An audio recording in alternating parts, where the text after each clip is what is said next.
To wonder sadly, did I say? No, a new influence began to act upon my life, and sadness, for a certain space, was held at bay.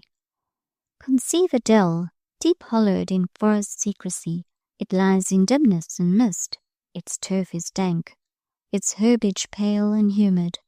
A storm or an axe makes a wide gap amongst the oak trees. The breeze sweeps in. The sun looks down. The sad, cold dell becomes a deep cup of lustre. High summer pours her blue glory and her golden light out of that beauteous sky, which till now the starved hollow never saw. A new creed became mine, a belief in happiness. It was 3 weeks since the adventure of the garret, and I possessed in that case box drawer upstairs, casketed with that first letter, 4 companions like to it, traced by the same firm pen, sealed with the same clear seal, full of the same vital comfort. Vital comfort it seemed to me then. I read them in after years. They were kind letters enough, pleasing letters, because composed by one well pleased. In the 2 last there were 3 or 4 closing lines, half gay, half tender, by feeling touched, but not subdued. Time, dear reader, mellowed them to a beverage of this mild quality, but when I first tasted their elixir, fresh from the fount so honoured, it seemed juice of a divine vintage, a draught which he might fill, and the very gods approve. Does the reader, remembering what was said some pages back, care to ask how I answered these letters, whether under the dry, stinting check of reason, or according to the full, liberal impulse of feeling? To speak truth, I compromised matters. I served 2 masters. I bowed down in the houses of Rimmon, and lifted the heart at another shrine. I wrote to these letters 2 answers, one for my own relief, the other for Graham's perusal. To begin with, Feeling and I turned reason out of doors, drew against her bar and bolt. Then we sat down, spread our paper, dipped in the ink and eager pen, and, with deep enjoyment, poured out our sincere heart. When we had done, when 2 sheets were covered with the language of a strongly adherent affection, a rooted and active gratitude, once for all, in this parenthesis, I disclaim with the utmost scorn every sneaking suspicion of what are called warmer feelings. Women do not entertain these warmer feelings where, from the commencement, through the whole progress of an acquaintance, they have never once been cheated of the conviction that to do so would be to commit a mortal absurdity. Nobody ever launches into love unless he has seen or dreamed the rising of hope's star over love's troubled waters. When, then, I had given expression to a closely clinging and deeply honouring attachment, an attachment that wanted to attract to itself and take to its own lot all that was painful in the destiny of its object, that would, if it could, have absorbed and conducted away all storms and lightnings from an existence viewed with a passion of solicitude.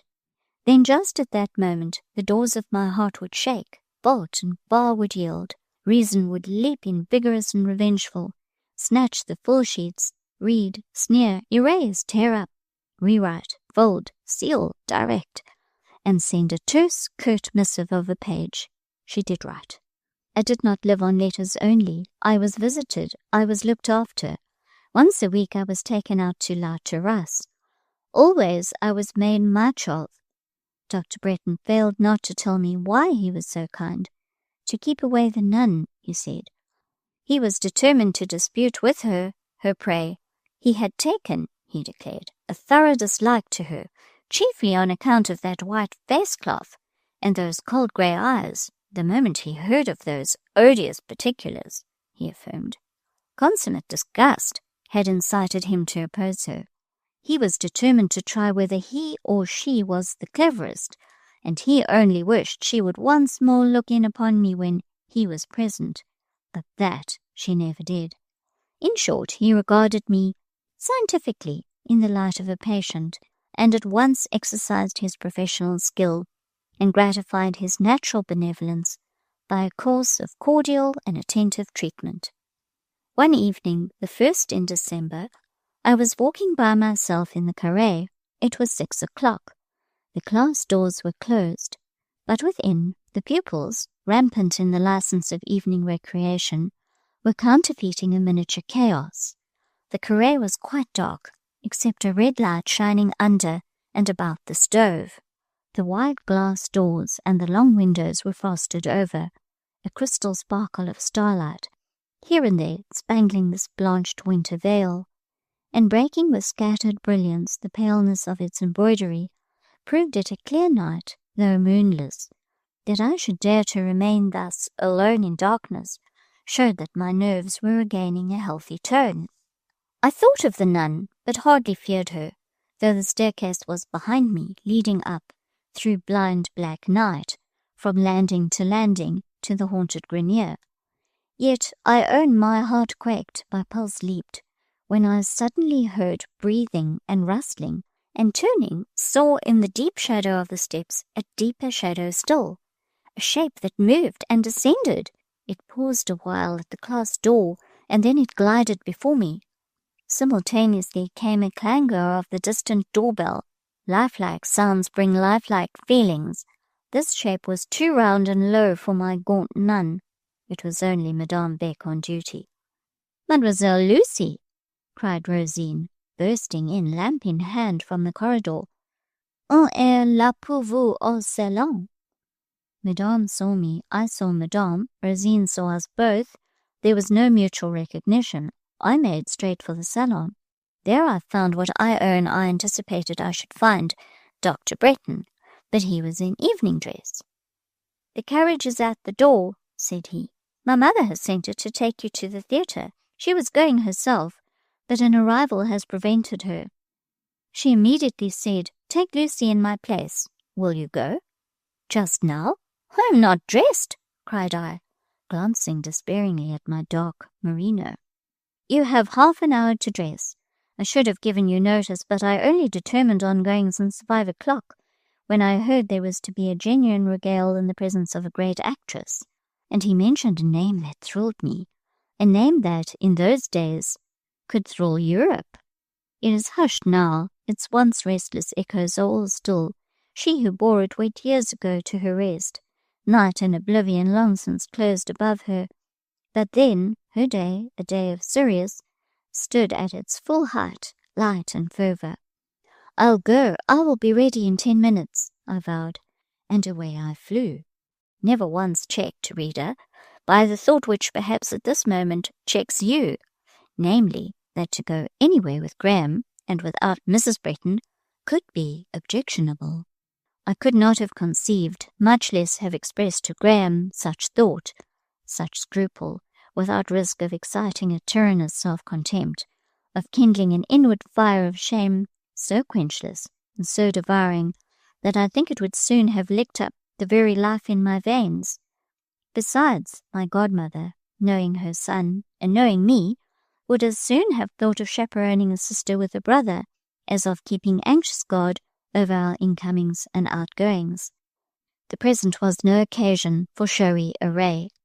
My dun-mist crepe would suffice, and I sought the same in the great oak wardrobe in the dormitory, where hung no less than 40 dresses.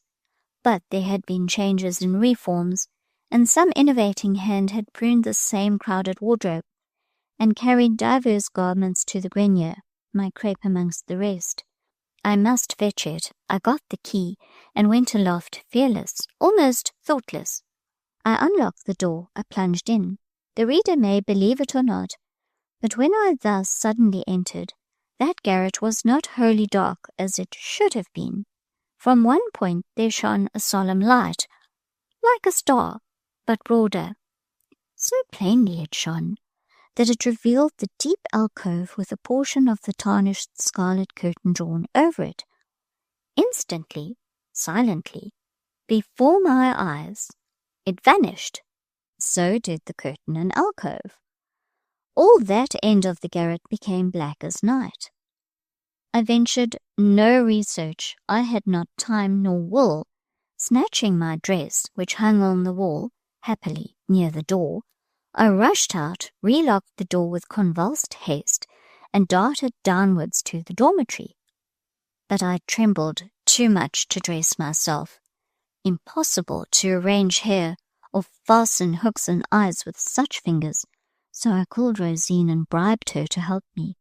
Rosine liked a bribe, so she did her best, smoothed and plaited my hair as well as a coiffeur would have done, placed the lace collar mathematically straight, tied the neck ribbon accurately, in short, did her work like the neat-handed Phyllis she could be when she chose. Having given me my handkerchief and gloves, she took the candle and lighted me downstairs. After all, I had forgotten my shawl. She ran back to fetch it, and I stood with Dr. John in the vestibule, waiting. "What is this, Lucy?" said he, looking down at me narrowly. "Here is the old excitement. The nun again." But I utterly denied the charge. I was vexed to be suspected of a second illusion. He was sceptical. "She has been, as sure as I live," said he. "Her figure, crossing your eyes, leaves on them a peculiar gleam and expression, not to be mistaken." "She has not been," I persisted, for indeed I could deny her apparition with truth. "The old symptoms are there," he affirmed. "A particular pale, and what the Scotch call a raised look." He was so obstinate, I thought it better to tell him what I really had seen. Of course, with him it was held to be another effect of the same cause. It was all optical illusion, nervous malady, and so on. Not one bit did I believe him, but I dared not contradict. Doctors are so self-opinionated, so immovable in their dry materialist views. Rosine brought the shawl, and I was bundled into the carriage. The theatre was full, crammed to its roof. Royal and noble were there. Palace and hotel had emptied their inmates into those tiers so thronged and so hushed. Deeply did I feel myself privileged in having a place before that stage. I longed to see a being of whose powers I had heard reports, which made me conceive peculiar anticipations. I wondered if she would justify her renown. With strange curiosity, with feelings severe and austere, yet of riveted interest, I waited. She was a study of such nature as had not encountered my eyes yet. A great and new planet she was, but in what shape? I waited her rising. She rose at 9 that December night. Above the horizon I saw her come. She could shine yet with pale grandeur and steady might, but that star verged already on its judgment day. Seen near, it was a chaos, hollow, half consumed, an orb perished or perishing, half lava, half glow. I had heard this woman termed plain, and I expected bony harshness and grimness, something large, angular, sallow. What I saw was the shadow of a royal Vashti, a queen, fair as the day once, turned pale now like twilight, and wasted like waxing flame. For a while, a long while, I thought it was only a woman, though an unique woman, who moved in might and grace before this multitude. By and by I recognized my mistake. Behold, I found upon her something neither of woman nor of man. In each of her eyes sat a devil. These evil forces bore her through the tragedy, kept up her feeble strength, for she was but a frail creature, and as the action rose and the stir deepened, how wildly they shook her with their passions of the pit. They wrote hell on her straight, haughty brow. They tuned her voice to the note of torment.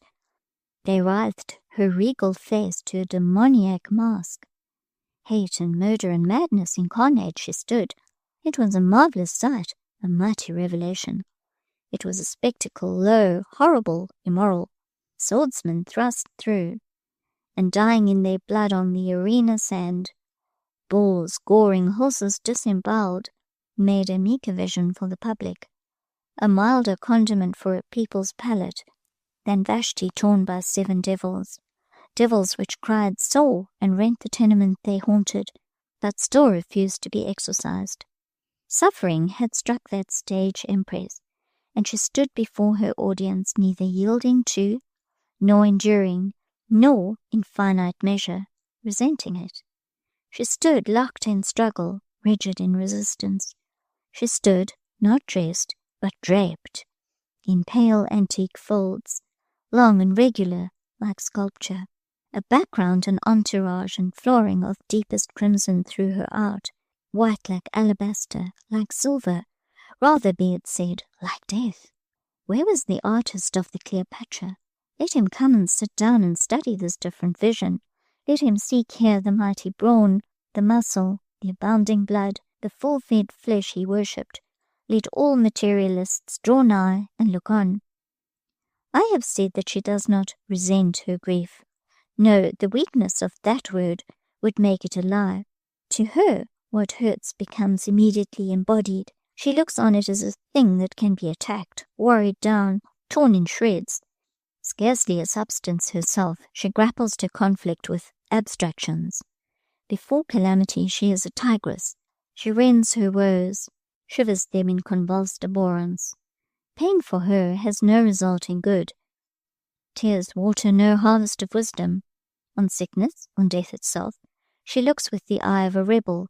Wicked perhaps she is, but also she is strong, and her strength has conquered beauty, has overcome grace, and bound birth at her side, captive, peerlessly fair, and docile as fair. Even in the uttermost frenzy of energy is each Maenad movement royally, imperially, exceedingly upborne. Her hair flying loose in revel or war is still an angel's hair, and glorious under a halo. Fallen, insurgent, banished, she remembers the heaven where she rebelled. Heaven's light, following her exile, pierces its confines and discloses their forlorn remoteness. Place now the Cleopatra, or any other slug, before her as an obstacle, and see her cut through the pulpy mass as a scimitar of Saladin clove the down cushion.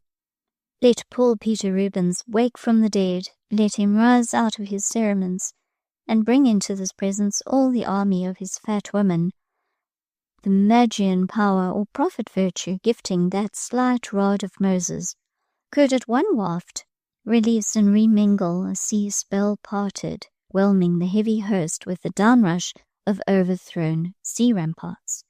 Vashti was not good, I was told, and I have said she did not look good. Though a spirit, she was a spirit out of Tophet. Well, if so much of unholy force can arise from below, may not an equal efflux of sacred essence descend one day from above? What thought Dr. Graham of this being? For long intervals I forgot to look how he demeaned himself, or to question what he thought. The strong magnetism of genius drew my heart out of its wonted orbit. The sunflower turned from the south to a fierce light, not solar, a rushing red cometary light, hot on vision and to sensation. I had seen acting before, but never anything like this, never anything which astonished hope and hushed desire, which outstripped impulse and paled conception, which, instead of merely irritating imagination with the thought of what might be done, at the same time fevering the nerves because it was not done, disclosed power like a deep, swollen winter river, thundering in cataract, and bearing the soul like a leaf on the steep and steely sweep of its descent. Miss Fanshawe, with her usual ripeness of judgment, pronounced Dr. Bretton a serious, impassioned man, too grave and too impressible. Not in such light did I ever see him.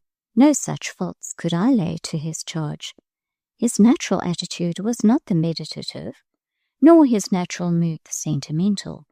Impressionable he was as dimpling water, but, almost as water, unimpressible. The breeze, the sun moved him. Metal could not grave, nor fire brand. Dr. John could think, and think well, but he was rather a man of action than of thought. He could feel, and feel vividly in his way, but his heart had no chord for enthusiasm. To bright, soft, sweet influences his eyes and lips gave bright, soft, sweet welcome, beautiful to see as dyes of rose and silver, pearl and purple, imbuing summer clouds. For what belonged to storm, what was wild and intense, dangerous, sudden, and flaming, he had no sympathy, and held with it no communion.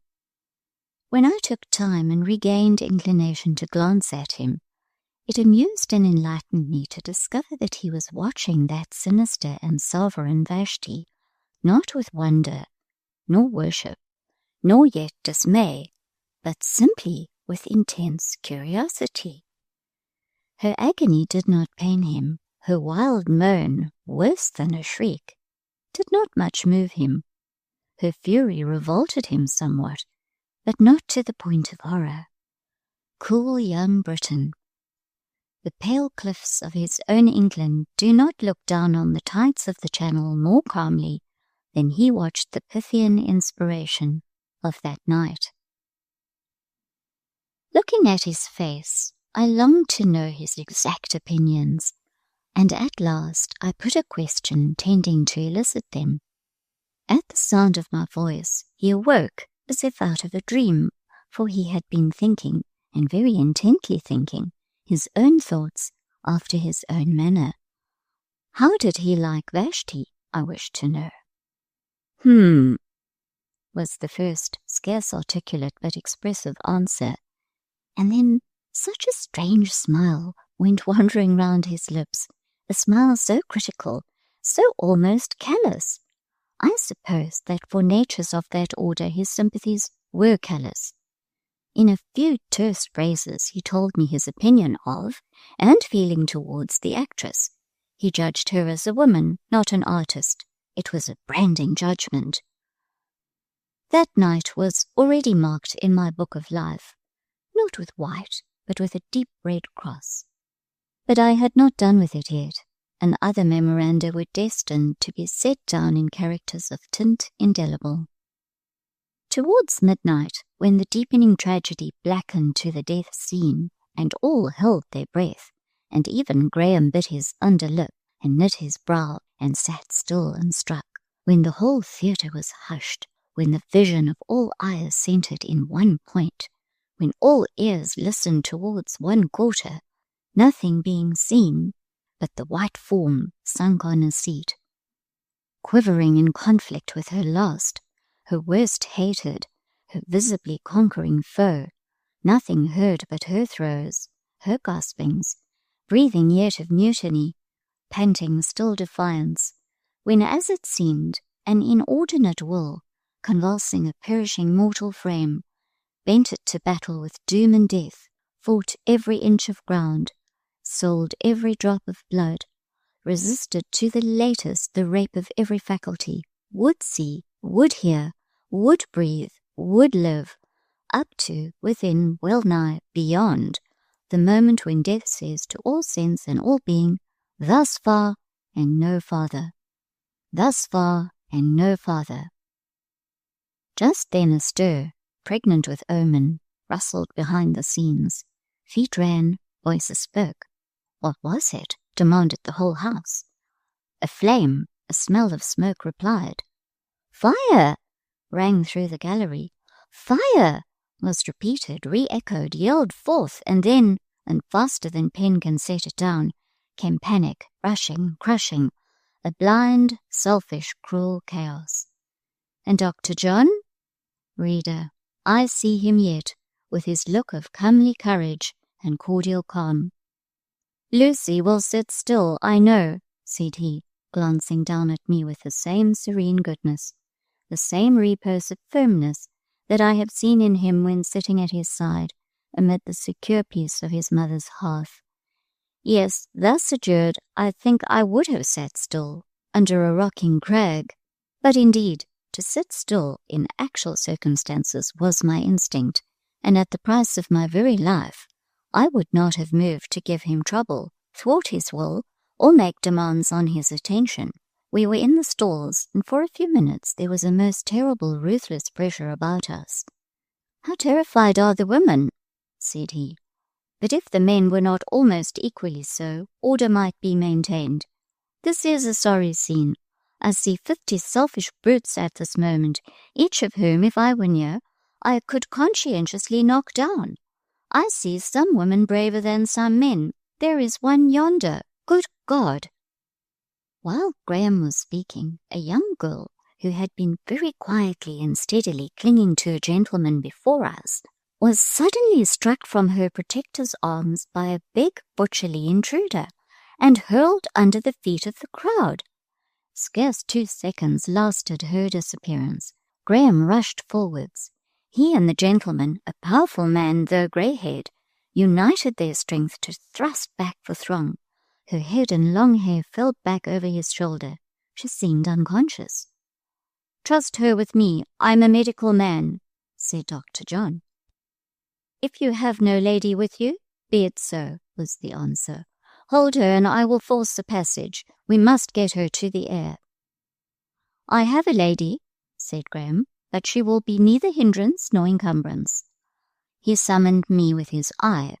We were separated. Resolute, however, to rejoin him, I penetrated the living barrier, creeping under where I could not get between or over. "Fasten on me and don't leave go," he said, and I obeyed him. Our pioneer proved strong and adroit. He opened the dense mass like a wedge. With patience and toil, he at last bored through the flesh and blood rock, so solid, hot, and suffocating, and brought us to the fresh, freezing night. "You are an Englishman?" said he, turning shortly on Dr. Bretton when we got into the street. "An Englishman, and I speak to a countryman," was the reply. "Right. Be good enough to stand here 2 minutes, whilst I find my carriage." "Papa, I'm not hurt," said a girlish voice. "Am I with Papa?" "You're with a friend, and your father is close at hand." "Tell him I am not hurt, except just in my shoulder. Oh, my shoulder! They trod just here." "Dislocation, perhaps," muttered the doctor. "Let us hope there is no worse injury done. Lucy, lend a hand 1 instant." And I assisted while he made some arrangement of drapery and position for the ease of his suffering burden. She suppressed a moan and lay in his arms quietly and patiently. "She is very light," said Graham, "like a child." And he asked in my ear, "Is she a child, Lucy? Did you notice her age?" "I am not a child. I am a person of 17, responded the patient, demurely and with dignity. Then directly after, "Tell Papa to come. I get anxious." The carriage drove up. Her father relieved Graham, but in the exchange from one bearer to another, she was hurt and moaned again. "My darling," said the father tenderly. Then turning to Graham, "You said, sir, you are a medical man?" "I am, Dr. Bretton of La Terrasse." "Good. Will you step into my carriage?" "My own carriage is here. I will seek it and accompany you." "Be pleased then to follow us," and he named his address, the Hotel Crecy in the Rue Crecy. We followed. The carriage drove fast. Myself and Graham were silent. This seemed like an adventure. Some little time being lost in seeking our own equipage, we reached the hotel perhaps about 10 minutes after these strangers. It was an hotel in the foreign sense, a collection of dwelling houses, not an inn, a vast, lofty pile, with a huge arch to its street door, leading through a vaulted covered way into a square all built round. We alighted, passed up a wide, handsome public staircase, and stopped at numero 2 on the second landing, the first floor comprising the abode of I know not what Prince Russ, as Graham informed me. On ringing the bell at a second great door, we were admitted to a suite of very handsome apartments. Announced by a servant in livery, we entered a drawing-room whose hearth glowed with an English fire, and whose walls gleamed with foreign mirrors. Near the hearth appeared a little group, a slight form sunk in a deep armchair, 1 or 2 women busy about it, the iron-grey gentleman anxiously looking on. "Where is Harriet? I wish Harriet would come to me," said the girlish voice, faintly. "Where is Mrs. Hurst?" demanded the gentleman impatiently and somewhat sternly of the manservant who had admitted us. "I'm sorry to say she has gone out of town, sir. My young lady gave her leave till tomorrow." "Yes, I did. She has gone to see her sister. I said she might go. I remember now," interposed the young lady. "But I am so sorry, for Manon and Louison cannot understand a word I say, and they hurt me without meaning to do so." Dr. John and the gentleman now interchanged greetings, and while they passed a few minutes in consultation, I approached the easy-chair, and seeing what the faint and sinking girl wished to have done, I did it for her. I was still occupied in the arrangement when Graham drew near.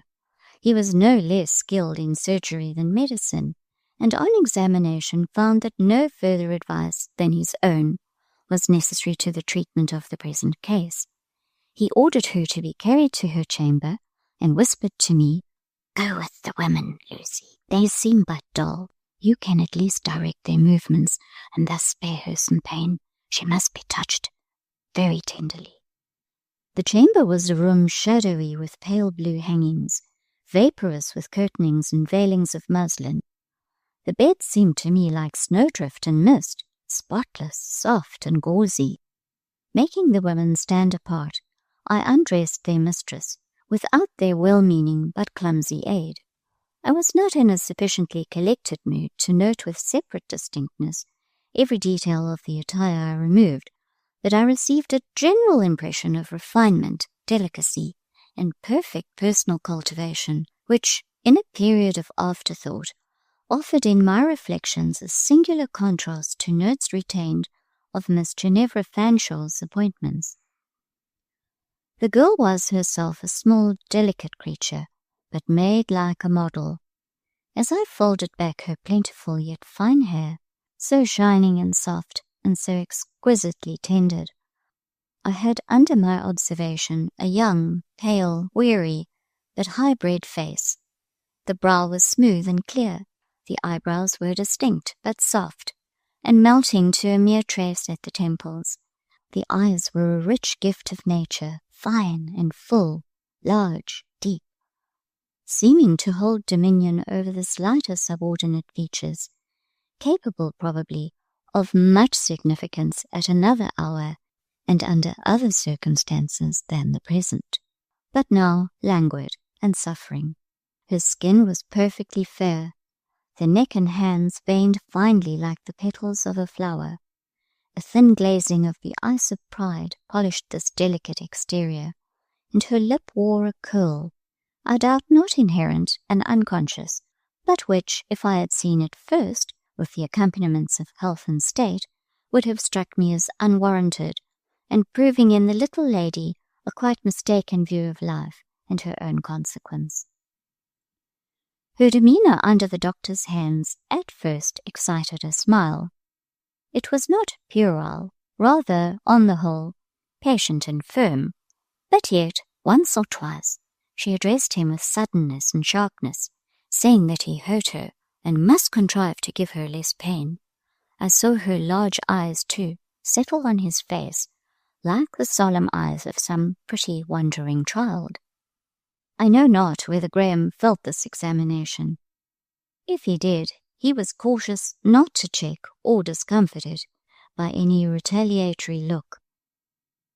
I think he performed his work with extreme care and gentleness, sparing her what pain he could, and she acknowledged as much when he had done by the words, "Thank you, doctor," and "Good night," very gratefully pronounced as she uttered them. However, it was with a repetition of the serious, direct gaze, I thought, peculiar in its gravity and intentness. The injuries, it seems, were not dangerous, an assurance which her father received with a smile that almost made one his friend, it was so glad and gratified. He now expressed his obligations to Graham with as much earnestness as was befitting an Englishman addressing one who has served him, but is yet a stranger. He also begged him to call the next day. "Papa," said a voice from the veiled couch, "thank the lady too. Is she there?" I opened the curtain with a smile and looked in at her. She lay now at comparative ease. She looked pretty, though pale. Her face was delicately designed, and if at first sight it appeared proud, I believe custom might prove it to be soft. "I thank the lady very sincerely," said her father. "I fancy she has been very good to my child. I think we scarcely dare tell Mrs. Hurst, who has been her substitute and done her work. She will feel at once ashamed and jealous." And thus, in the most friendly spirit, parting greetings were interchanged, and refreshment having been hospitably offered, but by us, as it was late, refused, we withdrew from the Hotel Crecy. On our way back, we repassed the theatre. All was silence and darkness. The roaring, rushing crowd all vanished and gone. The damps, as well as the incipient fire, extinct and forgotten. Next morning's papers explained that it was but some loose drapery on which a spark had fallen, and which had blazed up and been quenched in a moment. Those who live in retirement, whose lives have fallen amid the seclusion of schools, or of other walled-in and guarded dwellings, are liable to be suddenly and for a long while dropped out of the memory of their friends, the denizens of a freer world, unaccountably, perhaps, and close upon some space of unusually frequent intercourse.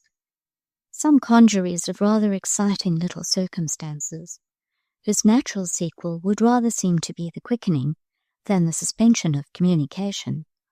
There falls a steady pause, a wordless silence, the long blank of oblivion. Unbroken always is this blank, alike entire and unexplained. The letter, the message once frequent, are cut off. The visit, formerly periodical, ceases to occur. The book, paper, or other token that indicated remembrance comes no more.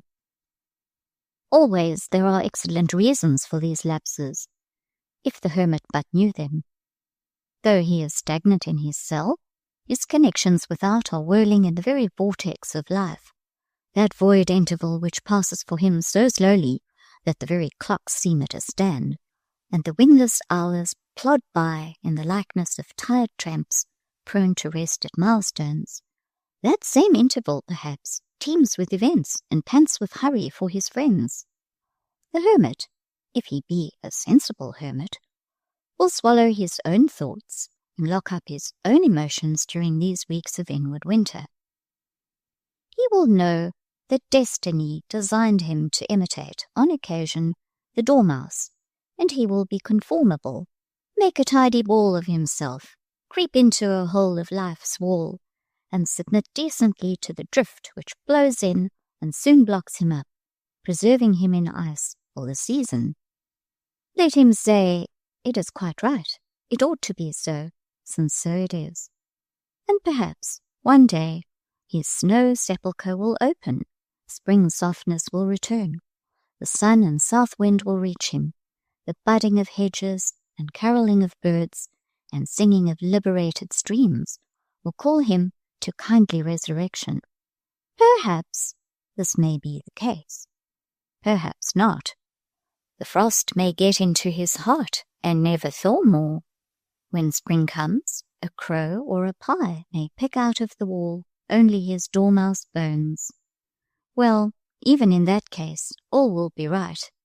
It is to be supposed he knew from the first he was mortal, and must one day go to the way of all flesh, as well soon as sign. Following that eventful evening at the theatre came for me 7 weeks as bare as 7 sheets of blank paper. No word was written on one of them, not a visit, not a token.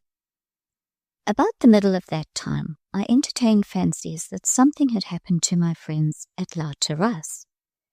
The mid-blank is always a beclouded point for the solitary. His nerves ache with the strain of long expectancy.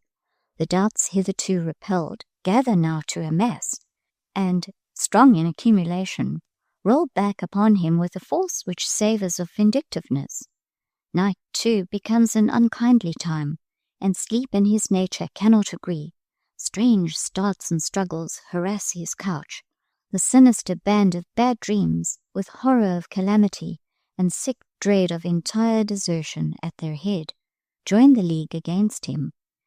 Poor wretch, he does his best to bear up, but he is a poor, pallid, wasting wretch, despite that best.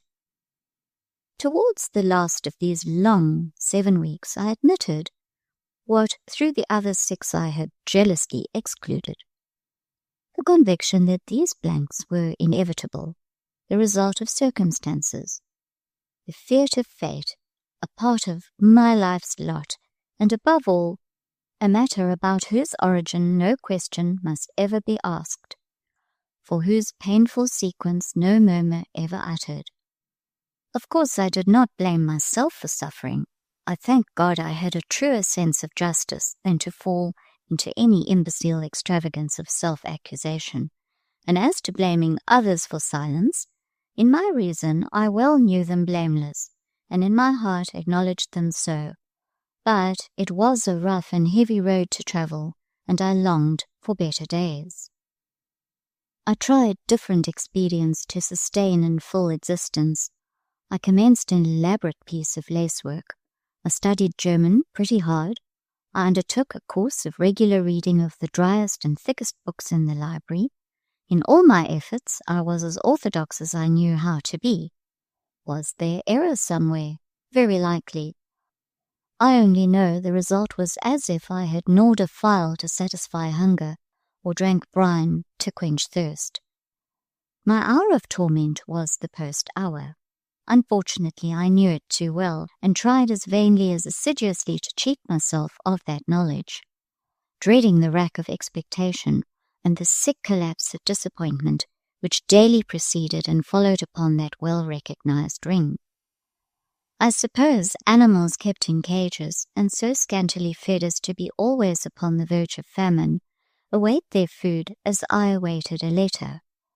Oh, to speak truth, and drop that tone of a false calm, which long to sustain, outweighs nature's endurance. I underwent in those 7 weeks bitter fears and pains, strange inward trials, miserable defections of hope, intolerable encroachments of despair. This last came so near me sometimes that her breath went right through me.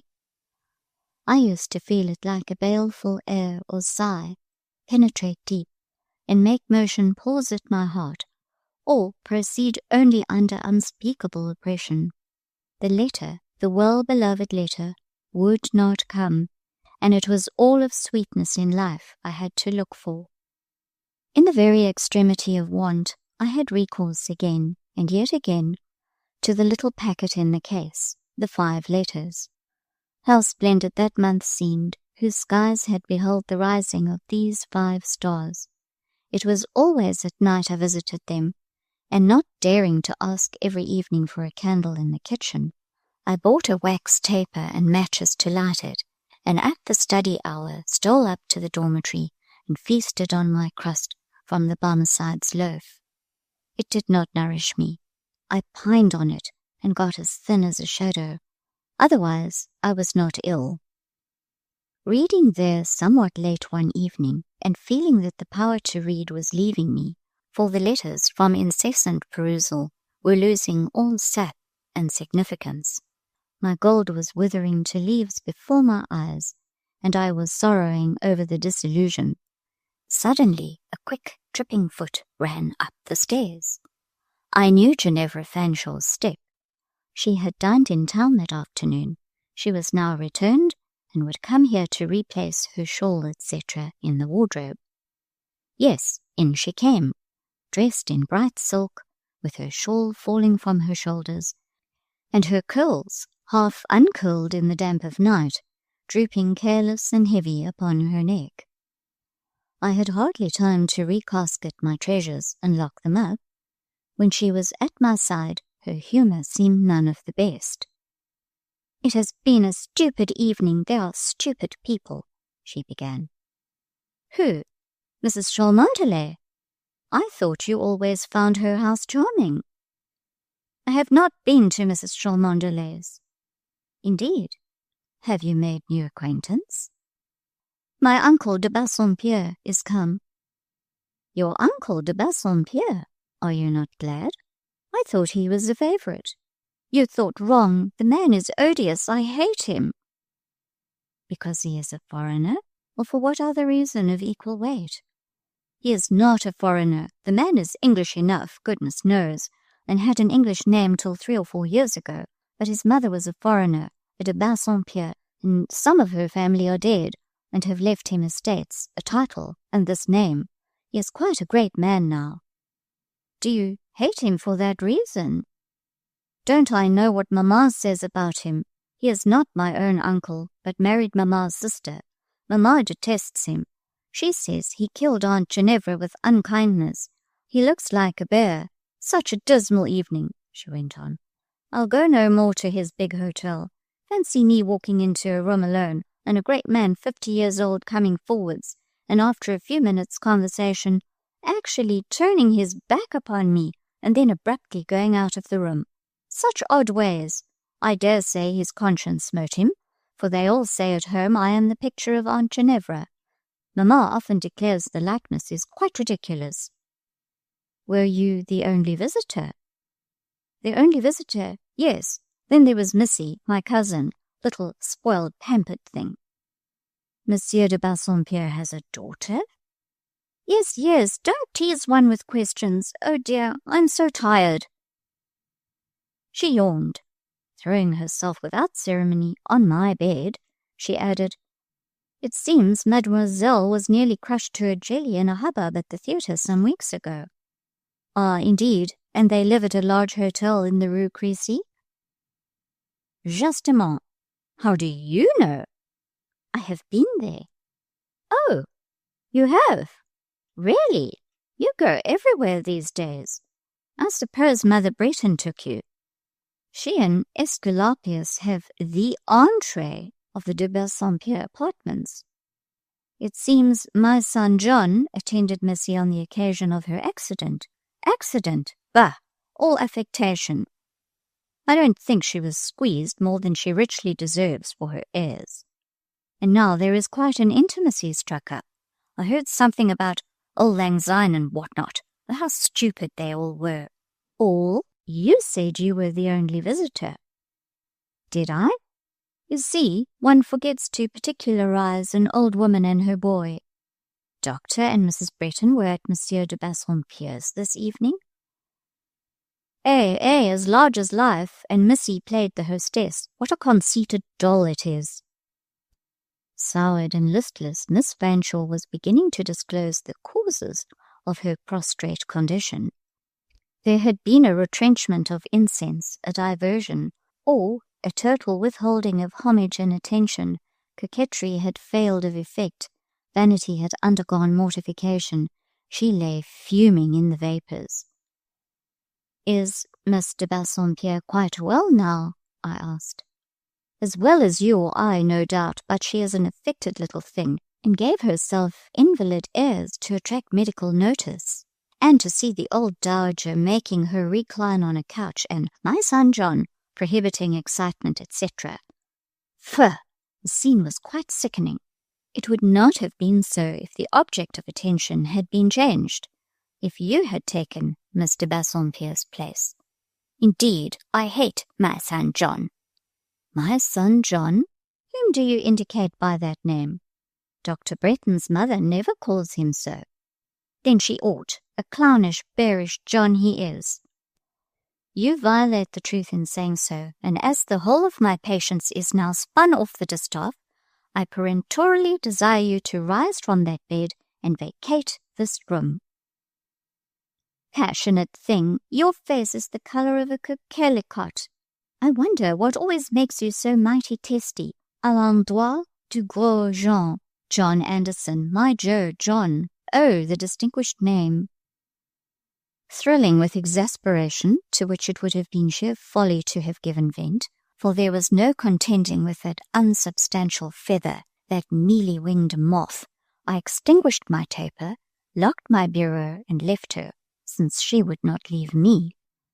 Small beer as she was, she had turned insufferably acid.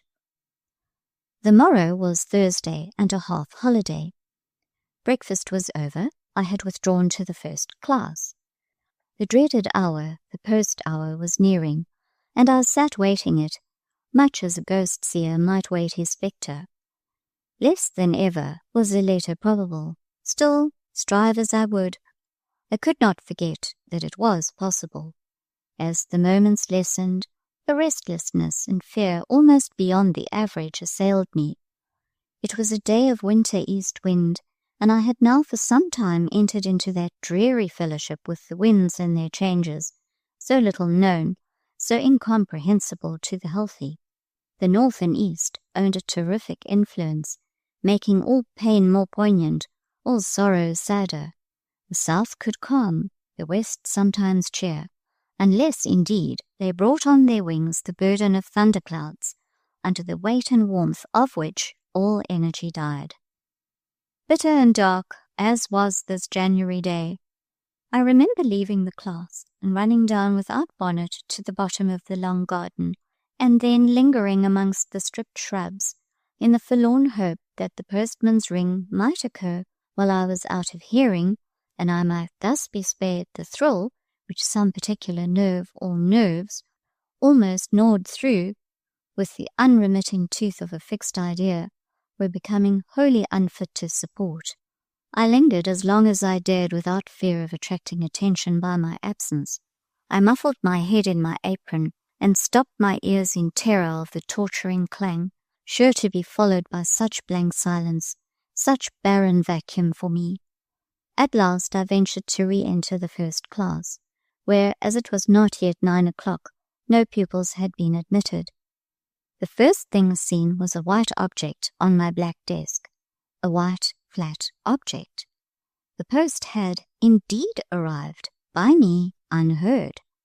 Rosine had visited my cell, and like some angel, had left behind her a bright token of her presence. That shining thing on the desk was indeed a letter, a real letter.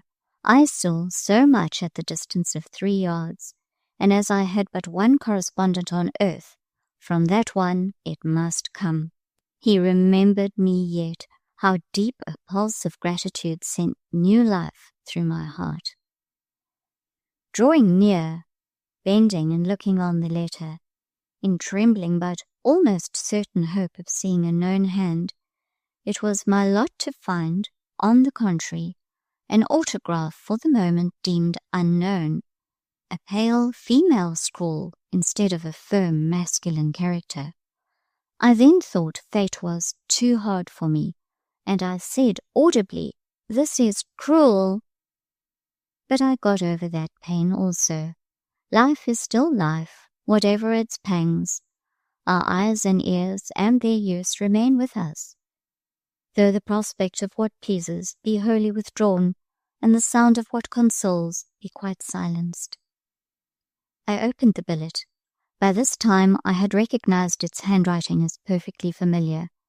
It was dated La Terrasse, and it ran thus: Dear Lucy, it occurs to me to inquire what you've been doing with yourself for the last month or two. Not that I suspect you would have the least difficulty in giving an account of your proceedings.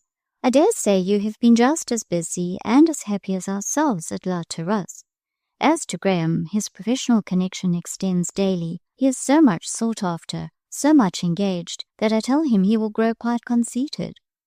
Like a right good mother, as I am, I do my best to keep him down. No flattery does he get from me, as you know. And yet, Lucy, he is a fine fellow. His mother's heart dances at the sight of him. After being hurried here and there the whole day, and passing the ordeal of 50 sorts of tempers, and combating 100 caprices, and sometimes witnessing cruel sufferings, perhaps occasionally, as I tell him, inflicting them, at night he still comes home to me in such kindly, pleasant mood that really I seem to live in a sort of moral antipodes, and on these January evenings my day rises when other people's night sets in. Still, he needs keeping in order and correcting and repressing, and I do him that good service, but the boy is so elastic there is no such thing as vexing him thoroughly. When I think I have at last driven him to the sullens, he turns on me with jokes for retaliation, but you know him and all his iniquities, and I am but an elderly simpleton to make him subject of this epistle. As for me, I have had my old Breton agent here on a visit, and have been plunged over head and ears in business matters. I do so wish to regain for Graham at least some part of what his father left him. He laughs to scorn my anxiety on this point, bidding me look and see how he can provide for himself and me too, and asking what the old lady can possibly want that she has not, hinting about sky-blue turbans, accusing me of an ambition to wear diamonds, keep livery servants, have an hotel, and lead the fashion amongst the English clan in Villette. Talking of sky-blue turbans, I wish you had been with us the other evening. He had come in really tired, and after I had given him his tea, he threw himself into my chair with his customary presumption. To my great delight, he dropped asleep. You know how he teases me about being drowsy, I who never by any chance close an eye by daylight. While he slept, I thought he looked very bonny, Lucy, fool as I am to be so proud of him, but who can help it? Show me his peer, look where I will, I see nothing like him in Villette. Well, I took it into my head to play him a trick. So I brought out the sky-blue turban, and handling it with gingerly precaution, I managed to invest his brows with this grand adornment. I assure you it did not at all misbecome him. He looked quite Eastern, except that he is so fair. Nobody, however, can accuse him of having red hair. Now, it is genuine chestnut, a dark, glossy chestnut, and when I put my large cashmere about him, there was as fine a young bay, day, or pasha improvised as you would wish to see. It was good entertainment, but only half enjoyed, since I was alone. You should have been there. In due time my lord awoke. The looking-glass above the fireplace soon intimated to him his plight. As you may imagine, I now live under threat and dread of vengeance. But to come to the gist of my letter, I know Thursday is a half-holiday in the Rue Fete. Be ready then by 5 in the afternoon, at which hour I will send the carriage to take you out to La Terrasse. Be sure to come. You may meet some old acquaintance. Goodbye, my wise, dear, grave little goddaughter. Very truly yours, Louisa Breton. Now, a letter like that sets one to rights. I might still be sad after reading that letter, but I was more composed, not exactly cheered, perhaps, but relieved. My friends, at least, were well and happy. No accident had occurred to Graham. No illness had seized his mother. Calamities that had so long been my dream and thought. Their feelings for me, too, were as they had been. Yet how strange it was to look on Mrs. Breton's 7 weeks and contrast them with my 7 weeks. Also, how very wise it is in people placed in an exceptional position to hold their tongues and not rashly declare how such position galls them. The world can understand well enough the process of perishing for want of food. Perhaps few persons can enter into or follow out that of going mad from solitary confinement. They see the long-buried prisoner disinterred, a maniac or an idiot, how his senses left him, how his nerves, first inflamed, underwent nameless agony, and then sunk to palsy, is a subject too intricate for examination, too abstract for popular comprehension. Speak of it, you might almost as well stand up in an European marketplace and propound dark sayings in that language and mood wherein Nebuchadnezzar, the imperial hypochondriac, communed with his baffled Chaldeans. And long, long may the minds to whom such themes are no mystery, by whom their bearings are sympathetically seized, be few in number and rare of re-encounter. Long may it be generally thought that physical privations alone merit compassion, and that the rest is a figment. When the world was younger and haler than now, moral trials were a deeper mystery still. Perhaps in all the land of Israel there was but one Saul, certainly but one David, to soothe or comprehend him. The keen, still cold of the morning was succeeded. Later in the day, by a sharp breathing from Russian wastes, the cold zone sighed over the temperate zone and froze it fast. A heavy firmament, dull and thick with snow, sailed up from the north and settled over expectant Europe. Towards afternoon began the descent. I feared no carriage would come, the white tempest raged so dense and wild. But trust my godmother, once having asked, she would have her guest. About 6 o'clock, I was lifted from the carriage over the already blocked-up front steps of the chateau and put in at the door of La Terrasse. Running through the vestibule and upstairs to the drawing-room, there I found Mrs. Bretton, a summer day in her own person. Had I been twice as cold as I was, her kind kiss and cordial clasp would have warmed me. Inured now for so long a time to rooms with bare boards, black benches, desks and stoves, the blue saloon seemed to me gorgeous. In its Christmas-like fire alone, there was a clear and crimson splendor which quite dazzled me. When my godmother had held my hand for a little while and chatted with me and scolded me for having become thinner than when she last saw me, she professed to discover that the snow wind had disordered my hair and sent me upstairs to make it neat and remove my shawl. Repairing to my own little sea-green room, there also I found a bright fire, and candles too were lit. A tall wax light stood on each side the great looking glass. But between the candles and before the glass appeared something dressing itself, an airy fairy thing, small, slight, white, a winter spirit. I declare, for one moment, I thought of Graham and his spectral illusions. With distrustful eye, I noted the details of this new vision. It wore white, sprinkled slightly with drops of scarlet. Its girdle was red. It had something in its hair, leafy yet shining, a little wreath with an evergreen gloss. Spectral or not, here truly was nothing frightful, and I advanced. Turning quick upon me, a large eye under long lashes flashed over me, the intruder. The lashes were as dark as long, and they softened with their penciling the orb they guarded. "Ah, you are come," she breathed out in a soft, quiet voice, and she smiled slowly and gazed intently. I knew her now. Having only once seen that sort of face, with that cast of fine and delicate featuring, I could not but know her.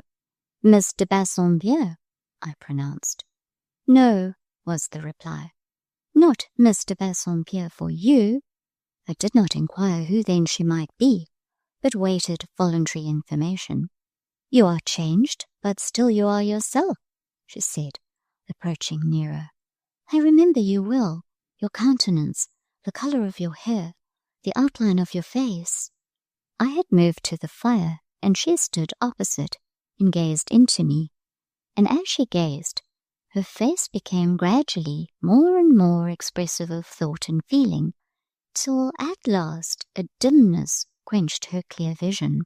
"It makes me almost cry to look so far back," said she. "But as to being sorry or sentimental, don't think it. On the contrary, I am quite pleased and glad." Interested, yet altogether at fault, I knew not what to say. At last I stammered, "I think I never met you till that night, some weeks ago, when you were hurt?" She smiled. "You have forgotten then that I have sat on your knee, been lifted in your arms, even shared your pillow. You no longer remember the night when I came crying, like a naughty little child as I was, to your bedside, and you took me in. You have no memory for the comfort and protection by which you soothed an acute distress. Go back to Breton. Remember Mr. Home. At last I saw it all. And you are little Polly?" "I am Paulina Mary Home de Bassompierre." How time can change! Little Polly wore in her pale, small features, her fairy symmetry, her varying expression, a certain promise of interest and grace. But Paulina Mary was become beautiful, not with the beauty that strikes the eye like a rose, orbed, ruddy, and replete, not with the plump and pink and flaxen attributes of her blonde cousin Ginevra, but her 17 years had brought her a refined and tender charm, which did not lie in complexion, though hers was fair and clear, nor in outline, though her features were sweet, and her limbs perfectly turned, but, I think, rather in a subdued glow from the soul outward. This was not an opaque vase of material however costly, but a lamp chastely lucent, guarding from extinction, yet not hiding from worship, a flame vital and vestal. In speaking of her attractions, I would not exaggerate language, but, indeed, they seemed to me very real and engaging. What though all was on a small scale, it was the perfume which gave this white-violet distinction and made it superior to the broadest camellia, the fullest dahlia that ever bloomed. "Ah, and you remember the old time at Breton?" "Better," said she, "better, perhaps, than you. I remember it with minute distinctness, not only the time, but the days of the time and the hours of the days." "You must have forgotten some things." "Very little, I imagine. You were then a little creature of quick feelings.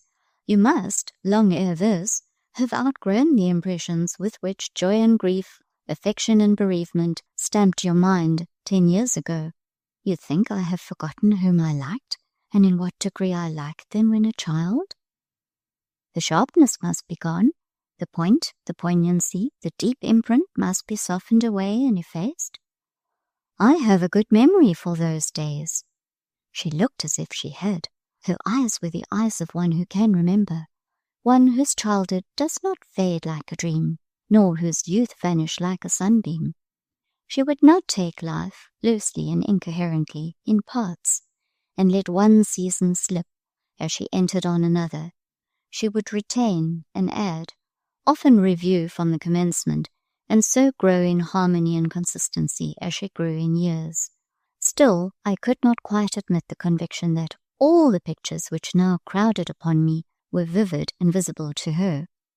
Her fond attachments, her sports and contests with a well-loved playmate, the patient true devotion of her child's heart, her fears, her delicate reserves, her little trials, the last piercing pain of separation, I retraced these things and shook my head incredulous. She persisted. "The child of 7 years lives yet in the girl of 17, said she. "You used to be excessively fond of Mrs. Breton," I remarked, intending to test her. She set me right at once. "Not excessively fond," said she. "I liked her. I respected her as I should do now. She seems to me very little altered." "She is not much changed," I assented. We were silent a few minutes. Glancing round the room, she said, "There are several things here that used to be at Breton. I remember that pincushion and that looking-glass." Evidently she was not deceived in her estimate of her own memory, not at least so far.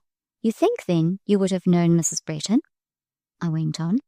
"I perfectly remembered her, the turn of her features, her olive complexion and black hair, her height, her walk, her voice."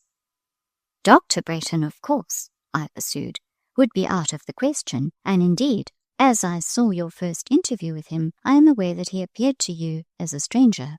"That first night I was puzzled," she answered. "How did the recognition between him and your father come about?" "They exchanged cards.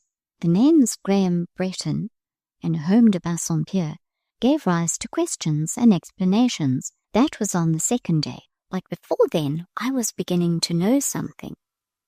"How know something?" "Why," she said, "how strange it is that most people seem so slow to feel the truth, not to see but feel.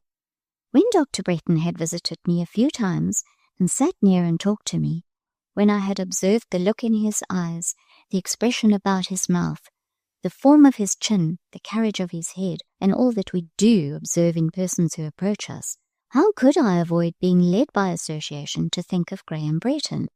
Graham was slighter than he, and not grown so tall, and had a smoother face, and longer and lighter hair, and spoke not so deeply, more like a girl, but yet he is Graham, just as I am little Polly, or you are Lucy Snowe.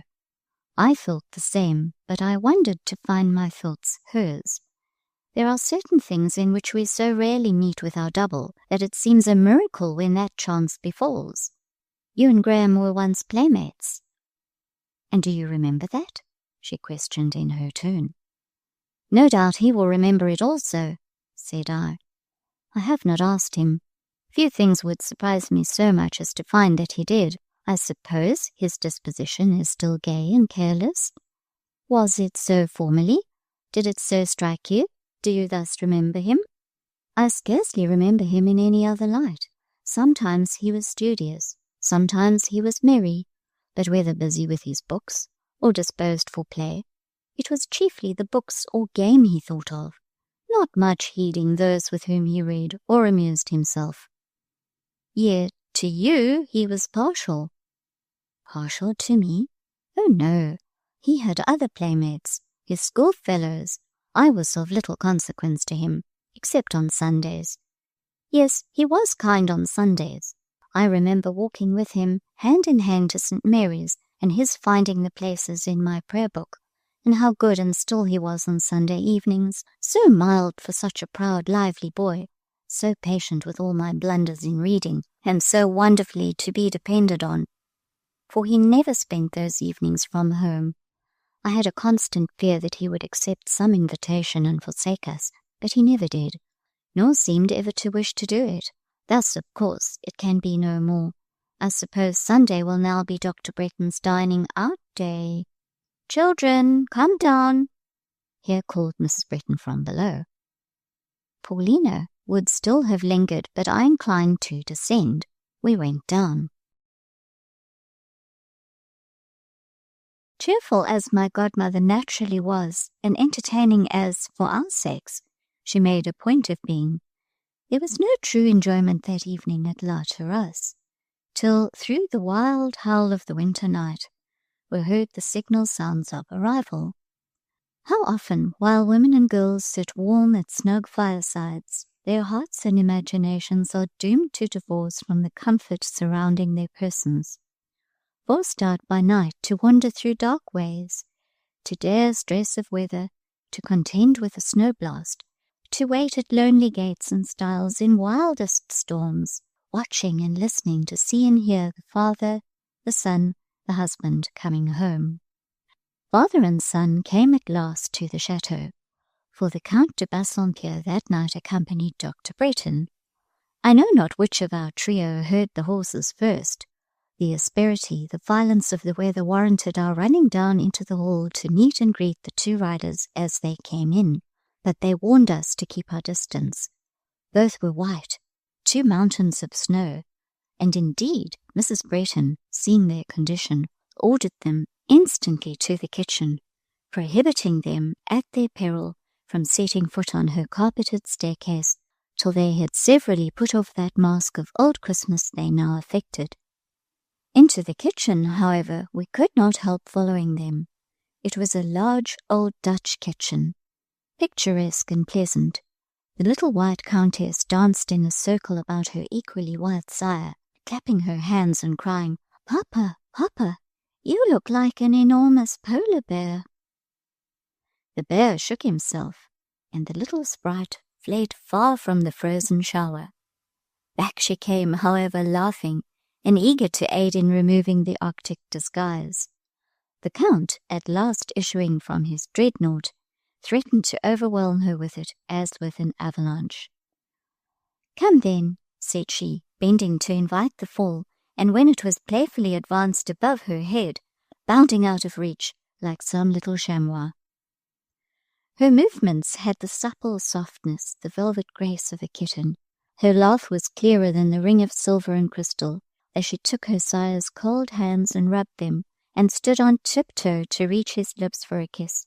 There seemed to shine round her a halo of loving delight. The grave and reverend Signor looked down on her as men do look on what is the apple of their eye. "Mrs. Bretton," said he, "what am I to do with this daughter or daughterling of mine? She neither grows in wisdom nor in stature. Don't you find her pretty nearly as much the child as she was 10 years ago?" "She cannot be more the child than this great boy of mine," said Mrs. Breton, who was in conflict with her son about some change of dress she deemed advisable, and which he resisted. He stood leaning against the Dutch dresser, laughing and keeping her at arm's length. "Come, mamma," said he, by way of compromise, and to secure for us inward as well as outward warmth, "let us have a Christmas wassail cup, and toast old England here, on the hearth." So while the Count stood by the fire, and Paulina Mary still danced to and fro, happy in the liberty of the wide hall-like kitchen, Mrs. Breton herself instructed Martha to spice and heat the wassail bowl, and, pouring the draught into a Breton flagon, it was served round, reaming hot, by means of a small silver vessel, which I recognized as Graham's christening cup. "Here's to Auld Lang Syne," said the Count, holding the glancing cup on high. Then, looking at Mrs. Breton, "We twa ha' paidlet I the burn, frae morning sun till dine, that seas between us braid ha' roared, sin Auld Lang Syne. And surely ye'll be your pint stoop, and surely I'll be mine, and we'll taste a cup o' kindness yet, for Auld Lang Syne." "Scotch! Scotch!" cried Paulina. "Papa is talking Scotch, and Scotch he is partly. We are home and Bassompierre, Caledonian and Gaelic." "And is that a Scotch reel you're dancing, you Highland fairy?" asked her father. "Mrs. Breton, there will be a green ring growing up in the middle of your kitchen shortly. I would not answer for her being quite canny. She is a strange little mortal." "Tell Lucy to dance with me, Papa. There is Lucy Snowe." Mr. Home, there was still quite as much about him of plain Mr. Home as of proud Count de Bassompierre, held his hand out to me, saying kindly, he remembered me well, and even had his own memory been less trustworthy, my name was so often on his daughter's lips, and he had listened to so many long tales about me, I should seem like an old acquaintance. Everyone now had tasted the wassail cup except Paulina, whose pas de fait, ou de fantaisie, nobody thought of interrupting to offer so profanatory a draught, but she was not to be overlooked, nor balked of her mortal privileges. "Let me taste," said she to Graham as he was putting the cup on the shelf of the dresser out of her reach. Mrs. Breton and Mr. Home were now engaged in conversation. Dr. John had not been unobservant of the fairy's dance. He had watched it, and he had liked it. To say nothing of the softness and beauty of the movements, eminently grateful to his grace-loving eye, that ease in his mother's house charmed him, for it set him at ease. Again she seemed a child for him, again almost his playmate. I wondered how he would speak to her. I had not yet seen him address her. His first words proved that the old days of little Polly had been recalled to his mind by this evening's childlike light-heartedness. "Your ladyship wishes for the tankard?"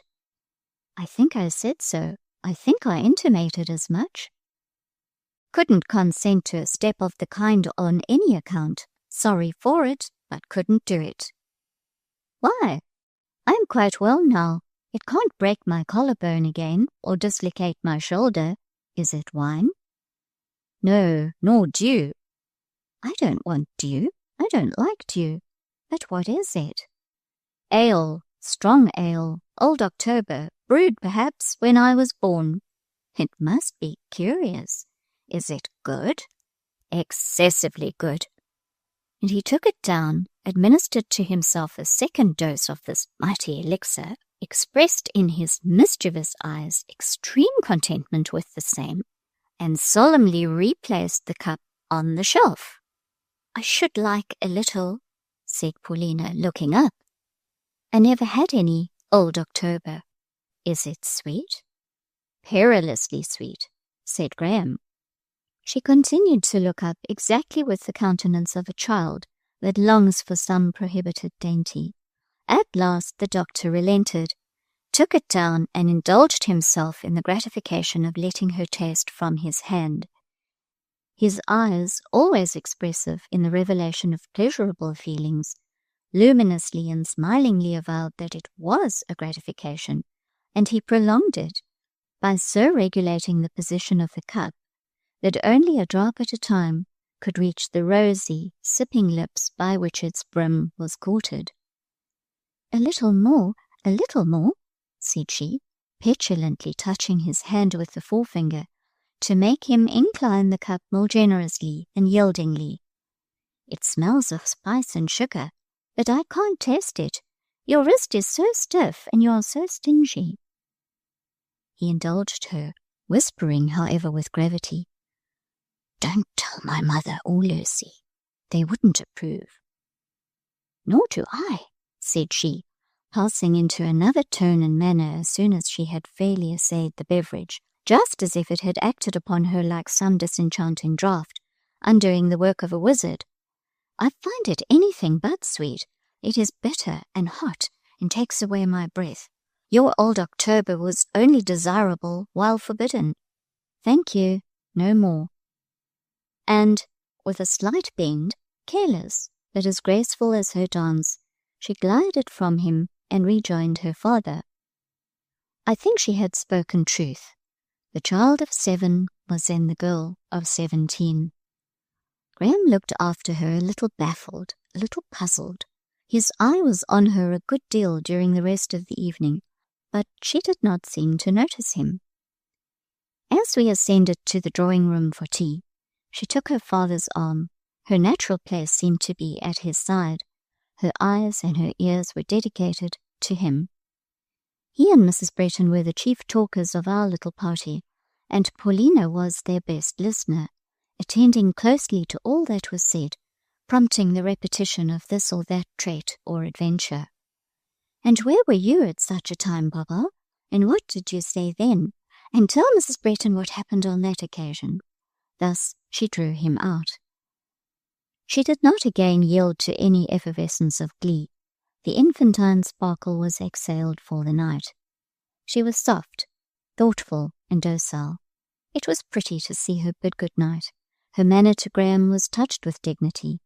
In her very slight smile and quiet bow spoke the Countess, and Graham could not but look grave and bend responsive.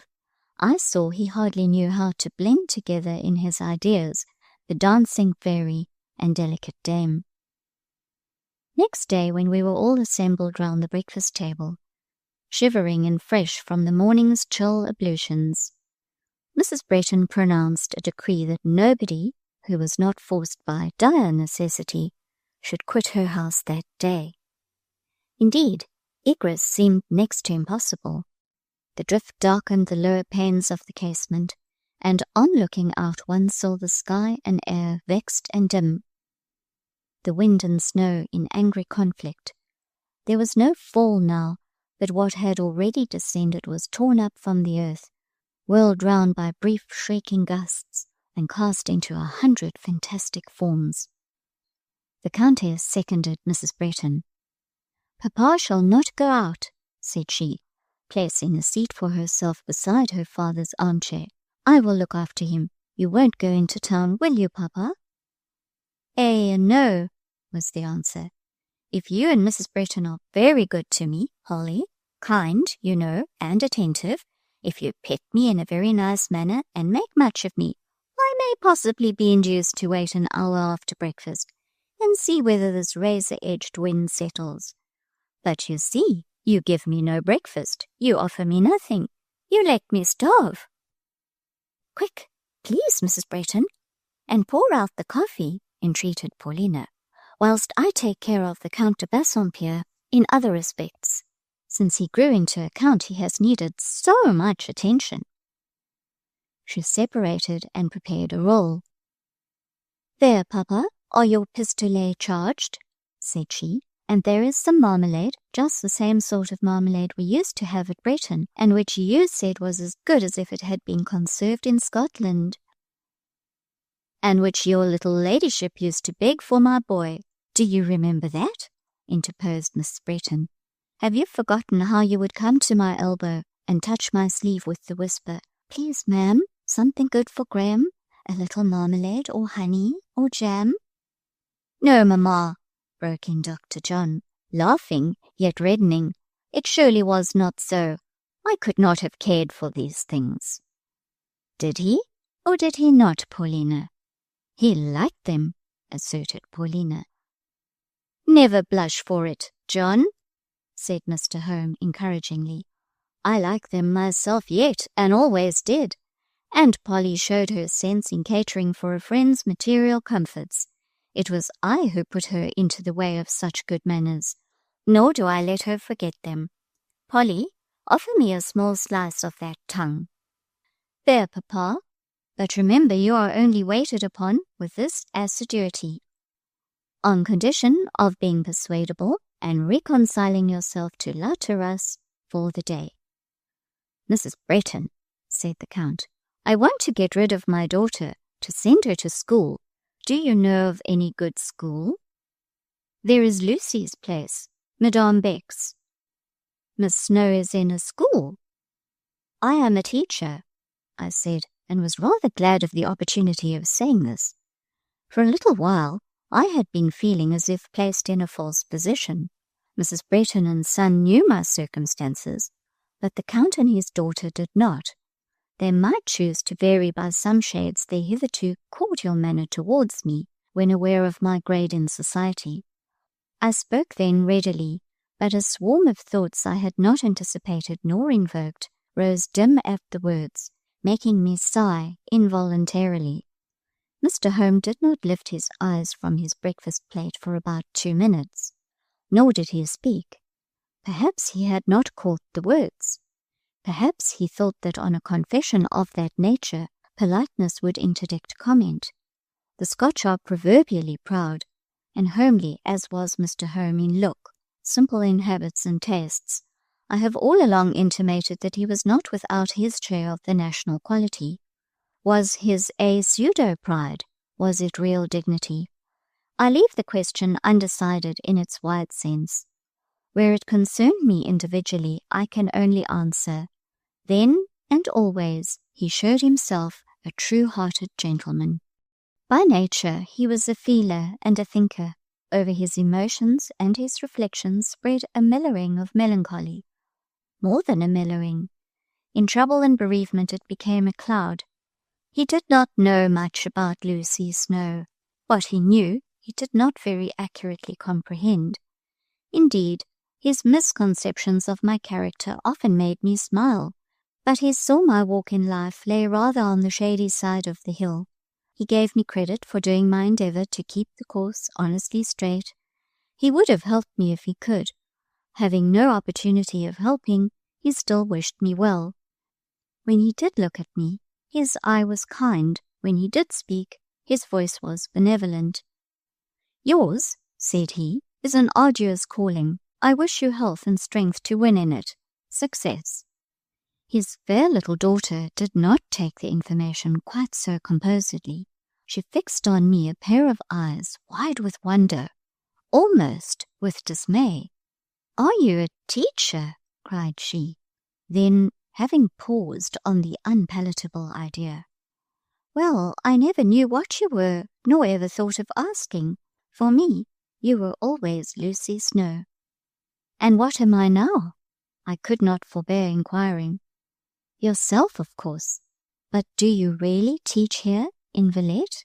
I really do. And do you like it? Not always. And why do you go on with it? Her father looked at, and I feared, was going to check her, but he only said, Proceed, Polly, proceed with that catechism. Prove yourself the little wiseacre you are. If Miss Snowe were to blush and look confused, I should have to bid you hold your tongue, and you and I would sit out the present meal in some disgrace. But she only smiles, so push her hard, multiply the cross questions. Well, Miss Snowe, why do you go on with it? Chiefly, I fear, for the sake of the money I get. Not then from motives of pure philanthropy? Polly and I were clinging to that hypothesis as the most lenient way of accounting for your eccentricity. No, sir. Rather for the roof of shelter I am thus enabled to keep over my head, and for the comfort of mind it gives me to think that while I can work for myself, I am spared the pain of being a burden to anybody. Papa, say what you will, I pity Lucy. Take up that pity, Mr. Bassompierre. take it up in both hands as you might a little callow gosling squattering out of bounds without leave, put it back in the warm nest of a heart whence it issued, and receive in your ear this whisper.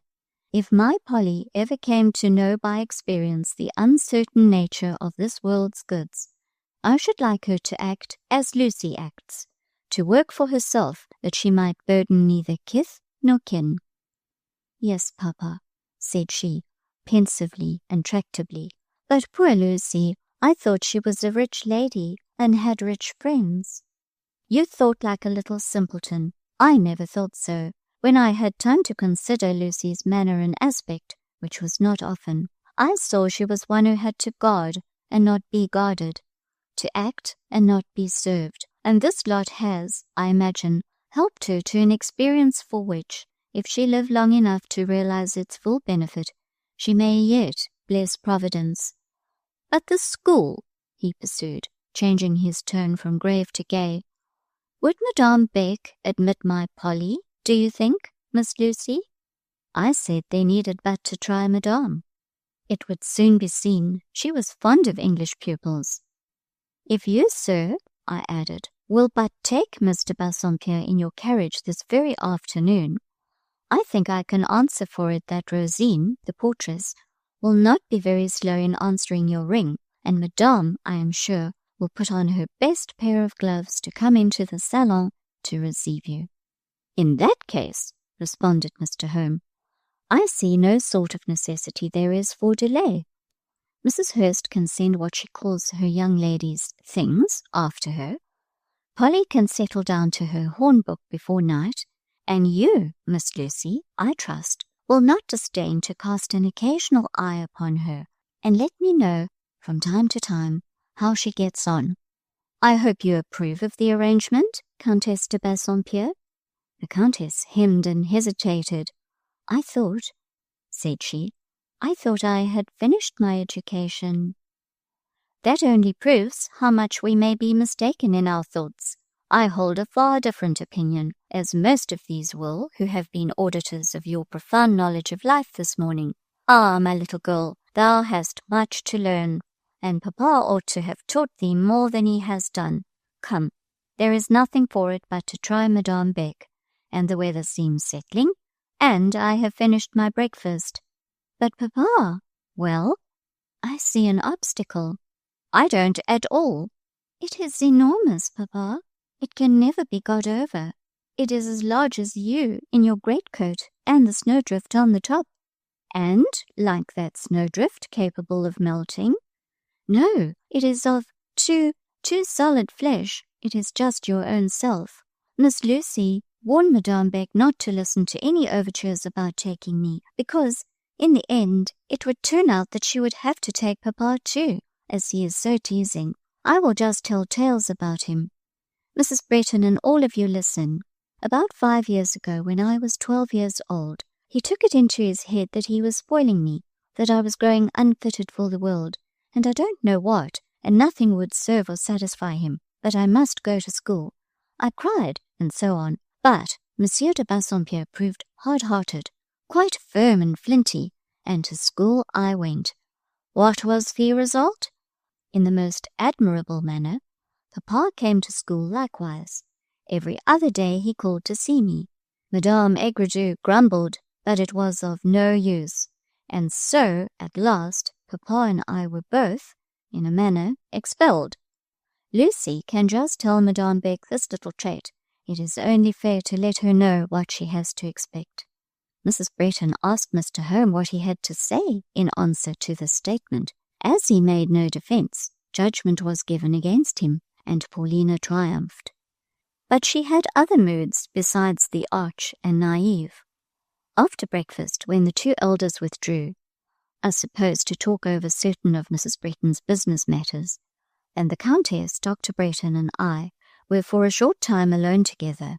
All the child left her, with us, more nearly her companions in age. She rose at once to the little lady. Her very face seemed to alter, that play of feature and candour of look, which, when she spoke to her father, made it quite dimpled and round, yielded to an aspect more thoughtful and lines distincter and less mobile. No doubt Graham noted the change as well as I. He stood for some minutes near the window, looking out at the snow. Presently he approached the hearth and entered into conversation, but not quite with his usual ease. Fit topics did not seem to rise to his lips. He chose them fastidiously, hesitatingly, and consequently infelicitously. He spoke vaguely of Villette, its inhabitants, its notable sights and buildings. He was answered by Mr. Bassompierre in quite womanly sort, with intelligence, with a manner not indeed wholly disindividualized, a tone, a glance, a gesture, here and there, rather animated and quick, than measured and stately, still recalled little Polly. But yet there was so fine and even a polish, so calm and courteous a grace, gilding and sustaining these peculiarities, that a less sensitive man than Graham would not have ventured to seize upon them as vantage points, leading to franker intimacy. Yet while Dr. Bretton continued subdued, and for him, sedate, he was still observant. Not one of those petty impulses and natural breaks escaped him. He did not miss one characteristic movement, one hesitation in language, or one lisp in utterance. At times, in speaking fast, she still lisped, but coloured whenever such lapse occurred, and in a painstaking, conscientious manner, quite as amusing as the slight error, repeated the word more distinctly. Whenever she did this, Dr. Bretton smiled. Gradually, as they conversed, the restraint on each side slackened. Might the conference have but been prolonged, I believe it would soon have become genial. Already to Paulina's lip and cheek returned the wreathing, dimpling smile.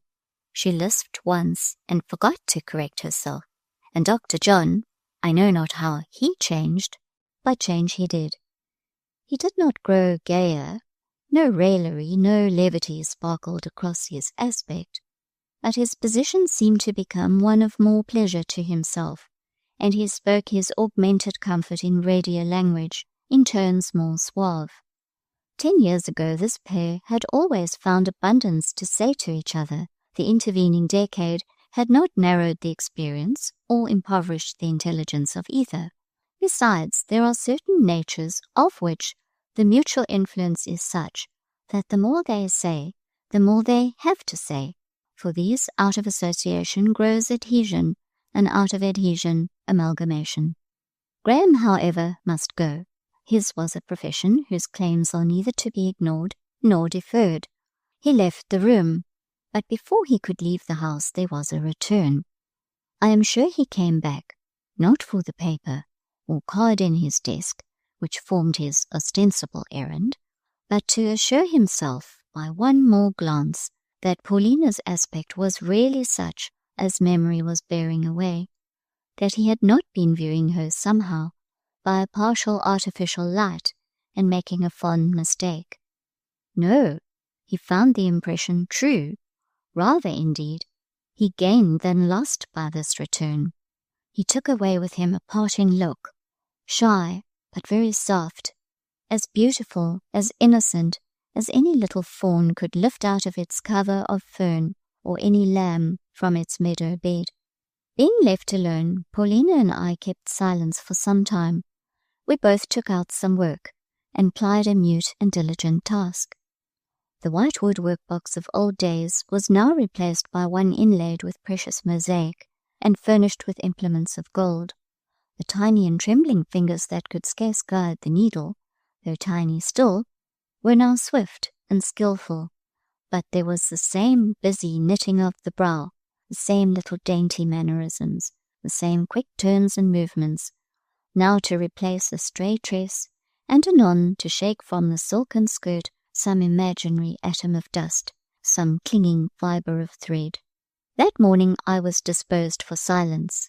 The austere fury of the winter day had on me an awing, hushing influence.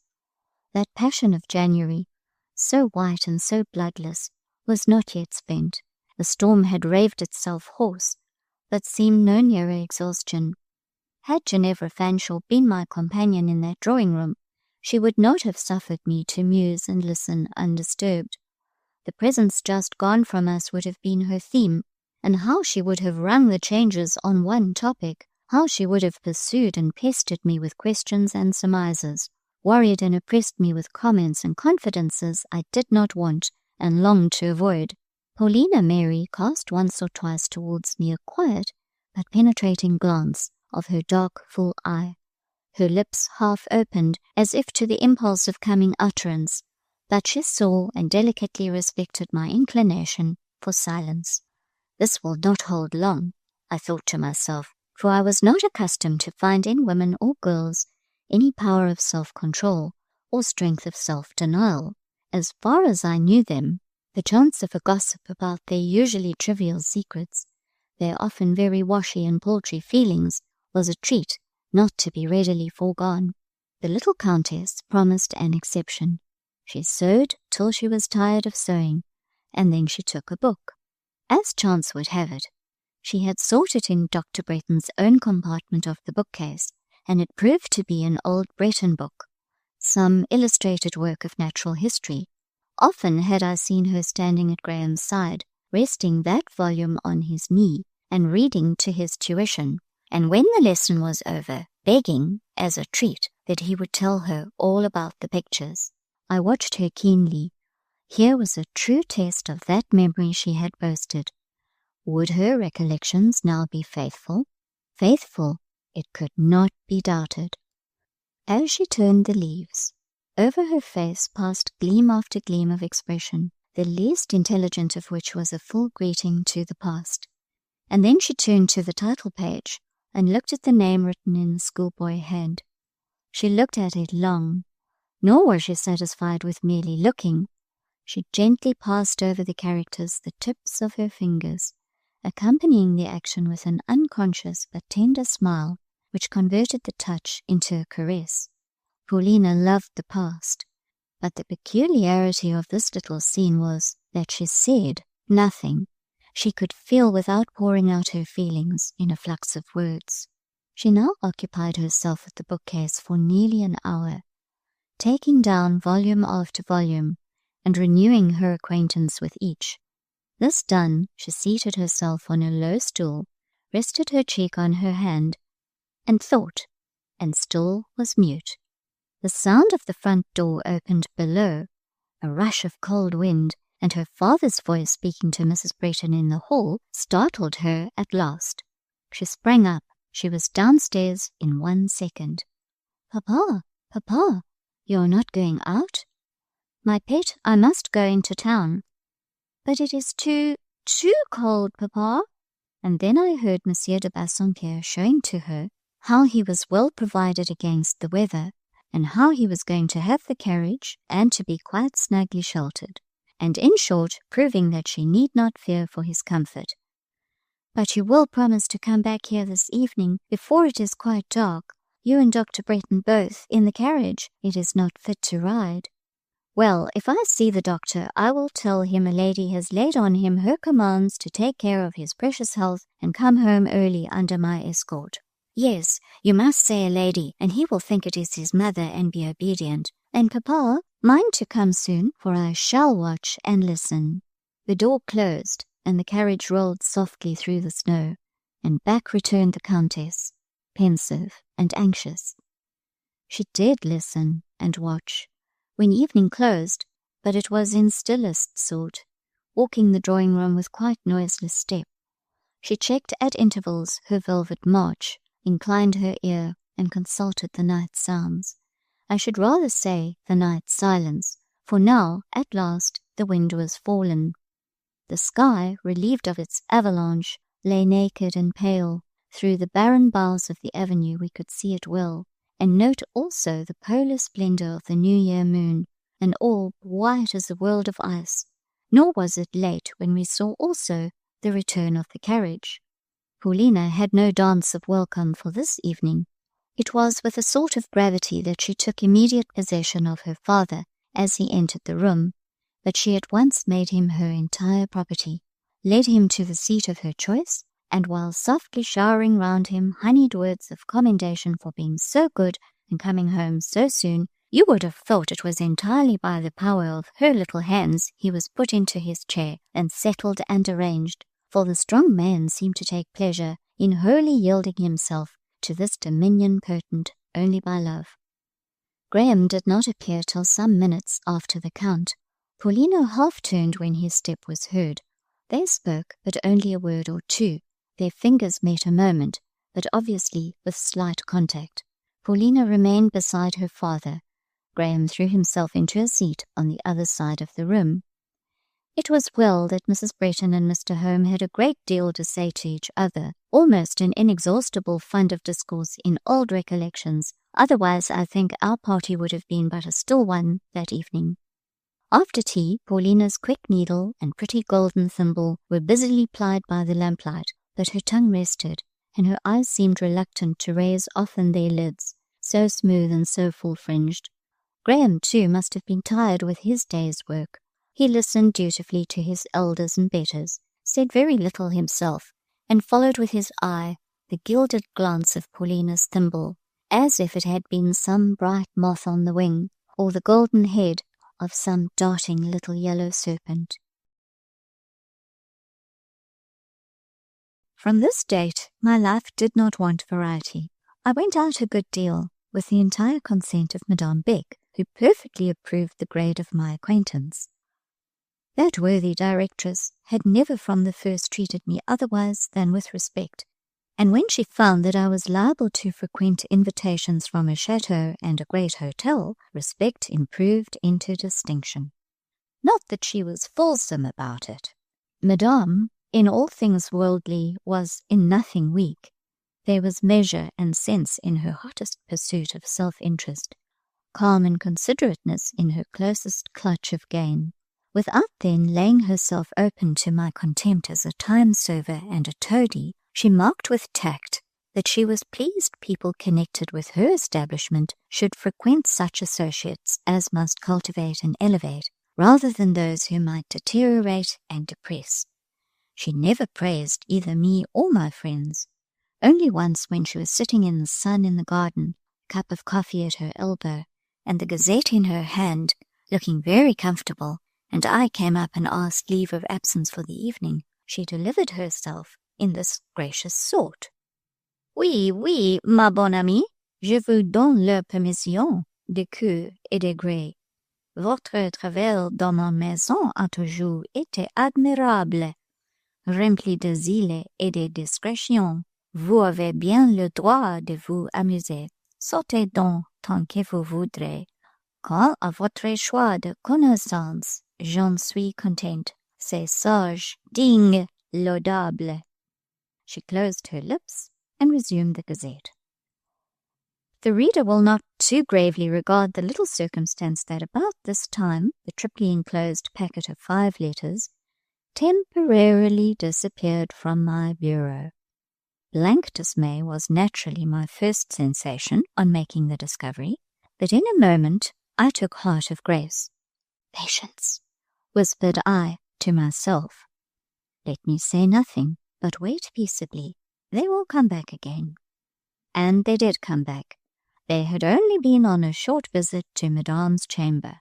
Having passed their examination, they came back duly and truly. I found them all right the next day. I wonder what she thought of my correspondence. What estimate did she form of Dr. John Bretton's epistolary powers? In what light did the often very pithy thoughts, the generally sound and sometimes original opinions, set without pretension in an easily flowing spirited style, appear to her? How did she like that genial, half-humorous vein which to me gave such delight? What did she think of the few kind words scattered here and there, not thickly, as the diamonds were scattered in the valley of Sinbad, but sparely, as those gems lie in unfabled beds? O Madame Beck, how seemed these things to you? I think, in Madame Beck's eyes, the 5 letters found a certain favour. One day after she had borrowed them of me, in speaking of so suave a little woman one ought to use suave terms, I caught her examining me with a steady, contemplative gaze, a little puzzled, but not at all malevolent. It was during that brief space between lessons when the pupils turned out into the court for a quarter of an hour's recreation. She and I remained in the first class alone when I met her eye. Her thoughts forced themselves partially through her lips. Il y a, said she, quelque chose de bien remarquable dans leur caractère anglaise. How, madame? She gave a little laugh, repeating the word how in English. Je ne saurais vous dire how, mes enfants. Les Anglais ont des idées à eux, en amitié, en amour, en tout, mais au moins il n'est pas besoin de les surveiller, she added, getting up and trotting away like the compact little pony she was. Then I hope, murmured I to myself, you will graciously let alone my letters for the future. Alas, something came rushing into my eyes, dimming utterly their vision, blotting from sight the schoolroom, the garden, the bright winter sun, as I remembered that never more would letters, such as she had read, come to me. I had seen the last of them, that goodly river on whose banks I had sojourned, of whose waves a few reviving drops had trickled to my lips, was bending to another course. It was leaving my little hut and field, forlorn and sand-dry, pouring its wealth of waters far away. The change was right, just, natural, not a word could be said, but I loved my Rhine, my Nile. I had almost worshipped my Ganges, and I grieved that the grand tide should roll estranged, should vanish like a false mirage. Though stoical, I was not quite a stoic.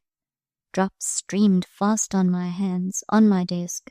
I wept one sultry shower, heavy and brief. But soon I said to myself, the hope I am bemoaning suffered and made me suffer much. It did not die till it was full time. Following an agony so lingering, death ought to be welcome. Welcome I endeavoured to make it. Indeed, long pain had made patience a habit.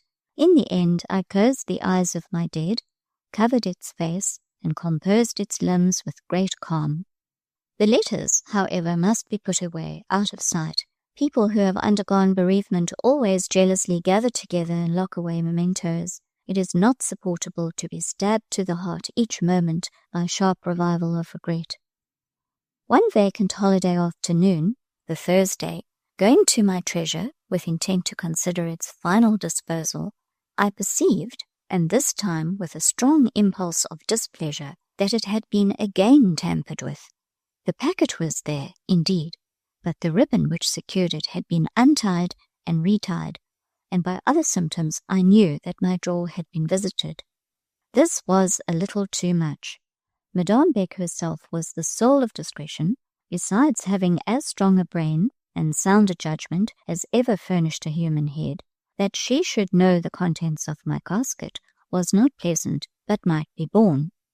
Little Jesuit inquisitress as she was, she could see things in a true light, and understand them in an unperverted sense, but the idea that she had ventured to communicate information thus gained to others, that she had, perhaps, amused herself with a companion over documents, in my eyes most sacred, shocked me cruelly. Yet that such was the case, I now saw reason to fear. I even guessed her confidant, her kinsman, Monsieur Paul Emmanuel, had spent yesterday evening with her. She was much in the habit of consulting him, and of discussing with him matters she broached to no one else. This very morning, in class, that gentleman had favoured me with a glance which he seemed to have borrowed from Vashti, the actress. I had not at the moment comprehended that blue, yet lurid flash out of his angry eye, but I read its meaning now. He, I believed, was not apt to regard what concerned me from a fair point of view, nor to judge me with tolerance and candour. I had always found him severe and suspicious. The thought that these letters, mere friendly letters as they were, had fallen once and might fall again into his hands, jarred my very soul. What should I do to prevent this? In what corner of this strange house was it possible to find security or secrecy? Where could a key be a safeguard, or a padlock a barrier? In the grenier? No, I did not like the grenier. Besides, most of the boxes and drawers there were mouldering and did not lock. Rats, too, gnawed their way through the decayed wood, and mice made nests amongst the litter of their contents. My dear letters, most dear still, though Ichabod was written on their covers, might be consumed by vermin. Certainly the writing would soon become obliterated by damp. No, the grenier would not do. But where then? While pondering this problem, I sat in the dormitory window seat. It was a fine, frosty afternoon. The winter sun, already setting, gleamed pale on the tops of the garden shrubs in the allée de Vendu. One great old pear tree, the nun's pear tree, stood up a tall Dryad skeleton, grey, gaunt, and stripped. A thought struck me. One of those queer, fantastic thoughts that will sometimes strike solitary people. I put on my bonnet, cloak, and furs, and went out into the city. Bending my steps to the old historical quarter of the town, whose hoaxen, overshadowed precincts I always sought by instinct in melancholy moods, I wandered on from street to street, till, having crossed a half-deserted place or square, I found myself before a sort of broker's shop, an ancient place, full of ancient things. What I wanted was a metal box, which might be soldered, or a thick glass jar or bottle, which might be stoppered or sealed hermetically. Amongst miscellaneous heaps, I found and purchased the latter article. I then made a little roll of my letters, wrapped them in oiled silk, bound them with twine, and having put them in the bottle, got the old Jew broker to stopper, seal, and make it airtight. While obeying my directions, he glanced at me now and then suspiciously from under his frost-white eyelashes. I believe he thought there was some evil deed on hand. In all this I had a dreary something, not pleasure, but a sad, lonely satisfaction. The impulse under which I acted, the mood controlling me, was similar to the impulse and the mood which had induced me to visit the confessional. With quick walking, I regained the pensionnat just at dark and in time for dinner. At 7 o'clock, the moon rose.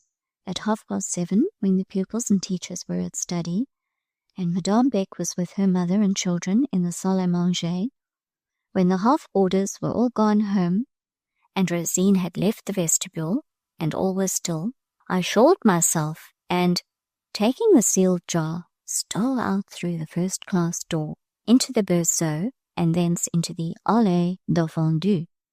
Methuselah, the pear tree, stood at the further end of this walk, near my seat. He rose up, dim and grey, above the lower shrubs round him. Now Methuselah, though so very old, was of sound timber still, only there was a hole, or rather a deep hollow, near his root. I knew there was such a hollow, hidden partly by ivy and creepers growing thick round, and there I meditated hiding my treasure. But I was not only going to hide a treasure, I meant also to bury a grief, that grief over which I had lately been weeping, as I wrapped it in its winding sheet, must be interred. Well, I cleared away the ivy and found the hole. It was large enough to receive the jar, and I thrust it deep in. In a tool shed at the bottom of the garden lay the relics of building materials, left by masons lately employed to repair a part of the premises. I fetched thence a slate and some mortar, put the slate on the hollow, secured it with cement, covered the hole with black mould, and finally replaced the ivy. This done, I rested, leaning against the tree, lingering, like any other mourner, beside a newly sodded grave. The air of the night was very still, but dim with a peculiar mist, which changed the moonlight into a luminous haze. In this air, or this mist, there was some quality, electrical perhaps, which acted in strange sort upon me.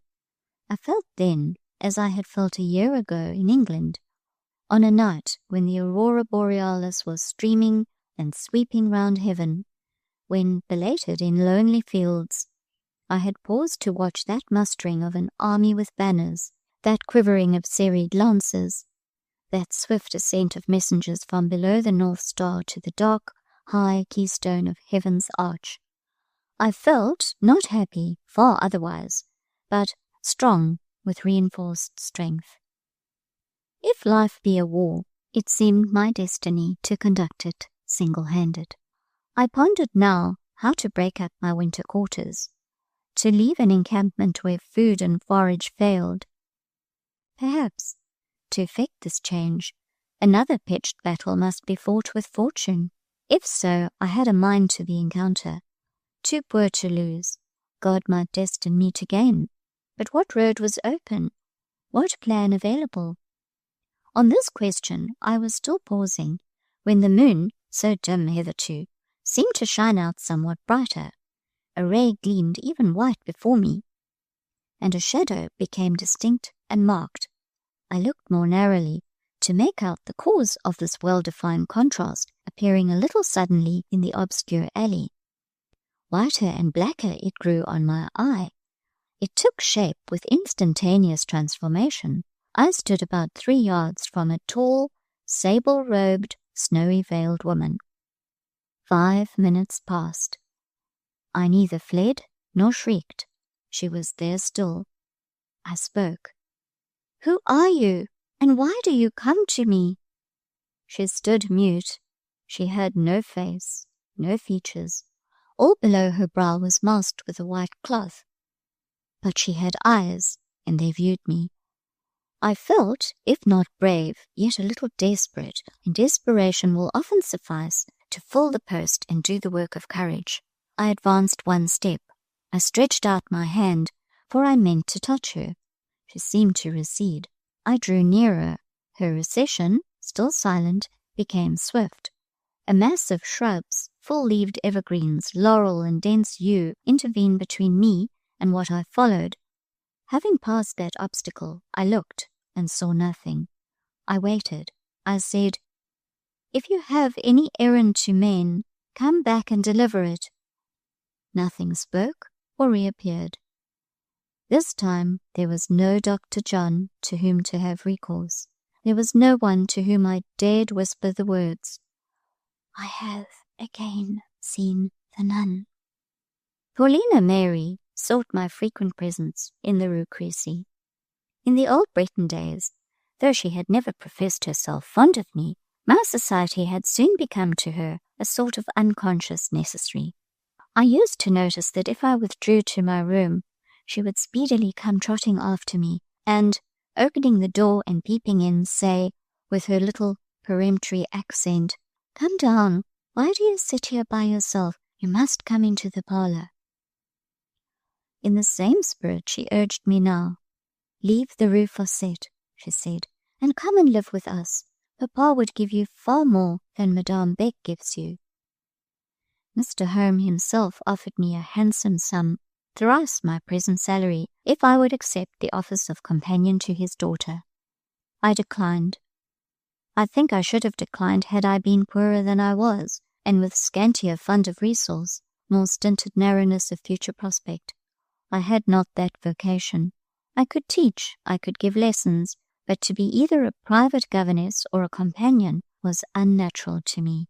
Rather than fill the former post in any great house, I would deliberately have taken a housemaid's place, bought a strong pair of gloves, swept bedrooms and staircases, and cleaned stoves and locks, in peace and independence. Rather than be a companion, I would have made shirts and starved. I was no bright lady's shadow, not Mr. Bassompierre's. Overcast enough it was my nature often to be. Of a subdued habit I was, but the dimness and depression must both be voluntary, such as kept me docile at my desk, in the midst of my now well-accustomed pupils in Madame Beck's first class, or alone at my own bedside, in her dormitory, or in the alien seat which were called mine, in her garden. My qualifications were not convertible nor adaptable. They could not be made the foil of any gem, the adjunct of any beauty, the appendage of any greatness in Christendom. Madame Beck and I, without assimilating, understood each other well. I was not her companion, nor her children's governess, She left me free. She tied me to nothing, not to herself, not even to her interests. Once, when she had for a fortnight been called from home by a near relation's illness, and on her return, all anxious and full of care about her establishment, lest something in her absence should have gone wrong, finding that matters had proceeded much as usual and that there was no evidence of glaring neglect, she made each of the teachers a present in acknowledgment of steadiness. To my bedside she came at 12 o'clock at night, and told me she had no present for me.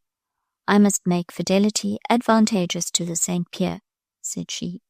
If I attempt to make it advantageous to you, there will arise misunderstanding between us, perhaps separation. One thing, however, I can do to please you. Leave you alone with your liberty. C'est ce que je ferai. She kept her word. Every slight shackle she had ever laid on me, she, from that time, with quiet hand removed.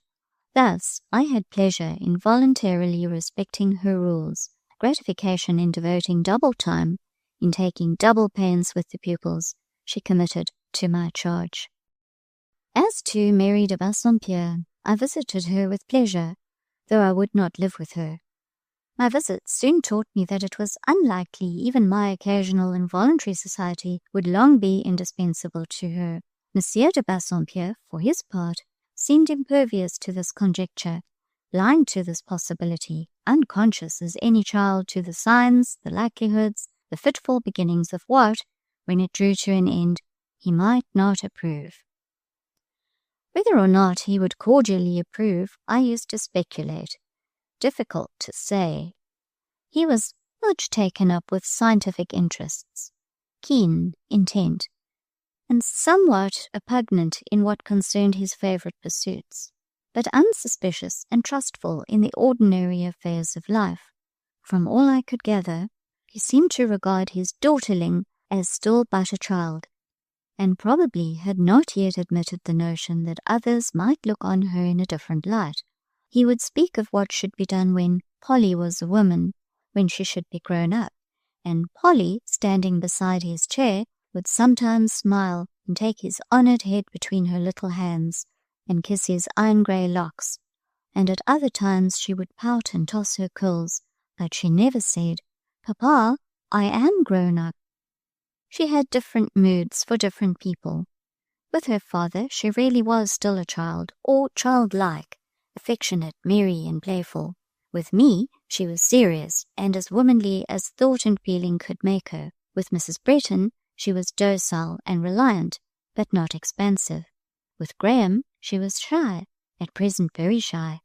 At moments she tried to be cold. On occasion she endeavoured to shun him. His step made her start. His entrance hushed her. When he spoke, her answers failed of fluency. When he took leave, she remained self-vexed and disconcerted. Even her father noticed this demeanour in her. "My little Polly," he said once, "you live too retired a life. If you grow to be a woman with these shy manners, you will hardly be fitted for society. You really make quite a stranger of Dr. Bretton. How is this? Don't you remember that as a little girl you used to be rather partial to him?" "Rather, Papa," echoed she, with her slightly dry, yet gentle and simple tone. "And you don't like him now? What has he done?" "Nothing. Yes, I like him a little, but we are grown strange to each other." "Then rub it off, Polly. Rub the rust and the strangeness off. Talk away when he is here, and have no fear of him." "He does not talk much." "Is he afraid of me, do you think, Papa?" "Oh, to be sure, what man would not be afraid of such a little silent lady?" "Then tell him some day not to mind my being silent. Say that it is my way, and that I have no unfriendly intention." "Your way, you little chatterbox! So far from being your way, it is only your whim." "Well, I'll improve, Papa." And very pretty was the grace with which the next day she tried to keep her word. I saw her make the effort to converse affably with Dr. John on general topics. The attention called into her guest's face a pleasurable glow. He met her with caution, and replied to her in his softest tones, as if there was a kind of gossamer happiness hanging in the air, which he feared to disturb by drawing too deep a breath. Certainly, in her timid yet earnest advance to friendship, it could not be denied that there was a most exquisite and fairy charm. When the doctor was gone, she approached her father's chair. "Did I keep my word, Papa? Did I behave better?" "My Polly behaved like a queen. I shall become quite proud of her if this improvement continues. By and by we shall see her receiving my guests with quite a calm, grand manner. Miss Lucy and I will have to look about us and polish up all our best airs and graces, lest we should be thrown into the shade. Still, Polly, there is a little flutter, a little tendency to stammer now and then, and even to lisp, as you lisped when you were 6 years old." "No, Papa," interrupted she indignantly. "That can't be true." "I appealed to Miss Lucy. Did she not, in answering Dr. Bretton's question as to whether she had ever seen the palace of the Prince Boiletin, say, yes, she had been there several times?" "Papa, you are satirical, you are méchant. I can pronounce all the letters of the alphabet as clearly as you can, but tell me this, you are very particular in making me be civil to Dr. Bretton. Do you like him yourself?" "To be sure, for old acquaintance' sake I like him. Then he is a very good son to his mother, besides being a kind-hearted fellow, and clever in his profession. Yes, the callant is well enough." "Callant? Ah, Scotchman, Papa, is it the Edinburgh or the Aberdeen accent you have?" "Both, my pet, both, and doubtless the Glaswegian into the bargain. It is that which enables me to speak French so well. A good Scots tongue always succeeds well at the French." "The French, Scotch again, incorrigible Papa, you too need schooling. Well, Polly, you must persuade Miss Snowe to undertake both you and me, to make you steady and womanly, and me refined and classical." The light in which Monsieur de Bassompierre evidently regarded Miss Snowe used to occasion me much inward edification. What contradictory attributes of character we sometimes find ascribed to us, according to the eye with which we are viewed. Madame Beck esteemed me learned and blue, Miss Fanshawe caustic, ironic, and cynical, Mr. Home a model teacher, the essence of the sedate and discreet, somewhat conventional, perhaps, too strict, limited and scrupulous, but still the pink and pattern of governess correctness, whilst another person, Professor Paul Emanuel, to wit, never lost an opportunity of intimating his opinion that mine was rather a fiery and rash nature, adventurous, indocile, and audacious. I smiled at them all. If anyone knew me, it was little Paulina Mary. As I would not be Paulina's nominal and paid companion, genial and harmonious as I began to find her intercourse, she persuaded me to join her in some study as a regular and settled means of sustaining communication. She proposed the German language, which, like myself, she found difficult of mastery. We agreed to take our lessons in the Rue Crecy of the same mistress. This arrangement threw us together for some hours of every week. Monsieur de Bassompierre seemed quite pleased. It perfectly met his approbation that Madame Minerva Gravity should associate a portion of her leisure with that of his fair and dear child. That other self-elected judge of mine, the professor in the Rue Fete, discovering by some surreptitious spying means that I was no longer so stationary as hitherto, but went out regularly at certain hours of certain days, took it upon himself to place me under surveillance. People said Monsieur Emmanuel had been brought up amongst Jesuits. I should more readily have accredited this report had his manoeuvres been better masked. As it was, I doubted it.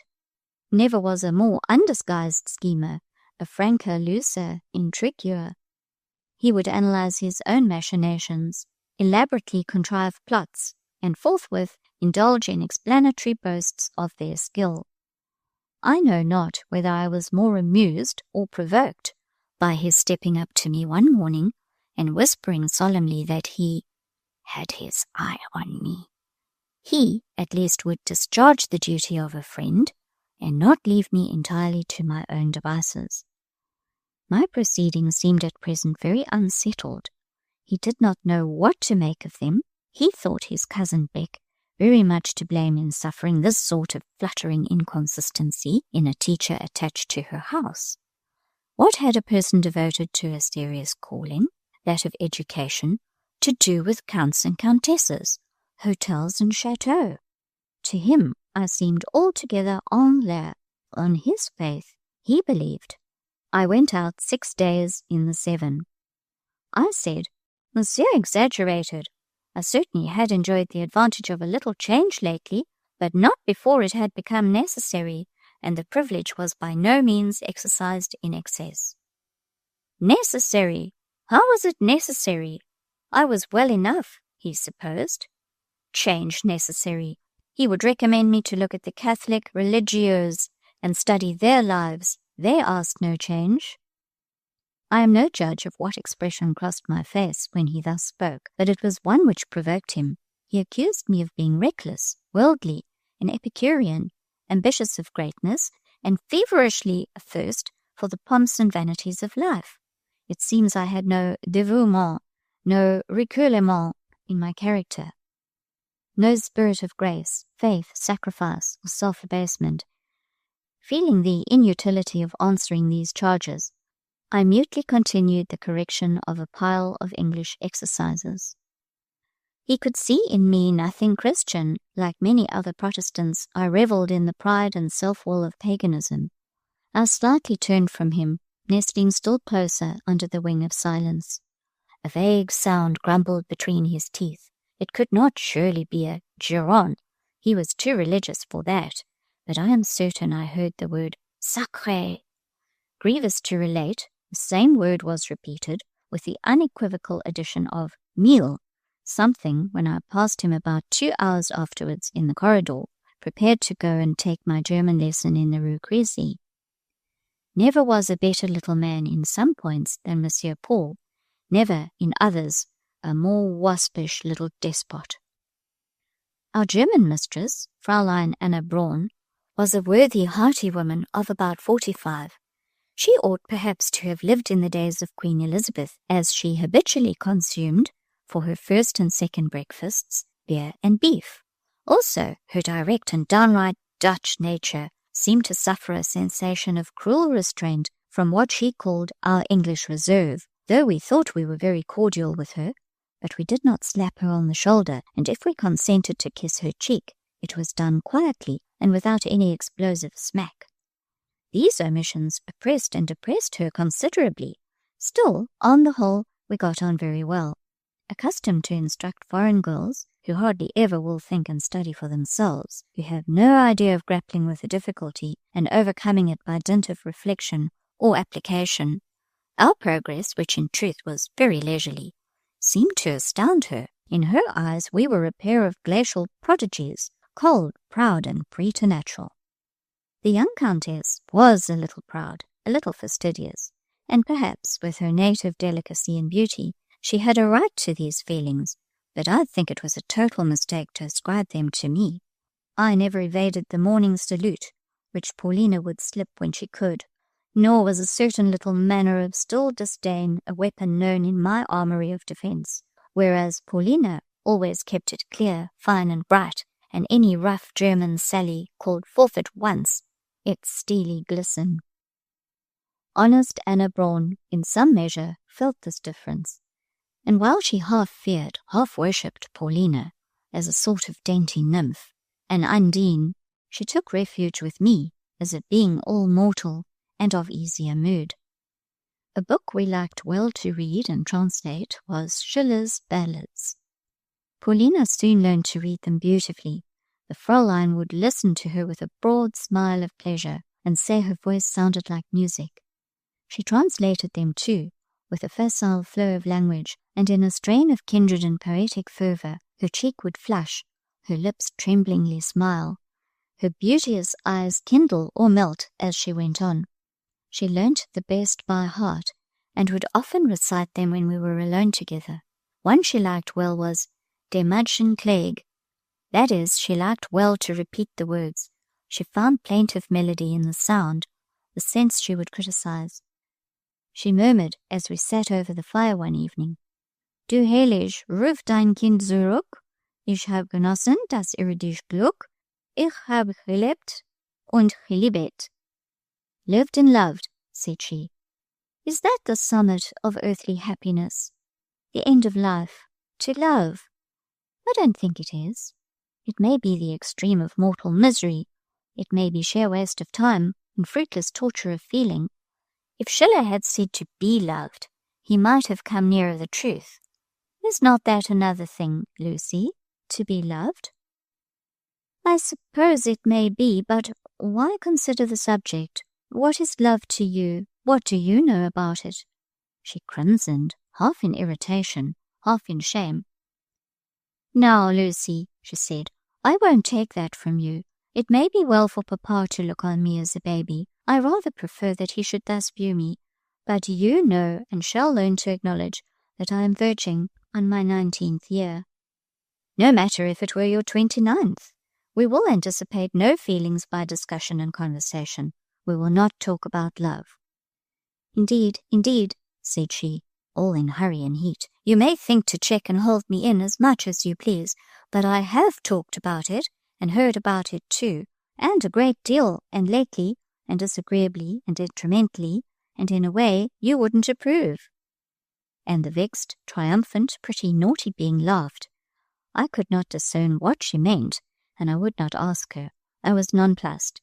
Seeing, however, the utmost innocence in her countenance, combined with some transient perverseness and petulance, I said at last, Who talks to you disagreeably and detrimentally on such matters? Who that has near access to you would dare to do it?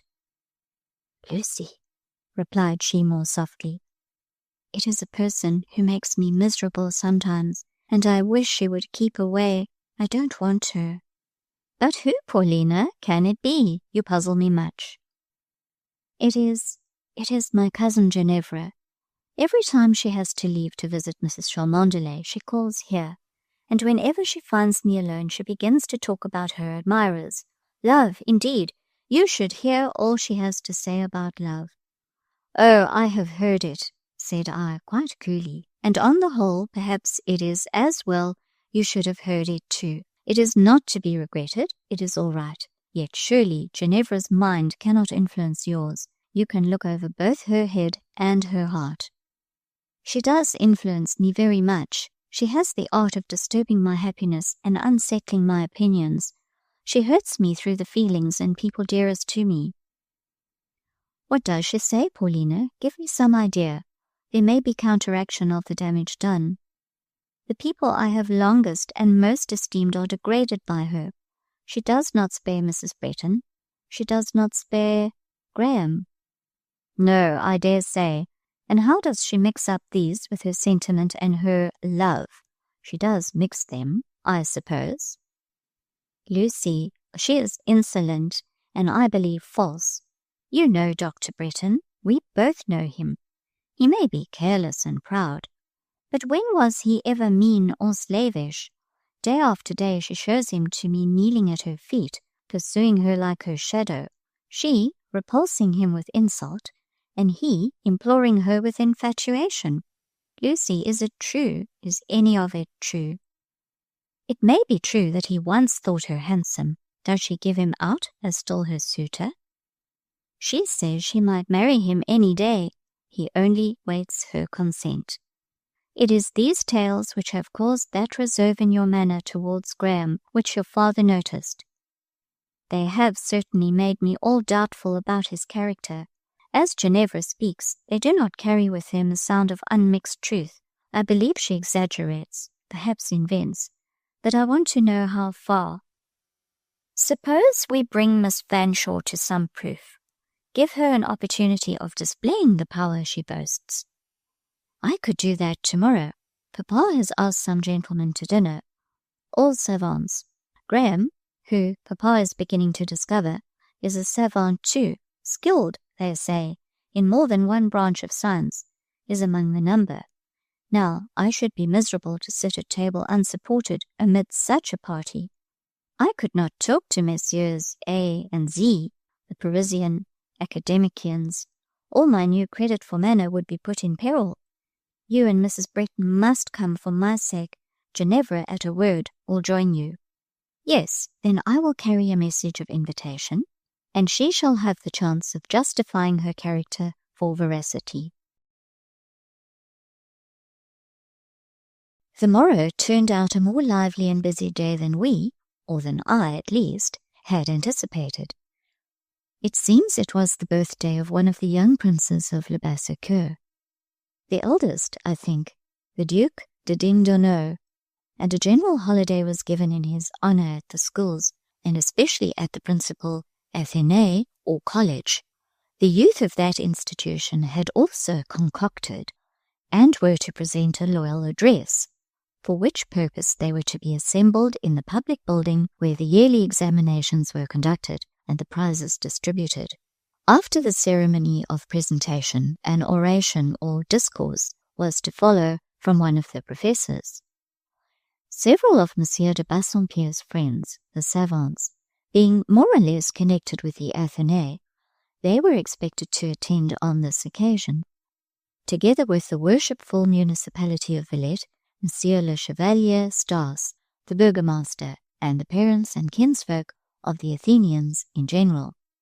Monsieur de Bassompierre was engaged by his friends to accompany them.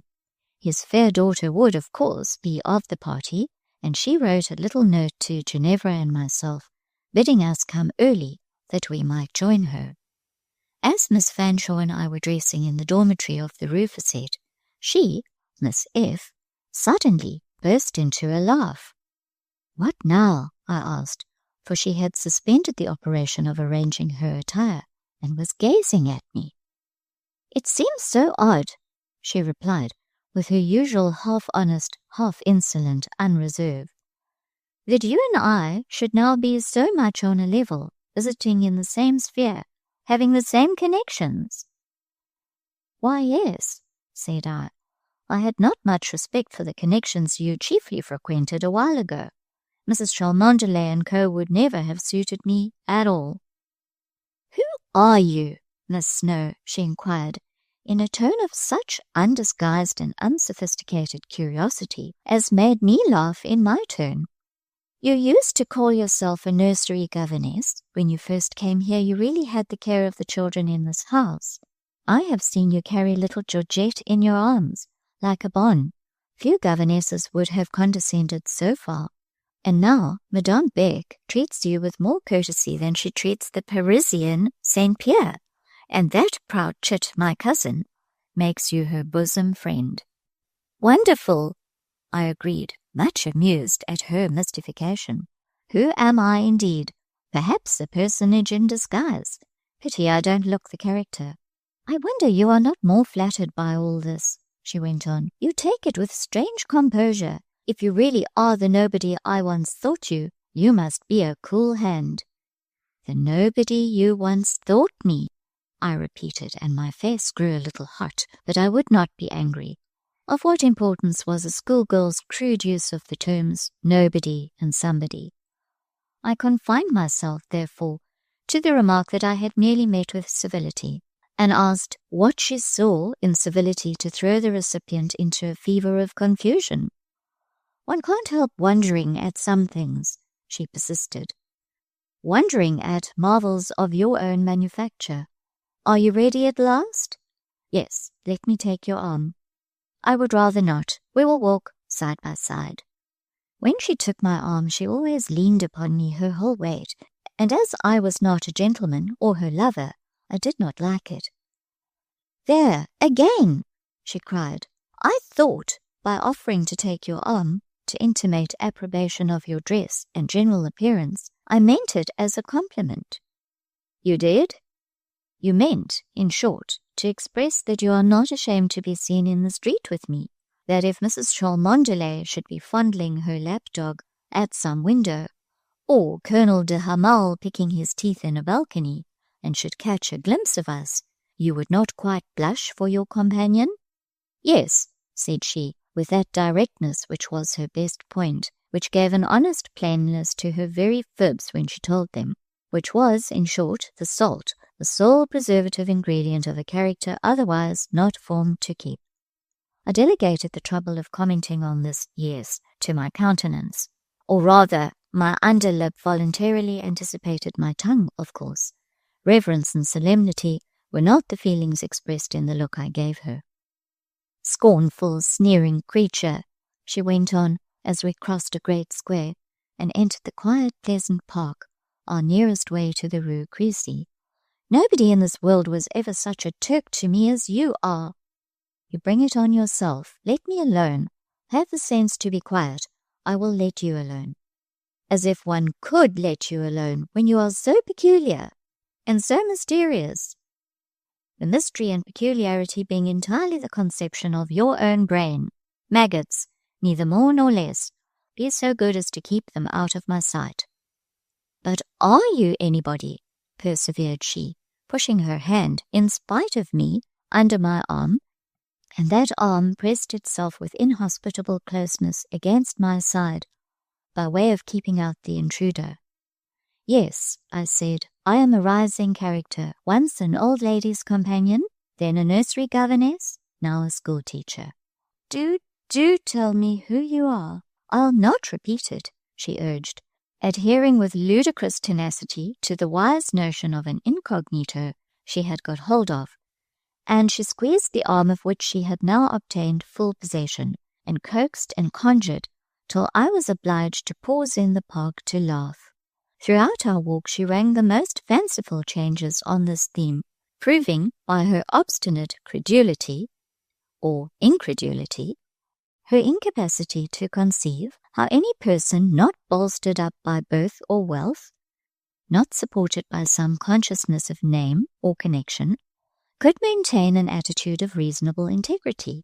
As for me, it quite sufficed to my mental tranquillity that I was known where it imported that known I should be. The rest sat on me easily.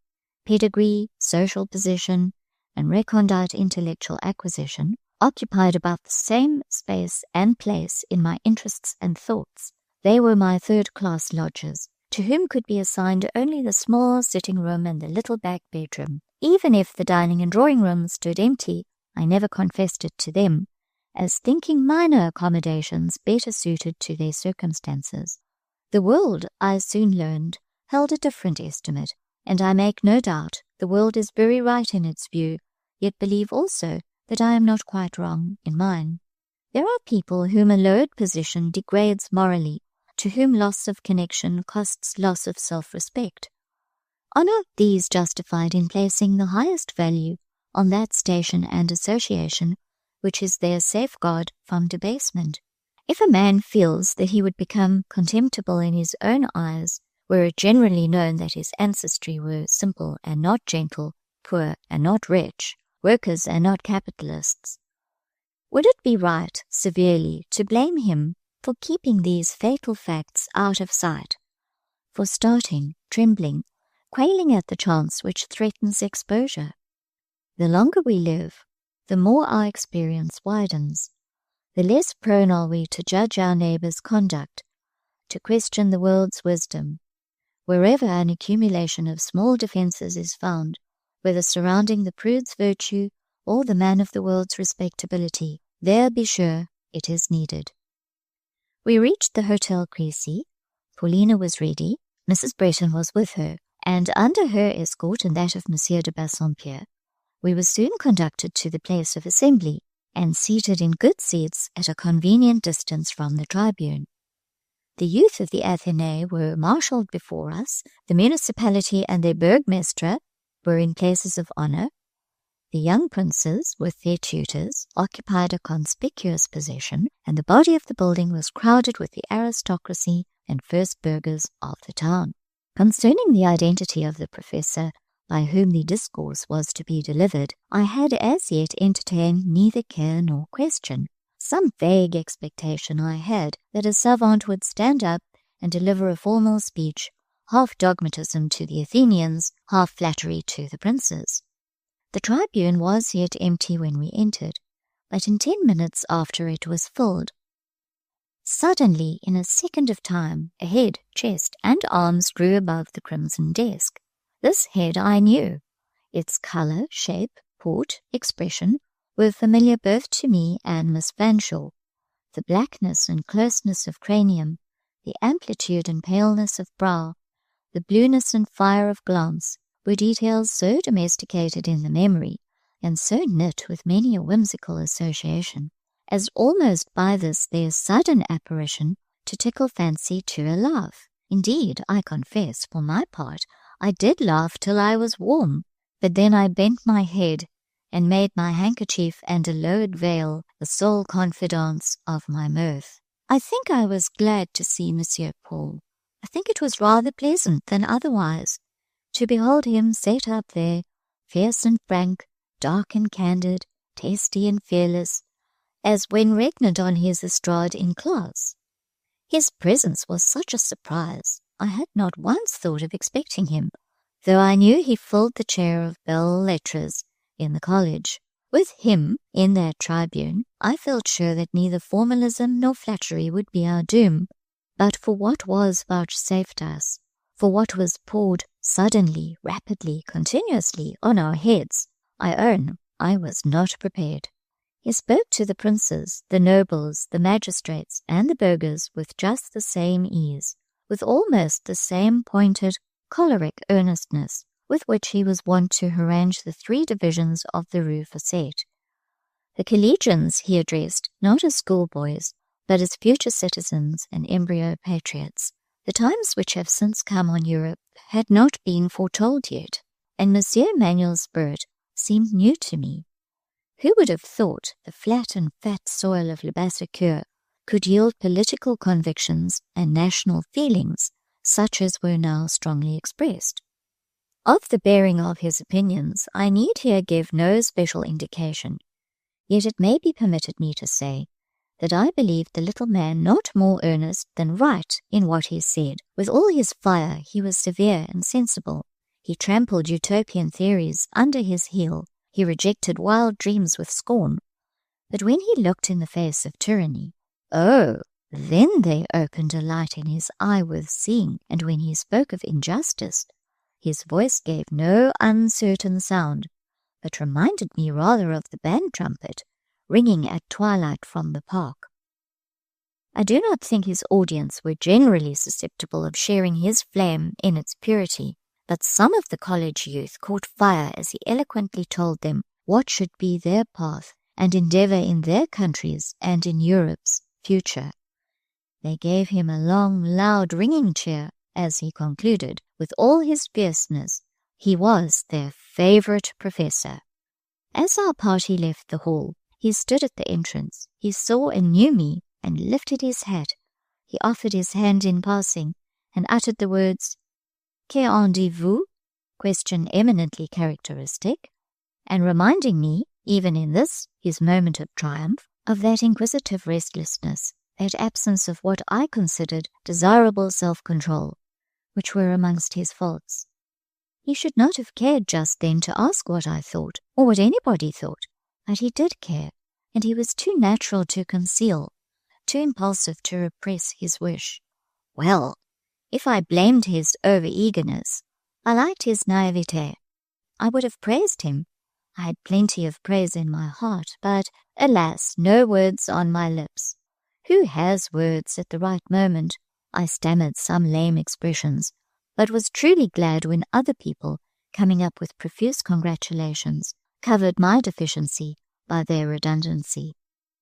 A gentleman introduced him to Monsieur de Bassompierre, and the Count, who had likewise been highly gratified, asked him to join his friends, for the most part Monsieur Emmanuel's likewise, and to dine with them at the Hotel Crecy. He declined dinner, for he was a man always somewhat shy at meeting the advances of the wealthy. There was a strength of sturdy independence in the stringing of his sinews, not obtrusive, but pleasant enough to discover as one advanced in knowledge of his character. He promised, however, to step in with his friend, Monsieur A., a French academician, in the course of the evening. At dinner that day, Ginevra and Paulina each looked, in her own way, very beautiful. The former, perhaps, boasted the advantage in material charms, but the latter shone preeminent for attractions more subtle and spiritual, for light and eloquence of eye, for grace of mien, for winning variety of expression. Ginevra's dress of deep crimson relieved well her light curls and harmonized with her rose-like bloom. Paulina's attire, in fashion close, though faultlessly neat, but in texture clear and white, made the eye grateful for the delicate life of her complexion, for the soft animation of her countenance, for the tender depth of her eyes, for the brown shadow and bounteous flow of her hair, darker than that of her Saxon cousin, as were also her eyebrows, her eyelashes, her full irids, and large mobile pupils. Nature having traced all these details slightly, and with a careless hand, in Miss Fanshaw's case, and in Mr. Bassompierre's, wrought them to a high and delicate finish. Paulina was awed by these savants, but not quite to mutism. She conversed modestly, diffidently, not without effort, but with so true a sweetness, so fine and penetrating a sense, that her father more than once suspended his own discourse to listen, and fixed on her an eye of proud delight. It was a polite Frenchman, Monsieur Z, a very learned but quite a courtly man, who had drawn her into discourse. I was charmed with her French. It was faultless, the structure correct, the idioms true, the accent pure. Ginevra, who had lived half her life on the continent, could do nothing like it. Not that words ever failed Miss Fanshawe, but real accuracy and purity she neither possessed, nor in any number of years would acquire. Here, too, Monsieur de Bassompierre was gratified, for on the point of language he was critical. Another listener and observer there was, one who, detained by some exigency of his profession, had come in late to dinner. Both ladies were quietly scanned by Dr. Bretton at the moment of taking his seat at the table, and that guarded survey was more than once renewed. His arrival roused Miss Fanshawe, who had hitherto appeared listless. She now became smiling and complacent, talked, though what she said was rarely to the purpose, or rather was of a purpose somewhat mortifyingly below the standard of the occasion. Her light, disconnected prattle might have gratified Graham once. Perhaps it pleased him still. Perhaps it was only fancy which suggested the thought that, while his eye was filled and his ear fed, his taste, his keen zest, his lively intelligence were not equally consulted and regaled. It is certain that, restless and exacting as seemed the demand on his attention, he yielded courteously all that was required. His manner showed neither pique nor coolness. Ginevra was his neighbour, and to her, during dinner, he almost exclusively confined his notice. She appeared satisfied, and passed to the drawing-room in very good spirits. Yet no sooner had we reached that place of refuge than she again became flat and listless. Throwing herself on a couch, she denounced both the discourse and the dinner as stupid affairs, and inquired of her cousin how she could hear such a set of prosaic gros bonnets as her father gathered about him. The moment the gentlemen were heard to move, her railing ceased. She started up, flew to the piano, and dashed at it with spirit. Dr. Bretton, entering, one of the first, took up his station beside her. I thought he would not long maintain that post. There was a position near the hearth to which I expected to see him attracted. This position he only scanned with his eye. While he looked, others drew in. The grace and mind of Paulina charmed these thoughtful Frenchmen. The fineness of her beauty, the soft courtesy of her manner, her immature but real and inbred tact, pleased their national taste. They clustered about her, not indeed to talk science, which would have rendered her dumb, but to touch on many subjects in letters, in arts, in actual life, on which it soon appeared that she had both read and reflected. I listened. I am sure that though Graham stood aloof, he listened too. His hearing as well as his vision was very fine, quick, discriminating. I knew he gathered the conversation. I felt that the mode in which it was sustained suited him exquisitely, pleased him almost to pain. In Paulina there was more force, both of feeling and character, than most people thought, than Graham himself imagined, than she would ever show to those who did not wish to see it.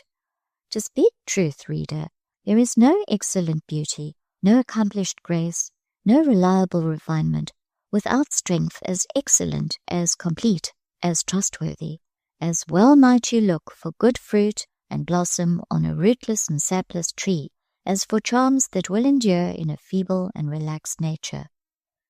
For a little while, the blooming semblance of beauty may flourish round weakness, but it cannot bear a blast. It soon fades, even in serenest sunshine. Graham would have started, had any suggestive spirit whispered of the sinew and the stamina sustaining that delicate nature, that I, who had known her as a child, knew or guessed by what a good and strong root her graces held to the firm soil of reality. While Dr. Bretton listened and waited an opening in the magic circle, his glance restlessly sweeping the room at intervals, lighted by chance on me, where I sat in a quiet nook, not far from my godmother and Monsieur de Bassompierre, who, as usual, were engaged in what Mr. Home called a two-handed crack, what the Count would have interpreted as a tete-a-tete. Graham smiled recognition, crossed the room, asked me how I was, told me I looked pale. I also had my own smile at my own thought. It was now about 3 months since Dr. John had spoken to me, a lapse of which he was not even conscious. He sat down and became silent. His wish was rather to look than converse. Ginevra and Paulina were now opposite to him. He could gaze his fill. He surveyed both forms, studied both faces. Several new guests, ladies as well as gentlemen, had entered the room since dinner, dropping in for the evening conversation. And amongst the gentlemen, I may incidentally observe, I had already noticed by glimpses a severe, dark, professorial outline hovering aloof in an inner saloon, seen only in vista. Monsieur Manuel knew many of the gentlemen present, but I think was a stranger to most of the ladies, excepting myself. In looking towards the hearth, he could not but see me, and naturally made a movement to approach. Seeing, however, Dr. Bretton also, he changed his mind and held back. If that had been all, there would have been no cause for quarrel, but not satisfied with holding back, he puckered up his eyebrows, protruded his lip, and looked so ugly that I averted my eyes from the displeasing spectacle. Monsieur Joseph Emmanuel had arrived, as well as his austere brother, and at this very moment was relieving Ginevra at the piano. What a master touch succeeded her schoolgirl jingle! In what grand, grateful tones the instrument acknowledged the hand of the true artist. "Lucy," began Dr. Bretton, breaking silence and smiling, as Ginevra glided before him, casting a glance as she passed by. "Miss Fanshawe is certainly a fine girl." Of course, I assented. "Is there," he pursued, "another in the room as lovely?" "I think there is not another as handsome." "I agree with you, Lucy. You and I do often agree in opinion, in taste, I think, or at least in judgment." "Do we?" I said, somewhat doubtfully. "I believe if you had been a boy, Lucy, instead of a girl, my mother's godson instead of her goddaughter, we should have been good friends. Our opinions would have melted into each other." He had assumed a bantering air. A light, half caressing, half ironic, shone aslant in his eye. "Ah, Graham, I have given more than one solitary moment to thoughts and calculations of your estimate of Lucy Snowe. Was it always kind or just? Had Lucy been intrinsically the same, but possessing the additional advantages of wealth and station, would your manner to her, your value for her, have been quite what they actually were? And yet, by these questions, I would not seriously infer blame. No, you might sadden and trouble me sometimes, but then mine was a soon depressed and easily deranged temperament. It fell if a cloud crossed the sun. Perhaps before the eye of severe equity I should stand more at fault than you. Trying then to keep down the unreasonable pain which thrilled my heart on thus being made to feel that while Graham could devote to others the most grave and earnest, the manliest interest, he had no more than light raillery for Lucy. the friend of lang syne, I inquired calmly, on what points are we so closely in accordance? We each have an observant faculty. You perhaps don't give me credit for the possession, yet I have it. But you were speaking of tastes. We may see the same objects, yet estimate them differently. Let us bring it to the test. Of course, you cannot but render homage to the merits of Miss Fanshawe. Now, what do you think of others in the room? My mother, for instance, or the lions yonder, Monsieur A and Z, or let us say that pale little lady, Mr. Bassompierre. You know what I think of your mother. I have not thought of Monsieur A and Z. And the other? I think she is, as you say, a pale little lady. Pale, certainly, just now, when she is fatigued with overexcitement. You don't remember her as a child? I wonder sometimes whether you do. I had forgotten her, but it is noticeable that circumstances, persons, even words and looks that had slipped your memory may, under certain conditions, certain aspects of your own or another's mind, revive.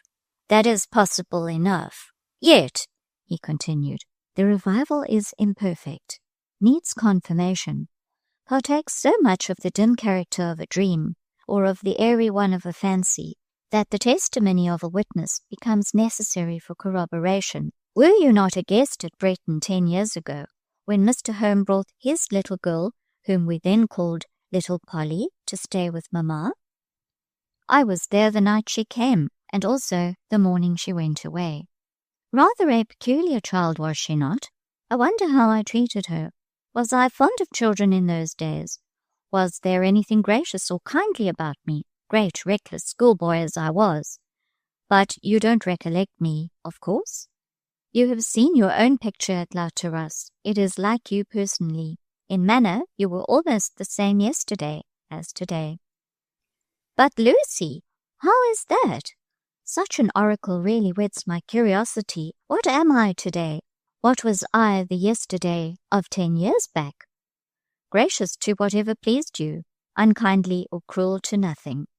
There you are wrong. I think I was almost a brute to you, for instance. A brute? No, Graham, I should never have patiently endured brutality.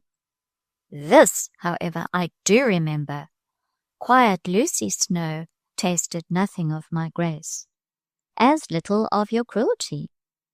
Why, had I been Nero himself, I could not have tormented a being inoffensive as a shadow. I smiled, but I also hushed a groan. Oh, I just wished he would let me alone. Cease allusion to me. These epithets, these attributes I put from me, his quiet Lucy Snowe, his inoffensive shadow, I gave him back, not with scorn, but with extreme weariness. Theirs was the coldness and the pressure of lead. Let him whelm me with no such weight. Happily, he was soon on another theme.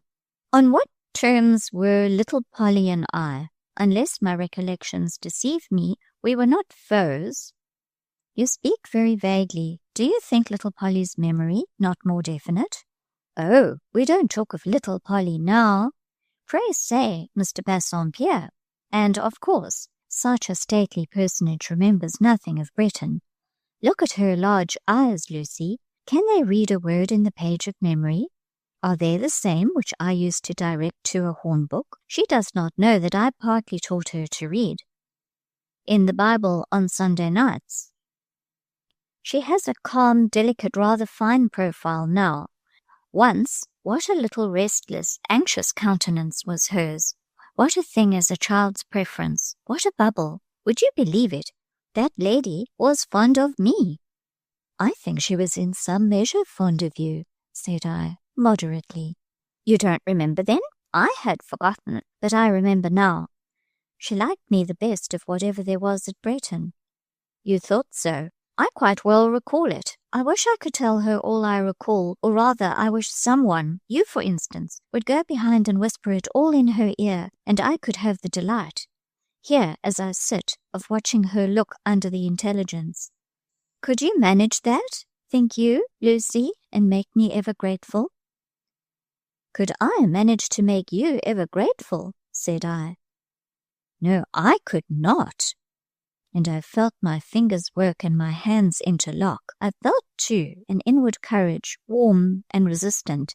In this matter, I was not disposed to gratify Dr. John, not at all. With now welcome force, I realized his entire misapprehension of my character and nature. He wanted always to give me a role not mine. Nature and I opposed him.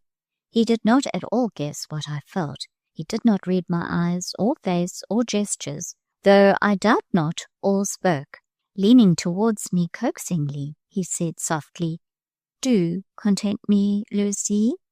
And I would have contented, or at least I would clearly have enlightened him, and taught him well never again to expect of me the part of officious soubrette in a love drama, when, following his soft eager murmur, meeting almost his pleading mellow, "Do content me, Lucy," a sharp hiss pierced my ear on the other side. "Petit chaté, ducaret coquette," sibilated the sudden boa constrictor. "Vous avez l'air bien triste, soumis, rêveur, mais vous ne l'êtes pas, c'est moi qui vous le dis. Sauvage, la flamme allume, l'éclair aux yeux. Oui, j'ai la flamme allume, et je dois la voir," retorted I, turning in just wrath. But Professor Emmanuel had hissed his insult and was gone.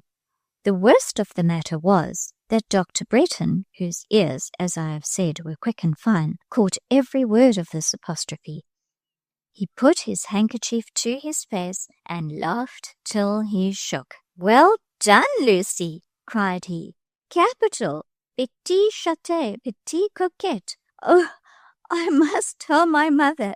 Is it true, Lucy, or half true? I believe it is. You redden to the colour of Miss Fanshaw's gown, and really, by my word, now I examine him, that is the same little man who was so savage with you at the concert, the very same, and in his soul he is frantic at this moment, because he sees me laughing. Oh, I must tease him." And Graham, yielding to his bent for mischief, laughed, jested, and whispered on till I could bear no more, and my eyes filled. Suddenly he was sobered. The vacant space appeared near Mr. Bassompierre. The circle surrounding her seemed about to dissolve. This movement was instantly caught by Graham's eye. Ever vigilant, even while laughing, he rose, took his courage in both hands, crossed the room, and made the advantage his own. Dr. John, throughout his whole life, was a man of luck, a man of success. And why? Because he had the eye to see his opportunity, the heart to prompt to well-timed action, the nerve to consummate a perfect work. And no tyrant passion dragged him back, no enthusiasms, no foibles encumbered his way. How well he looked at this very moment, when Paulina looked up as he reached her side. Her glance mingled at once with an encountering glance, animated yet modest. His colour, as he spoke to her, became half a blush, half a glow. He stood in her presence brave and bashful, subdued and unobtrusive, yet decided in his purpose and devoted in his ardour. I gathered all this by one view. I did not prolong my observation. Time failed me. Had inclination served. The night wore late. Ginevra and I ought already to have been in the Rue Fete. I rose and bade good night to my godmother and Monsieur de Bassompierre. I know not whether Professor Emmanuel had noticed my reluctant acceptance of Dr. Bretton's badinage, or whether he perceived that I was pained, and that on the whole the evening had not been one flow of exultant enjoyment for the volatile, pleasure-loving Mademoiselle Lucy. But as I was leaving the room, he stepped up and inquired whether I had any one to attend me to the Rue Fete. The professor now spoke politely and even deferentially, and he looked apologetic and repentant. But I could not recognize his civility at a word, nor meet his contrition with crude premature oblivion. Never hitherto had I felt seriously disposed to resent his brisqueries, or freeze before his fierceness. What he had said tonight, however, I considered unwarranted. My extreme disapprobation of the proceeding must be marked, however slightly. I merely said, "I am provided with attendance. which was true, as Ginevra and I were to be sent home in the carriage, and I passed him with the sliding obeisance with which he was wont to be saluted in class by pupils crossing his estrade. Having sought my shawl, I returned to the vestibule. Monsieur Emmanuel stood there as if waiting. He observed that the night was fine. "Is it?" I said, with a tone and manner whose consummate cheeriness and frostiness I could not but applaud. It was so seldom I could properly act out my own resolution to be reserved and cool where I had been grieved or hurt, that I felt almost proud of this one successful effort. That "is it?" sounded just like the manner of other people. I had heard hundreds of such little minced, docked, dry phrases from the pursed-up coral lips of a score of self-possessed, self-sufficing Mrs. and Mademoiselles. That Monsieur Paul would not stand any prolonged experience of this sort of dialogue I knew, but he certainly merited a sample of curt and arid. I believe he thought so himself, for he took the dose quietly. He looked at my shawl and objected to its lightness. I decidedly told him it was as heavy as I wished. Receding aloof and standing apart, I leaned on the banister of the stairs, folding my shawl about me, and fixed my eyes on a dreary religious painting darkening the wall. Ginevra was long in coming. Tedious seemed her loitering. Monsieur Paul was still there. My ear expected from his lips an angry tone. He came nearer. "Now for another hiss," thought I. Had not the action been too uncivil, I could have stopped my ears with my fingers in terror of the thrill. Nothing happens as we expect. Listen for a coo or a murmur. It is then you will hear a cry of prey or pain, await a piercing shriek, an angry threat, and welcome an amicable greeting, a low kind whisper. Monsieur Paul spoke gently. "Friends," said he, "do not quarrel for a word. Tell me, was it I, or ces grands fêtes d'Anglais," so he profanely denominated Dr. Breton, "who made your eyes so humid and your cheeks so hot as they are even now?" "I am not conscious of you, monsieur, or of any other having excited such emotion as you indicate," was my answer, and in giving it I again surpassed my usual self and achieved a neat, frosty falsehood. "But what did I say?" he pursued. "Tell me, I was angry. I have forgotten my words. What were they?" "Such as it is best to forget," said I, still quite calm and chill. "Then it was my words which wounded you. Consider them unsaid. Permit my retractation. Accord my pardon." "I am not angry, monsieur." "Then you are worse than angry, grieved. Forgive me, Miss Lucy. Monsieur Emmanuel, I do forgive you. Let me hear you say, in the voice natural to you, and not in that alien tone, 'Mon ami, je vous pardonne.'" He made me smile. Who could help smiling at his wistfulness, his simplicity, his earnestness?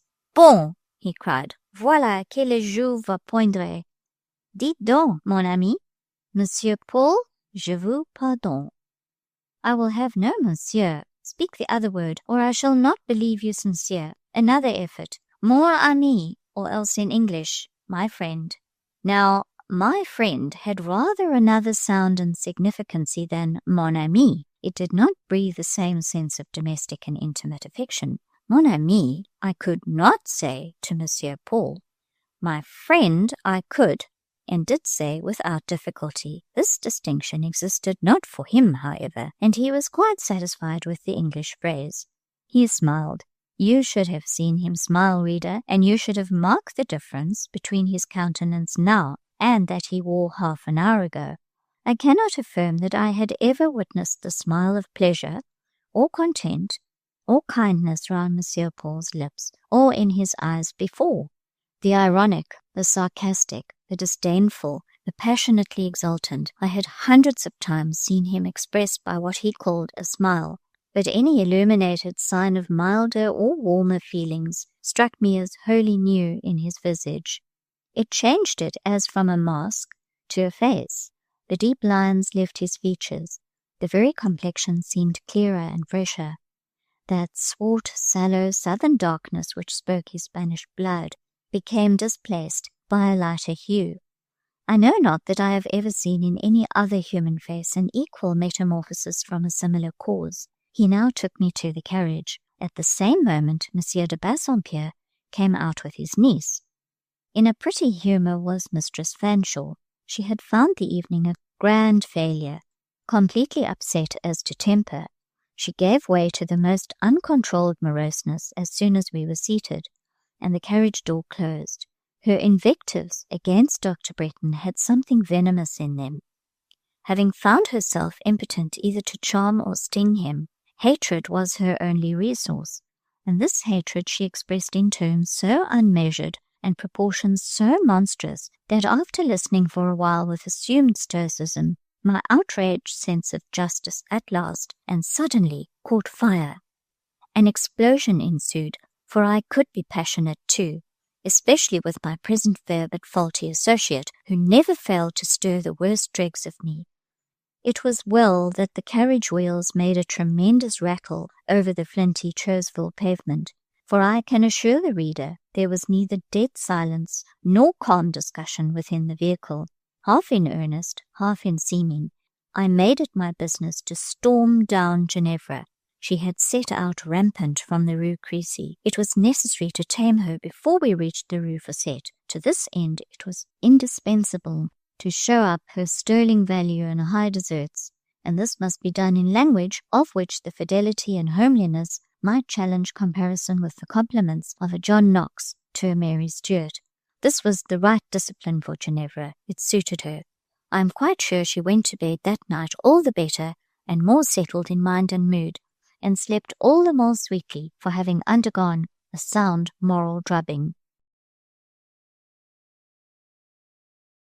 Monsieur Paul Emmanuel owned an acute sensitiveness to the annoyance of interruption from whatsoever cause occurring during his lessons. To pass through the class under such circumstances was considered by the teachers and pupils of the school, individually and collectively, to be as much as a woman's or girl's life was worth. Madame Beck herself, if forced to the enterprise, would scurry through, retrenching her skirts, and carefully coasting the formidable estrade like a ship dreading breakers.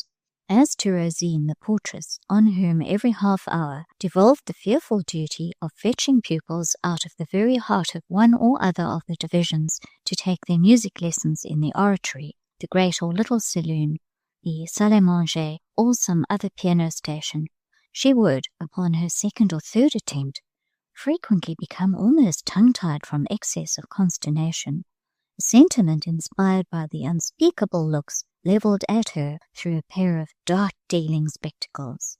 One morning I was sitting in the carré, at work upon a piece of embroidery which one of the pupils had commenced, but delayed to finish, and while my fingers wrought at the frame, my ears regaled themselves with listening to the crescendos and cadences of a voice haranguing in the neighbouring class, in tones that waxed momentarily more unquiet, more ominously varied.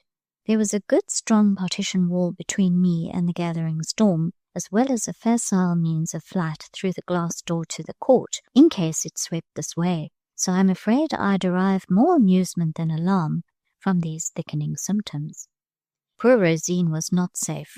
4 times that blessed morning had she made the passage of peril, and now for the 5th time it became her dangerous duty to snatch, as it were, a brand from the burning, a pupil from under Monsieur Paul's nose. Mon Dieu, cried she.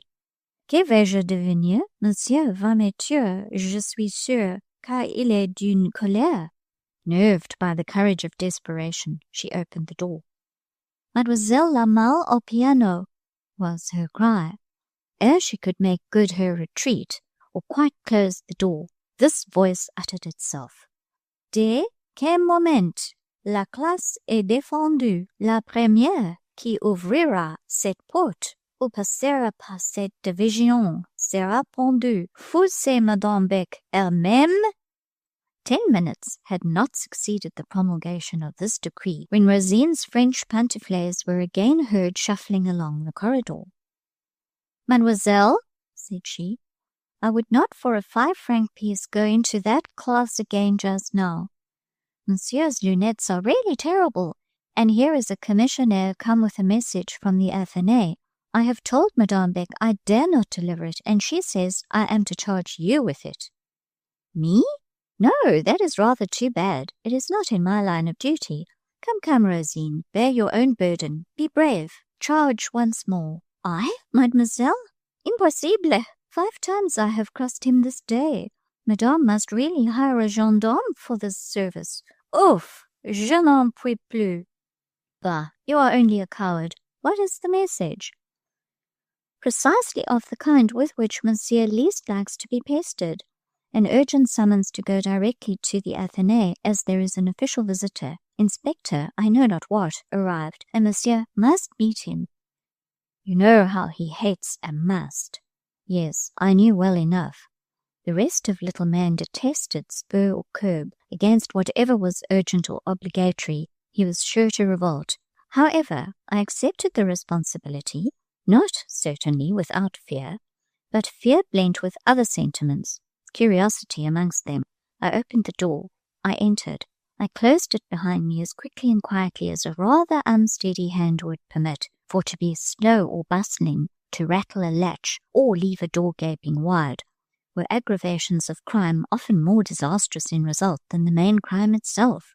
There I stood then, and there he sat. His humour was visibly bad, almost at its worst. He had been giving a lesson in arithmetic, for he gave lessons on any and every subject that struck his fancy, and arithmetic, being a dry subject, invariably disagreed with him. Not a pupil but trembled when he spoke of figures. He sat bent above his desk to look up at the sound of an entrance. At the occurrence of a direct breach of his will and law was an effort he could not for the moment bring himself to make. It was quite as well I thus gained time to walk up the long class, and it suited my idiosyncrasy far better to encounter the near burst of anger like his than to bear its menace at a distance. At his estrade I paused, just in front. Of course, I was not worthy of immediate attention. He proceeded with his lesson. Disdain would not do. He must hear and he must answer my message. Not being quite tall enough to lift my head over his desk, elevated upon the estrade, and thus suffering eclipse in my present position, I ventured to peep round, with a design, at first, of merely getting a better view of his face, which had struck me when I entered as bearing a close and picturesque resemblance to that of a black and sallow tiger. Twice did I enjoy this side view with impunity, advancing and receding unseen. The third time my eye had scarce dawned beyond the obscuration of the desk, when it was caught and transfixed through its very pupil, transfixed by the lunettes. Rosine was right. These utensils had in them a blank and immutable terror beyond the mobile wrath of the wearer's own unglazed eyes. I now found the advantage of proximity. These short-sighted lunettes were useless for the inspection of a criminal under Monsieur's nose. Accordingly, he doffed them, and he and I stood on more equal terms. I am glad I was not really much afraid of him. That, indeed, close in his presence, I felt no terror at all, for upon his demanding cord and gibbet to execute the sentence recently pronounced, I was able to furnish him with a needleful of embroidering thread with such accommodating civility as could not but allay some portion at least of his surplus irritation. Of course, I did not parade this courtesy before public view. I merely handed the thread round the angle of the desk and attached it, ready noosed, to the barred back of the professor's chair. "Que me voulez-vous?" said he in a growl, of which the music was wholly confined to his chest and throat, for he kept his teeth clenched, and seemed registering to himself an inward vow that nothing earthly should wring from him a smile. My answer commenced uncompromisingly. "Monsieur," I said, "je vois l'impossible des choses inouïes." In thinking it best not to mince matters, but to administer the douche with decision in a low but quick voice, I delivered the Athenian message, floridly exaggerating its urgency. Of course, he would not hear a word of it. He would not go. He would not leave his present class. Let all the officials of Villette send for him. He would not put himself an inch out of his way at the bidding of king, cabinet, and chambers together. I knew, however, that he must go, that, talk as he would, both his duty and interest commanded an immediate and literal compliance with the summons. I stood, therefore, waiting in silence, as if he had not yet spoken. He asked what more I wanted. only Monsieur's answer to deliver to the commissionaire. He waved an impatient negative. I ventured to stretch my hand to the bonnet grec which lay in grim repose on the window-sill. He followed this daring movement with his eye, no doubt in mixed pity and amazement at its presumption. "Ah!" he muttered. "If it came to that, if Miss Lucy meddled with his bonnet grec, she might just put it on herself, turn garçon for the occasion, and benevolently go to the Athénée in his stead." With great respect, I laid the bonnet on the desk, where its tassel seemed to give me an awful nod. "I'll write a note of apology. That will do," said he, still bent on evasion. Knowing well it would not do, I gently pushed the bonnet towards his hand. Thus impelled, it slid down the polished slope of the varnished and unbaized desk, carried before it the light steel-framed lunettes, and fearful to relate, they fell to the estrade. A score of times ere now had I seen them fall and receive no damage. This time, as Lucy Snowe's hapless luck would have it, they so fell that each clear pebble became a shivered and shapeless star. Now, indeed, dismay seized me, dismay and regret. I knew the value of these lunettes. Monsieur Paul's sight was peculiar, not easily fitted, and these glasses suited him. I had heard him call them his treasures. As I picked them up, cracked and worthless, my hand trembled. Frightened through all my nerves, I was to see the mischief I had done, but I think I was even more sorry than afraid. For some seconds I dared not look the bereaved professor in the face. He was the first to speak. "Là," said he, "mais voilà vu mes lunettes. I think Mademoiselle Lucy will now confess that the cord and gallows are amply earned. She trembles in anticipation of her doom. Ah, traitress, traitress, you are resolved to have me quite blind and helpless in your hands." I lifted my eyes. His face, instead of being irate, lowering and furrowed, was overflowing with the smile, coloured with the bloom I had seen brightening it that evening at the Hotel Crecy. He was not angry, not even grieved. For the real injury he showed himself full of clemency, under the real provocation patient as a saint. This event, which seemed so untoward, which I thought had ruined at once my chance of successful persuasion, proved my best help. Difficult of management so long as I had done him no harm, he became graciously pliant as soon as I stood in his presence, a conscious and contrite offender. Still gently railing at me as une forte femme, une Anglaise terrible, une petite qu'est-tout, he declared that he dared not but obey one who had given such an instance of her dangerous prowess. It was absolutely like the grand emperor smashing the vase to inspire dismay. So, at last, crowning himself with his bonnet grec, and taking his ruined lunettes from my hand with a clasp of kind pardon and encouragement, he made his bow and went off to the Athénée in first-rate humour and spirits. After all this amiability, the reader will be sorry for my sake to hear that I was quarrelling with Monsieur Paul again before night, yet so it was, and I could not help it. It was his occasional custom, and a very laudable, acceptable custom too, to arrive of an evening, always à l'improviste, unannounced, burst in on the silent hour of study, establish a sudden despotism over us and our occupations, cause books to be put away, work-bags to be brought out, and drawing forth a single thick volume or a handful of pamphlets, substitute for the besotted lecture pews, drawled by a sleepy pupil, some tragedy made grand by grand reading, ardent by fiery action, some drama whereof, for my part, I rarely studied the intrinsic merit, for Monsieur Emmanuel made it a vessel for an outpouring, and filled it with his native verve and passion like a cup, with a vital brewage. Or else he would flash through our conventional darkness a reflex of a brighter world, show us a glimpse of the current literature of the day, read us passages from some enchanting tale, or the last witty feuilleton which had awakened laughter in the saloons of Paris. taking care always to expunge with the severest hand, whether from tragedy, melodrama, tale, or essay, whatever passage, phrase, or word could be deemed unsuited to an audience of jeune fille. I noticed more than once that where retrenchment without substitute would have left unmeaning vacancy or introduced weakness, he could, and did, improvise whole paragraphs, no less vigorous than irreproachable. The dialogue, the description he engrafted was often far better than that he pruned away.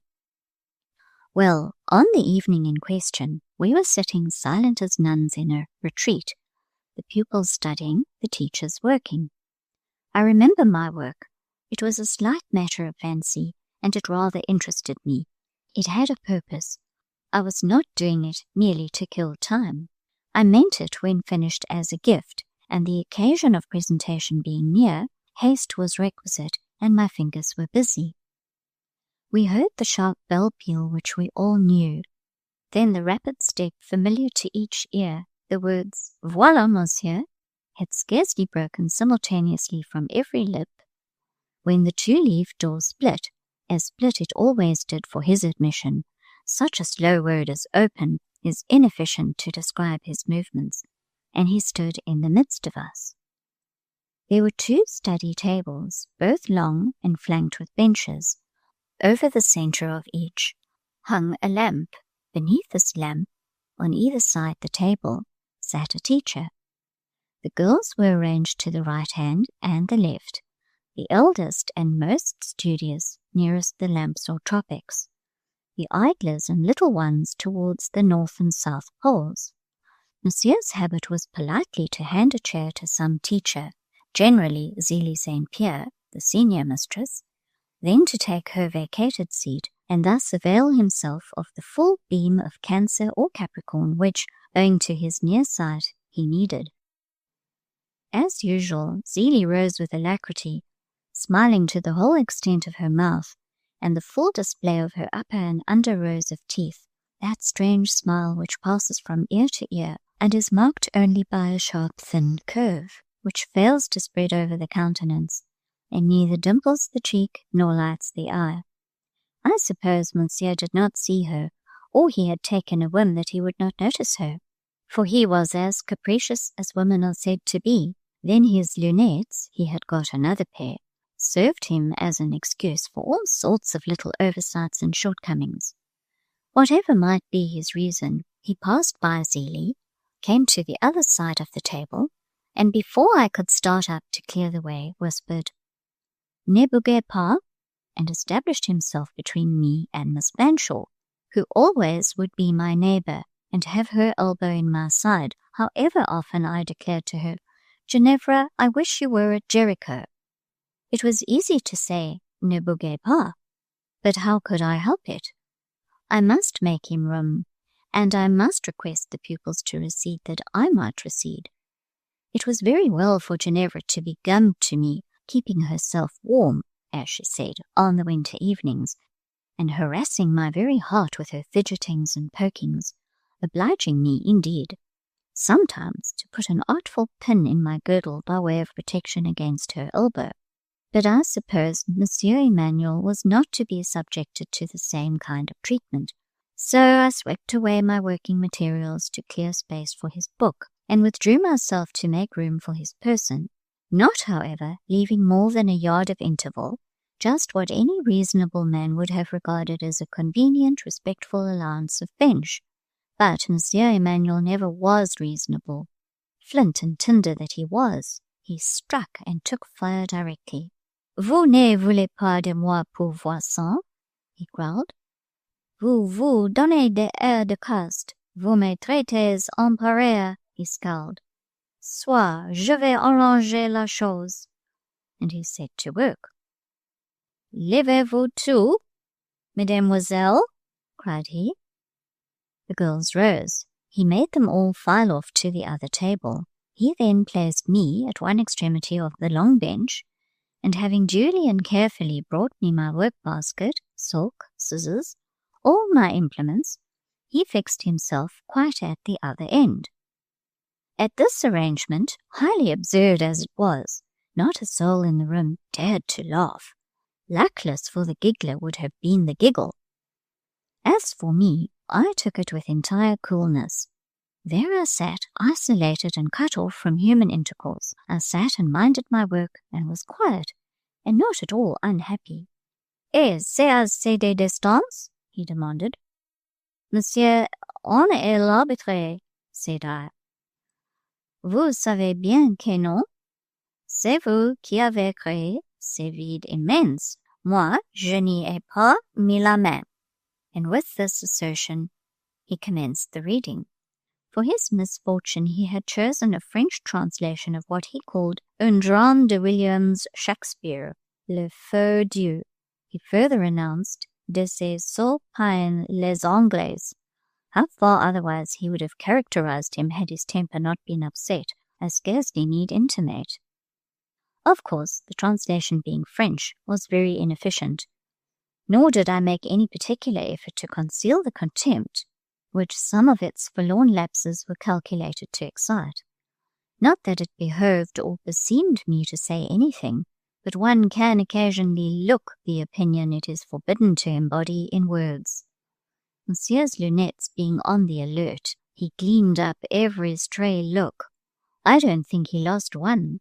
The consequence was, his eyes soon discarded a screen, that their blaze might sparkle free, and he waxed hotter at the North Pole, to which he had voluntarily exiled himself, than, considering the general temperature of the room, it would have been reasonable to become under the vertical ray of Cancer itself. The reading over, it appeared problematic whether he would depart with his anger unexpressed, or whether he would give it vent. Suppression was not much in his habits, but still, what had been done to him definite enough to afford matter for overt reproof. I had not uttered a sound, and could not justly be deemed amenable to reprimand or penalty for having permitted a slightly freer action than usual to the muscles about my eyes and mouth. The supper, consisting of bread and milk diluted with tepid water, was brought in. In respectful consideration of the professor's presence, the rolls and glasses were allowed to stand instead of being immediately handed round. "Take your supper, ladies," said he, seeming to be occupied in making marginal notes to his William's Shakespeare. They took it. I also accepted a roll and glass, but being now more than ever interested in my work, I kept my seat of punishment, and wrought while I munched my bread and sipped my beverage, the whole with easy sang-froid, with a certain stagnance of composure, indeed scarcely in my habits, and pleasantly novel to my feelings. It seemed as if the presence of a nature so restless, chafing, thorny as that of Monsieur Paul absorbed all feverish and unsettling influences like a magnet, and left me none but such as were placid and harmonious. He rose. Will he go away without saying another word? Yes. He turned to the door. No. He returned on his steps, but only perhaps to take his pencil case, which had been left on the table. He took it, shut the pencil in and out, broke its point against the wood, recut and pocketed it, and walked promptly up to me. The girls and teachers, gathered round the other table, were talking pretty freely. They always talked at meals, and from the constant habit of speaking fast and loud at such times, did not now subdue their voices much. Monsieur Paul came and stood behind me. He asked at what I was working, and I said I was making a watchguard. He asked, "For whom?" and I answered, "For a gentleman, one of my friends." Monsieur Paul stooped down and proceeded, as novel writers say, and as was literally true in his case, to hiss into my ear some poignant words. He said that, of all the women he knew, I was the one who could make herself the most consummately unpleasant. I was she with whom it was least possible to live on friendly terms. I had a caractère intraitable, and perverse to a miracle. How I managed it, or what possessed me, he for his part did not know, but with whatever pacific and amicable intentions a person accosted me, Crack! I turned concord to discord, goodwill to enmity.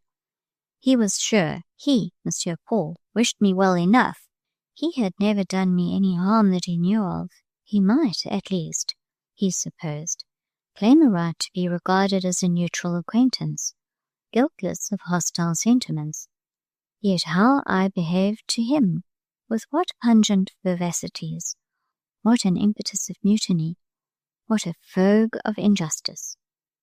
Here I could not avoid opening my eyes somewhat wide, and even slipping in a slight interjectional observation. Vivacities? Impetus? Fougue? I didn't know. Chou, à l'instant. There I went. Vive comme la poudre. He was sorry, he was very sorry. For my sake he grieved over the hapless peculiarity. This emportement, this chaleur, generous perhaps, but excessive, would yet, he feared, do me a mischief. It was a pity. I was not, he believed in his soul, wholly without good qualities, and would I but hear reason, and be more sedate, more sober, less en l'air, less coquette, less taken by show, less prone to set an undue value on outside excellence, to make much of the attentions of people remarkable, chiefly for so many feet of stature, des couleurs de poupée, who n'est plus, au moins bien fait, and an enormous amount of fatuity, I might yet prove an useful, perhaps an exemplary, character. But as it was, and here the little man's voice was for a minute choked, I would have looked up at him or held out my hand, or said a soothing word, but I was afraid, if I stirred, I should either laugh or cry. So odd in all this was the mixture of the touching and the absurd. I thought he had nearly done, but no, he sat down that he might go on at his ease. While he, Monsieur Paul, was on these painful topics, he would dare my anger for the sake of my good, and would venture to refer to a change he had noticed in my dress. He was free to confess that when he first knew me, or rather was in the habit of catching a passing glimpse of me from time to time, I satisfied him on this point. The gravity, the austere simplicity, obvious in this particular, were such as to inspire the highest hopes for my best interests. What fatal influence had impelled me lately to introduce flowers under the brim of my bonnet, to wear décolletés broads, and even to appear on one occasion in a scarlet gown, he might indeed conjecture, but for the present would not openly declare. Again I interrupted, and this time not without an accent at once indignant and horror-struck. Scarlet, Monsieur Paul, it was not scarlet, it was pink, and pale pink too, and further subdued by black lace. Pink or scarlet, yellow or crimson, pea green or sky blue. It was all one. These were all flaunting, giddy colours, and as to the lace I talked of, that was but a colifichet de plus. And he sighed over my degeneracy. He could not, he was sorry to say, be so particular on this theme as he could wish, not possessing the exact names of these babioles. He might run into small verbal errors, which would not fail to lay him open to my sarcasm, and excite my unhappily sudden and passionate disposition. He would merely say in general terms, and in these general terms he knew he was correct, that my costume had of late assumed des facons mondains, which it wounded him to see. What facons mondains he discovered in my present winter merino and plain white collar, I own it puzzled me to guess, and when I asked him, he said it was all made with too much attention to effect, and besides, had I not a bow of ribbon at my neck? And if you condemn a bow of ribbon for a lady, monsieur, you would necessarily disapprove of a thing like this for a gentleman? Holding up my bright little chainlet of silk and gold, his sole reply was a groan, I suppose, over my levity. After sitting some minutes in silence and watching the progress of the chain, at which I now wrought more assiduously than ever, he inquired whether what he had just said would have the effect of making me entirely detest him. I hardly remember what answer I made, or how it came about. I don't think I spoke at all, but I know we managed to bid good night on friendly terms, and even after Monsieur Paul had reached the door, he turned back just to explain that he would not be understood to speak in entire condemnation of the scarlet dress. Pink, pink, I threw in. That he had no intention to deny it the merit of looking rather well. The fact was, Monsieur Emmanuel's taste in colours decidedly leaned to the brilliant. Only he wished to counsel me, whenever I wore it, to do so in the same spirit as if its material were bleu, and its hue gris de poussière. "And the flowers under my bonnet, monsieur?" I asked. "They are very little ones." "Keep them little then," said he. "Permit them not to become full-blown. And the bow, monsieur, the bit of ribbon?" "Va pour les rubans," was the propitious answer. And so we settled it. "Well done, Lucy Snowe," cried I to myself. "You have come in for a pretty lecture, brought on yourself a rude savant, and all through your wicked fondness for worldly vanities. Who would have thought it? You deemed yourself a melancholy so besides enough. Miss Fanshawe there regards you as a second Diogenes. Monsieur de Bassompierre, the other day, politely turned the conversation when it ran on the wild gifts of the actress Vashti, because, as he kindly said, Miss Snowe looked uncomfortable. Dr. John Bretton knows you only as quiet Lucy, a creature inoffensive as a shadow, he has said, and you have heard him say it. Lucy's disadvantages spring from overgravity in tastes and manner, want of colour in character and costume. Such are your own and your friends' impressions, and behold, there starts up a little man, differing diametrically from all these, roundly charging you with being too airy and cheery, too volatile and versatile, too flowery and coloury. This harsh little man, this pitiless censor, gathers up all your poor scattered sins of vanity, your luckless chiffon of rose colour, your small fringe of a wreath, your small scrap of ribbon, your silly bit of lace, and calls you to account for the lot, and for each item. You are well habituated to be passed by as a shadow in live sunshine. It is a new thing to see one testily lifting his hand to screen his eyes, because you tease him with an unobtrusive ray. I was up the next morning an hour before daybreak, and finished my guard, kneeling on the dormitory floor beside the centre stand for the benefit of such expiring glimmer as the night lamp afforded in its last watch. All my materials, my whole stock of beads and silk, were used up before the chain assumed the length and richness I wished. I had wrought it double, as I knew, by the rule of contraries, that to suit the particular taste whose gratification was in view, an effective appearance was quite indispensable. As a finish to the ornament, a little gold clasp was needed. Fortunately, I possessed it in the fastening of my sole necklace. I duly detached and reattached it, then coiled compactly the completed guard, and enclosed it in a small box I had bought for its brilliancy, made of some tropic shell of the colour called nacarat, and decked with a little coronal of sparkling blue stones. Within the lid of the box I carefully graved with my scissors point certain initials. The reader will, perhaps, remember the description of Madame Beck's fete, nor will he have forgotten that at each anniversary a handsome present was subscribed for and offered by the school. The observance of this day was a distinction accorded to none but Madame, and in a modified form to her kinsman and counsellor, Monsieur Emmanuel. In the latter case it was an honour spontaneously awarded, not plotted and contrived beforehand, and offered an additional proof, amongst many others, of the estimation in which, despite his partialities, prejudices, and irritabilities, the professor of literature was held by his pupils. No article of value was offered to him. He distinctly gave it to be understood that he would accept neither plate nor jewelry, yet he liked a slight tribute. The cost, the money value, did not touch him. A diamond ring, a gold snuff-box presented with pomp, would have pleased him less than a flower or a drawing, offered simply and with sincere feelings.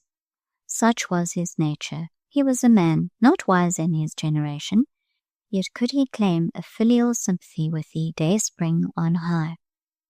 Monsieur Paul's fete fell on the 1st of March and a Thursday. It proved a fine sunny day, and being likewise the morning on which it was customary to attend Mass, being also otherwise distinguished by the half-holiday, which permitted the privilege of walking out, shopping, or paying visits in the afternoon. These combined considerations induced a general smartness and freshness of dress. Clean collars were in vogue. The ordinary dingy woolen class dress was exchanged for something lighter and clearer. Mademoiselle Zélie St. Pierre, on this particular Thursday, even assumed a robe de soie, deemed an economical le Bassompierre an article of hazardous splendor and luxury. Nay, it was remarked that she sent for a coiffeur to dress her hair that morning. There were pupils acute enough to discover that she had bedewed her handkerchief and her hands with a new and fashionable perfume. Poor Zélie! It was much her wont to declare about this time that she was tired to death of a life of seclusion and labor, that she longed to have the means and leisure for relaxation, to have someone to work for her, a husband who would pay her debts. She was woefully encumbered with debt, supply her wardrobe, and leave her at liberty, as she said, to goûter un peu le plaisir. It had long been rumoured that her eye was upon Monsieur Emmanuel. Monsieur Emmanuel's eye was certainly often upon her. He would sit and watch her perseveringly for minutes together. I have seen him give her a quarter of an hour's gaze while the class was silently composing, and he sat throned on his estrade, unoccupied. Conscious always of this basilisk attention, she would writhe under it, half flattered, half puzzled, and Monsieur would follow her sensations, sometimes looking appallingly acute, for in some cases he had the terrible unerring penetration of instinct, and pierced in its hiding place the last lurking thought of the heart, and discerned under florid veilings the bare, barren places of the spirit, yes, and its perverted tendencies, and its hidden false curves, all that men and women would not have known, the twisted spine, the malformed limb that was born with them, and far worse, the stain or disfigurement they have perhaps brought on themselves. No calamity so accursed but Monsieur Emmanuel could pity and forgive, if it were acknowledged candidly, but where his questioning eyes met dishonest denial, where his ruthless researches found deceitful concealment, oh then he could be cruel, and I thought wicked. He would exultantly snatch the screen from poor shrinking wretches, passionately hurry them to the summit of the mount of exposure, and there show them all naked, all false, poor living lies, the spawn of that horrid truth which cannot be looked on unveiled. He thought he did justice. For my part, I doubt whether man has a right to do such justice on man. More than once in these his visitations, I felt compelled to give tears to his victims, and not spared ire and keen reproach to himself. He deserved it, but it was difficult to shake him in his firm conviction that the work was righteous and needed. Breakfast being over, and Mass attended, the school bell rang and the rooms filled. A very pretty spectacle was presented in class. Pupils and teachers sat neatly arrayed, orderly and expectant, each bearing in her hand the bouquet of felicitation, the prettiest spring flowers, all fresh, and filling the air with their fragrance. I only had no bouquet. I like to see flowers growing, but when they are gathered, they cease to please. I look on them as things rootless and perishable. Their likeness to life makes me sad. I never offer flowers to those I love. I never wish to receive them from hands dear to me. Mademoiselle St. Pierre marked my empty hands. She could not believe I had been so remiss. With avidity her eye roved over and round me. Surely I must have some solitary symbolic flower somewhere, some small knot of violets, something to win myself praise for taste, commendation for ingenuity. The unimaginative Anglaise proved better than the Parisienne's fears. She sat literally unprovided, as bare of bloom or leaf as the winter tree. This ascertained, Zélie smiled, well pleased. "How wisely you have acted to keep your money, Miss Lucy," she said. "Silly I have gone and thrown away 2 francs on a bouquet of hothouse flowers." And she showed with pride her splendid nosegay. But hush! A step, the step. It came prompt, as usual, but with a promptitude we felt disposed to flatter ourselves, inspired by other feelings than mere excitability of nerve and vehemence of intent. We thought our professor's footfall, to speak romantically, had in it a friendly promise this morning, and so it had. He entered in a mood which made him as good as a new sunbeam to the already well-lit first class. The morning light, playing amongst our plants and laughing on our walls, caught an added lustre from Monsieur Paul's all-benignant salute, like a true Frenchman, though I don't know why I should say so, for he was of strain neither French nor Labassecourien. He had dressed for the situation and the occasion, not by the vague folds, sinister and conspirator-like, of his suit-dark paletot, where the outlines of his person obscured. On the contrary, his figure, such as it was, I don't boast of it, was well set off by a civilized coat and a silken vest quite pretty to behold. The defiant and pagan bonnet-grec had vanished. Bareheaded he came upon us, carrying a Christian hat in his gloved hand. The little man looked well, very well. There was a clearness of amity in his blue eye, and a glow of good feeling on his dark complexion, which passed perfectly in the place of beauty. One really did not care to observe that his nose, though far from small, was of no particular shape, his cheek thin, his brow marked and square, his mouth no rosebud. One accepted him as he was, and felt his presence the reverse of damping or insignificant. He passed to his desk. He placed on the same his hat and gloves. "Bonjour, mes amis," said he, in a tone that somehow made amends to some amongst us for many a sharp snap and savage snarl. Not a jocund good-fellow tone, still less an unctuous priestly accent, but a voice he had belonging to himself, a voice used when his heart passed the words to his lips. That same heart did speak sometimes, though an irritable, it was not an ossified organ. In its core was a place, tender beyond a man's tenderness, a place that humbled him to little children, that bound him to girls and women to whom, rebel as he would, he could not disown his affinity, nor quite deny that, on the whole, he was better with them than with his own sex. We all wish Monsieur good day, and present to him our congratulations on the anniversary of his fete, said Mademoiselle Zélie, constituting herself spokeswoman of the assembly, and advancing with no more twists of affectation than were with her indispensable to the achievement of motion. She laid her costly bouquet before him. He bowed over it. The long train of offerings followed. All the pupils, sweeping past with the gliding step foreigners practice, left their tributes as they went by. Each girl so dexterously adjusted her separate gift that when the last bouquet was laid on the desk, it formed the apex to a blooming pyramid, a pyramid blooming, spreading, and towering with such exuberance as, in the end, to eclipse the hero behind it. This ceremony over, seats were resumed, and we sat in dead silence, expectant of a speech. I suppose 5 minutes might have elapsed, and the hush remained unbroken. 10, and there was no sound. Many present began, doubtless, to wonder for what Monsieur waited, as well they might. Voiceless and viewless, stirless and wordless, he kept his station behind the pile of flowers. At last there issued forth a voice, rather deep, as if it spoke out of a hollow. "Et c'est là tout?" Mademoiselle Zélie looked round. "You have all presented your bouquets?" inquired she of the pupils. Yes, they had all given their nosegays, from the eldest to the youngest, from the tallest to the most diminutive. The senior mistress signified as much. "Et c'est là tout?" was reiterated in an intonation which, deep before, had now descended some notes lower.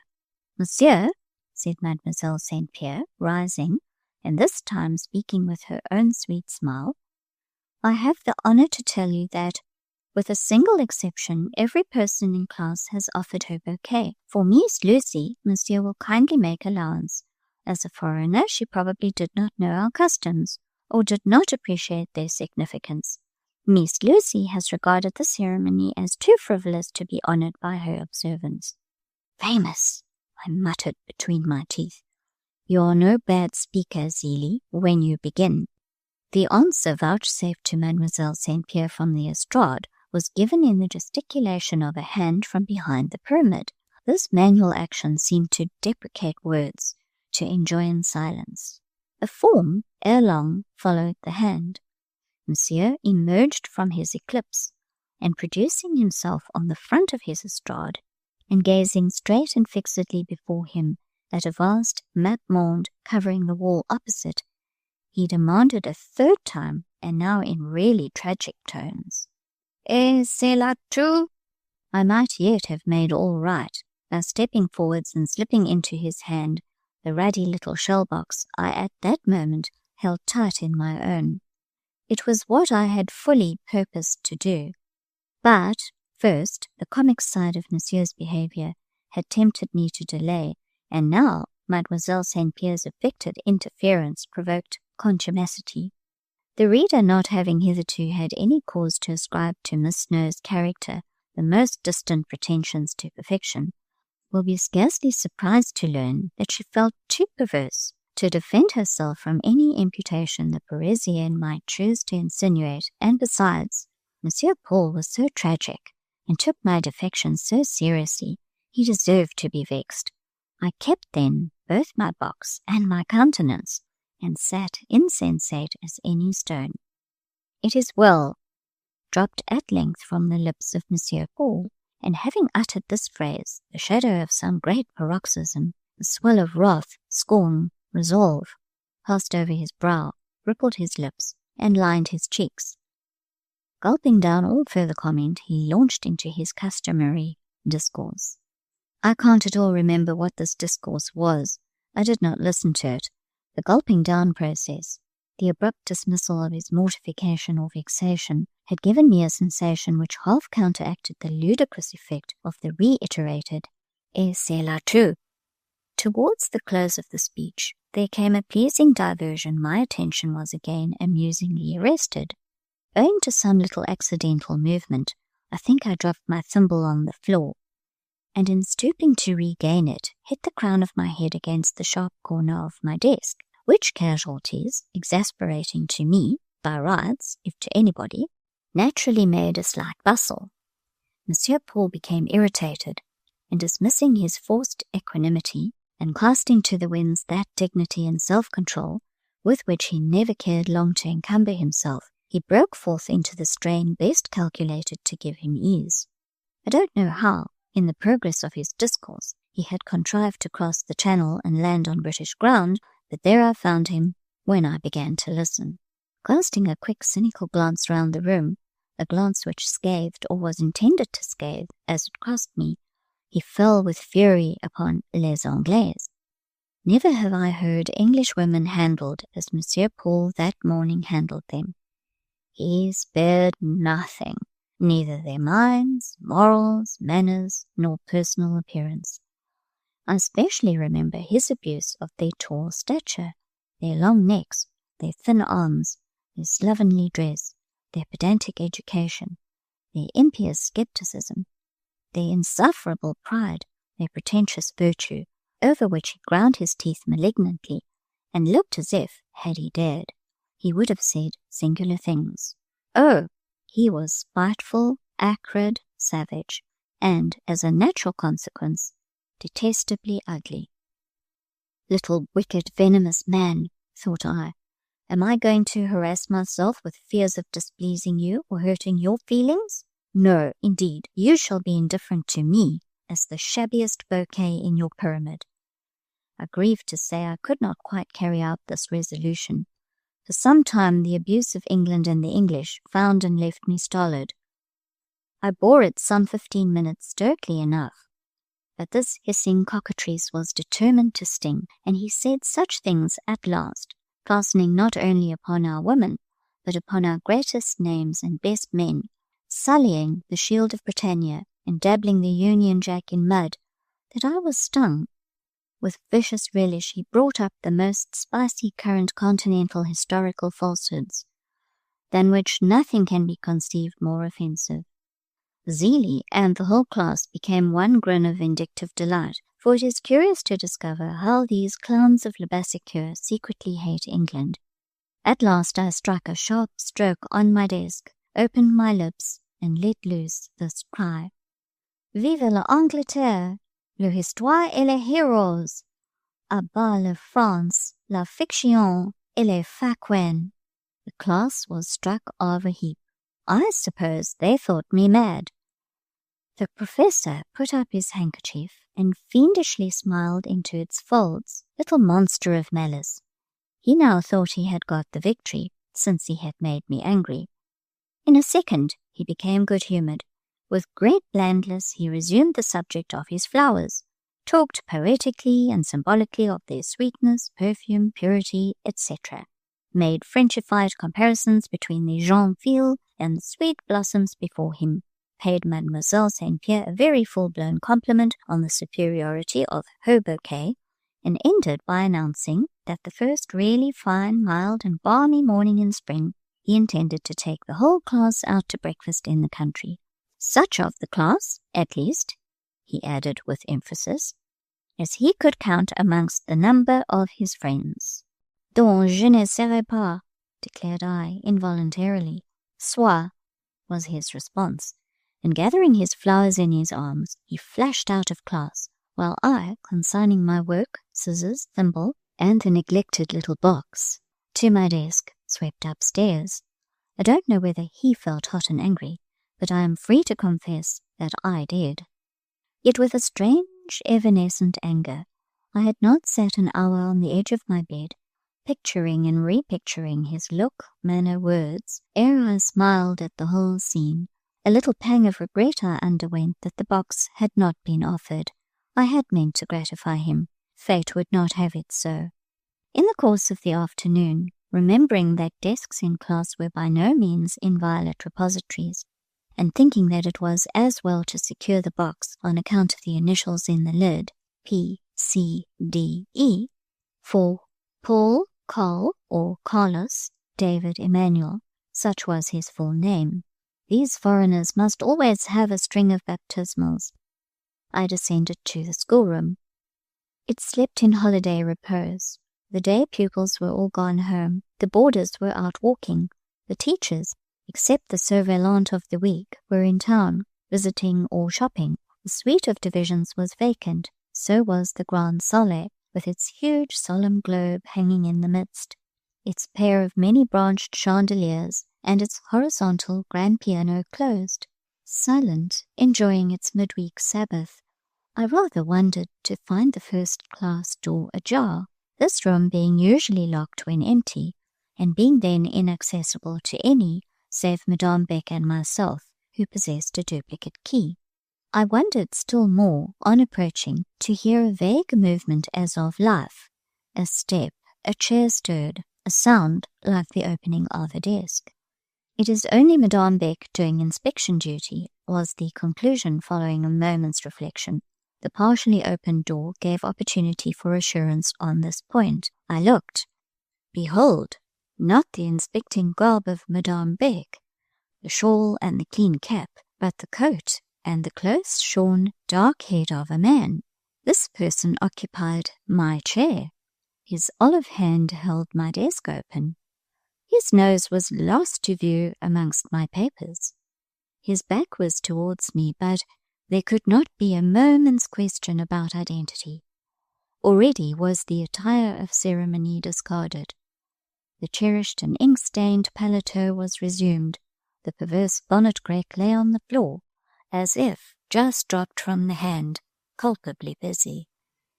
Now I knew, and I had long known, that that hand of Monsieur Emmanuel's was on the most intimate terms with my desk, that it raised and lowered the lid, ransacked and arranged the contents almost as familiarly as my own.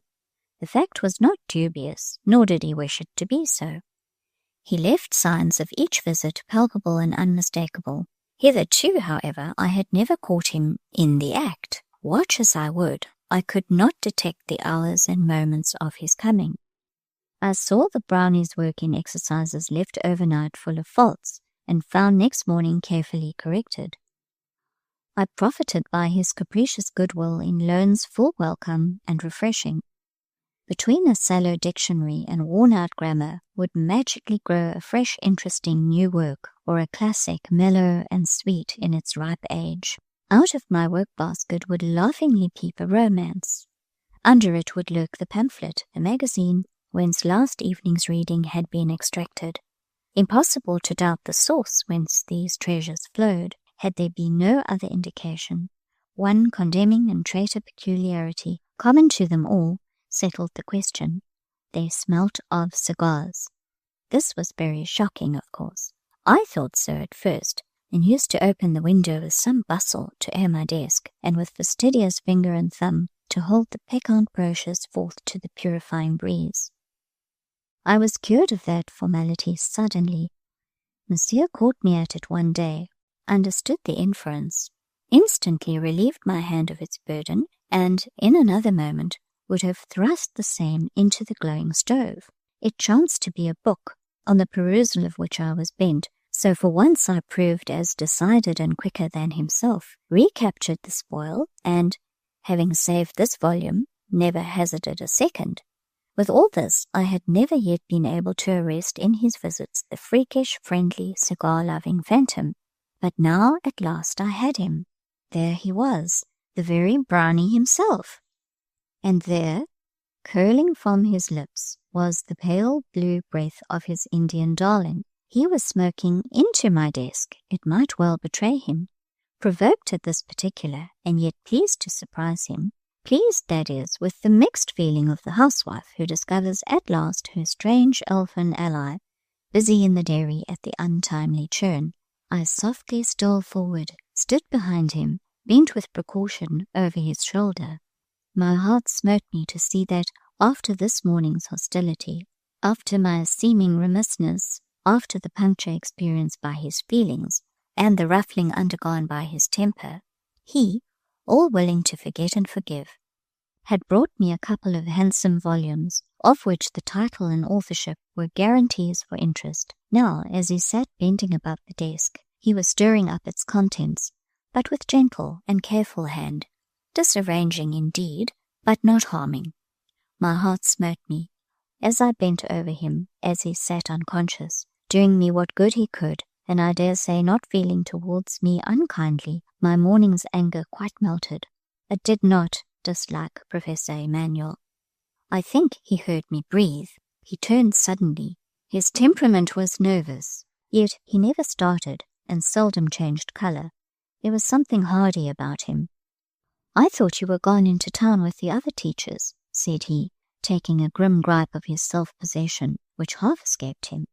"It is as well you are not. Do you think I care for being caught? Not I. I often visit your desk." "Monsieur, I know it. You find a brochure or tome now and then, but you don't read them because they have passed under this," touching his cigar. "They have, and are no better for the process. But I read them, without pleasure. Monsieur must not be contradicted. Do you like them, or any of them? Are they acceptable? Monsieur has seen me reading them 100 times, and knows I have not so many recreations as to undervalue those he provides. I mean well, and if you see that I mean well and derive some little amusement from my efforts, why can we not be friends? A fatalist would say, because we cannot. This morning," he continued, "I woke in a bright mood and came into class happy. You spoiled my day." "No, monsieur, only an hour or two of it, and that unintentionally." "Unintentionally? No. It was my fete day. Everybody wished me happiness, but you. The little children of the 3rd Division gave each her knot of violets, lisped each her congratulation. You, nothing, not a bud, leaf, whisper, not a glance. Was this unintentional?" "I meant no harm." "Then you really did not know our custom? You were unprepared? You would willingly have laid out a few centimes on a flower to give me pleasure, had you been aware that it was expected? Say so, and all is forgotten and the pain soothed." "I did know that it was expected. I was prepared, yet I laid out no centimes on flowers." "It is well. You do right to be honest. I should almost have hated you had you flattered and lied. Better declare at once, Paul Carl Emmanuel." Je te déteste, mon garçon, then smile in interest, look in affection, and be false and cold at heart. False and cold I don't think you are, but you have made a great mistake in life that I believe. I think your judgment is warped, that you are indifferent where you ought to be grateful, and perhaps devoted and infatuated where you ought to be cool as your name. Don't suppose that I wish you to have a passion for me, mademoiselle. Dieu vous en garde. What do you start for? Because I said passion? Well, I say it again. There is such a word, and there is such a thing, though not within these walls, thank heaven. You are no child that one should not speak of what exists, but I only uttered the word. The thing, I assure you, is alien to my whole life and views. It died in the past. In the present it lies buried. Its grave is deep dug, well heaped, and many winters old. In the future there will be a resurrection, as I believe to my soul's consolation. But all will then be changed, form and feeling. The mortal will have put on immortality. It will rise not for earth but heaven. All I say to you, Miss Lucy Snowe, is that you ought to treat Professor Paul Emanuel decently. I could not and did not contradict such a sentiment. Tell me, he pursued, when it is your fete day, and I will not grudge a few centines for a small offering. You will be like me, Monsieur. This cost more than a few centines, and I did not grudge its price. And taking from the open desk the little box, I put it into his hand. It lay ready in my lap this morning, I continued, and if Monsieur had been rather more patient, and Mademoiselle St. Pierre less interfering, perhaps I should say too, if I had been calmer and wiser, I should have given it then. He looked at the box. I saw its clear warm tint and bright azure circlet pleased his eyes. I told him to open it. My initials, said he, indicating the letters in the lid. Who told you I was called Carl David? A little bird, Monsieur. Does it fly from me to you? Then one can tie a message under its wing when needful. He took out the chain, a trifle indeed as to value, but glossy with silk and sparkling with beads. He liked that too, admired it artlessly, like a child. For me? Yes, for you. This is the thing you were working at last night? The same. You finished it this morning? I did. You commenced it with the intention that it should be mine? Undoubtedly. And offered on my fete day? Yes. This purpose continued as you wove it? Again I assented. Then it is not necessary that I should cut out any portion, saying this part is not mine.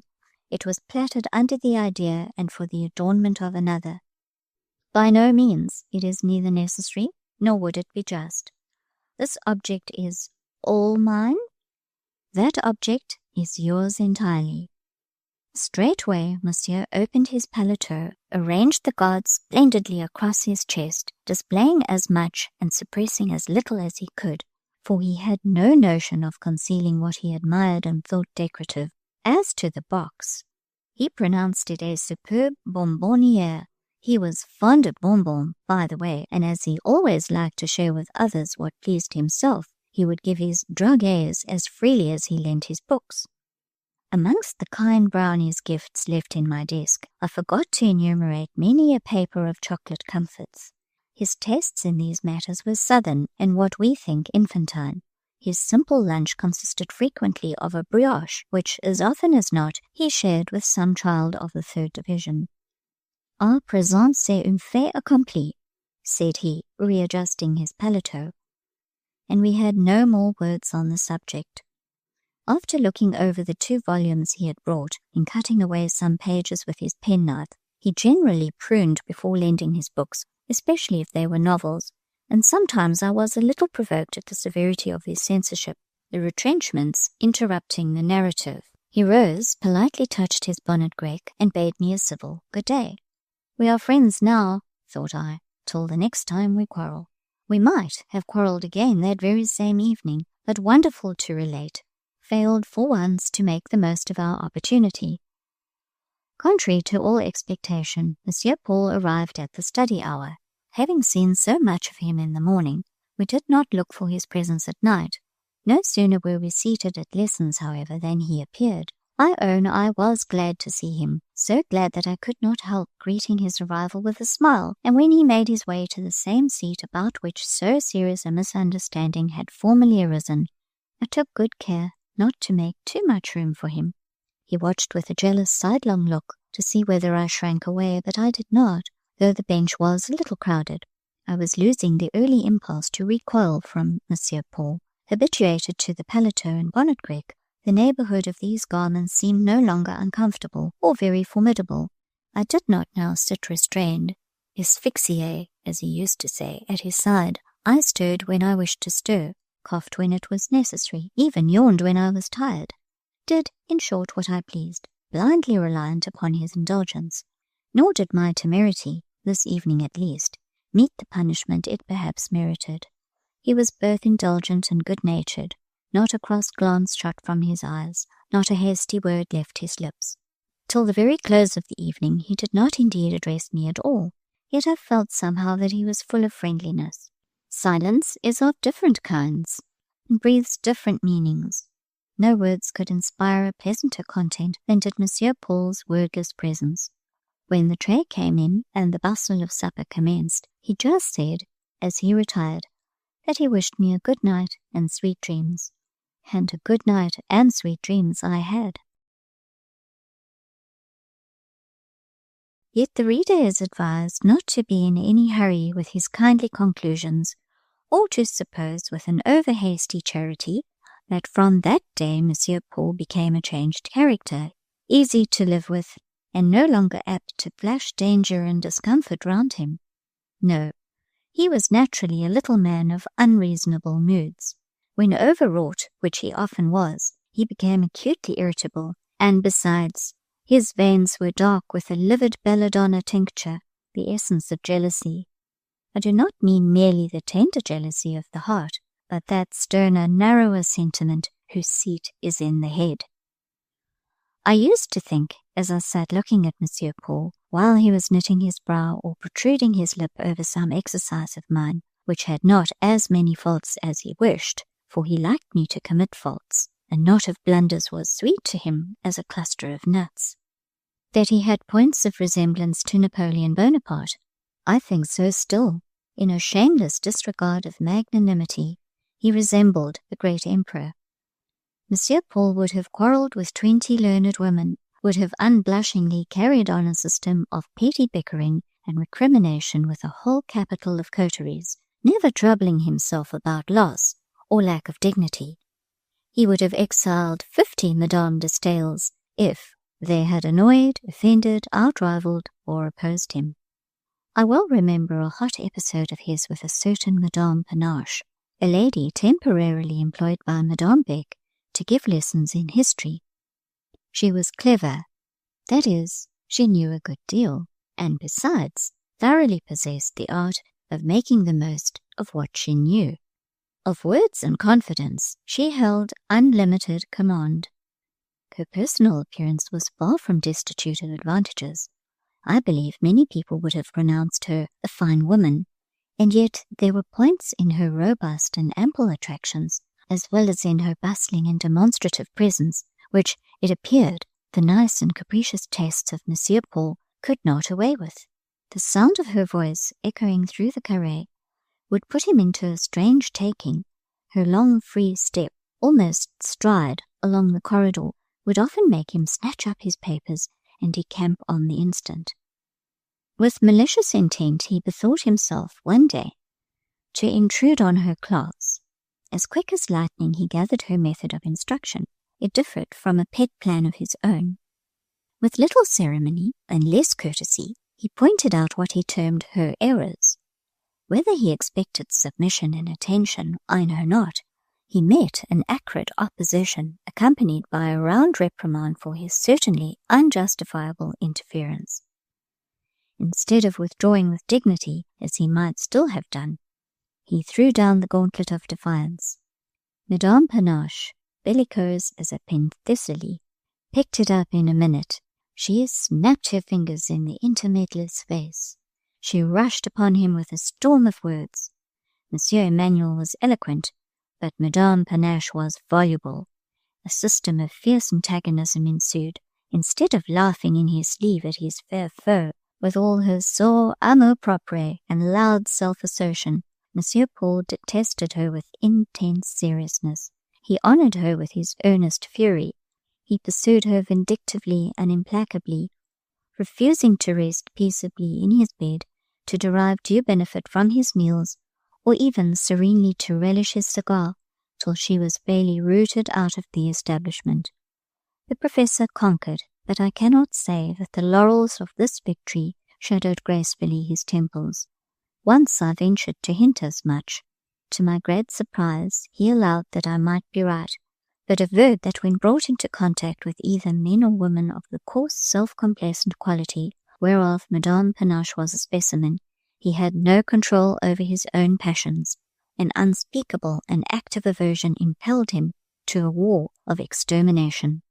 3 months afterwards, hearing that his vanquished foe had met with reverses, and was likely to be really distressed for want of employment, he forgot his hatred, and alike active in good and evil, he moved heaven and earth till he found her a place.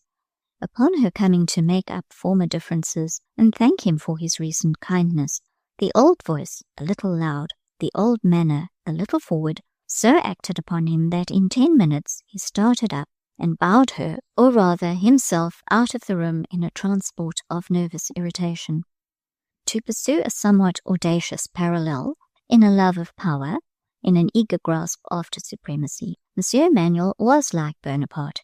He was a man not always to be submitted to. Sometimes it was needful to resist. It was right to stand still, to look up into his eyes and tell him that his requirements went beyond reason, that his absolutism verged on tyranny.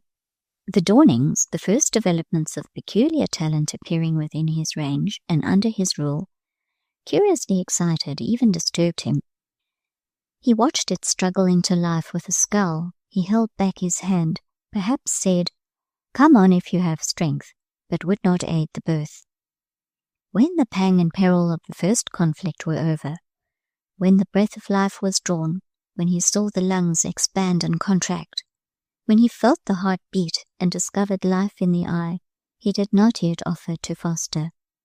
"Prove yourself true ere I cherish you," was his ordinance, and how difficult he made that proof.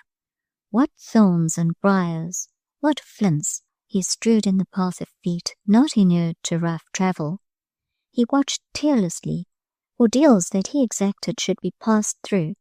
Fearlessly he followed footprints that, as they approached the bourne, were sometimes marked in blood, followed them grimly, holding the austerest police watch over the pain-pressed pilgrim. And when at last he allowed her rest, before slumber might close the eyelids, he opened those same lids wide, with pitiless finger and thumb, and gazed deep through the pupil and the irids, into the brain, into the heart, to search if vanity, or pride, or falsehood, in any of its subtlest forms, was discoverable in the furthest recess of existence. If at last he let the neophyte sleep, it was but a moment. He woke him suddenly up, to apply new tests. He sent him on irksome errands when he was staggering with weariness. He tried the temper, the sense, and the health, and it was only when every severest test had been applied and endured, when the most corrosive aquafortis had been used and failed to tarnish the ore, that he admitted it genuine, and, still in clouded silence, stamped it with his deep brand of approval. I speak not ignorant of these evils. Till the date at which the last chapter closes, Monsieur Paul had not been my professor. He had not given me lessons, but about that time, accidentally hearing me one day acknowledge an ignorance of some branch of education, I think it was arithmetic, which would have disgraced a charity school boy, as he very truly remarked, he took me in hand, examined me first, found me, I need not say, abundantly deficient, gave me some books, and appointed me some tasks.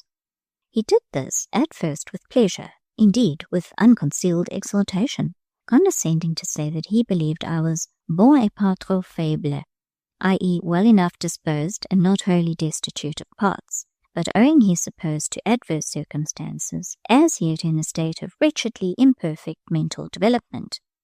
The beginning of all effort has indeed with me been marked by a preternatural imbecility.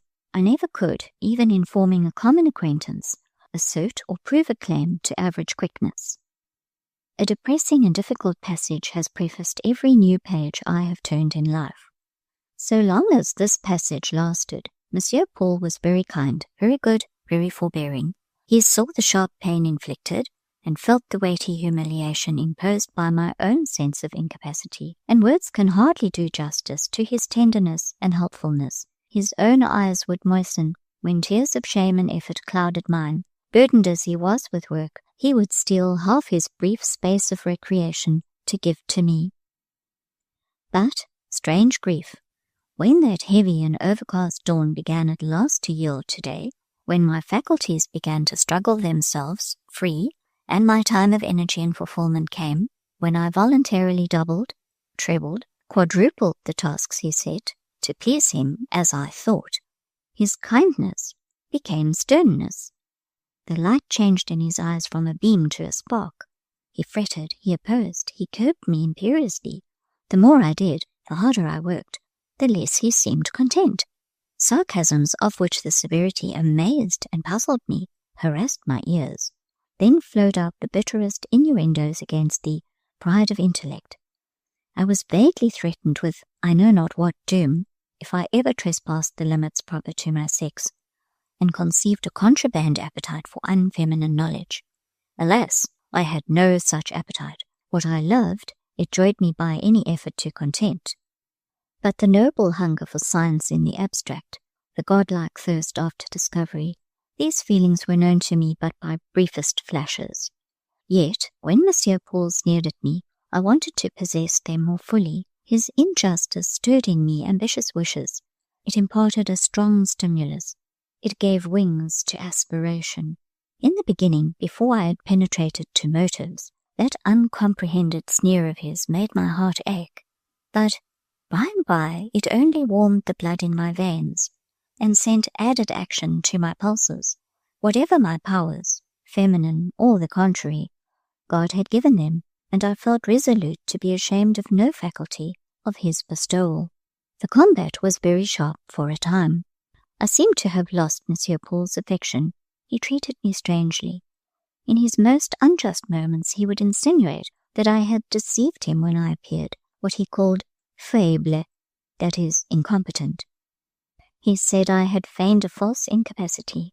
Again he would turn suddenly round and accuse me of the most far-fetched imitations and impossible plagiarisms, asserting that I had extracted the pith out of books I had not so much as heard of, and over the perusal of which I should infallibly have fallen down in a sleep as deep as that of Eutychus.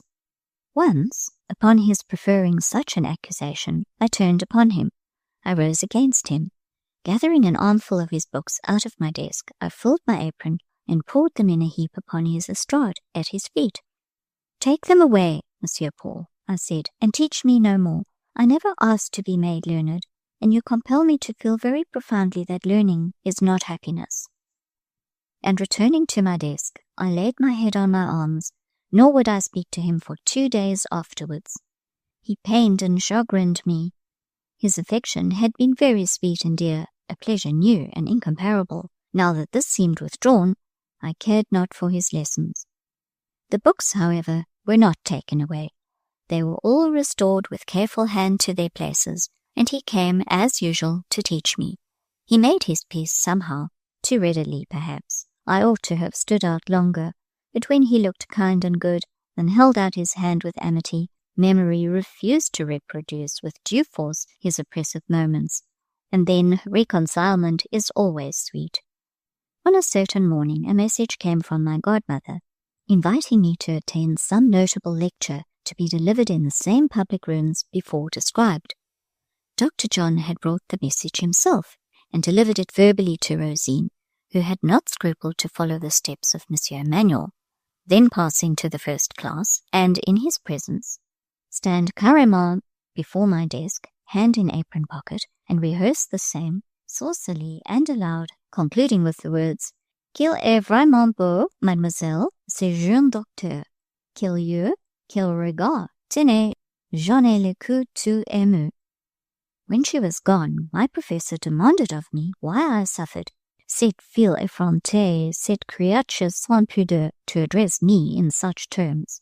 I had no pacifying answer to give. The terms were precisely such as Rosine, a young lady in whose skull the organs of reverence and reserve were not largely developed, was in the constant habit of using. Besides, what she said about the young doctor was true enough. Graham was handsome. He had fine eyes and a thrilling glance. An observation to that effect actually formed itself into sound on my lips. Elle ne dit que la vérité, I said. Ah, vous trouvez? Mais sans doute. The lesson to which we had that day to submit was such as to make us very glad when it terminated. At its close, the released pupils rushed out, half trembling, half exultant. I too was going. A mandate to remain arrested me. I muttered that I wanted some fresh air sadly. The stove was in a glow, the class overheated. An inexorable voice merely recommended silence, and this salamander, for whom no room ever seemed too hot, sitting down between my desk and the stove, a situation in which he ought to have felt broiled, but did not, proceeded to confront me with a Greek quotation. In Monsieur Emmanuel's soul rankled a chronic suspicion that I knew both Greek and Latin. As monkeys are said to have the power of speech if they would but use it, and are reported to conceal this faculty in fear of its being turned to their detriment, so to me was ascribed a fund of knowledge which I was supposed, criminally and craftily, to conceal. The privileges of a classical education, it was insinuated, had been mine. On flowers of hematus I had revelled, the golden store, hived in memory, now silently sustained my efforts, and privily nurtured my wits. 100 expedients did Monsieur Paul employ to surprise my secret, to wheedle, to threaten, to startle it out of me. Sometimes he placed Greek and Latin books in my way, and then watched me, as Joan of Arc's jailers tempted her with the warrior's accoutrements, and lay in wait for the issue. Again he quoted I know not what authors and passages, and while rolling out their sweet and sounding lines, the classic tones fell musically from his lips, for he had a good voice, remarkable for compass, modulation, and matchless expression. He would fix on me a vigilant, piercing, and often malicious eye. It was evident he sometimes expected great demonstrations. They never occurred, however. Not comprehending, of course, I could neither be charmed nor annoyed. Baffled, almost angry, he still clung to his fixed idea. My susceptibilities were pronounced marble, my face a mask. It appeared as if he could not be brought to accept the homely truth and take me for what I was. Men, and women too, must have delusion of some sort. If not made ready to their hand, they will invent exaggeration for themselves. At moments I did wish that his suspicions had been better founded. There were times when I would have given my right hand to possess the treasures he ascribed to me. He deserved condign punishment for his testy crotchets.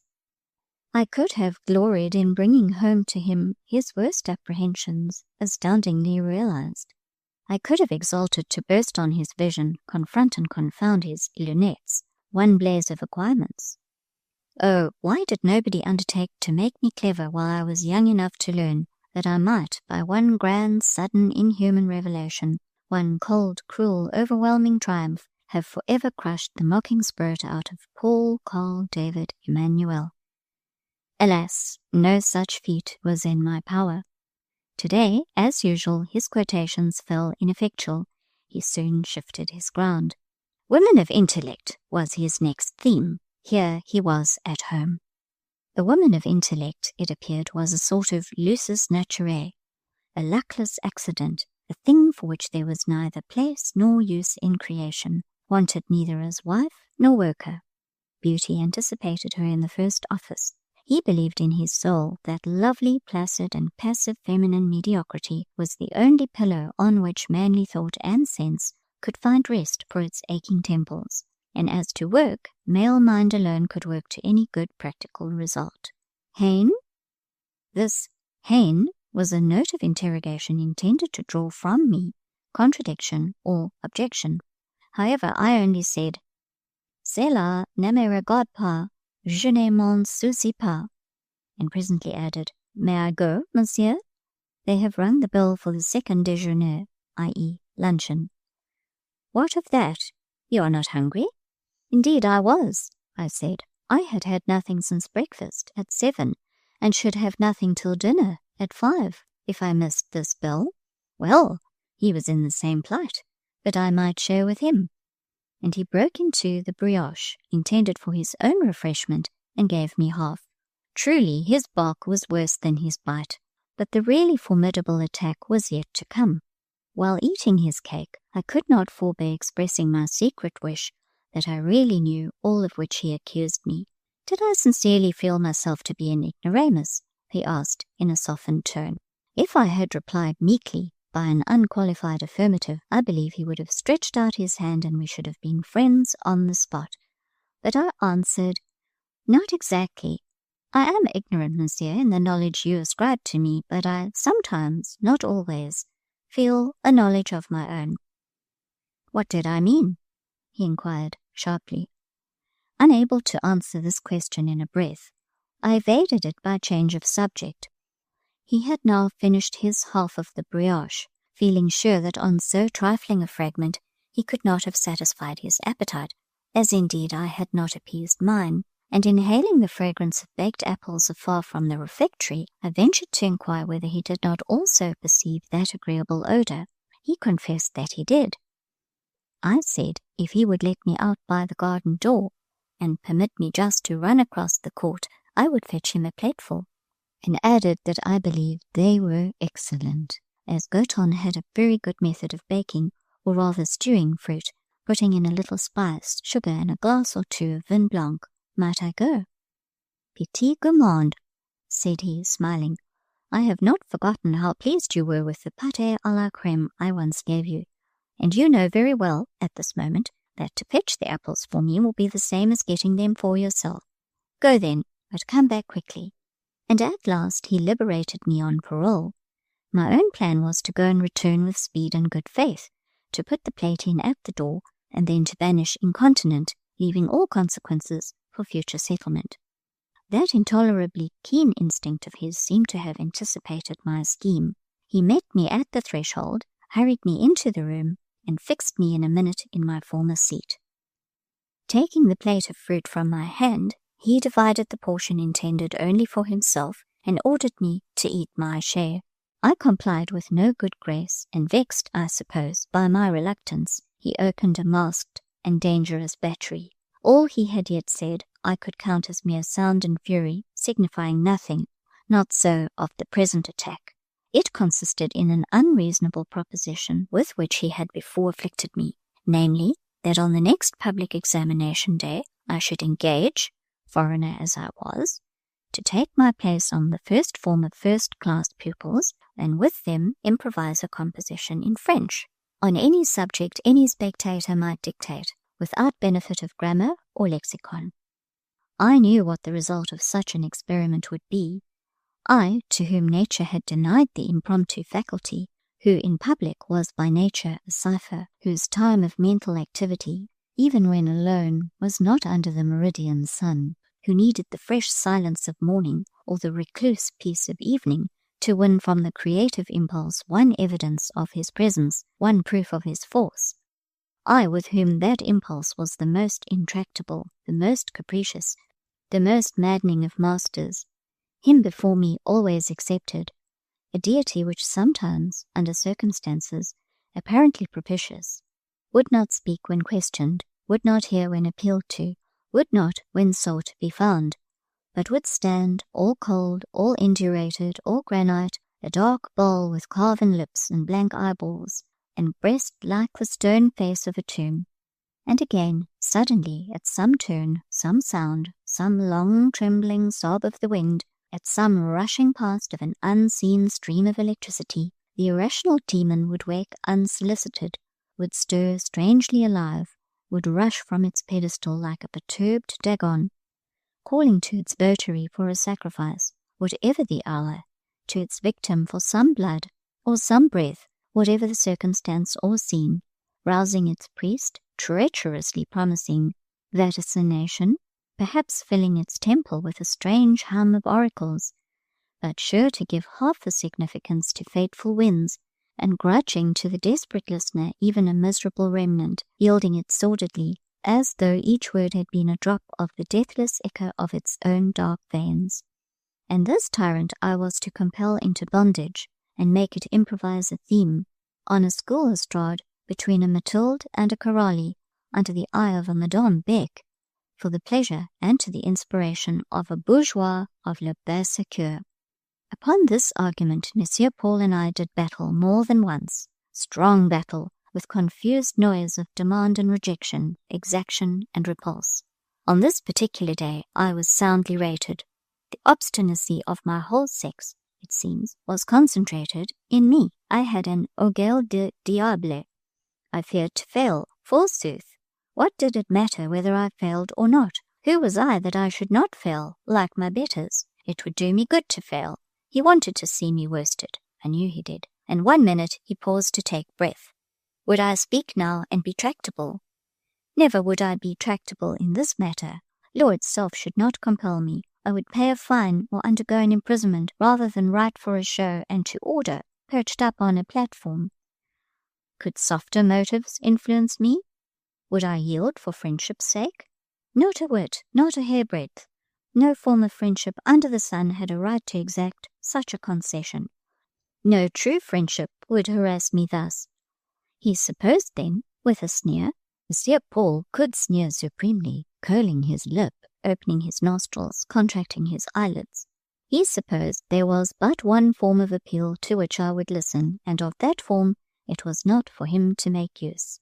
Under certain persuasions from certain quarters, je vous vois d'ici, said he, eagerly subscribing to the sacrifice, passionately arming for the effort, making a simpleton, a warning, and an example of myself before 150 of the papas and mammas of Villette.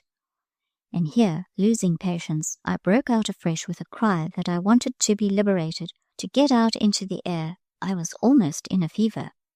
Shoot, said the inexorable. This was a mere pretext to run away. He was not hot, with the stove close at his back. How could I suffer, thoroughly screened by his person? I did not understand his constitution. I knew nothing of the natural history of salamanders. For my own part, I was a phlegmatic islander, and sitting in an oven did not agree with me. At least, might I step to the well and get a glass of water? The sweet apples had made me thirsty. If that was all, he would do my errand. He went to fetch the water. Of course, with the door only on the latch behind me, I lost not my opportunity. Ere his return, his half-worried prey had escaped. The spring was advancing, and the weather had turned suddenly warm. This change of temperature brought with it for me, as probably for many others, temporary decrease of strength. Slight exertion at this time left me overcome with fatigue. Sleepless nights entailed languid days. One Sunday afternoon, having walked the distance of half a league to the Protestant church, I came back weary and exhausted. In taking refuge in my solitary sanctuary, the first class, I was glad to sit down and to make of my desk a pillow for my arms and head. While I listened to the lullaby of bees humming in the berceau, and watched, through the glass door and the tender, lightly strewn spring foliage, Madame Beck and a gay party of friends, whom she had entertained that day at dinner after morning mass, walking in the centre alley under orchard boughs, dressed at this season in blossom, and wearing a colouring as pure and warm as mountain snow at sunrise. My principal attraction towards this group of guests lay, I remember, in one figure, that of a handsome young girl whom I had seen before as a visitor at Madame Beck's, and of whom I had been vaguely told that she was a filleule or goddaughter of Monsieur Emmanuel's, and that between her mother or aunt, or some other female relation of hers, and the professor, had existed of old a special friendship. Monsieur Paul was not of the holiday band today, but I had seen this young girl with him ere now, and as far as distant observation could enable me to judge, she seemed to enjoy him with the frank ease of a ward with an indulgent guardian. I had seen her run up to him, put her arm through his, and hang upon him. Once, when she did so, a curious sensation had struck through me, a disagreeable anticipatory sensation, one of the family of presentiments, I suppose, but I refused to analyze or dwell upon it. While watching this girl, Mademoiselle Severe by name, and following the gleam of her bright silk robe, she was always richly dressed, for she was said to be wealthy, through the flowers and the glancing leaves of tender emerald, my eyes became dazzled. They closed. My lassitude, the warmth of the day, the hum of bees and birds, all lulled me, and at last I slept. 2 hours stole over me. Ere I woke, the sun had declined out of sight behind the towering houses. The garden and the room were grey, bees had gone homeward, and the flowers were closing. The party of guests, too, had vanished. Each alley was void. On waking, I felt much at ease, not chill, as I ought to have been after sitting so still for at least 2 hours. My cheek and arms were not benumbed by pressure against the hard desk. No wonder, instead of the bare wood on which I had laid them, I found a thick shawl, carefully folded, substituted for support, and another shawl, both taken from the corridor where such things hung, wrapped warmly round me. Who had done this? Who was my friend? Which of the teachers? Which of the pupils? None, except St. Pierre, was inimical to me, but which of them had the art, the thought, the habit of benefiting thus tenderly? Which of them had a step so quiet, a hand so gentle, that I should have heard or felt her if she had approached or touched me in a day's sleep? As to Ginevra Fanshawe, that bright young creature was not gentle at all, and would certainly have pulled me out of my chair if she had meddled in the matter. I said at last, "It is Madame Beck's doing. She has come in, seen me asleep, and thought I might take cold. She considers me a useful machine, answering well the purpose for which it was hired, so would not have me needlessly injured. And now, methought, I'll take a walk. The evening is fresh, and not very chill." So I opened the glass door and stepped into the berceau. I went to my own alley. Had it been dark, or even dusk, I should have hardly ventured there, for I had not yet forgotten the curious illusion of vision, if illusion it were, experienced in that place some months ago. But a ray of the setting sun burnished still the grey crown of Jean-Baptiste, nor had all the birds of the garden yet vanished into their nests amongst the tufted shrubs and thick wall ivy. I paced up and down, thinking almost the same thoughts I had pondered that night when I buried my glass jar, how I should make some advance in life, take another step towards an independent position, for this train of reflection, though not lately pursued, had never by me been wholly abandoned, and whenever a certain eye was averted from me, and a certain countenance grew dark with unkindness and injustice, into that track of speculation did I at once strike, so that little by little I had laid half a plan. Living costs little, said I to myself, in this economical town of Villette, where people are more sensible than I understand they are in dear old England, infinitely less worried about appearance, and less emulous of display, where nobody is in the least ashamed to be quite as homely and saving as he finds convenient. House rent in a prudently chosen situation need not be high. When I shall have saved 1,000 francs, I will take a tenement with 1 large room and 2 or 3 smaller ones, furnish the first with a few benches and desks, a black tableau, an estrade for myself, upon it a chair and table, with a sponge and some white chalks, begin with taking day pupils, and so work my way upwards. Madame Beck's commencement was, as I have often heard her say, from no higher starting point, and where is she now? All these premises and this garden are hers, bought with her money. She has a competency already secured for old age, and a flourishing establishment under her direction, which will furnish a career for her children. Courage, Lucy Snowe. With self-denial and economy now, and steady exertion by and by, An object in life need not fail you. Venture not to complain that such an object is too selfish, too limited, and lacks interest. Be content to labor for independence until you have proved, by winning that prize, your right to look higher.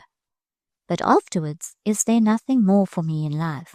No true home, nothing to be dearer to me than myself, and by its paramount preciousness to draw from me better things than I care to culture for myself only, nothing at whose feet I can willingly lay down the whole burden of human egotism, and gloriously take up the nobler charge of laboring and living for others.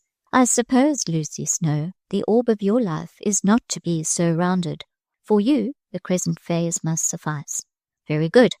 I see a huge mass of my fellow creatures in no better circumstances.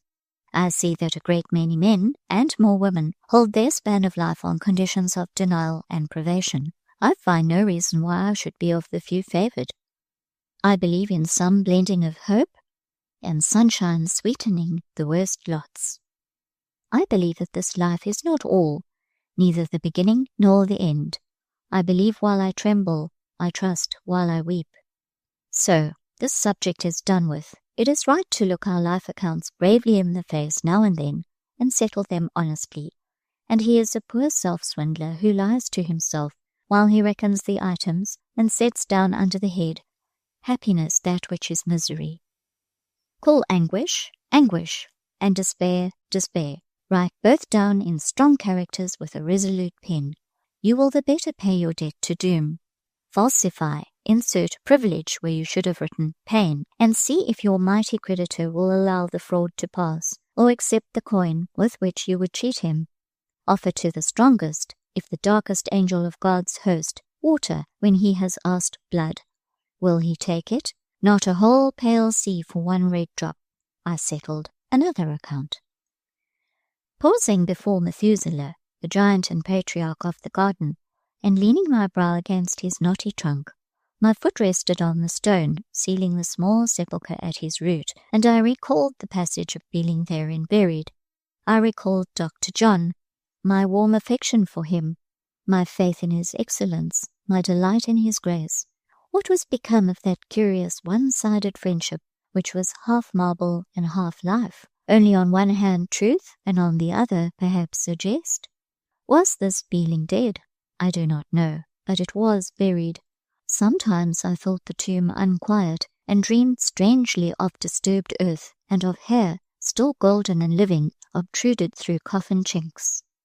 Had I been too hasty?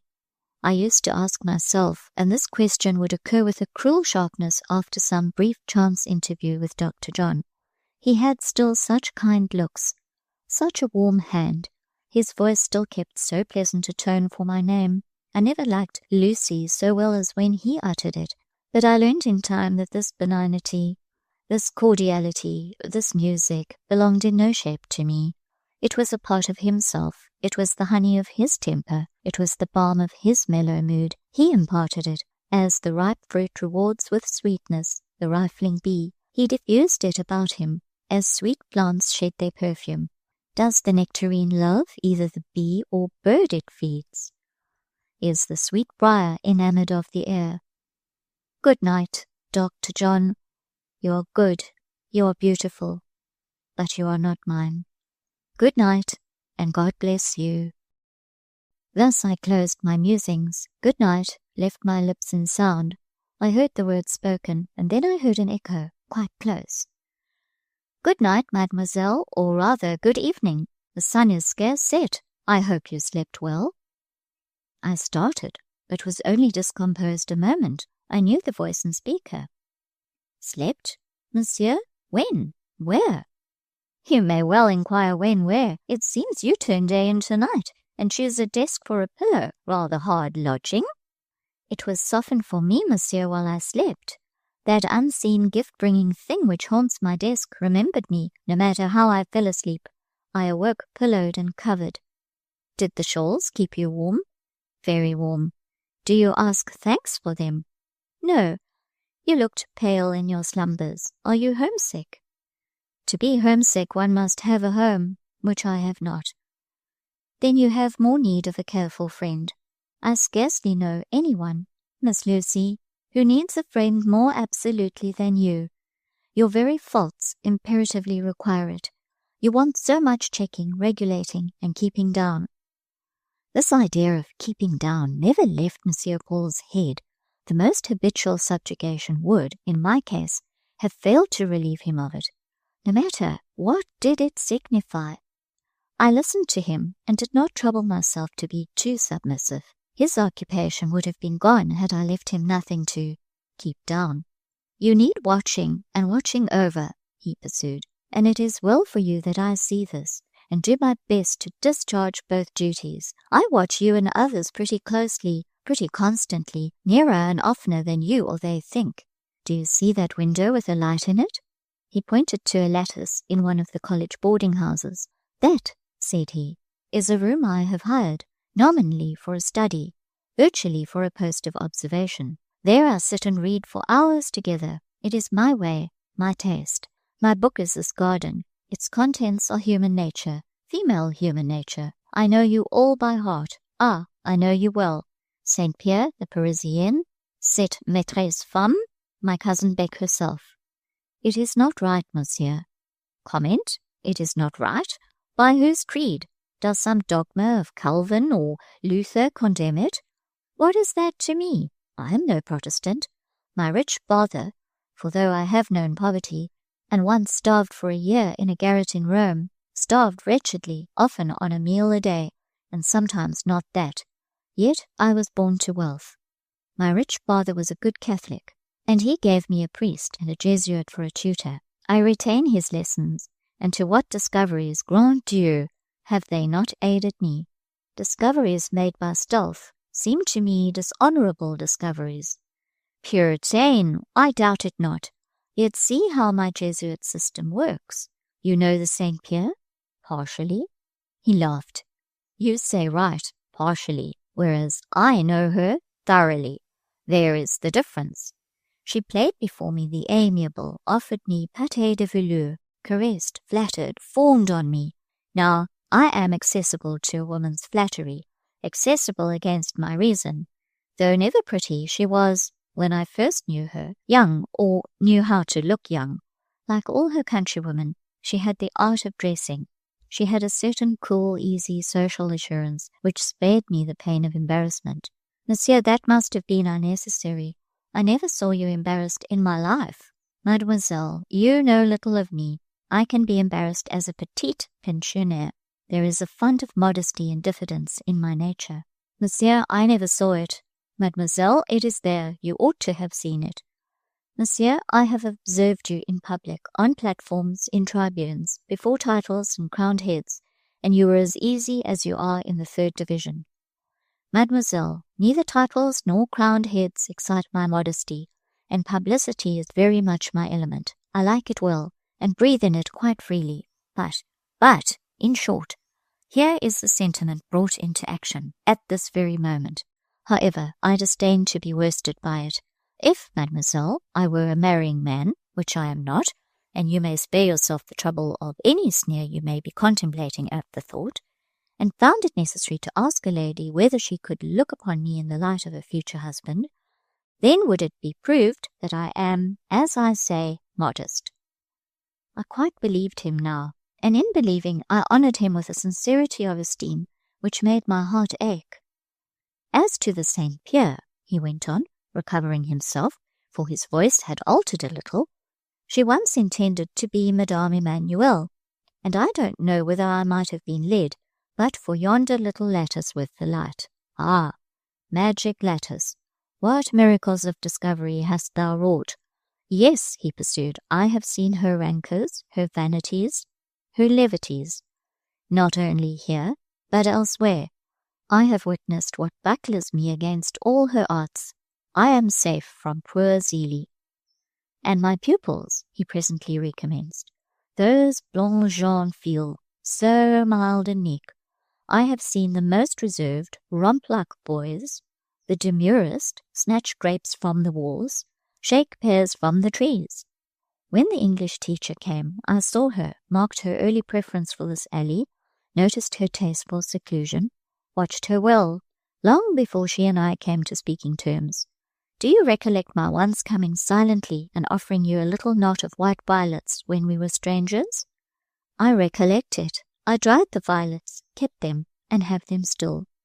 It pleased me when you took them peacefully and promptly, without prudery, that sentiment which I ever dread to excite, and which, when it is revealed in eye or gesture, I vindictively detest. To return, not only did I watch you, but often, especially at eventide, another guardian angel was noiselessly hovering near. Night after night my cousin Beck has stolen down yonder steps, and glidingly pursued your movements when you did not see her. But, Monsieur, you could not from the distance of that window see what passed in this garden at night?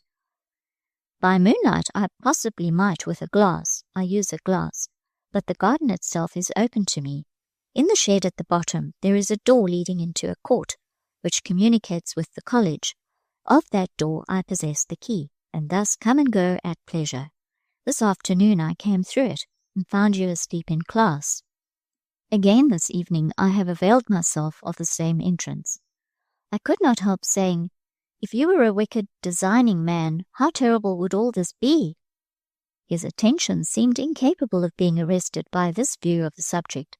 He lit his cigar, and while he puffed it, leaning against a tree, and looking at me in a cool, amused way he had when his humour was tranquil, I thought proper to go on sermonizing him. He often lectured me by the hour together. I did not see why I should not speak my mind for once. So I told him my impressions concerning his Jesuit system. The knowledge it brings you is bought too dear, Monsieur. This coming and going by stealth degrades your own dignity. My dignity, he cried, laughing. When did you ever see me trouble my head about my dignity? It is you, Miss Lucy, who are Dean. How often, in your high insular presence, have I taken a pleasure in trampling upon what you are pleased to call my dignity, tearing it, scattering it to the winds, in those mad transports you witness with such hauteur, and which I know you think very like the ravings of a third-rate London actor.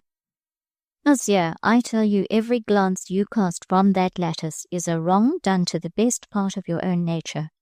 To study the human heart thus is to banquet secretly and sacrilegiously on Eve's apples. I wish you were a Protestant. Indifferent to the wish, he smoked on. After a space of smiling yet thoughtful silence, he said rather suddenly, I have seen other things. What other things? Taking the weed from his lips, he threw the remnant amongst the shrubs, where for a moment it lay glowing in the gloom. Look at it, said he. Is not that spark like an eye watching you and me? He took a turn down the walk. Presently returning, he went on, I have seen, Miss Lucy, things to me unaccountable that have made me watch all night for a solution, and I have not yet found it. The tone was peculiar. My veins thrilled. He saw me shiver. Are you afraid? Whether is it of my words, or that red jealous eye just winking itself out? I am cold. The night grows dark and late, and the air is changed. It is time to go in. It is a little past 8, but you shall go in soon. Answer me only this question. Yet he paused ere he put it. The garden was truly growing dark. Dusk had come on with clouds, and drops of rain began to patter through the trees. I hoped he would feel this, but for the moment he seemed too much absorbed to be sensible of the change. Mademoiselle, do you Protestants believe in the supernatural? There is a difference of theory and belief on this point amongst Protestants, as amongst other sects, I answered. Why, monsieur, do you ask such a question? Why do you shrink and speak so faintly? Are you superstitious? I am constitutionally nervous. I dislike the discussion of such subjects. I dislike it the more because— You believe? No, but it has happened to me to experience impressions. Since you came here? Yes, not many months ago. Here, in this house? Yes. Bon, I am glad of it. I knew it somehow, before you told me. I was conscious of rapport between you and myself. You are patient, and I am choleric. You are quiet and pale, and I am tanned and fiery. You are a strict Protestant, and I am a sort of lay Jesuit. But we are alike. There is affinity between us. Do you see it, mademoiselle, when you look in the glass? Do you observe that your forehead is shaped like mine, that your eyes are cut like mine? Do you hear that you have some of my tones of voice? Do you know that you have many of my looks? I perceive all this, and believe that you were born under my star. Yes, you were born under my star. Tremble, for where that is the case with mortals, the threads of their destinies are difficult to disentangle. Knottings and catchings occur. Sudden breaks leave damage in the web. But these impressions, as you say with English caution, I too have had my impressions. Monsieur, tell me them. I desire no better and intend no less. You know the legend of this house and garden? I know it, yes. They say that hundreds of years ago a nun was buried here alive at the foot of this very tree, beneath the ground which now bears us, and that in former days a nun's ghost used to come and go here. Monsieur, what if it comes and goes here still? Something comes and goes here. There is a shape frequenting this house by night, different to any forms that show themselves by day. I have indisputably seen a something more than once, and to me its conventual weeds were a strange sight, saying more than they can do to any other living being. A nun. Monsieur, I too have seen it. I anticipated that, whether this nun be flesh and blood, or something that remains when blood is dried and flesh is wasted, her business is as much with you as with me, probably. Well, I mean to make it out. It has baffled me so far, but I mean to follow up the mystery. Instead of telling what he meant, he raised his head suddenly. I made the same movement in the same instant. We both looked to one point, the high tree shadowing the great berceau, and resting some of its boughs on the roof of the first class. There had been a strange and inexplicable sound from that quarter, as if the arms of that tree had swayed of their own motion, and its weight of foliage had rushed and crushed against the massive trunk. Yes, there scarce stirred a breeze, and that heavy tree was convulsed, whilst the feathery shrub stood still. For some minutes, amongst the wood and leafage, a rending and heaving went on. Dark as it was, it seemed to me that something more solid than either night shadow or branch shadow blackened out of the boles. At last the struggle ceased. What birth succeeded this travail? What Dryad was born of these throes? We watched fixedly. A sudden bell rang in the house, the prayer bell. Instantly into our alley there came, out of the berceau, an apparition, all black and white, with a sort of angry rush close past our faces, swept swiftly the very nun herself. Never had I seen her so clearly. She looked tall of stature and fierce of gesture. As she went, the wind rose sobbing, the rain poured wild and cold. The whole night seemed to feel her. Where, it becomes time to inquire, was Paulina merry? How fared my intercourse with the sumptuous Hotel Crecy? That intercourse had for an interval been suspended by absence. Monsieur and Mr. Bassompierre had been travelling, dividing some weeks between the provinces and capital of France. Chance surprised me of their return very shortly after it took place. I was walking one mild afternoon on a quiet boulevard, wandering slowly on, enjoying the benign April sun, and some thoughts not unpleasing, when I saw before me a group of riders, stopping, as if they had just encountered, and exchanging greetings in the midst of the broad, smooth, linden-bordered path. On one side a middle-aged gentleman and young lady, on the other a young and handsome man. Very graceful was the lady's mien, choice her appointments, delicate and stately her whole aspect. Still, as I looked, I felt they were known to me, and drawing a little nearer, I fully recognized them all. The Count, Home de Bassompierre, his daughter, and Dr. Graham Bretton. How animated was Graham's face! How true, how warm, yet how retiring the joy it expressed! This was the state of things, this the combination of circumstances, at once to attract and enchain, to subdue and excite Dr. John. The pearl he admired was in itself of great price and truest purity, but he was not the man who, in appreciating the gem, could forget its setting. Had he seen Paulina with the same youth, beauty, and grace, that on foot, alone, unguarded, and in simple attire, a dependent worker, a demi-grisette, he would have thought her a pretty little creature, and would have loved with his eye her movements and her mien. But it required other than this to conquer him, as he was now vanquished, to bring him safe under dominion, as now, without loss, and even with gain to his manly honour, one saw that he was reduced. There was about Dr. John all the man of the world. To satisfy himself did not suffice. Society must approve, the world must admire what he did, or he counted his measures false and futile. In his victrix he required all that was here visible, the imprint of high cultivation, the consecration of a careful and authoritative protection, the adjuncts that fashion decrees, wealth purchases, and taste adjusts. For these conditions his spirit stipulated ere it surrendered. They were here to the utmost fulfilled, and now, proud, impassioned, yet fearing, he did homage to Paulina as his sovereign.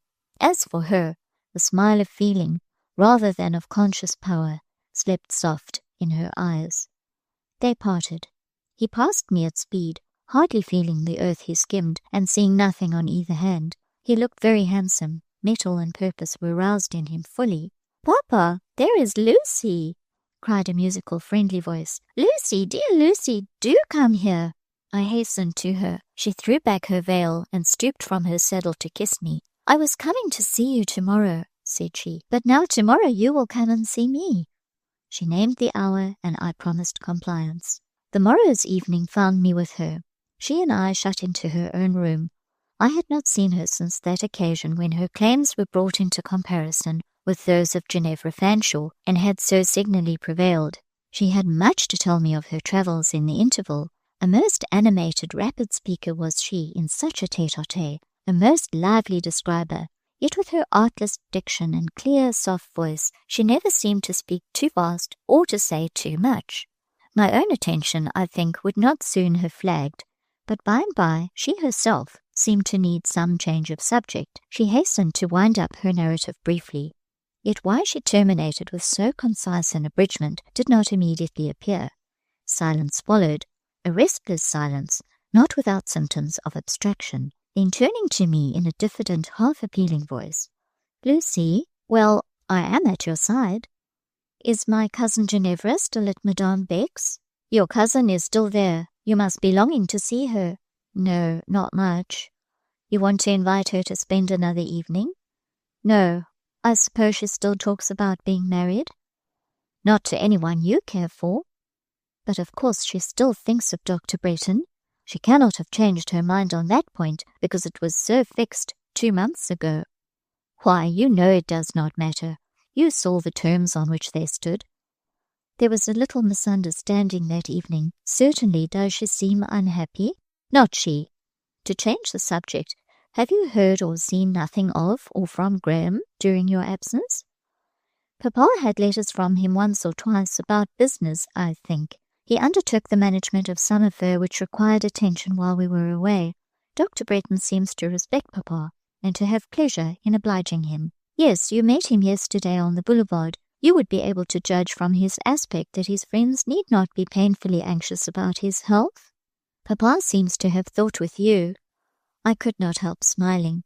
"He is not particularly observant, you know, because he is often thinking of other things than what pass before his eyes, but he said, as Dr. Bretton rode away, 'Really, it does a man good to see the spirit and energy of that boy.'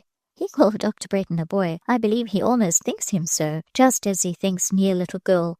He was not speaking to me, but dropped that remark to himself. 'Lucy?' Again fell the appealing accent, and at the same instant she left her chair and came and sat on the stool at my feet. I liked her. It is not a declaration I have often made concerning my acquaintance in the course of this book. The reader will bear with it for once. Intimate intercourse, close inspection, disclosed in Paulina only what was delicate, intelligent, and sincere. Therefore my regard for her lay deep. An admiration more superficial might have been more demonstrative. Mine, however, was quiet. "What have you to ask of, Lucy?" said I. "Be brave and speak out." But there was no courage in her eye. As it met mine, it fell, and there was no coolness on her cheek. Not a transient surface blush, but a gathering inward excitement raised its tint and its temperature. "Lucy, I do wish to know your thoughts of Dr. Bretton. Do give me your real opinion of his character, his disposition." "His character stands high, and deservedly high." "And his disposition? Tell me about his disposition," she urged. "You know him well." "I know him pretty well." "You know his home side. You have seen him with his mother. Speak of him as a son." "He is a fine-hearted son, his mother's comfort and hope, her pride and pleasure." She held my hand between hers, and at each favourable word gave it a little caressing stroke. "In what other way is he good, Lucy?" "Dr. Bretton is benevolent, humanely disposed towards all his race. Dr. Bretton would have benignity for the lowest savage or the worst criminal. I heard some gentlemen, some of Papa's friends who were talking about him, say the same. They say many of the poor patients at the hospitals who tremble before some pitiless and selfish surgeons welcome him. They are right. I have witnessed as much. He once took me over a hospital. I saw how he was received. Your father's friends are right." The softest gratitude animated her eye as she lifted it a moment. She had yet more to say, but seemed hesitating about time and place. Dusk was beginning to reign. Her parlour fire already glowed with twilight ruddiness, but I thought she wished the room dimmer. The hour later. "How quiet and secluded we feel here," I remarked, to reassure her. "Do we?" "Yes, it is a still evening, and I shall not be called down to tea. Papa is dining out." Still holding my hand, she played with the fingers unconsciously, dressed them, now in her own rings, and now circled them with a twine of her beautiful hair. She patted the palm against her hot cheek, and at last, having cleared a voice that was naturally liquid as a lark's, she said, "You must think it rather strange that I should talk so much about Dr. Bretton, ask so many questions, take such an interest, but—" "Not at all strange, perfectly natural. You like him." "And if I did," said she, with slight quickness, "is that a reason why I should talk? I suppose you think me weak, like my cousin Ginevra." "If I thought you one whit like Madame Ginevra, I would not sit here waiting for your communications. I would get up, walk at my ease about the room, and anticipate all you had to say by a round lecture." "Go on." "I mean to go on," retorted she. "What else do you suppose I mean to do?" And she looked and spoke, the little Polly of Bretton, petulant, sensitive. "If," said she, emphatically, "if I liked Dr. John till I was fit to die for liking him, that alone could not license me to be otherwise than dumb, dumb as the grave, dumb as you, Lucy, Snowe. You know it, and you know you would despise me if I failed in self-control and whined about some rickety liking that was all on my side. It is true, I little respect women or girls who are loquacious either in boasting the triumphs or bemoaning the mortifications of feelings. But as to you, Paulina, speak, for I earnestly wish to hear you. Tell me all. It will give you pleasure or relief to tell. I ask no more." "Do you care for me, Lucy?" "Yes, I do, Paulina. And I love you. I had an odd content in being with you, even when I was a little troublesome, disobedient girl. It was charming to me then to lavish on you my naughtiness and whims. Now you are acceptable to me, and I like to talk with and trust you. So listen, Lucy." And she settled herself, resting against my arm, resting gently, not with honest Mistress Fanshaw's fatiguing and selfish weight.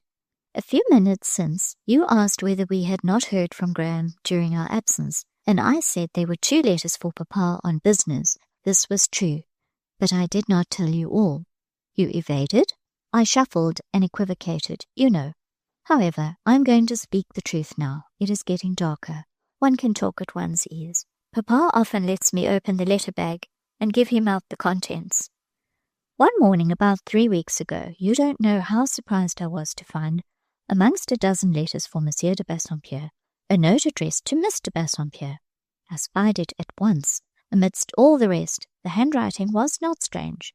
It attracted me directly. I was going to say, Papa, here is another letter from Dr. Bretton, but the miss struck me mute. I actually never received a letter from a gentleman before. Ought I to have shown it to Papa and let him open it and read it first? I could not for my life, Lucy. I know so well Papa's ideas about me. He forgets my age. He thinks I am a mere schoolgirl. He is not aware that other people see I am grown up, as tall as I shall be.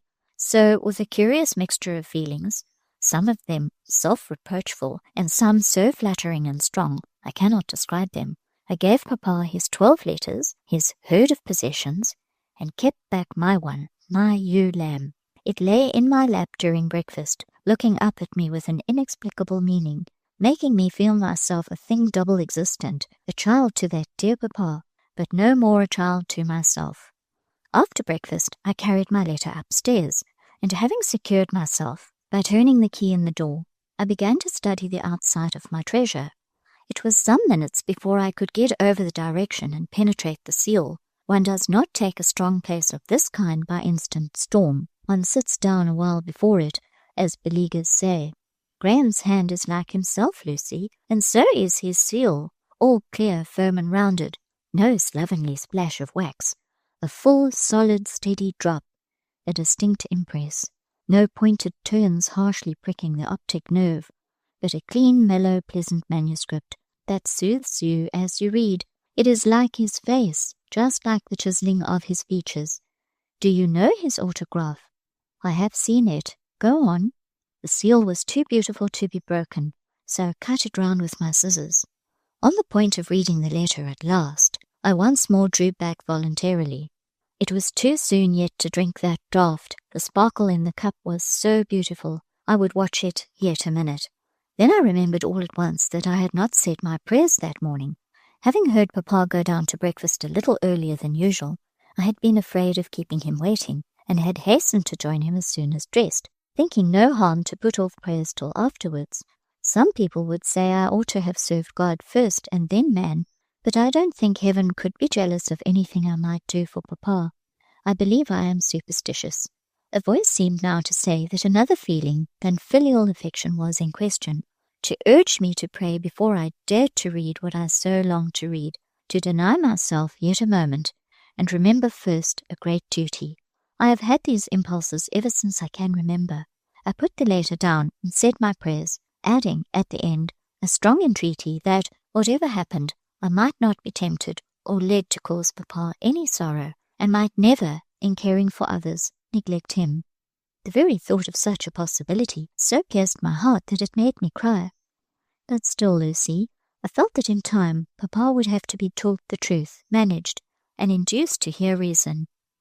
I read the letter. Lucy, life is said to be all disappointment. I was not disappointed. Ere I read, and while I read, my heart did more than throb. It trembled fast. Every quiver seemed like the pant of an animal athirst, laid down at a well and drinking, and the well proved quite full, gloriously clear. It rose up munificently of its own impulse. I saw the sun through its gush, and not a mote, Lucy, no moss, no insect, no atom in the thrice-refined golden gurgle. Life, she went on, is said to be full of pain to some. I have read biographies where the wayfarer seemed to journey on from suffering to suffering, where hope flew before him fast, never alighting so near or lingering so long as to give his hand a chance of one realizing grasp. I have read of those who sowed in tears, and whose harvest, so far from being reaped in joy, perished by untimely blight, or was borne off by sudden whirlwind, and alas, some of these met the winter with empty garners, and died of utter want in the darkest and coldest of the year. Was it their fault, Paulina, that they of whom you speak thus died? Not always their fault. Some of them were good endeavouring people. I am not endeavouring, not actively good, yet God has caused me to grow in sun, due moisture and safe protection, sheltered, fostered, taught by my dear father, and now another comes. Graham loves me. For some minutes we both paused on this climax. Does your father know? I inquired in a low voice. Graham spoke with deep respect of Papa, but implied that he dared not approach that quarter as yet. He must first prove his worth. He added that he must have some light respecting myself and my own feelings ere he ventured to risk a step in the matter elsewhere. How did you reply? I replied briefly, but I did not repulse him. Yet I almost trembled for fear of making the answer too cordial.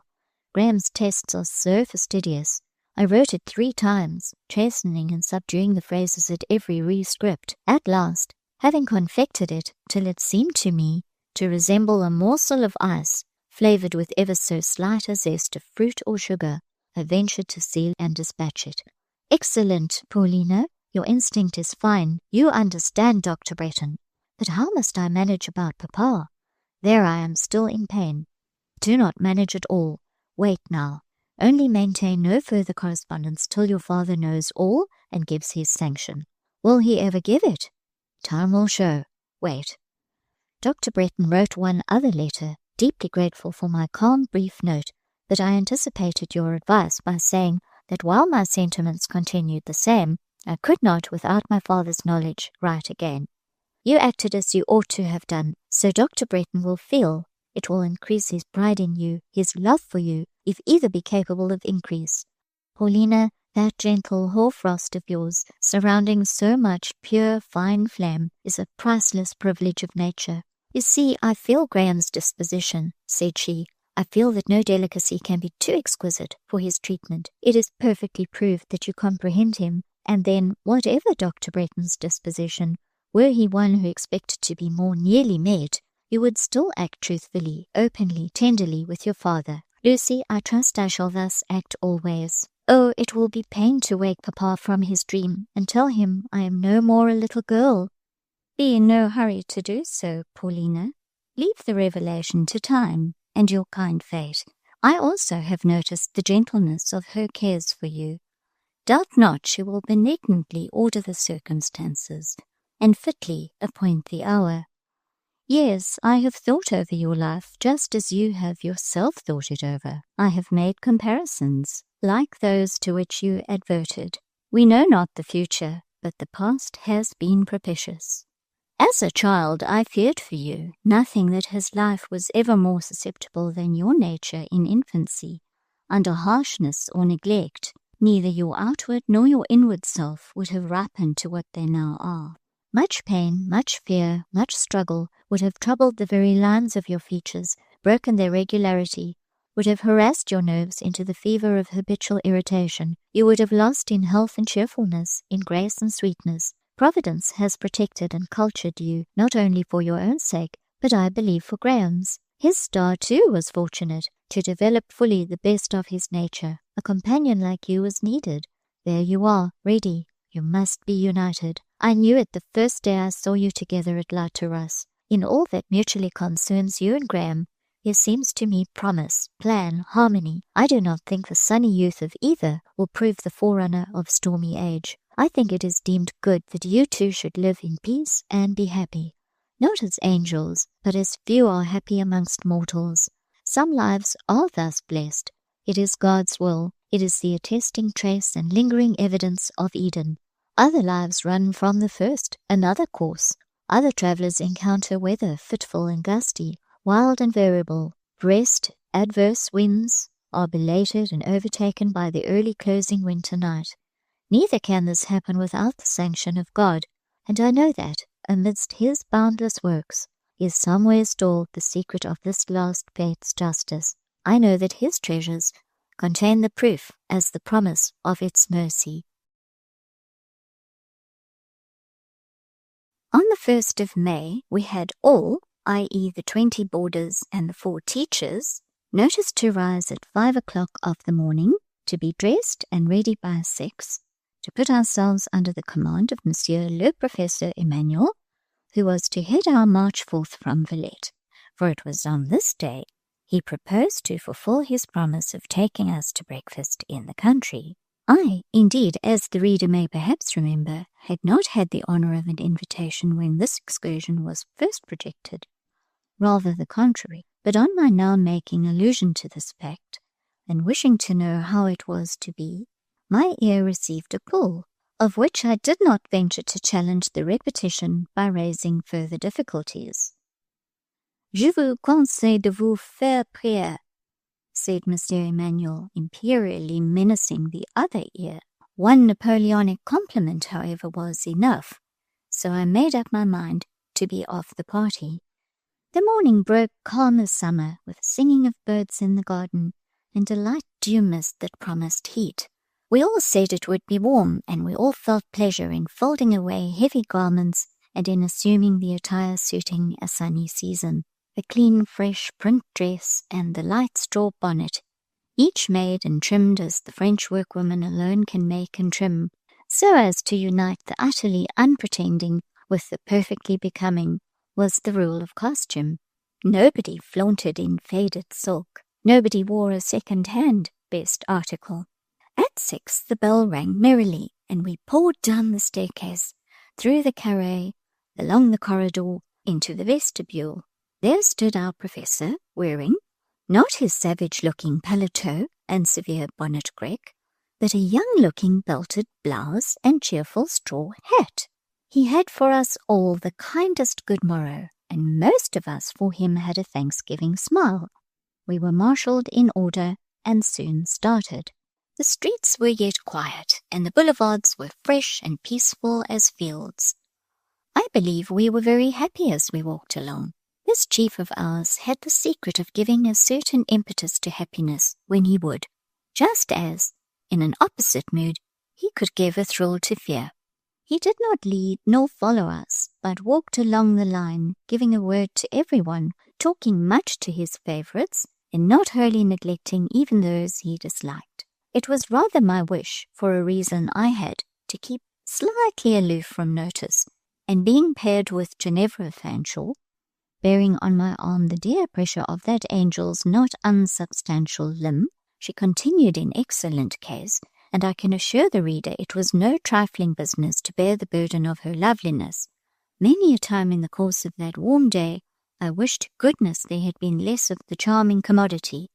However, having her, as I said, I tried to make her useful by interposing her always between myself and Monsieur Paul, shifting my place, according as I heard him coming up to the right hand or the left. My private motive for this manoeuvre might be traced to the circumstance of the new print dress I wore being pink in colour, a fact which, under our present convoy, made me feel something as I have felt when, clad in a shawl with a red border, necessitated to traverse a meadow where pastured a bull. For a while the shifting system, together with some modifications in the arrangement of a black silk scarf, answered my purpose. But by and by he found out that whether he came to this side or to that, Miss Fanshawe was still his neighbour. The course of acquaintance between Ginevra and him had never run so smooth that his temper did not undergo a certain crisping process whenever he heard her English accent. Nothing in their dispositions fitted. They jarred if they came in contact. He held her empty and affected. She deemed him bearish, meddling, repellent. At last, when he had changed his place for about the 6th time, finding still the same untoward result to the experiment, he thrust his head forward, settled his eyes on mine, and demanded, with impatience, "Que est? Que c'est? Vous me jouez des tours?" The words were hardly out of his mouth, however, ere, with his customary quickness, he seized the root of this proceeding. In vain I shook out the long fringe and spread forth the broad end of my scarf. "Ah, c'est la robe rose," broke from his lips, affecting me very much like the sudden and irate low of some lord of the meadow. "It is only cotton," I alleged hurriedly, "and cheaper, and washes better than any other colour." "Et Mademoiselle Lucie est coquette, comme dit Parisienne," he answered. "Art, on jamais vu une Anglaise pareille. Regardez plutôt son chapeau, et ses gants, et ses brodequins." These articles of dress were just like what my companions wore, certainly not one whit smarter, perhaps rather plainer than most, but Monsieur had now got hold of his text, and I began to chafe under the expected sermon. It went off, however, as mildly as the menace of a storm sometimes passes on a summer day. I got but one flash of sheet lightning in the shape of a single bantering smile from his eyes, and then he said, Courage, à vrai dire, je ne suis pas fâché, que être même suis-je content, point c'est fait si belle pour ma petite fête. Mais ma robe n'est pas belle, monsieur, elle n'est que propre. J'aime la propreté, said he. In short, he was not to be dissatisfied. The sun of good humour was to triumph on this auspicious morning. It consumed scudding clouds ere they sullied its disk. And now we were in the country, amongst what they called les bois et les petits sentiers. These woods and lanes a month later would offer but a dusty and doubtful seclusion. Now, however, in their May greenness and morning repose, they looked very pleasant. We reached a certain well, planted round, in the taste of le Bassompierre, with an orderly circle of lime trees. Here a halt was called. On the green swirl of ground surrounding this well, we were ordered to be seated, Monsieur taking his place in our midst and suffering us to gather in a knot round him. Those who liked him more than they feared came close, and these were chiefly little ones. Those who feared more than they liked kept somewhat aloof. Those in whom much affection had given, even to what remained of fear, a pleasurable zest, observed the greatest distance. He began to tell us a story. Well could he narrate, in such a diction as children love and learned men emulate, a diction simple in its strength and strong in its simplicity. There were beautiful touches in that little tale, sweet glimpses of feeling and hues of description that, while I listened, sunk into my mind, and since have never faded. He tinted a twilight scene. I hold it in memory still. Such a picture I have never looked on from artist's pencil. I have said that, for myself, I had no impromptu faculty, and perhaps that very deficiency made me marvel the more at one who possessed it in perfection. Monsieur Emmanuel was not a man to write books, but I have heard him lavish with careless, unconscious prodigality such mental wealth as books seldom boast.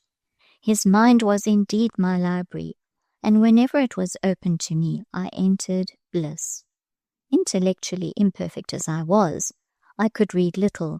There were few bound and printed volumes that did not weary me, whose perusal did not fag and blind, but his tomes of thought were collyrium to the spirit's eyes. Over their contents, inward sight grew clear and strong. I used to think what a delight it would be for one who loved him better than he loved himself, to gather and store up those handfuls of gold dust, so recklessly flung to heaven's reckless winds. His story done, he approached the little knoll where I and Ginevra sat apart. In his usual mode of demanding an opinion, he had not reticence to wait till it was voluntarily offered. He asked, "Were you interested?" According to my wonted undemonstrative fashion, I simply answered, "Yes." "Was it good?" "Very good." "Yet I could not write that down," said he. "Why not, monsieur?" "I hate the mechanical labour. I hate to stoop and sit still. I could dictate it, though, with pleasure, to an amanuensis who suited me. Would Mademoiselle Lucy write for me if I asked her? Monsieur would be too quick. He would urge me and be angry if my pen did not keep pace with his lips. Try some day. Let us see the monster I can make of myself under the circumstances. But just now there is no question of dictation. I mean to make you useful in another office. Do you see yonder farmhouse? Surrounded with trees? Yes. There we are to breakfast, and while the good Femere makes the café au lait in a cauldron, you and 5 others, whom I shall select, will spread with butter 100 rolls. Having formed his troop into line once more, he marched us straight on the farm, which, on seeing our force, surrendered without capitulation. Clean knives and plates, and fresh butter being provided, 6 of us, chosen by our professor, set to work under his directions to prepare for breakfast a huge basket of rolls, with which the baker had been ordered to provision the farm in anticipation of our coming. Coffee and chocolate were already made hot.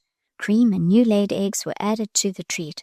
and Monsieur Emmanuel, always generous, would have given a large order for jambon and confiture in addition, but that some of us, who presumed perhaps upon our influence, insisted that it would be a most reckless waste of victual. He railed at us for our pains, terming us des managers avers, but we let him talk, and managed the economy of the repast our own way.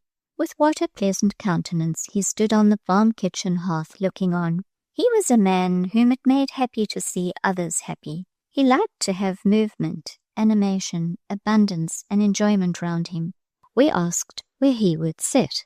He told us. We knew well he was our slave, and we his tyrants, and that he dared not so much as choose a chair without our leave. So we set him the farmer's great chair at the head of the long table, and put him into it. Well might we like him, with all his passions and hurricanes, when he could be so benignant and docile at times, as he was just now. Indeed, at the worst, it was only his nerves that were irritable, not his temper that was radically bad. Soothe, comprehend, comfort him, and he was a lamb. He would not harm a fly. Only to the very stupid, perverse, or unsympathizing was he in the slightest degree dangerous. Mindful always of his religion, he made the youngest of the party say a little prayer before we began breakfast, crossing himself as devotedly as a woman. I had never seen him pray before, or make that pious sign. He did it so simply, with such childlike faith, I could not help smiling pleasurably as I watched. His eyes met my smile. He just stretched out his kind hand, saying, Donnez-moi la main. I see we worship the same God, in the same spirit, though by different rites. Most of Monsieur Emmanuel's brother professors were emancipated freethinkers, infidels, atheists, and many of them men whose lives would not bear scrutiny. He was more like a knight of old, religious in his way, and of spotless fame. Innocent childhood, beautiful youth were safe at his side. He had vivid passions, keen feelings, but his pure honor and his artless piety were the strong charm that kept the lions couchant. That breakfast was a merry meal, and the merriment was not mere vacant clatter. Monsieur Paul originated, led, controlled, and heightened it. His social, lively temper played unfettered and unclouded. Surrounded only by women and children, there was nothing to cross and thwart him. He had his own way, and a pleasant way it was. The meal over, the party were free to run and play in the meadows. A few stayed to help the farmer's wife to put away her earthenware. Monsieur Paul called me from among these to come out and sit near him under a tree, whence he could view the troop gambolling over a wide pasture, and read to him whilst he took his cigar. He sat on a rustic bench, and I at the tree root. While I read, a pocket classic, a Corneille, I did not like it, but he did, finding therein beauties I never could be brought to perceive. He listened with a sweetness of calm, the more impressive from the impetuosity of his general nature. The deepest happiness filled his blue eye and smoothed his broad forehead. I too was happy, happy with the bright day, happier with his presence, happiest with his kindness. He asked, by and by, if I would not rather run to my companions than sit there. I said, no, I felt content to be where he was. He asked whether, if I were his sister, I should always be content to stay with a brother such as he. I said I believed I should, and I felt it. Again he inquired whether, if he were to leave Villette and go far away, I should be sorry, and I dropped Corneille and made no reply. Petit sir, said he, how long could you remember me if we were separated? That, monsieur, I can never tell, because I do not know how long it will be before I shall cease to remember everything earthly. If I were to go beyond seas for 2, 3, 5 years, should you welcome me on my return? Monsieur, how could I live in the interval? Pourtant, j'ai été pour vous bien deux, bien exigeante. I hid my face with the book, for it was covered with tears. I asked him why he talked so, and he said he would talk so no more, and cheered me again with the kindest encouragement. Still, the gentleness with which he treated me during the rest of the day went somehow to my heart. It was too tender. It was mournful. I would rather he had been abrupt, whimsical, and irate, as was his wont. When hot noon arrived, for the day turned out, as we had anticipated, glowing as June, our shepherd collected his sheep from the pasture and proceeded to lead us all softly home. But we had a whole league to walk. Thus far from Villette was the farm where he had breakfasted. The children especially were tired with their play. The spirits of most flagged at the prospect of this midday walk over chaussee, flinty, glaring, and dusty. This state of things had been foreseen and provided for. Just beyond the boundary of the farm, we met two spacious vehicles coming to pitch us. Such conveyances as are hired out purposely for the accommodation of school parties. Here, with good management, room was found for all, and in another hour Monsieur Paul made safe consignment of his charge at the Rue Fete. It had been a pleasant day. It would have been perfect, but for the breathing of melancholy which had dimmed its sunshine a moment. That tarnish was renewed the same evening. Just about sunset, I saw Monsieur Emmanuel come out of the front door, accompanied by Madame Beck. They paced the centre alley for nearly an hour, talking earnestly, he looking grave yet restless, she wearing an amazed, expostulatory, dissuasive air. I wondered what was under discussion, and when Madame Beck re-entered the house as it darkened, leaving her kinsman Paul yet lingering in the garden, I said to myself, he called me petit sœur this morning. If he were really my brother, how I should like to go to him just now and ask what it is that presses on his mind. See how he leans against that tree with his arms crossed and his brow bent. He wants consolation, I know. Madame does not console, she only remonstrates. What now? Starting from quiescence to action, Monsieur Paul came striding erect and quick down the garden. The carré doors were yet open. I thought he was probably going to water the orange trees in the tubs, after his occasional custom. On reaching the court, however, he took an abrupt turn and made for the berceau and the first-class glass door. There, in that first class, I was. Thence I had been watching him, but there I could not find courage to await his approach. He had turned so suddenly, he strode so fast, he looked so strange. The coward within me grew pale, shrank, and, not waiting to listen to reason, and hearing the shrubs crush and the gravel crunch to his advance, she was gone on the wings of panic. Nor did I pause till I had taken sanctuary in the oratory, now empty. Listening there with beating pulses and an unaccountable, undefined apprehension, I heard him pass through all the schoolrooms, clashing the doors impatiently as he went.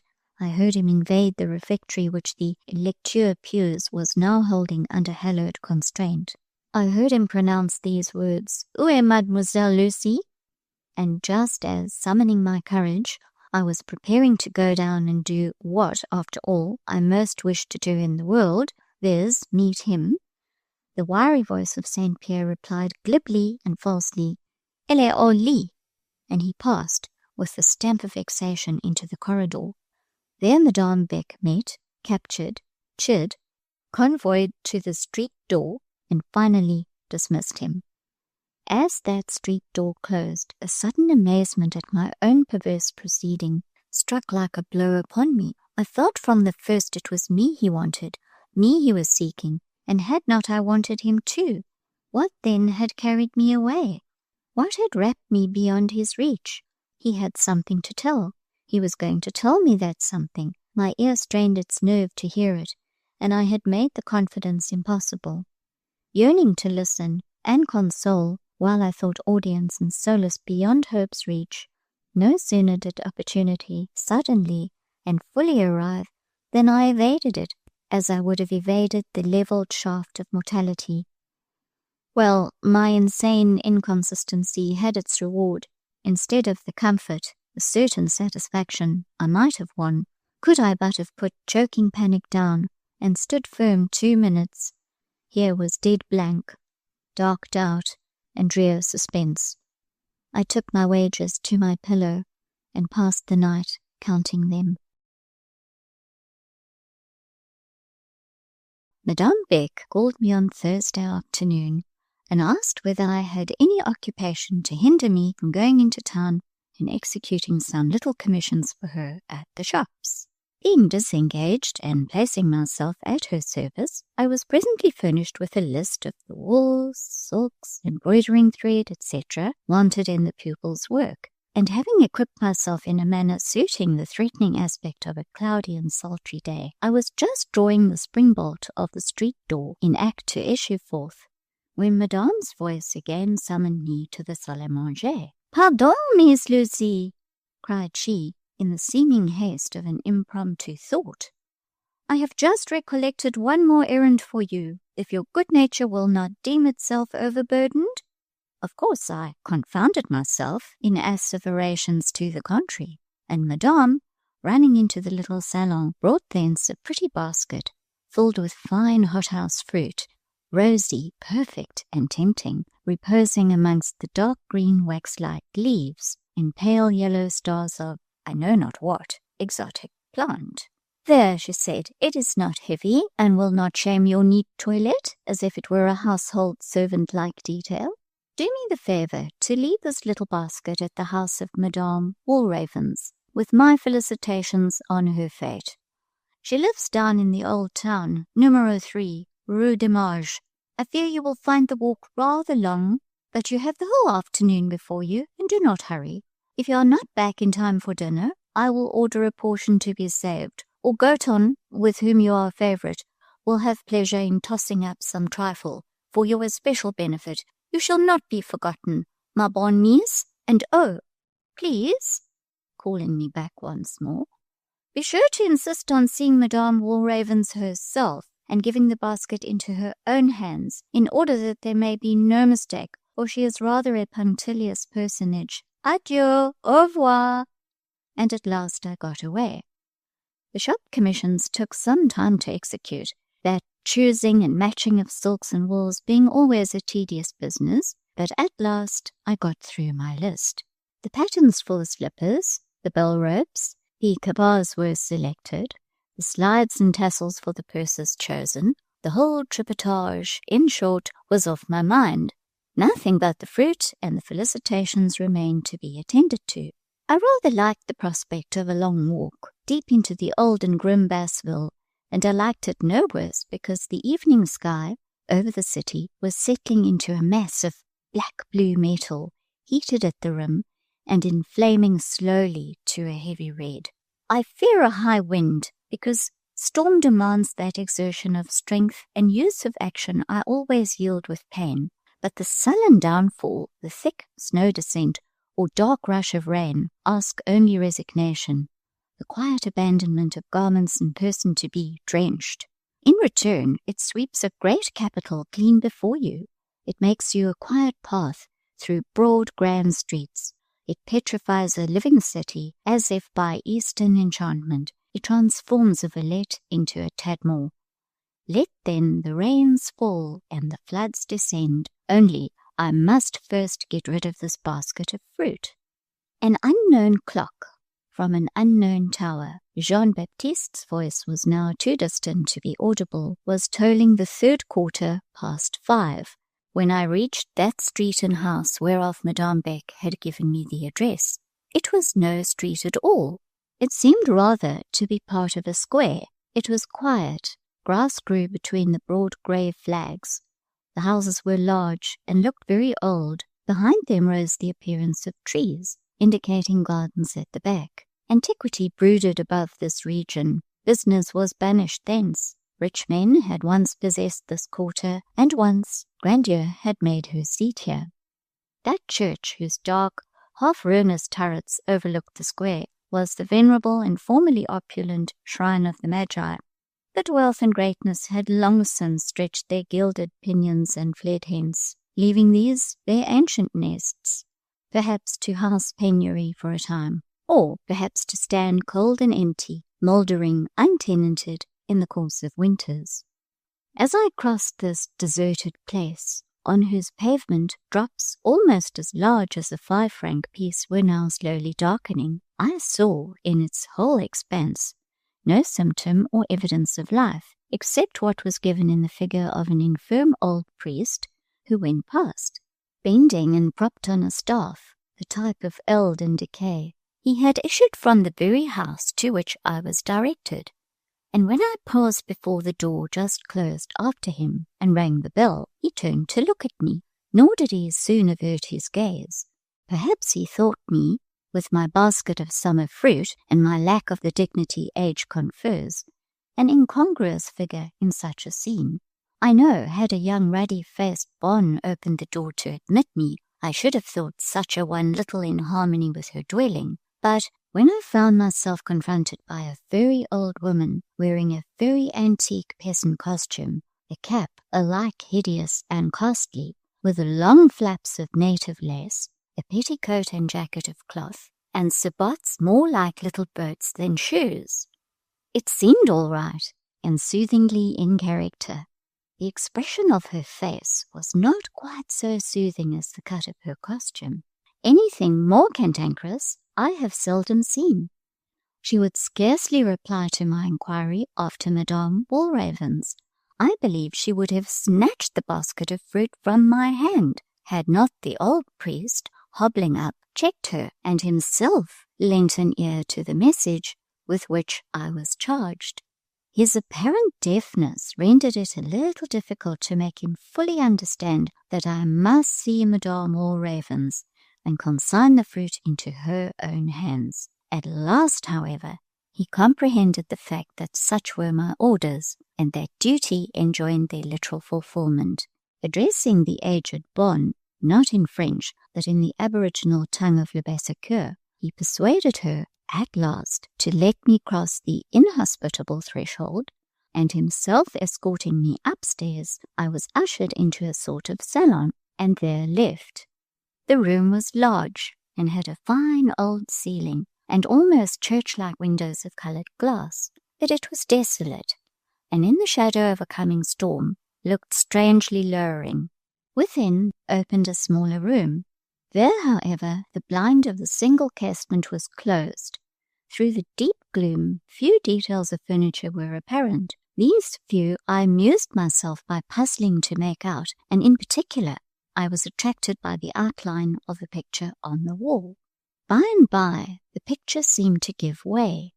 To my bewilderment, it shook, it sunk, it rolled back into nothing. Its vanishing left an opening arched, leading into an arched passage with a mystic winding stair. Both passage and stair were of cold stone, uncarpeted and unpainted. Down this donjon stair descended a tap-tap like a stick. Soon there fell on the steps a shadow, and last of all, I was aware of a substance. Yet was it actual substance, this appearance approaching me, this obstruction partially darkening the arch? It drew near, and I saw it well. I began to comprehend where I was. Well might this old square be named Quarter of the Magi. Well might the 3 towers, overlooking it, own for godfathers 3 mystic sages of a dead and dark art.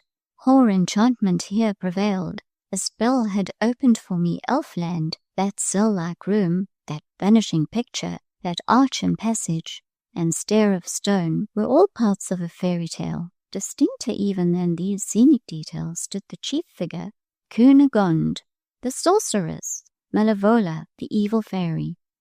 How was she? She might be 3 feet high, but she had no shape.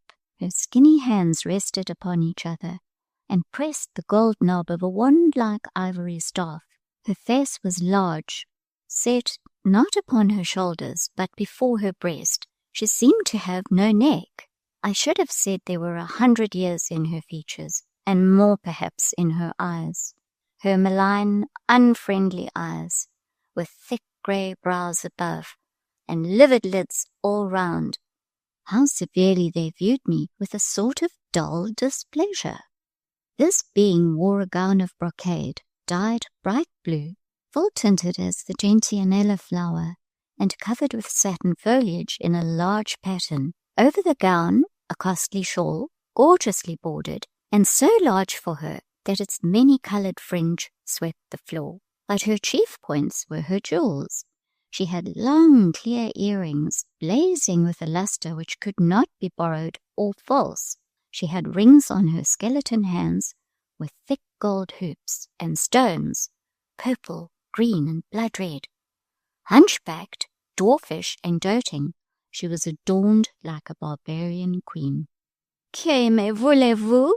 said she hoarsely, with the voice rather of male than of female old age. And indeed, the silver beard bristled her chin. I delivered my basket and my message. "Is that all?" she demanded. "It is all," said I. "Truly, it was well worth while," she answered. "Return to Madame Beck and tell her I can buy fruit when I want it. Et quant à ces félicitations, je m'en moque." And this courteous dame turned her back. Just as she turned, a peal of thunder broke, and a flash of lightning blazed broad over salon and boudoir. The tale of magic seemed to proceed with due accompaniment of the elements.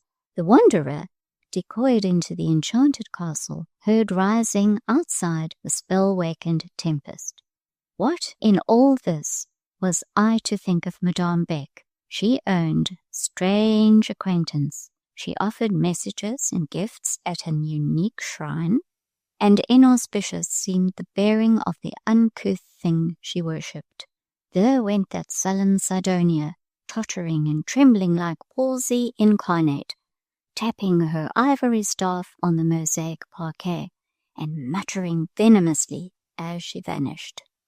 Down washed the rain, deep blurred the welkin. The clouds, ruddy a while ago, had now, through all their blackness, turned deadly pale, as if in terror. Notwithstanding my late boast about not fearing a shower, I hardly liked to go out under this waterspout. Then the gleams of lightning were very fierce. The thunder crashed very near. This storm had gathered immediately above Villette. It seemed to have burst at the zenith. It rushed down prone. The forked slant bolts pierced athwart vertical torrents. Red zigzags interlaced a descent blanched as white metal, and all broke from a sky heavily black in its swollen abundance. Leaving Madame Walraven's inhospitable salon, I betook myself to her cold staircase. There was a seat on the landing. There I waited. Somebody came gliding along the gallery just above. It was the old priest. "Indeed, mademoiselle shall not sit there," said he. "It would displeasure our benefactor if he knew a stranger was so treated in this house." And he begged me so earnestly to return to the salon that without discourtesy I could not but comply. The smaller room was better furnished and more habitable than the larger. Thither he introduced me. Partially withdrawing the blind, he disclosed what seemed more like an oratory than a boudoir, a very solemn little chamber, looking as if it were a place rather dedicated to relics and remembrance than designed for present use and comfort. The good father sat down as if to keep me company, but instead of conversing, he took out a book, fastened on the page his eyes, and employed his lips in whispering what sounded like a prayer or litany. A yellow electric light from the sky gilded his bald head. His figure remained in shade, deep and purple. He sat still as sculpture. He seemed to forget me for his prayers. He only looked up when a fiercer bolt or a harsher, closer rattle told of nearing danger.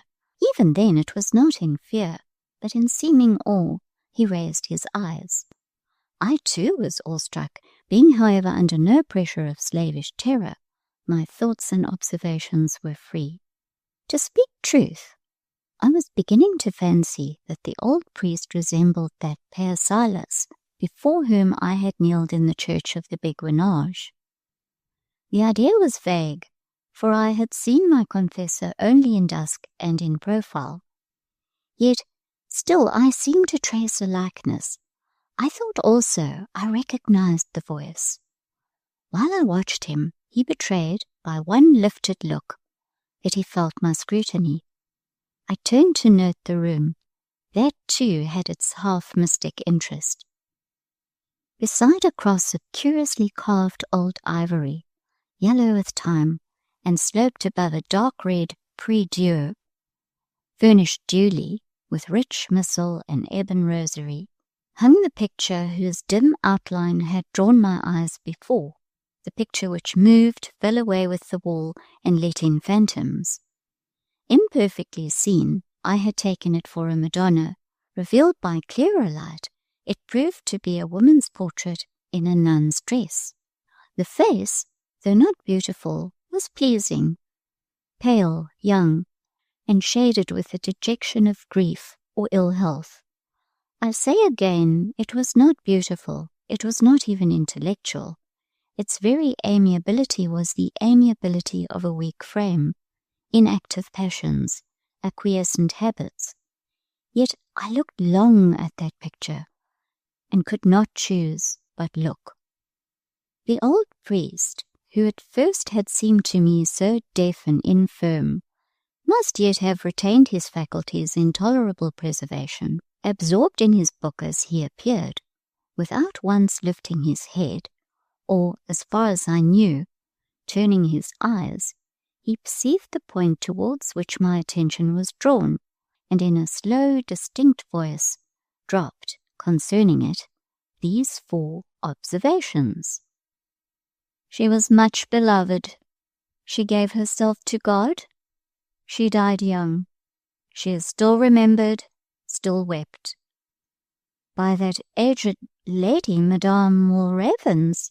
I inquired, fancying that I had discovered in the incurable grief of bereavement the key to that same aged lady's desperate ill humour. The father shook his head with half a smile. No, said he. A grand dame's affection for her children's children may be great, and her sorrow for their loss lively, but it is only the affianced lover to whom fate, faith, and death have trebly denied the bliss of union, who mourns what he has lost, as Justine Marie is still mourned. I thought the father rather wished to be questioned, and therefore I inquired who had lost and who still mourned Justine Marie. I got, in reply, quite a little romantic narrative, told not unimpressively, with the accompaniment of the now subsiding storm. I am bound to say it might have been made much more truly impressive if there had been less French, Rousseau-like sentimentalizing and wire-drawing, and rather more healthful carelessness of effect. But the worthy father was obviously a Frenchman born and bred. I became more and more persuaded of his resemblance to my confessor. He was a true son of Rome. When he did lift his eyes, he looked at me out of their corners with more and sharper subtlety than, one would have thought, could survive the wear and tear of 70 years. Yet I believe he was a good old man. The hero of his tale was some former pupil of his, whom he now called his benefactor, and who, it appears, had loved this pale Justine Marie, the daughter of rich parents, at a time when his own worldly prospects were such as to justify his aspiring to a well-dowered hand. The pupil's father, once a rich banker, had failed, died, and left behind him only debts and destitution. The son was then forbidden to think of Marie, especially that old witch of a grand dame I had seen, Madame Walravens, opposed the match with all the violence of a temper which deformity made sometimes demoniac. The mild Marie had neither the treachery to be false, nor the force to be quite staunch to her lover. She gave up her first suitor, but, refusing to accept a second with a heavier purse, withdrew to a convent, and there died in her novitiate. Lasting anguish, it seems, had taken possession of the faithful heart which worshipped her, and the truth of that love and grief had been shown in a manner which touched even me as I listened. Some years after Justine Marie's death, ruin had come on her house too. Her father, by nominal calling a jeweller, but who also dealt a good deal on the bourse, had been concerned in some financial transactions which entailed exposure and ruinous fines. He died of grief for the loss and shame for the infamy. His old hunchbacked mother and his bereaved wife were left penniless, and might have died too of want. But their lost daughter's once despised yet most true-hearted suitor, hearing of the condition of these ladies, came with singular devotedness to the rescue. He took on their insolent pride the revenge of the purest charity, housing, caring for, befriending them, so as no son could have done it more tenderly and efficiently. The mother, on the whole a good woman, died blessing him. The strange, godless, loveless, misanthrope grandmother lived still, entirely supported by this self-sacrificing man. Her who had been the bane of his life, blighting his hope, and awarding him, for love and domestic happiness, long mourning and cheerless solitude, he treated with the respect a good son might offer a kind mother. He had brought her to this house, and, continued the priest, while genuine tears rose to his eyes, here too he shelters me, his old tutor, and Agnes, as superannuated servant of his father's family. To our sustenance and to other charities, I know he devotes 3 parts of his income, keeping only the 4th to provide himself with bread and the most modest accommodations. By this arrangement he has rendered it impossible to himself ever to marry. He has given himself to God and to his angel bride as much as if he were a priest, like me. The father had wiped away his tears before he uttered these last words, and in pronouncing them, he for one instant raised his eyes to mine. I caught this glance, despite its veiled character. The momentary gleam shot a meaning which struck me. These Romanists are strange beings, such a one among them, whom you know no more than the last Inca of Peru or the first Emperor of China, knows you and all your concerns, and has his reasons for saying to you so-and-so, when you simply thought the communication sprang impromptu from the instant's impulse. His plan in bringing it about that you shall come on such a day, to such a place, under such and such circumstances, when the whole arrangement seems to your crude apprehension the ordinance of chance or the sequel of exigency.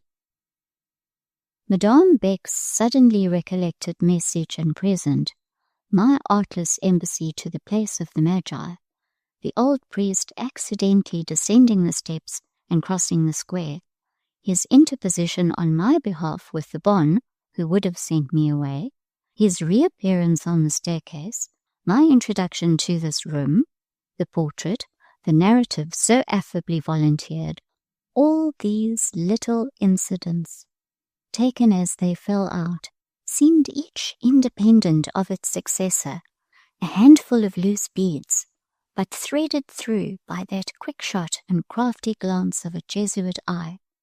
They dropped pendant in a long string, like that rosary on the prie-dieu. Where lay the link of junction? Where the little clasp of this monastic necklace? I saw or felt union, but could not yet find the spot or detect the means of connection.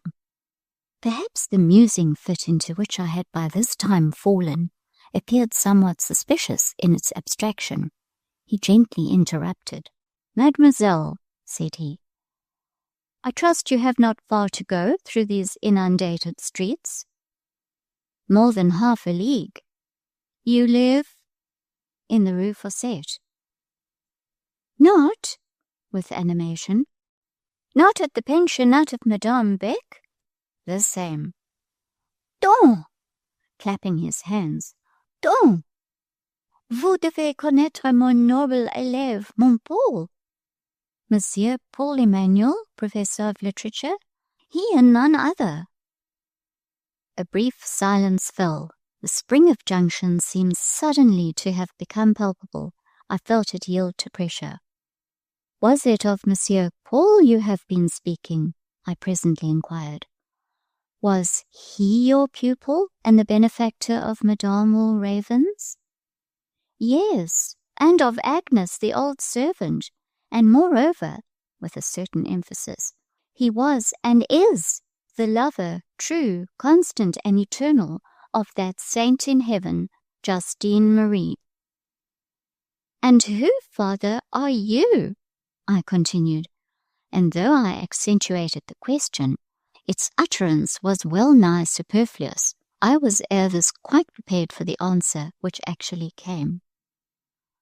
"I, daughter, am Père Silas, that unworthy son of Holy Church whom you once honoured with a noble and touching confidence, showing me the core of a heart and the inner shrine of a mind whereof, in solemn truth, I coveted the direction, in behalf of the only true faith.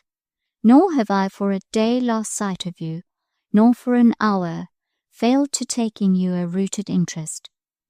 Passed under the discipline of Rome, moulded by her high training, inoculated with her salutary doctrines, inspired by the zeal she alone gives, I realize what then might be your spiritual rank, your practical value, and I envy heresy her prey."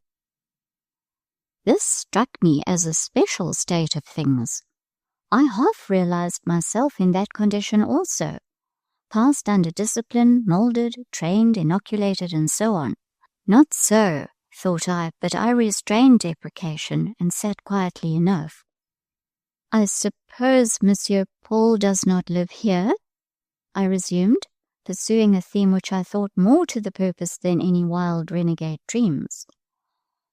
"No, he only comes occasionally to worship his beloved saint, to make his confession to me, and to pay his respects to her he calls his mother. His own lodging consists but of 2 rooms. He has no servant, and yet he will not suffer Madame Ravens to dispose of those splendid jewels with which you see her adorned, and in which she takes a puerile pride as the ornaments of her youth, and the last relics of her son, the jeweller's wealth." How often, murmured I to myself, has this man, this Monsieur Emmanuel, seemed to me to lack magnanimity in trifles, yet how great he is in great things. I own I did not reckon amongst the proofs of his greatness either the act of confession or the saint worship. "How long is it since that lady died?" I inquired, looking at Justine Marie. 20 years. She was somewhat older than Monsieur Emmanuel. He was then very young, for he is not much beyond 40. "Does he yet weep her?" "His heart will weep her always. The essence of Emmanuel's nature is constancy." This was said with marked emphasis. And now the sun broke out, pallid and waterish. The rain yet fell, but there was no more tempest. That hot firmament had cloven and poured out its lightnings. A longer delay would scarce leave daylight for my return, so I rose, thanked the father for his hospitality, and his tale was benignantly answered by a pax vobiscum, which I made kindly welcome, because it seemed uttered with a true benevolence, but I liked less the mystic phrase accompanying it. "Daughter, you shall be what you shall be," an oracle that made me shrug my shoulders as soon as I had got outside the door. Few of us know what we are to come to, certainly, but for all that had happened yet, I had good hopes of living and dying a sober-minded Protestant. There was a hollowness within, and a flourish around Holy Church, which tempted me but moderately. I went on my way, pondering many things. Whatever Romanism may be, there are good Romanists. This man, Emmanuel, seemed of the best, touched with superstition, influenced by priestcraft, yet wondrous for fond faith, for pious devotion, for sacrifice of self, for charity unbounded. It remained to see how Rome, by her agents, handled such qualities, whether she cherished them for their own sake and for God's, or put them out to usury and made booty of the interest. By the time I reached home, it was sundown. Goten had kindly saved me a portion of dinner, which indeed I needed. She called me into the little cabinet to partake of it, and there Madame Beck soon made her appearance, bringing me a glass of wine. "Well," began she, chuckling, "and what sort of a reception did Madame Walravens give you? Elle est drôle, n'est-ce pas?" I told her what had passed, delivering verbatim the courteous message with which I had been charged. "Oh, la singulière petite bossue," laughed she, "et figurez-vous qu'elle me déteste, pas qu'elle me croit amoureuse de mon cousin Paul, ce petit dévot qui n'ose pas bouger, à moins que son confesseur ne lui donne la permission. Au reste," she went on, "if he wanted to marry ever so much, soit moi, soit une autre, he could not do it. He has too large a family already on his hands. Mere Walravens, Herr Silas, Dame Agnes, and a whole troop of nameless paupers. There never was a man like him for laying on himself burdens greater than he can bear, voluntarily incurring needless responsibilities.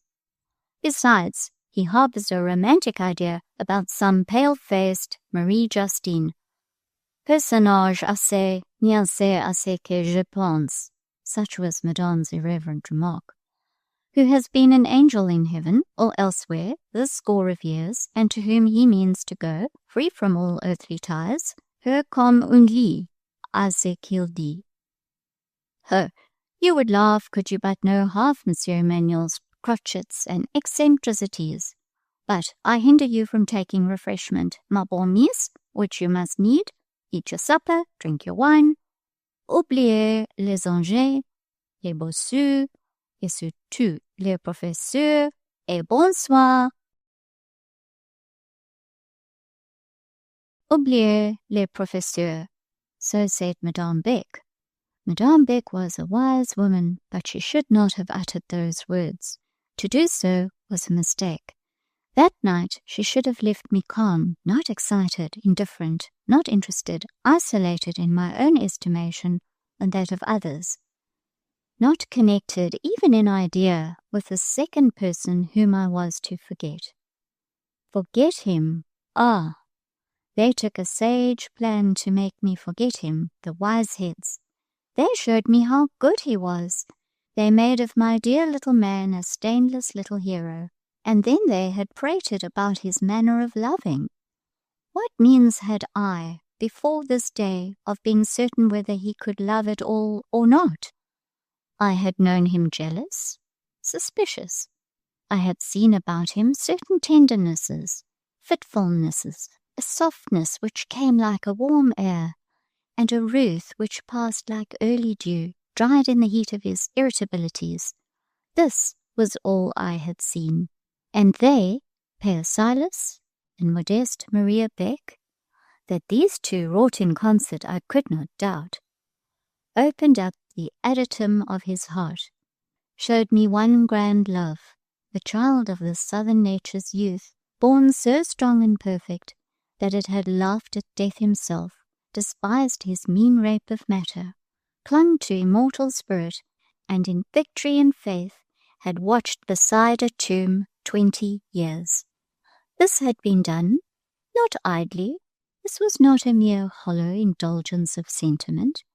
He had proven his fidelity by the consecration of his best energies to an unselfish purpose, and attested it by limitless personal sacrifices. For those once dear to her he prized. He had laid down vengeance and taken up a cross. Now, as for Justine Marie, I knew what she was as well as if I had seen her. I knew she was well enough. There were girls like her in Madame Beck's school, phlegmatics, pale, slow, inert but kind-natured, neutral of evil, undistinguished for good. If she wore angel's wings, I knew whose pert fancy conferred them. If her forehead shone luminous with the reflex of a halo, I knew in the fire of whose irids that circlet of holy flame had generation. Was I then to be frightened by Justine Marie? Was the picture of a pale dead nun to rise an eternal barrier? And what of the charities which absorbed his worldly goods? What of his heart sworn to virginity? Madame Beck, Père Silas, you should not have suggested these questions. They were at once the deepest puzzle, the strongest obstruction, and the keenest stimulus I had ever felt. For a week of nights and days I fell asleep, I dreamt, and I woke upon these two questions. In the whole world there was no answer to them, except where one dark little man stood, sat, walked, lectured, under the headpiece of a banded bonnet grec, and within the girth of a sorry paletot, much beinked, and no little adust. After that visit to the Rue des Marges, I did want to see him again. I felt as if, knowing what I now knew, his countenance would offer a page more lucid, more interesting than ever. I felt a longing to trace in it the imprint of that primitive devotedness, the signs of that half-knightly, half-saintly chivalry which the priest's narrative imputed to his nature. He had become my Christian hero, and at that character I wanted to view him. Nor was opportunity slow to favour. My new impressions underwent her test the next day. Yes, I was granted an interview with my Christian hero, an interview not very heroic, or sentimental, or biblical, but lively enough in its way. About 3 o'clock of the afternoon, the piece of the first class, safely established, as it seemed, under the serene sway of Madame Beck, who, in propria persona, was giving one of her orderly and useful lessons. This piece, I say, suffered a sudden fracture by the wild inburst of a paletot. Nobody at the moment was quieter than myself.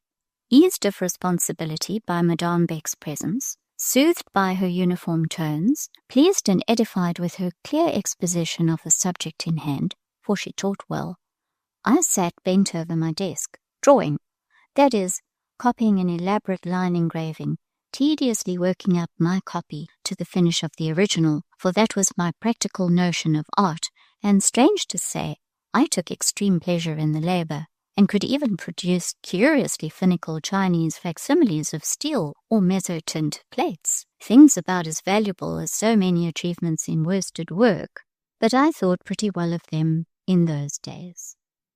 What was the matter? My drawing, my pencils, my precious copy, gathered into one crushed-up handful, perished from before my sight. I myself appeared to be shaken or emptied out of my chair, as a solitary and withered nutmeg might be emptied out of a spice-box by an excited cook. That chair and my desk, seized by the wild paletot, one under each sleeve, were borne afar. In a second, I followed the furniture. In 2 minutes, they and I were fixed in the centre of the grand salle, a vast adjoining room, seldom used, save for dancing and choral singing lessons, fixed with an emphasis which seemed to prohibit the remotest hope of our ever being permitted to stir thence again. Having partially collected my scared wits, I found myself in the presence of 2 men, gentlemen, I suppose I should say, one dark, the other light, one having a stiff, half-military air, and wearing a braided surtout, the other partaking, in garb and bearing, more of the careless aspect of the student or artist class, both flourishing in full magnificence of moustaches, whiskers, and imperial. Monsieur Emmanuel stood a little apart from these. His countenance and eyes expressed strong choler. He held forth his hand with his tribune gesture. "Mademoiselle," said he, "your business is to prove to these gentlemen that I am no liar. You will answer, to the best of your ability, such questions as they shall put. You will also write on such theme as they shall select. In their eyes, it appears, I hold the position of an unprincipled impostor. I write essays, and with deliberate forgery sign to them my pupils' names, and boast of them as their work. You will disprove this charge." Grand ciel! Here was the show trial, so long evaded, come on me like a thunderclap. These two fine, braided, mustachioed, sneering personages were none other than dandy professors of the college, Monsieur Boissec and Rochemort, a pair of cold-blooded fops and pedants, skeptics and scoffers. It seems that Monsieur Paul had been rashly exhibiting something I had written, something he had never once praised or even mentioned in my hearing, and which I deemed forgotten. The essay was not remarkable at all. It only seemed remarkable compared with the average productions of foreign schoolgirls. In an English establishment it would have passed scarce noticed. Messieurs Boissec and Rochemort had thought proper to question its genuineness and insinuate a cheat. I was now to bear my testimony to the truth, and to be put to the torture of their examination. A memorable scene ensued. They began with classics, a dead blank. They went on to French history. I hardly knew Merveille from Pharamond. They tried me in various ologies, and still only got a shake of the head and an unchanging je n'en sais rien. After an expressive pause, they proceeded to matters of general information, broaching one or two subjects which I knew pretty well, and on which I had often reflected. Monsieur Emmanuel, who had hitherto stood looking on, dark as the winter solstice, brightened up somewhat. He thought I should now show myself at least no fool. He learned his error. Though answers to the questions surged up fast, my mind filling like a rising well, ideas were there, but not words. I either could not or would not speak, I am not sure which. Partly I think my nerves had got wrong, and partly my humour was crossed. I heard one of my examiners, he of the braided surtout, whisper to his co-professor, "Est elle donc idiote?" Yes, I thought, an idiot she is and always will be, for such as you. But I suffered cruelly. I saw the damps gather on Monsieur Paul's brow, and his eye spoke a passionate, yet sad reproach. He could not believe in my total lack of popular cleverness. He thought I could be prompt, if I would. At last, to relieve him, the professors, and myself, I stammered out, "Gentlemen, you had better let me go. You will get no good of me. As you say, I am an idiot." I wish I could have spoken with calm and dignity, or I wish my sense had sufficed to make me hold my tongue. That traitor tongue tripped, faltered. Beholding the judges cast on Monsieur Emmanuel a hard look of triumph, and hearing the distressed tremor of my own voice, out I burst in a fit of choking tears. The emotion was far more of anger than grief. Had I been a man and strong, I could have challenged that pair on the spot, but it was emotion, and I would rather have been scourged than betrayed it. The incapables! Could they not see at once the crude hand of a novice in that composition they called a forgery? The subject was classical. When Monsieur Paul dictated the trait on which the essay was to turn, I heard it for the first time. The matter was new to me, and I had no material for its treatment. But I got books, read up the facts, laboriously constructed a skeleton out of the dry bones of the real, and then clothed them, and tried to breathe into them life, and in this last aim I had pleasure. With me it was a difficult and anxious time till my facts were found, selected, and properly jointed, nor could I rest from research and effort till I was satisfied of correct anatomy. The strength of my inward repugnance to the idea of flaw or falsity sometimes enabled me to shun egregious blunders, but the knowledge was not there in my head, ready and mellow. It had not been sown in spring, grown in summer, harvested in autumn, and garnered through winter. Whatever I wanted, I must go out and gather fresh, glean of wild herbs my lapful, and shred them green into the pot. Messieurs Boissec and Rochemort did not perceive this. They mistook my work for the work of a ripe scholar. They would not yet let me go. I must sit down and write before them. As I dipped my pen in the ink with a shaking hand, and surveyed the white paper with eyes half blinded and overflowing, one of my judges began mincingly to apologize for the pain he caused. Nous agissons dans l'intérêt de la vérité, nous ne voulons pas vous blesser, said he. Scorn gave me nerve. I only answered, Dictate, Monsieur. Rochemort named this theme, Human Justice. Human justice? What was I to make of it? Blank, cold abstraction, unsuggestive to me of one inspiring idea. And there stood Monsieur Emmanuel, sad as Saul and stern as Joab, and there triumphed his accusers. At these two I looked. I was gathering my courage to tell them that I would neither write nor speak another word for their satisfaction, that their theme did not suit, nor their presence inspire me, and that, notwithstanding, whoever threw the shadow of a doubt on Monsieur Emmanuel's honour outraged that truth of which they had announced themselves the champions. I meant to utter all this, I say, when suddenly a light darted on memory. Those two faces looking out of the forest of long hair, moustache and whisker, those two cold yet bold, trustless yet presumptuous visages, were the same faces. The very same that, projected in full gaslight from behind the pillars of a portico, had half frightened me to death on the night of my desolate arrival in Villette. These, I felt morally certain, were the very heroes who had driven a friendless foreigner beyond her reckoning and her strength, chased her breathless over a whole quarter of the town. Pious mentors, thought I, pure guides for youth. If human justice were what she ought to be, you too would scarce hold your present post or enjoy your present credit. An idea once seized, I fell to work. Human justice rushed before me in novel guise. A red, random beldame with arms akimbo. I saw her in her house, the den of confusion. Servants called to her for orders or help, which she did not give. Beggars stood at her door waiting and starving unnoticed. A swarm of children, sick and quarrelsome, crawled round her feet and yelled in her ears appeals for notice, sympathy, cure, redress. The honest woman cared for none of these things. She had a warm seat of her own by the fire. She had her own solace in a short black pipe and a bottle of Mrs. Sweeney's soothing syrup.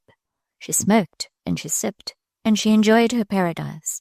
And whenever a cry of the suffering souls about her pierced her ears too keenly, my jolly dame seized the poker or the hearth-brush. If the offender was weak, wronged, and sickly, she effectually settled him.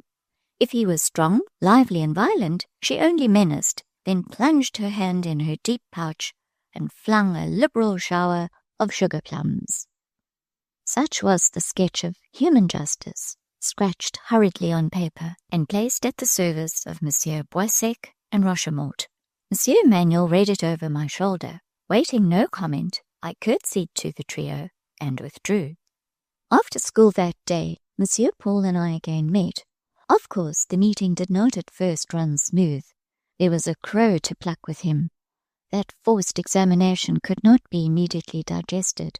A crab dialogue terminated in my being called un petit moqueuse et sans coeur, and in Monsieur's temporary departure. Not wishing him to go quite away, only desiring he should feel that such a transport as he had that day given way to could not be indulged with perfect impunity, I was not sorry to see him, soon after, gardening in the berceau. He approached the glass door. I drew near also. We spoke of some flowers growing round it. By and by, Monsieur laid down his spade. By and by, he recommenced conversation, passed to other subjects, and at last touched a point of interest. Conscious that his proceeding of that day was specially open to a charge of extravagance, Monsieur Paul half apologized. He half regretted, too, the fitfulness of his moods at all times, yet he hinted that some allowance ought to be made for him. But, said he, I can hardly expect it at your hands, Miss Lucy. You know neither me, nor my position, nor my history. His history. I took up the word at once. I pursued the idea. No, monsieur, I rejoined. Of course, as you say, I know neither your history nor your position, nor your sacrifices, nor any of your sorrows. or trials, or affections, or fidelities. Oh no, I know nothing about you. You are for me altogether a stranger. Hein? He murmured, arching his brows in surprise. You know, Monsieur, I only see you in class, stern, dogmatic, hasty, imperious.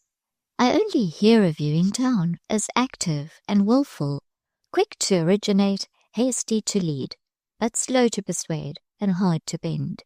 A man like you, without ties, can have no attachments, without dependence, no duties.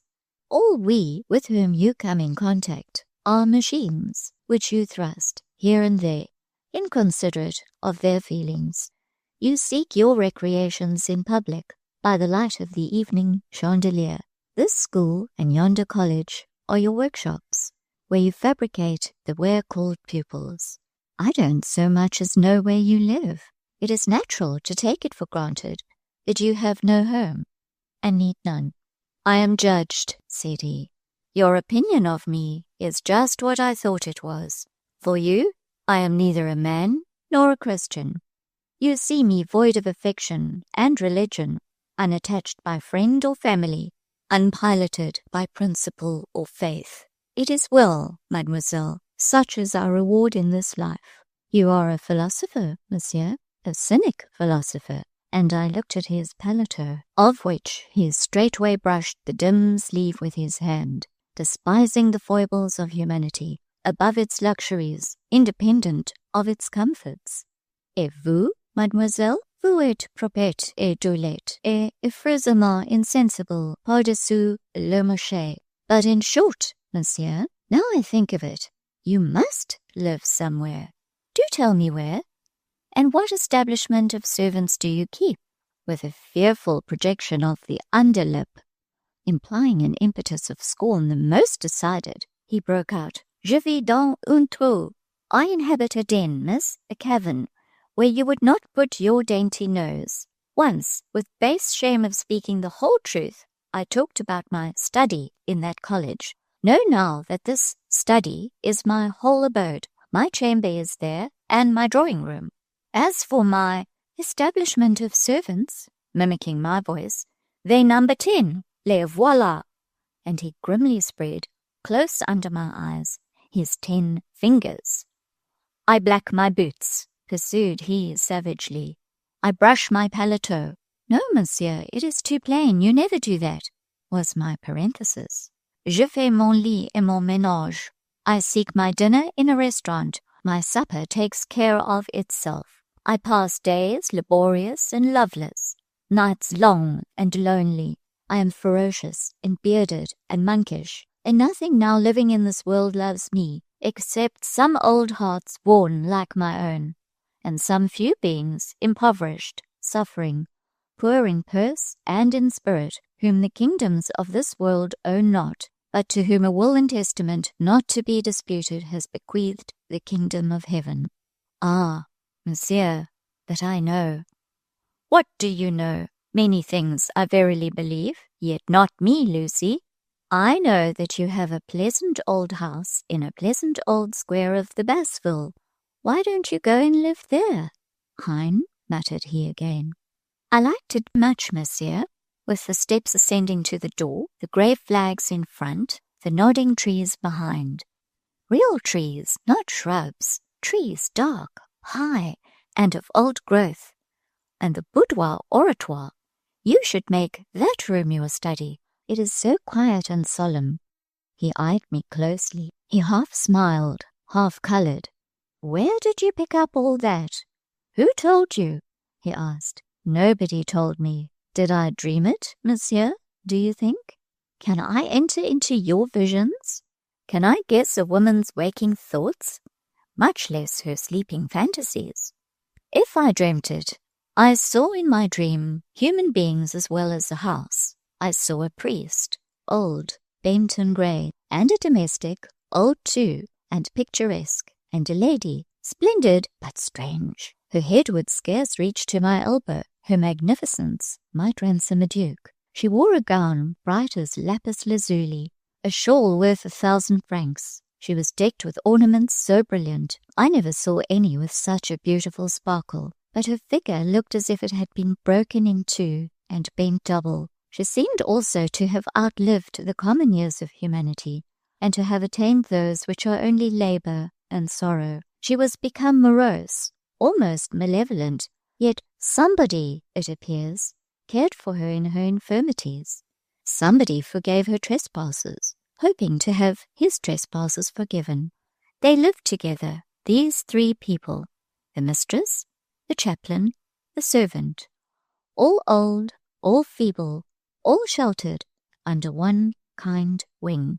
He covered with his hand the upper part of his face, but did not conceal his mouth, where I saw hovering an expression I liked.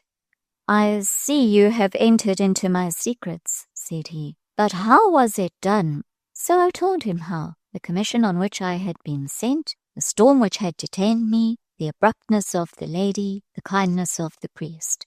As I sat waiting for the rain to cease, Père Silas whiled away the time with a story, I said. "A story? What story? Père Silas is no romancist. Shall I tell Monsieur the tale?" "Yes, begin at the beginning.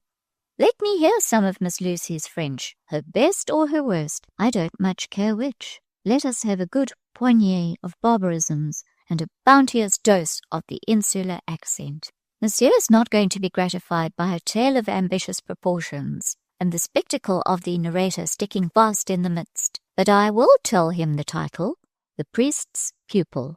"Bah!" said he, the swarthy flush again dyeing his dark cheek. "The good old father could not have chosen a worse subject. It is his weak point. But what of the priest's pupil?"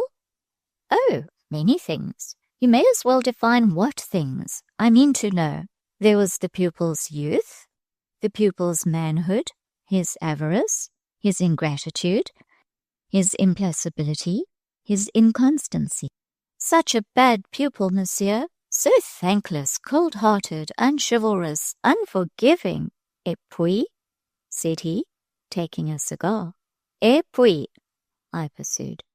"He underwent calamities which one did not pity, bore them in a spirit one did not admire, endured wrongs for which one felt no sympathy, finally took the unchristian revenge of heaping coals of fire on his adversary's head." "You have not told me all," said he. "Nearly all, I think. I have indicated the heads of Père Silas's chapters. You have forgotten one, that which touched on the pupil's lack of affection, on his hard, cold, monkish heart. True, I remember now. Père Silas did say that his vocation was almost that of a priest, that his life was considered consecrated. By what bonds or duties? By the ties of the past and the charities of the present. You have then the whole situation? I have now told Monsieur all that was told me. Some meditative minutes passed. Now, Mademoiselle Lucy, look at me, and with that truth which I believe you never knowingly violate, answer me one question. Raise your eyes, rest them on mine. Have no hesitation. Fear not to trust me. I am a man to be trusted. I raised my eyes. Knowing me thoroughly now, all my antecedents, all my responsibilities, having long known my faults, can you and I still be friends? If Monsieur wants a friend in me, I shall be glad to have a friend in him. But a close friend, I mean, intimate and real, kindred in all but blood. Will Miss Lucy be the sister of a very poor, fettered, burdened, encumbered man? I could not answer him in words, yet I suppose I did answer him. He took my hand, which found comfort in the shelter of his. His friendship was not a doubtful, wavering benefit, a cold, distant hope, a sentiment so brittle as not to bear the weight of a finger. I had once felt, or thought I felt, its support like that of some rock. When I talk of friendship, I mean true friendship, he repeated emphatically, and I could hardly believe that words so earnest had blessed my ear. I hardly could credit the reality of that kind, anxious look he gave. If he really wished for my confidence and regard, and really would give me his, why, It seemed to me that life could offer nothing more or better. In that case, I was become strong and rich. In a moment I was made substantially happy. To ascertain the fact, to fix and seal it, I asked, "Is Monsieur quite serious? Does he really think he needs me, and can take an interest in me as a sister?" "Surely, surely," said he, "a lonely man like me, who has no sister, must be but too glad to find in some woman's heart a sister's pure affection. And dare I rely on Monsieur's regard? Dare I speak to him when I am so inclined?" "My little sister must make her own experiments," said he. "I will give no promises. She must tease and try her wayward brother till she has drilled him into what she wishes. After all, he is no inductile material in some hands." While he spoke, the tone of his voice, the light of his now affectionate eye, gave me such a pleasure as certainly I had never felt. I envied no girl her lover, no bride her bridegroom, no wife her husband. I was content with this my voluntary, self-offering friend. If he would but prove reliable, and he looked reliable, what, beyond his friendship, could I ever covet? But if all melted like a dream, as once before had happened, "Que est-ce donc?" "What is it?" said he. As this thought threw its weight on my heart, its shadow on my countenance, I told him, and after a moment's pause and a thoughtful smile, he showed me how an equal fear, lest I should weary of him, a man of moods so difficult and fitful, had haunted his mind for more than one day, or 1 month. On hearing this, a quiet courage cheered me. I ventured a word of reassurance. That word was not only tolerated, its repetition was courted. I grew quite happy, strangely happy, in making him secure, content, tranquil. Yesterday, I could not have believed that earth held, or life afforded, moments like the few I was now passing. Countless times it had been my lot to watch apprehended sorrow close darkly in, but to see unhoped-for happiness take form, find place, and grow more real as the seconds sped, was indeed a new experience. "Lucy," said Monsieur Paul, speaking low and still holding my hand, "did you see a picture in the boudoir of the old house?" "I did. A picture painted on a panel." "The portrait of a nun?" "Yes." "You heard her history?" "Yes." "You remember what we saw that night in the berceau?" "I shall never forget it." "You did not connect the two ideas. That would be folly."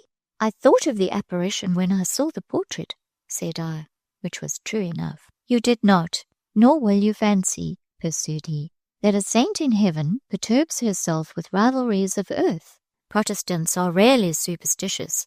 These morbid fancies will not beset you. I know not what to think of this matter, but I believe a perfectly natural solution of this seeming mystery will one day be arrived at. Doubtless, doubtless. Besides, no good living woman, much less a pure happy spirit, would trouble amity like ours. Nay, il pas vrai?"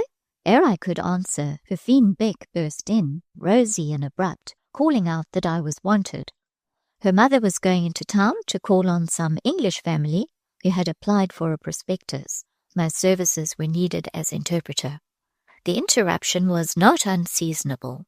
Sufficient for the day is always the evil. For this hour its good sufficed.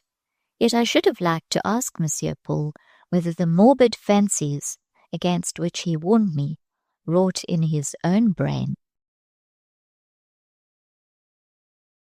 Besides Fifine Beck's mother, another power had a word to say to Monsieur Paul and me, before that covenant of friendship could be ratified.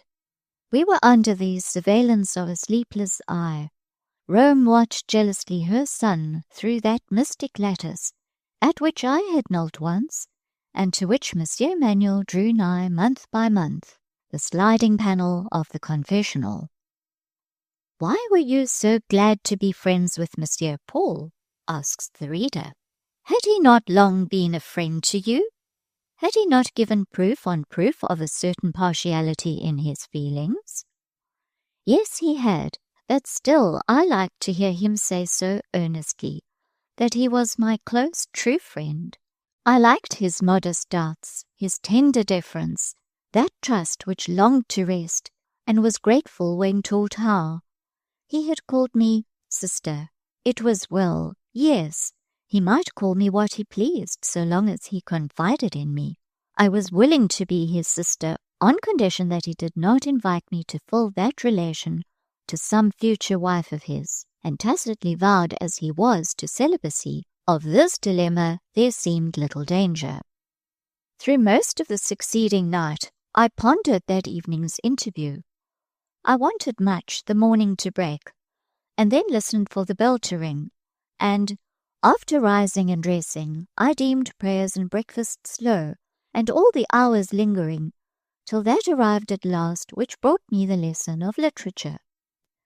My wish was to get a more thorough comprehension of this fraternal alliance, to note with how much of the brother he would demean himself when we met again, to prove how much of the sister was in my own feelings, to discover whether I could summon a sister's courage, and he a brother's frankness. He came.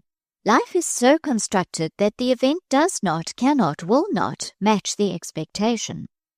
That whole day he never accosted me. His lesson was given rather more quietly than usual, more mildly, and also more gravely. He was fatherly to his pupils, but he was not brotherly to me. Ere he left the class, I expected a smile, if not a word. I got neither. To my portion fell one nod, hurried, shy.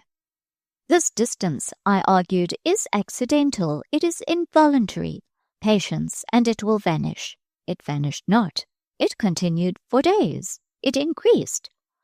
I suppressed my surprise, and swallowed whatever other feelings began to surge. Well might I ask when he offered fraternity, "Dare I rely on you?" Well might he, doubtless knowing himself, withhold all pledge. True, he had bid me make my own experiments, tease and try him. Vain injunction. Privilege nominal and unavailable. Some women might use it. Nothing in my powers or instinct placed me amongst this brave band. Left alone, I was passive, repulsed. I withdrew. Forgotten, my lips would not utter, nor my eyes dart a reminder. It seemed there had been an error somewhere in my calculations, and I wanted for time to disclose it. But the day came when, as usual, he was to give me a lesson. One evening in 7 he had long generously bestowed on me, devoting it to the examination of what had been done in various studies during the past week, and to the preparation of work for the week in prospect. On these occasions my schoolroom was anywhere, wherever the pupils and the other teachers happened to be, or in their close vicinage, very often in the large second division, where it was easy to choose a quiet nook when the crowding day pupils were absent, and the few boarders gathered in a knot about the surveillance estrade. On the customary evening, hearing the customary hour strike, I collected my books and papers, my pen and ink, and sought the large division. In class there was no one, and it lay all in cool deep shadow, but through the open double doors was seen the carré, filled with pupils and with light. Over hall and figures blushed the westering sun. It blushed so ruddily and vividly that the hues of the walls and the variegated tints of the dresses seemed all fused in one warm glow. The girls were seated, working or studying. In the midst of their circle stood Monsieur Manuel, speaking good-humouredly to a teacher. His dark paletot, his jetty hair, were tinged with many a reflex of crimson. His Spanish face, when he turned it momentarily, answered the sun's animated kiss with an animated smile. I took my place at a desk. The orange trees and several plants, full and bright with bloom, basked also in the sun's laughing bounty. They had partaken it the whole day, and now asked water. Monsieur Manuel had a taste for gardening. He liked to tend and foster plants. I used to think that working amongst shrubs with a spade or a watering pot soothed his nerves. It was a recreation to which he often had recourse, and now he looked to the orange trees, the geraniums, the gorgeous cactuses, and revived them all with the refreshment their drought needed. His lips, meantime, sustained his precious cigar, that, for him, first necessary and prime luxury of life. Its blue wreaths curled prettily enough amongst the flowers and in the evening light. He spoke no more to the pupils, nor to the mistresses, but gave many an endearing word to a small spanieless, if one may coin a word, that nominally belonged to the house, but virtually owned him as master, being fonder of him than any inmate. A delicate, sulky, loving, and lovable little doggy she was, trotting at his side, looking with expressive, attached eyes into his face, and whenever he dropped his bonnet grec or his handkerchief, which he occasionally did in play, crouching beside it with the air of a miniature lion guarding a kingdom's flag.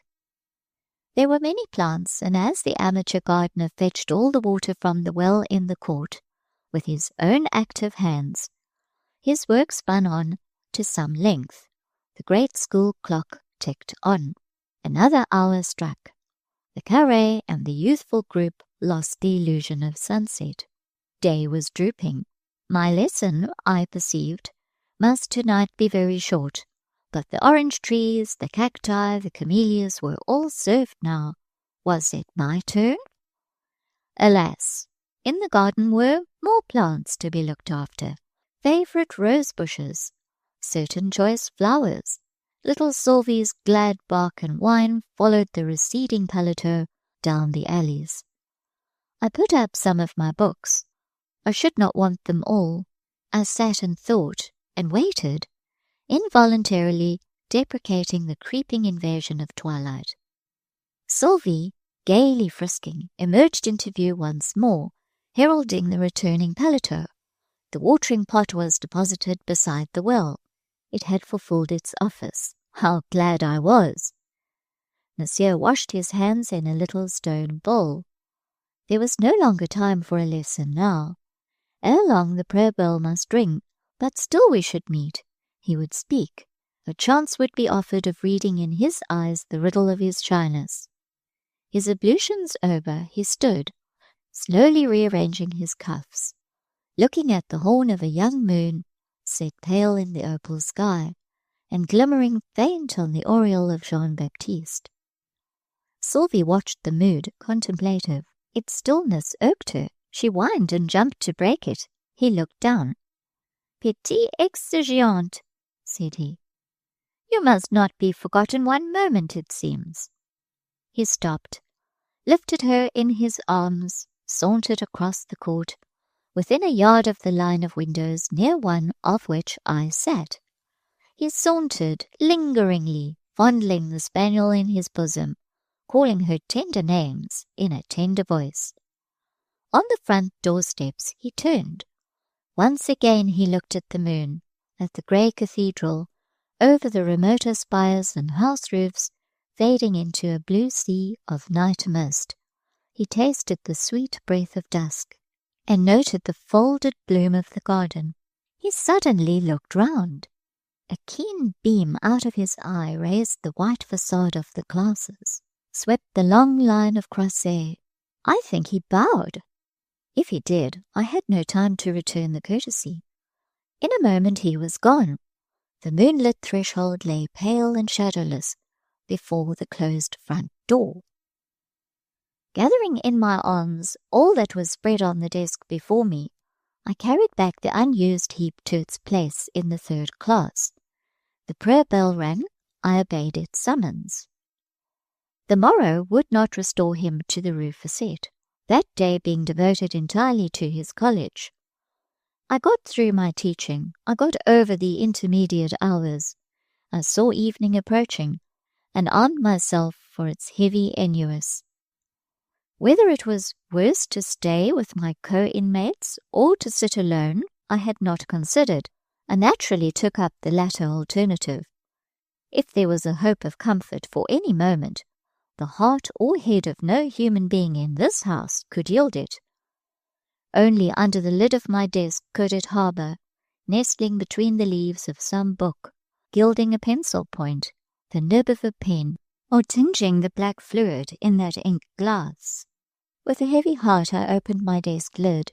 With a weary hand I turned up its contents. One by one, well-accustomed books, volumes sewn in familiar covers, were taken out and put back hopeless. They had no charm. They could not comfort. Is this something new? This pamphlet in lilac? I had not seen it before. And I rearranged my desk this very day, this very afternoon. The tract must have been introduced within the last hour, while we were at dinner. I opened it. What was it? What would it say to me? It was neither tale nor poem, neither essay nor history. It neither sung nor related, not discussed. It was a theological work. It preached and it persuaded. I lent to it my ear very willingly, for, small as it was, it possessed its own spell, and bound my attention at once. It preached Romanism. It persuaded to conversion. The voice of that sly little book was a honeyed voice. Its accents were all unction and balm. Here roared no utterance of Rome's thunders, no blasting of the breath of her displeasure. The Protestant was to turn Papist, not so much in fear of the heretic's hell, as on account of the comfort, the indulgence, the tenderness Holy Church offered. Far be it from her to threaten or to coerce. Her wish was to guide and win. She persecute? Oh dear, no, not on any account. This meek volume was not addressed to the hardened and worldly. It was not even strong meat for the strong. It was milk for babes. The mild effluence of a mother's love towards her tenderest and her youngest, intended wholly and solely for those whose head is to be reached through the heart. Its appeal was not to intellect. It sought to win the affectionate through their affections, the sympathizing through their sympathies. St. Vincent de Paul, gathering his orphans about him, never spoke more sweetly. I remember one capital inducement to apostasy was held out in the fact that the Catholic, who had lost dear friends by death, could enjoy the unspeakable solace of praying them out of purgatory. The writer did not touch on the firmer peace of those whose belief dispenses with purgatory altogether, but I thought of this, and on the whole preferred the latter doctrine as the most consolatory. The little book amused and did not painfully displease me. It was a canting, sentimental, shallow little book, yet something about it cheered my gloom and made me smile. I was amused with the gambols of this unlicked wolf-cub muffled in the fleece, and mimicking the bleat of a gulless lamb. Portions of it reminded me of certain Wesleyan Methodist tracts I had once read when a child. They were flavoured with about the same seasoning of excitation to fanaticism. He that had written it was no bad man, and while perpetually betraying the trained cunning, the cloven hoof of his system, I should pause before accusing himself of insincerity. His judgment, however, wanted surgical props. It was rickety. I smiled then over this dose of maternal tenderness, coming from the ruddy old lady of the 7 Hills, smiled too at my own disinclination, not to say disability, to meet these melting favours. Glancing at the title page, I found the name of Père Silas. A fly-leaf bore in small but clear and well-known pencil characters, from P.C.D.E. to Lucy. And when I saw this, I laughed, but not in my former spirit. I was revived. A mortal bewilderment cleared suddenly from my head and vision. The solution of the Sphinx riddle was one. The conjunction of those two names, Père Silas and Paul Emmanuel, gave the key to all. The penitent had been with his director, permitted to withhold nothing. suffered to keep no corner of his heart sacred to God and to himself. The whole narrative of our late interview had been drawn from him. He had avowed the covenant of fraternity and spoken of his adopted sister. How could such a covenant, such adoption, be sanctioned by the Church? Fraternal communion with a heretic? I seemed to hear Père Silas annulling the unholy pact, warning his penitent of its perils, entreating, enjoining reserve, nay, by the authority of his office, and in the name, and by the memory of all Monsieur Manuel held most dear and sacred, commanding the enforcement of that new system whose frost had pierced to the marrow of my bones. These may not seem pleasant hypotheses, yet by comparison they were welcome. The vision of a ghostly troubler hovering in the background was as nothing matched with the fear of spontaneous change arising in Monsieur Paul himself. At this distance of time, I cannot be sure how far the above conjectures were self-suggested, or in what measure they owed their origin and confirmation to another quarter. Help was not wanting. This evening there was no bright sunset. West and east were one cloud. No summer night mist, blue yet rose-tinged, softened the distance. A clammy fog from the marshes crept grey round Villette. Tonight the watering pot might rest in its niche by the well. A small rain had been drizzling all the afternoon, and still it fell fast and quietly. This was no weather for rambling in the wet alleys, under the dripping trees, and I started to hear Sylvie's sudden bark in the garden, her bark of welcome. Surely she was not accompanied, and yet this glad, quick bark was never uttered, save in homage to one presence. Through the glass door and the arching berceau, I commanded the deep vista of the Allée d'Enfants. Thither rushed Sylvie, glistening through its gloom like a white guelder rose. She ran to and fro, whining, springing, harassing little birds amongst the bushes. I watched 5 minutes. No fulfillment followed the omen. I returned to my books. Sylvie's sharp bark suddenly ceased. Again I looked up. She was standing not many yards distant, wagging her white feathery tail as fast as the muscle would work, and intently watching the operations of a spade, plied fast by an indefatigable hand. There was Monsieur Manuel, bent over the soil, digging in the wet mould amongst the rain-laden and streaming shrubs, working as hard as if his day's pittance were yet to earn by the literal sweat of his brow. In this sign I read a ruffled mood. He would dig thus in frozen snow on the coldest winter day, when urged inwardly by painful emotion, whether of nervous excitation or sad thoughts of self-reproach. He would dig by the hour with knit brow and set teeth, nor once lift his head or open his lips. Sylvie watched till she was tired, again scampering devious, bounding here, rushing there, snuffing and sniffing everywhere. She at last discovered me in class. Instantly she flew barking at the panes, as if to urge me forth to share her pleasure or her master's toil. She had seen me occasionally walking in that alley with Monsieur Paul, and I doubt not considered it my duty to join him now, wet as it was. She made such a bustle that Monsieur Paul at last looked up, and of course perceived why and at whom she barked. He whistled to call her off. She only barked the louder. She seemed quite bent upon having the glass door opened. Tired, I suppose, with her importunity, he threw down his spade, approached, and pushed the door ajar. Sylvie burst in, all impetuous, sprang to my lap, and with her paws at my neck, and her little nose and tongue somewhat overpoweringly busy about my face, mouth, and eyes, flourished her bushy tail over the desk and scattered books and papers far and wide. Monsieur Manuel advanced to still the clamour and repair the disarrangement. Having gathered up the books, he captured Sylvie and stowed her away under his paletot, where she nestled as quiet as a mouse, her head just peeping forth. She was very tiny, and had the prettiest little innocent face, the silkiest long ears, the finest dark eyes in the world.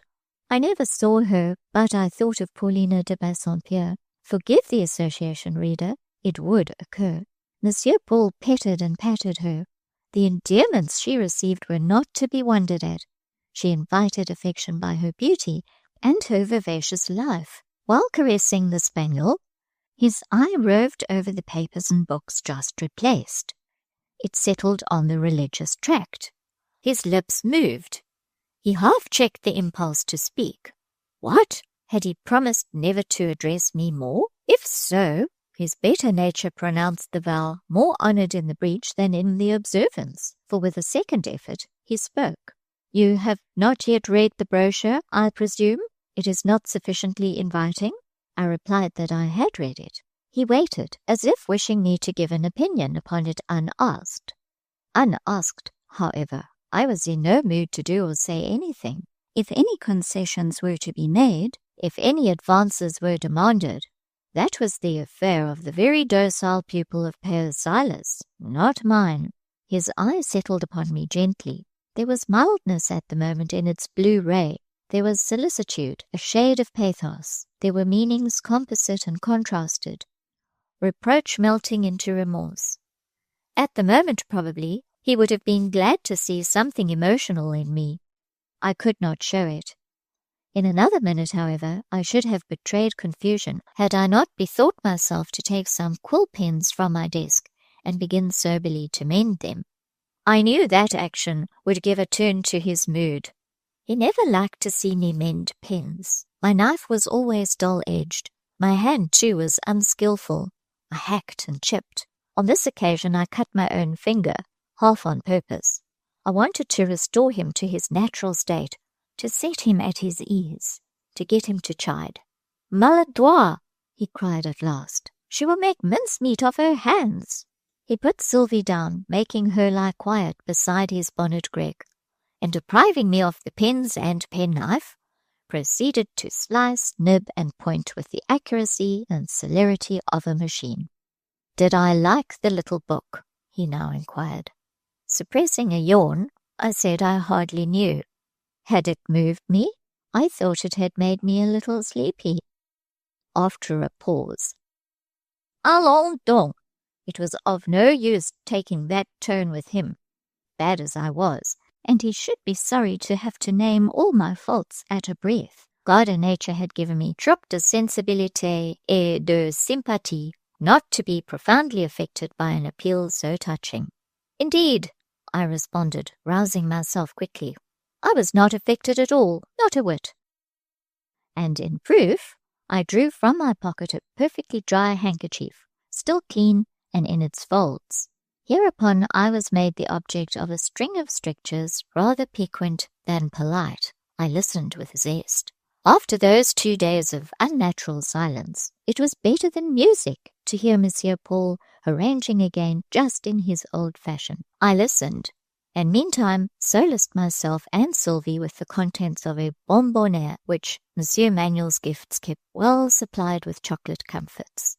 It pleased him to see even a small matter from his hand duly appreciated. He looked at me and the spaniel while we shared the spoil. He put up his penknife.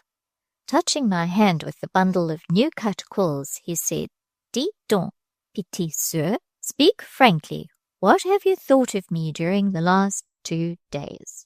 But of this question I would take no manner of notice.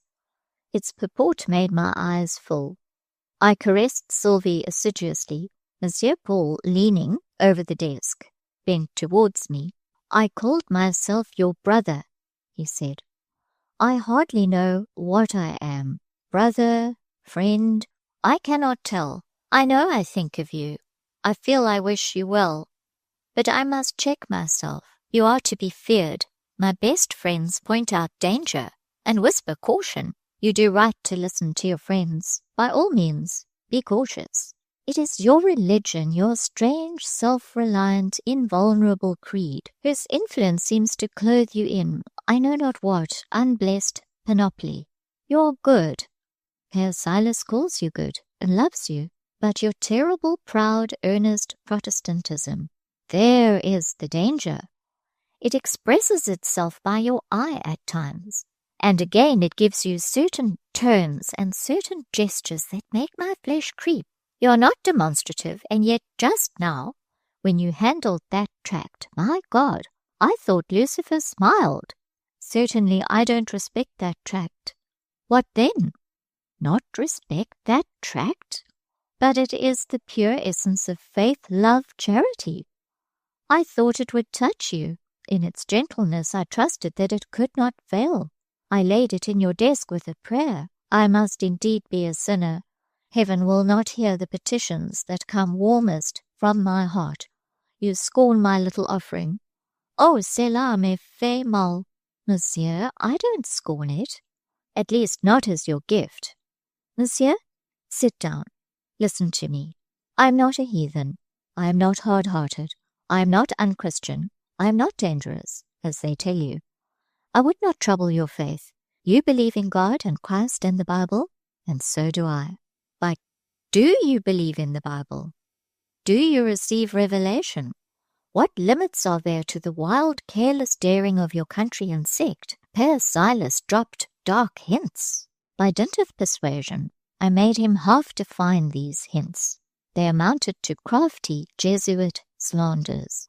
That night Monsieur Paul and I talked seriously and closely. He pleaded, he argued. I could not argue, a fortunate incapacity. It needed but triumphant, logical opposition to effect all the director wished to be effected. But I could talk in my own way, the way Monsieur Paul was used to, and of which he could follow the meanderings, and fill the hiatus, and pardon the strange stammerings, strange to him no longer. At ease with him, I could defend my creed and faith in my own fashion. In some degree I could lull his prejudices. He was not satisfied when he went away, hardly was he appeased, but he was made thoroughly to feel that Protestants were not necessarily the irreverent pagans his director had insinuated. He was made to comprehend something of their mode of honouring the light, the life, the word. He was enabled partly to perceive that, while their veneration for things venerable was not quite like that cultivated in his church, it had its own, perhaps, deeper power, its own more solemn awe. I found that Père Silas, himself, I must repeat, not a bad man, though the advocate of a bad cause, had darkly stigmatized Protestants in general, and myself by inference, with strange names, had ascribed to us strange isms. Monsieur Emmanuel revealed all this in his frank fashion, which knew not secretiveness, looking at me as he spoke with a kind, earnest fear, almost trembling lest there should be truth in the charges. Père Silas, it seems, had closely watched me, had ascertained that I went by turns, and indiscriminately, to the 3 Protestant chapels of Villette, the French, German, and English, id the Presbyterian, Lutheran, Episcopalian. Such liberality argued in the father's eyes profound indifference. Who tolerates all, he reasoned, can be attached to none.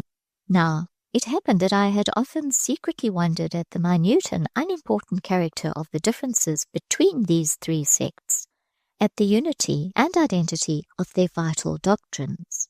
I saw nothing to hinder them from being one day fused into one grand holy alliance, and I respected them all, though I thought that in each there were faults of form, encumbrances, and trivialities. Just what I thought, that did I tell Monsieur Emmanuel, and explained to him that my own last appeal, the guide to which I looked, and the teacher which I owned, must always be the Bible itself, rather than any sect of whatever name or nation. He left me soothed, yet full of solicitude, breathing a wish as strong as a prayer, that if I were wrong, heaven would lead me right. I heard, poured forth on the threshold, some fervid murmurings to Marie, Reine du Ciel, some deep aspiration that his hope might yet be mine. Strange, I had no such feverish wish to turn him from the faith of his fathers. I thought Romanism wrong, a great mixed image of gold and clay, but it seemed to me that this Romanist held the purer elements of his creed with an innocency of heart which God must love. The preceding conversation passed between 8 and 9 o'clock of the evening, in a schoolroom of the quiet rue Fete, opening on a sequestered garden. Probably about the same or a somewhat later hour of the succeeding evening, its echoes, collected by holy obedience, were breathed verbatim in an attent ear at the panel of a confessional in the hoary church of the Magi. It ensued that Père Silas paid a visit to Madame Beck, and stirred by I know not what mixture of motives, persuaded her to let him undertake for a time the Englishwoman's spiritual direction. Hereupon I was put through a course of reading. That is, I just glanced at the books lent me. They were too little in my way to be thoroughly read, marked, learned, or inwardly digested. And besides, I had a book upstairs under my pillow, whereof certain chapters satisfied my needs in the article of spiritual law, furnishing such precept and example as, to my heart's core, I was convinced could not be improved on. Then Père Silas showed me the fair side of Rome, her good works, and bade me judge the tree by its fruits. In answer, I felt and I avowed that these works were not the fruits of Rome. They were but her abundant blossoming, but the fair promise she showed the world, that bloom when set, savoured not of charity. The apple full-formed was ignorance, abasement, and bigotry. Out of men's afflictions and affections were forged the rivets of their servitude. Poverty was fed and clothed and sheltered to bind it by obligation to the church. Orphanage was reared and educated that it might grow up in the fold of the church. Sickness was tended that it might die after the formula and in the ordinance of the church. And men were overwrought, and women most murderously sacrificed, and all laid down a world God made pleasant for his creatures' good, and took up a cross, monstrous in its galling weight, that they might serve Rome, prove her sanctity, confirm her power, and spread the reign of her tyrant church. For man's good was little done, for God's glory less. 1,000 ways were opened with pain, with blood sweats, with lavishing of life. Mountains were cloven through their breasts, and rocks were split to their base, and all for what? That a priesthood might march straight on and straight upward to an all-dominating eminence, whence they might at last stretch the sceptre of their Moloch church. It will not be. God is not with Rome. And, were human sorrow still for the Son of God, would he not mourn over her cruelties and ambitions, as once he mourned over the crimes and woes of doomed Jerusalem? O lovers of power, O meted aspirants for this world's kingdoms, an hour will come, even to you, when it will be well for your hearts, pausing faint at each broken beat, that there is a mercy beyond human compassions, a love stronger than this strong death which even you must face, and before it fall, a charity more potent than any sin, even yours, a pity which redeems worlds, nay, absolves priests. My third temptation was held out in the pomp of Rome, the glory of her kingdom. I was taken to the churches on solemn occasions, days of fete and state. I was shown the papal ritual and ceremonial. I looked at it. Many people, men and women, no doubt far my superiors in 1,000 ways, have felt this display impressive, have declared that though their reason protested, their imagination was subjugated. I cannot say the same. Neither full procession, nor high mass, nor swarming tapers, nor swinging censers, nor ecclesiastical millinery, nor celestial jewelry touched my imagination a whit. What I saw struck me as tawdry, not grand, as grossly material, not poetically spiritual. This I did not tell Père Silas. He was old, he looked venerable. Through every abortive experiment, under every repeated disappointment, he remained personally kind to me, and I felt tender of hurting his feelings. But on the evening of a certain day, when from the balcony of a great house I had been made to witness a huge mingled procession of the church and the army, priests with relics and soldiers with weapons, an obese and aged archbishop habited in cambric and lace, looking strangely like a grey daw in bird-of-paradise plumage, and a band of young girls fantastically robed and garlanded, then I spoke my mind to Monsieur Paul. I did not like it, I told him. I did not respect such ceremonies. I wished to see no more. And having relieved my conscience by this declaration, I was able to go on, and speaking more currently and clearly than my wont, to show him that I had a mind to keep to my reformed creed. The more I saw of popery, the closer I clung to Protestantism. Doubtless there were errors in every church, but I now perceived by contrast how severely pure was my own, compared with her, whose painted and meretricious face had been unveiled for my admiration. I told him how we kept fewer forms between us and God, retaining indeed no more than, perhaps, the nature of mankind in the mass rendered necessary for due observance. I told him I could not look on flowers and tinsel, on wax lights and embroidery, at such times and under such circumstances, as should be devoted to lifting the secret vision to him whose home is infinity and his being eternity, that when I thought of sin and sorrow, of earthly corruption, mortal depravity, weighty temporal woe, I could not care for chanting priests or mumming officials, that when the pains of existence and the terrors of dissolution pressed before me, when the mighty hope and measureless doubt of the future arose in view, then even the scientific strain, or the prayer in a language learned and dead, harassed, with hindrance a heart which only longed to cry, God be merciful to me, a sinner. When I had so spoken, so declared my faith, and so widely severed myself from him I addressed, then, at last, came a tone accordant, an echo responsive, one sweet chord of harmony in two conflicting spirits. Whatever say priests or controversialists, murmured Monsieur Emmanuel, God is good and loves all the sincere. Believe then what you can. Believe it as you can. One prayer at least we have in common. I also cry, Ô Dieu, sois apaisé envers moi qui suis pécheur. He leaned on the back of my chair. After some thought he again spoke. How seem in the eyes of that God who made all firmaments, from whose nostrils issued whatever of life is here, or in the stars shining yonder, how seem the differences of man, that as time is not for God, nor space, so neither is measure, nor comparison. We abase ourselves in our littleness, and we do right, yet it may be but the constancy of one heart, the truth and faith of one mind, according to the light he has appointed, import as much to him as the just motion of satellites about their planets, of planets about their suns, of suns around that mighty unseen centre incomprehensible, irrealizable, with strange mental effort only divined. God guide us all. God bless you, Lucy.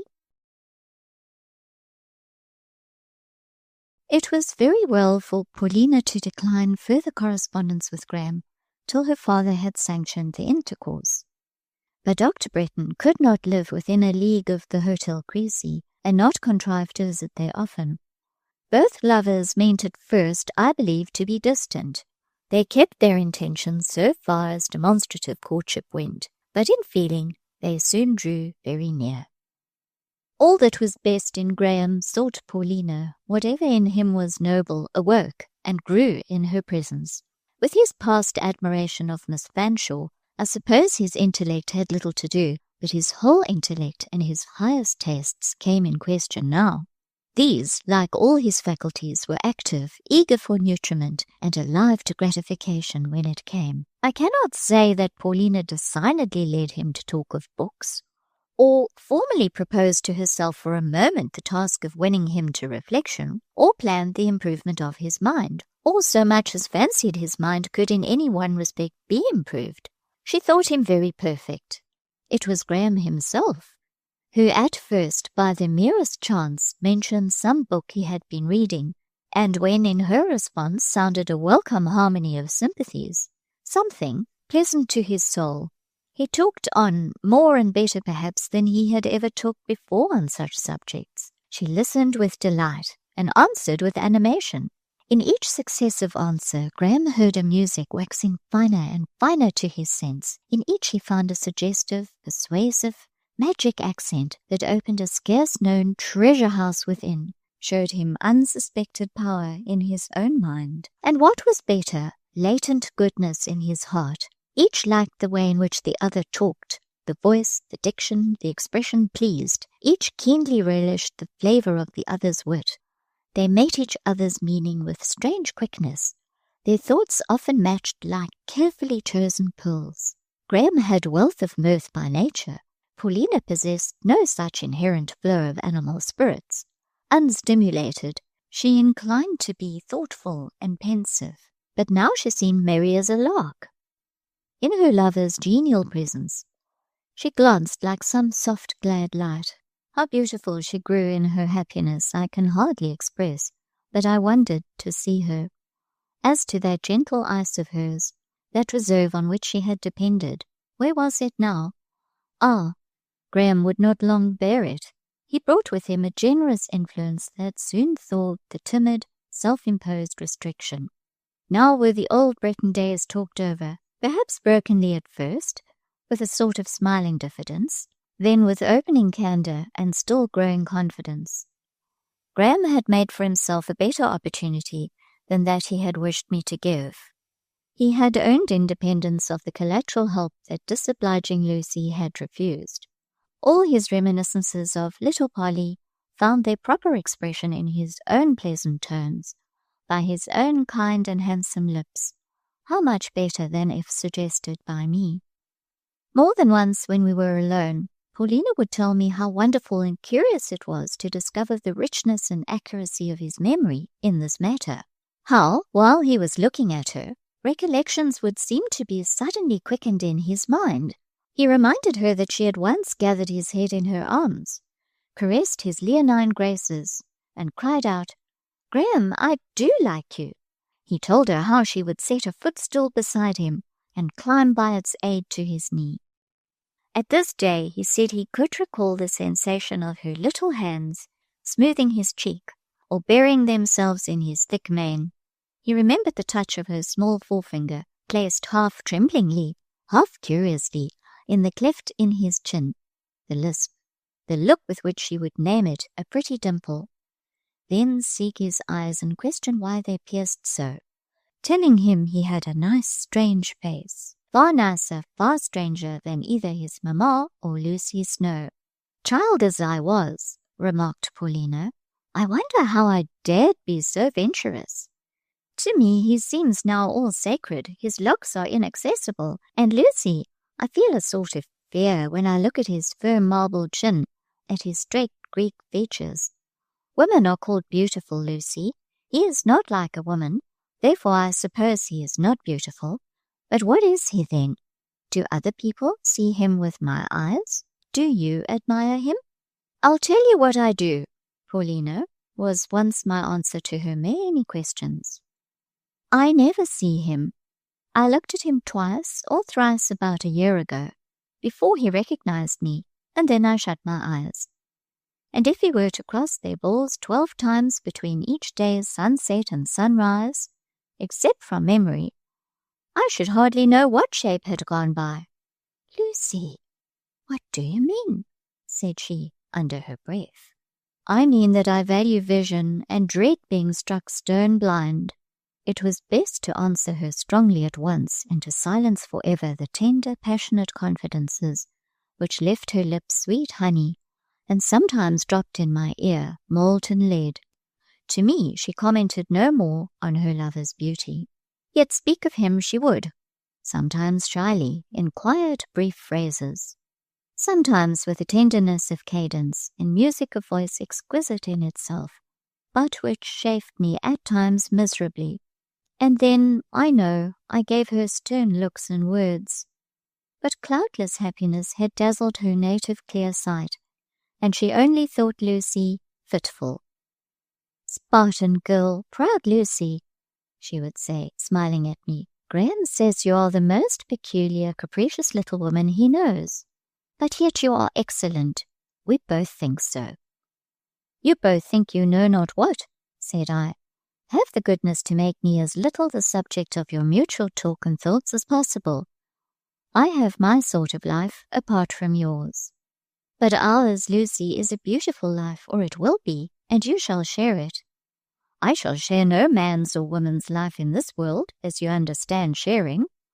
I think I have one friend of my own, but am not sure. Until I am sure, I live solitary. But solitude is sadness. Yes, it is sadness. Life, however, has worse than that. Deeper than melancholy lies heartbreak. Lucy, I wonder if anybody will ever comprehend you altogether. There is, in lovers, a certain infatuation of egotism. They will have a witness of their happiness, cost that witness what it may. Paulina had forbidden letters, yet Dr. Bretton wrote. She had resolved against correspondence, yet she answered, were it only to chide. She showed me these letters, with something of the spoiled child's wilfulness, and of the heiress's imperiousness. She made me read them. As I read Graham's, I scarce wondered at her exaction, and understood her pride. They were fine letters, manly and fond, modest and gallant. Hers must have appeared to him beautiful. They had not been written to show her talents, still less, I think, to express her love. On the contrary, it appeared that she had proposed to herself the task of hiding that feeling and bridling her lover's ardour. But how could such letters serve such a purpose? Graham was become dear as her life. He drew her like a powerful magnet. For her there was influence unspeakable in all he uttered, wrote, thought, or looked. With this unconfessed confession, her letters glowed. It kindled them from greeting to adieu. I wish Papa knew. I do wish Papa knew, began now to be her anxious murmur. I wish, and yet I fear. I can hardly keep Graham back from telling him. There is nothing I long for more than to have this affair settled, to speak out candidly, and yet I dread the crisis. I know, I am certain, Papa will be angry at the first. I fear he will dislike me almost. It will seem to him an untoward business. It will be a surprise, a shock. I can hardly foresee its whole effect on him. The fact was, her father, long calm, was beginning to be a little stirred. Long blind on one point, an importunate light was beginning to trespass on his eye. To her he said nothing, but when she was not looking at, or perhaps thinking of him, I saw him gaze and meditate on her. One evening, Paulina was in her dressing-room, writing, I believe, to Graham. She had left me in the library, reading. Monsieur de Bassompierre came in. He sat down. I was about to withdraw. He requested me to remain. Gently, yet in a manner which showed he wished compliance. He had taken his seat near the window, at a distance from me. He opened a desk. He took from it what looked like a memorandum book. Of this book he studied a certain entry for several minutes. Miss Snowe, said he, laying it down, do you know my little girl's age? About 18, is it not, sir? It seems so. This old pocket-book tells me she was born on the 5th of May in the year 18 years ago. It is strange, I had lost the just reckoning of her age. I thought of her as 12, 14, an indefinite date, but she seemed a child. She is about 18, I repeated. She is grown up. She will be no taller. My little jewel, said Monsieur de Bassompierre, in a tone which penetrated like some of his daughter's accents. He sat very thoughtful. Sir, don't grieve, I said, for I knew his feelings, utterly unspoken as they were. She is the only pearl I have, he said. And now others will find out that she is pure and of price. They will covet her. I made no answer. Graham Bretton had dined with us that day. He had shone both in converse and looks. I know not what pride of bloom embellished his aspect and mellowed his intercourse. Under the stimulus of a high hope, something had unfolded in his whole manner which compelled attention. I think he had purposed on that day to indicate the origin of his endeavours and the aim of his ambition. Monsieur de Bassompierre had found himself forced in a manner to descry the direction and catch the character of his homage. Slow in remarking, he was logical in reasoning. Having once seized the thread, it had guided him through a long labyrinth. "Where is she?" he asked. "She is upstairs." "What is she doing?" "She is writing." "She writes, does she? Does she receive letters?" "None but such as she can show me, and sir, they have long wanted to consult you." "Pshaw! They don't think of me, an old father. I am in the way." "Ah, Monsieur de Bassompierre, not so. That can't be. But Paulina must speak for herself, and Dr. Breton, too, must be his own advocate." "It is a little late. Matters are advanced, it seems." "Sir, till you approve, nothing is done. Only they love each other." "Only," he echoed. Invested by fate with the part of confidant and mediator, I was obliged to go on. "Hundreds of times has Dr. Breton been on the point of appealing to you, sir, but with all his high courage, he fears you mortally." He may well fear me. He has touched the best thing I have. Had he but let her alone, she would have remained a child 4 years yet. So, are they engaged?" "They could not become engaged without your permission." "It is well for you, Miss Snowe, to talk and think with that propriety which always characterizes you. But this matter is a grief to me. My little girl was all I had. I have no more daughters and no son. Breton might as well have looked elsewhere. There are scores of rich and pretty women who would not, I dare say, dislike him. He has looks and conduct and connection. Would nothing serve him but my Polly? If he had never seen your Polly, others might and would have pleased him. Your niece, Miss Fanshawe, for instance. Ah, I would have given him Ginevra with all my heart, but Polly, I can't let him have her. No, I can't. He is not her equal," he affirmed rather gruffly. "In what particular is he her match? They talk of fortune. I am not an avaricious or interested man, but the world thinks of these things, and Polly will be rich." "Yes, that is known," said I. "All Villette knows her as an heiress. Do they talk of my little girl in that light?" "They do so." He fell into deep thought. I ventured to say, "Would you, sir, think anyone Paulina's match? Would you prefer any other to Dr. Breton? Do you think higher rank or more wealth would make much difference in your feelings towards a future son-in-law?" "You touch me there," said he. "Look at the aristocracy of Villette.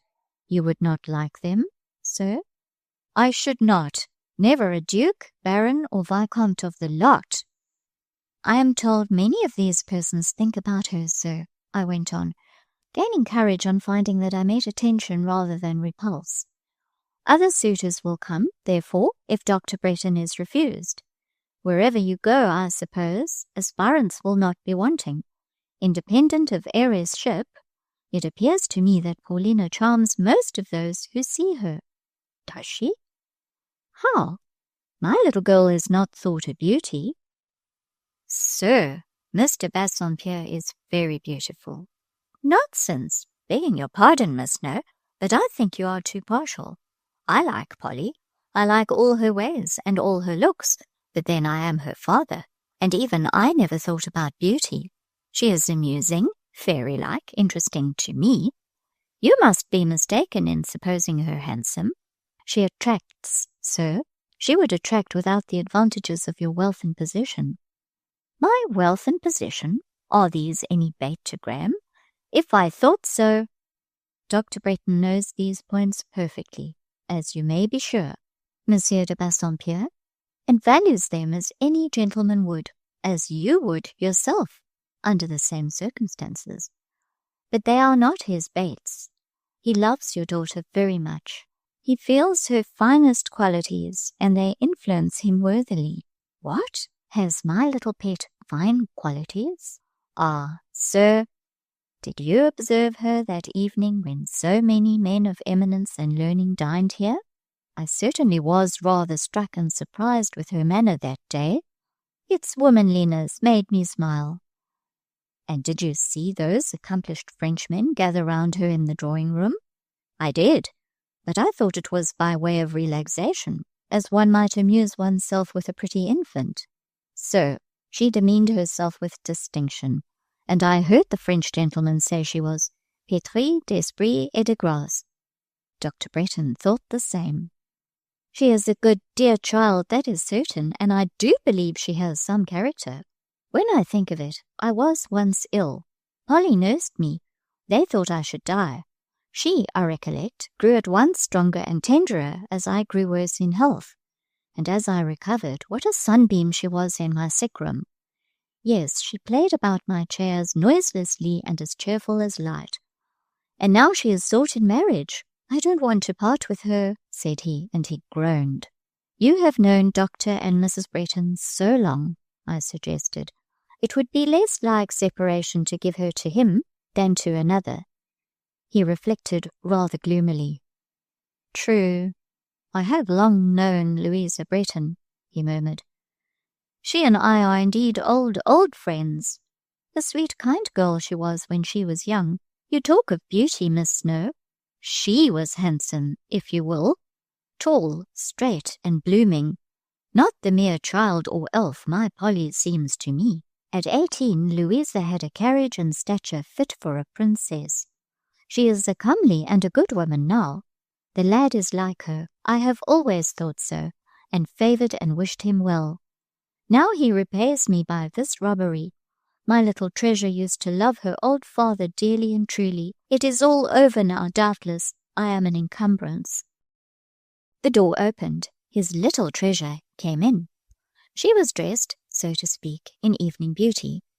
That animation which sometimes comes with the close of day warmed her eye and cheek. A tinge of summer crimson heightened her complexion.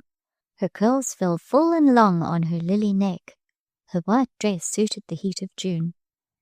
Thinking me alone, she had brought in her hand the letter just written, brought it folded but unsealed. I was to read it. When she saw her father, her tripping step faltered a little, paused a moment. The colour in her cheek flowed rosy over her whole face. Polly, said Monsieur de Bassompierre in a low voice, with a grave smile, do you blush at seeing Papa? That is something new. I don't blush. I never do blush, affirmed she, while another eddy from the heart sent up its scarlet. But I thought you were in the dining-room, and I wanted Lucy. You thought I was with John Graham Bretton, I suppose? But he has just been called out. He will be back soon, Polly. He can post your letter for you. It will save Matthew a course, as he calls it. I don't post letters, said she rather pettishly. What do you do with them, then? Come here and tell me. Both her mind and gesture seemed to hesitate a second, to say, Shall I come? But she approached. How long is it since you became a letter-writer, Polly? It only seems yesterday when you were at your pothooks, labouring away absolutely with both hands at the pen. Papa, they are not letters to send to the post in your letter-bag. They are only notes which I give now and then into the person's hands, just to satisfy. The person? That means Miss Snowe, I suppose? No, Papa, not Lucy. Who then? Perhaps Mrs. Bretton? No, Papa, not Mrs. Bretton. Who then, my little daughter? Tell Papa the truth. Oh, Papa, she cried with earnestness, I will tell you the truth, all the truth. I am glad to tell you, glad, though I tremble. She did tremble. Growing excitement, kindling feeling, and also gathering courage, shook her. I hate to hide my actions from you, Papa. I fear you and love you above everything but God. Read the letter. Look at the address. She laid it on his knee. He took it up and read it through, his hand shaking, his eyes glistening meantime. He refolded it and viewed the writer with a strange, tender, mournful amaze. Can she write so? The little thing that stood at my knee but yesterday? Can she feel so? Papa, is it wrong? Does it pain you? There is nothing wrong in it, my innocent little Mary, but it pains me. But, Papa, listen, you shall not be pained by me. I would give up everything, almost, correcting herself. I would die rather than make you unhappy. That would be too wicked. She shuddered. Does the letter not please you? Must it not go? Must it be torn? It shall, for your sake, if you order it. I order nothing. Order something, Papa. Express your wish. Only don't hurt, don't grieve, Graham. I cannot bear that. I love you, Papa, but I love Graham too, because it is impossible to help it. This splendid Graham is a young scamp, Polly. That is my present notion of him. It will surprise you to hear that for my part. I do not love him one whit. Ah, years ago I saw something in that lad's eye I never quite fathomed, something his mother has not, a depth which warned a man not to wade into that stream too far. Now suddenly I find myself taken over the crown of the head. Papa, you don't. You have not fallen in. You are safe on the bank. You can do as you please. Your power is despotic. You can shut me up in a convent and break Graham's heart tomorrow, if you choose to be so cruel. Now, autocrat, now, Tsar, will you do this? Off with him to Siberia, red whiskers and all. I say I don't like him, Polly, and I wonder that you should. Papa, said she, do you know you are very naughty? I never saw you look so disagreeable, so unjust, so almost vindictive before. There is an expression in your face which does not belong to you. Off with him, pursued Mr. Home, who certainly did look sorely crossed and annoyed, even a little bitter. But I suppose if he went, Polly would pack a bundle and run after him. Her heart is fairly won and weaned from her old father. Papa, I say it is naughty, it is decidedly wrong to talk in that way. I am not weaned from you, and no human being and no mortal influence can wean me. Be married, Polly. Espouse the red whiskers. Cease to be a daughter. Go and be a wife. Red whiskers. I wonder what you mean, Papa. You should take care of prejudice. You sometimes say to me that all the Scotch, your countrymen, are the victims of prejudice. It is proved now, I think, where no distinction is to be made between red and deep nut brown. Leave the prejudiced old Scotchman. Go away. She stood looking at him a minute. She wanted to show firmness, superiority to taunts. Knowing her father's character, guessing his few foibles, she had expected the sort of scene which was now transpiring. It did not take her by surprise, and she desired to let it pass with dignity, reliant upon reaction. Her dignity stood her in no stead. Suddenly her soul melted in her eyes. She fell on his neck. I won't leave you, Papa. I'll never leave you. I won't pain you. I'll never pain you, was her cry. My lamb, my treasure, murmured the loving, though rugged sire. He said no more for the moment. Indeed, those two words were hoarse.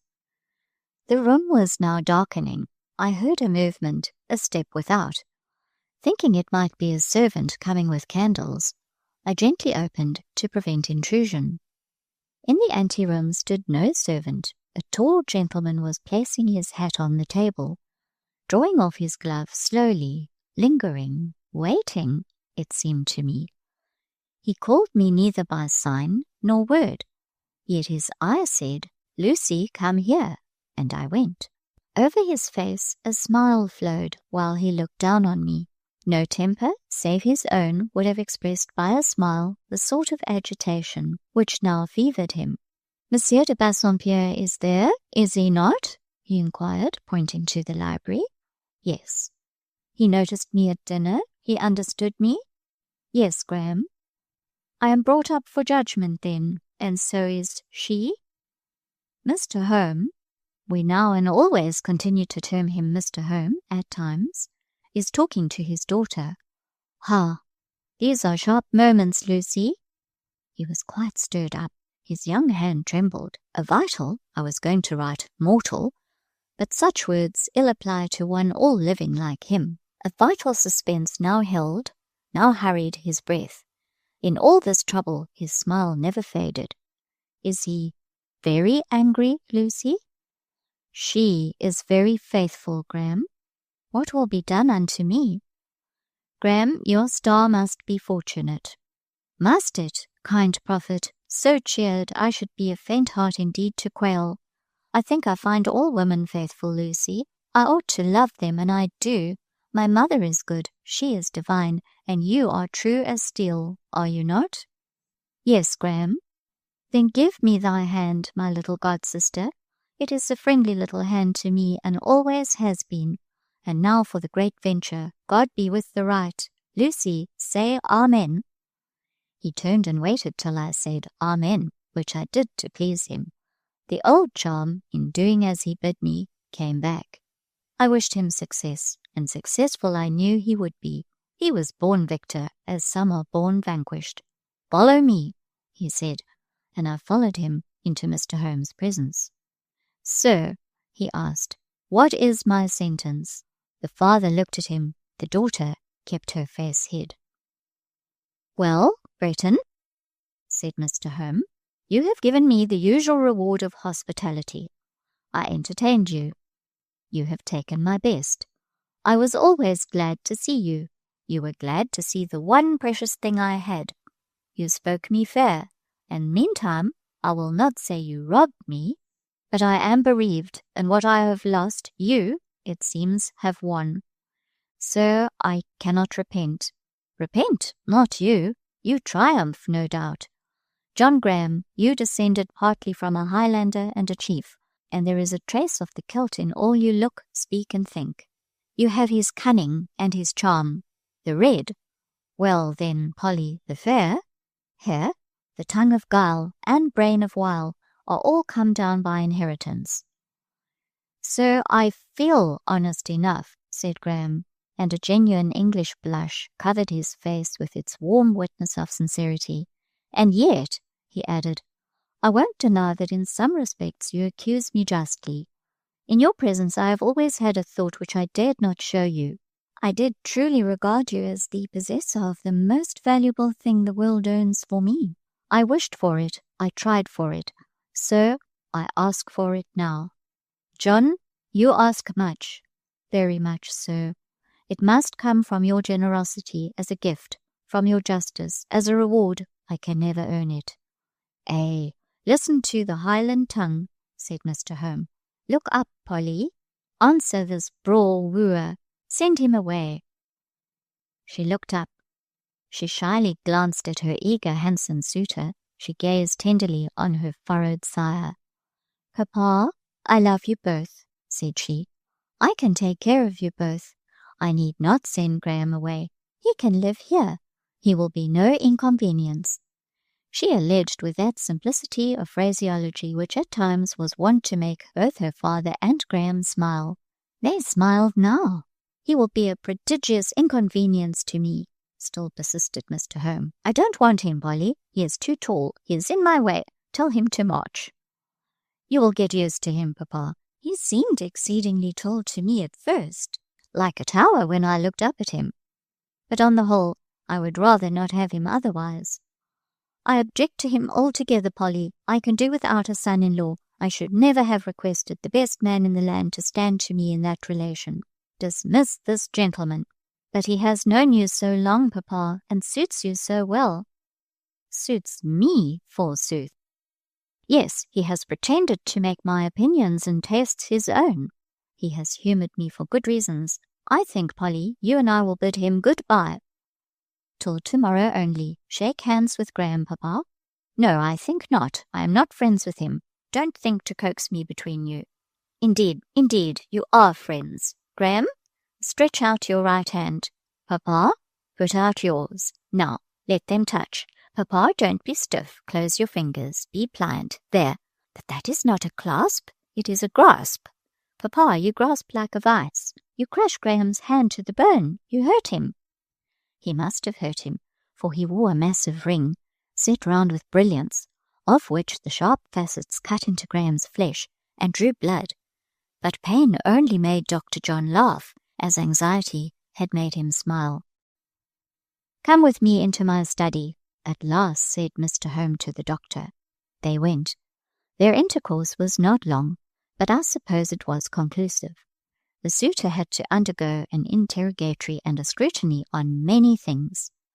Whether Dr. Bretton was at times guileful in look and language or not, there was a sound foundation below. His answers, I understood afterwards, evinced both wisdom and integrity. He had managed his affairs well. He had struggled through entanglements. His fortunes were in the way of retrieval. He proved himself in a position to marry. Once more, the father and lover appeared in the library. Monsieur de Bassompierre shut the door. He pointed to his daughter. "Take her," he said. "Take her, John Bretton, and may God deal with you as you deal with her." Not long after, perhaps a fortnight, I saw 3 persons, Count de Bassompierre, his daughter, and Dr. Graham Bretton, sitting on one seat, under a low-spreading and umbrageous tree, in the grounds of the palace at Bois-Latang. They had come thither to enjoy a summer evening. Outside the magnificent gates, their carriage waited to take them home. The green sweeps of turf spread round them quiet and dim. The palace rose at a distance, white as a crag on Pentelicus. The evening star shone above it. A forest of flowering shrubs embalmed the climate of this spot. The hour was still and sweet. The scene, but for this group, was solitary. Paulina sat between the 2 gentlemen. While they conversed, her little hands were busy at some work. I thought at first she was binding a nosegay. No, with the tiny pair of scissors glittering in her lap, she had severed spoils from each manly head beside her, and was now occupied in plaiting together the grey lock and the golden wave. The plait woven, no silk thread being at hand to bind it, a tress of her own hair was made to serve that purpose. She tied it like a knot, prisoned it in a locket, and laid it on her heart. "Now," said she, "there is an amulet made, which has virtue to keep you 2 always friends. You can never quarrel so long as I wear this." An amulet was indeed made, a spell framed which rendered enmity impossible. She was become a bond to both, an influence over each, a mutual concord. From them she drew her happiness, and what she borrowed, she, with interest, gave back. "Is there, indeed, such happiness on earth?" I asked, as I watched the father, the daughter, the future husband, now united, all blessed and blessing. Yes, it is so. Without any colouring of romance or any exaggeration of fancy, it is so. Some real lives do, for some certain days or years, actually anticipate the happiness of heaven, and I believe if such perfect happiness is once felt by good people, to the wicked it never comes. Its sweet effect is never wholly lost. Whatever trials follow, whatever pains of sickness or shades of death, the glory precedent still shines through, cheering the keen anguish and tinging the deep cloud. I will go farther. I do believe there are some human beings so born, so reared, so guided from a soft cradle to a calm and late grave, that no excessive suffering penetrates their lot, and no tempestuous blackness overcasts their journey. And often these are not pampered, selfish beings, but nature's elect, harmonious and benign, men and women mild with charity, kind agents of God's kind attributes. Let me not delay the happy truth. Graham Bretton and Paulina de Bassompierre were married, and such an agent did Dr. Bretton prove. He did not with time degenerate. His faults decayed, his virtues ripened. He rose in intellectual refinement.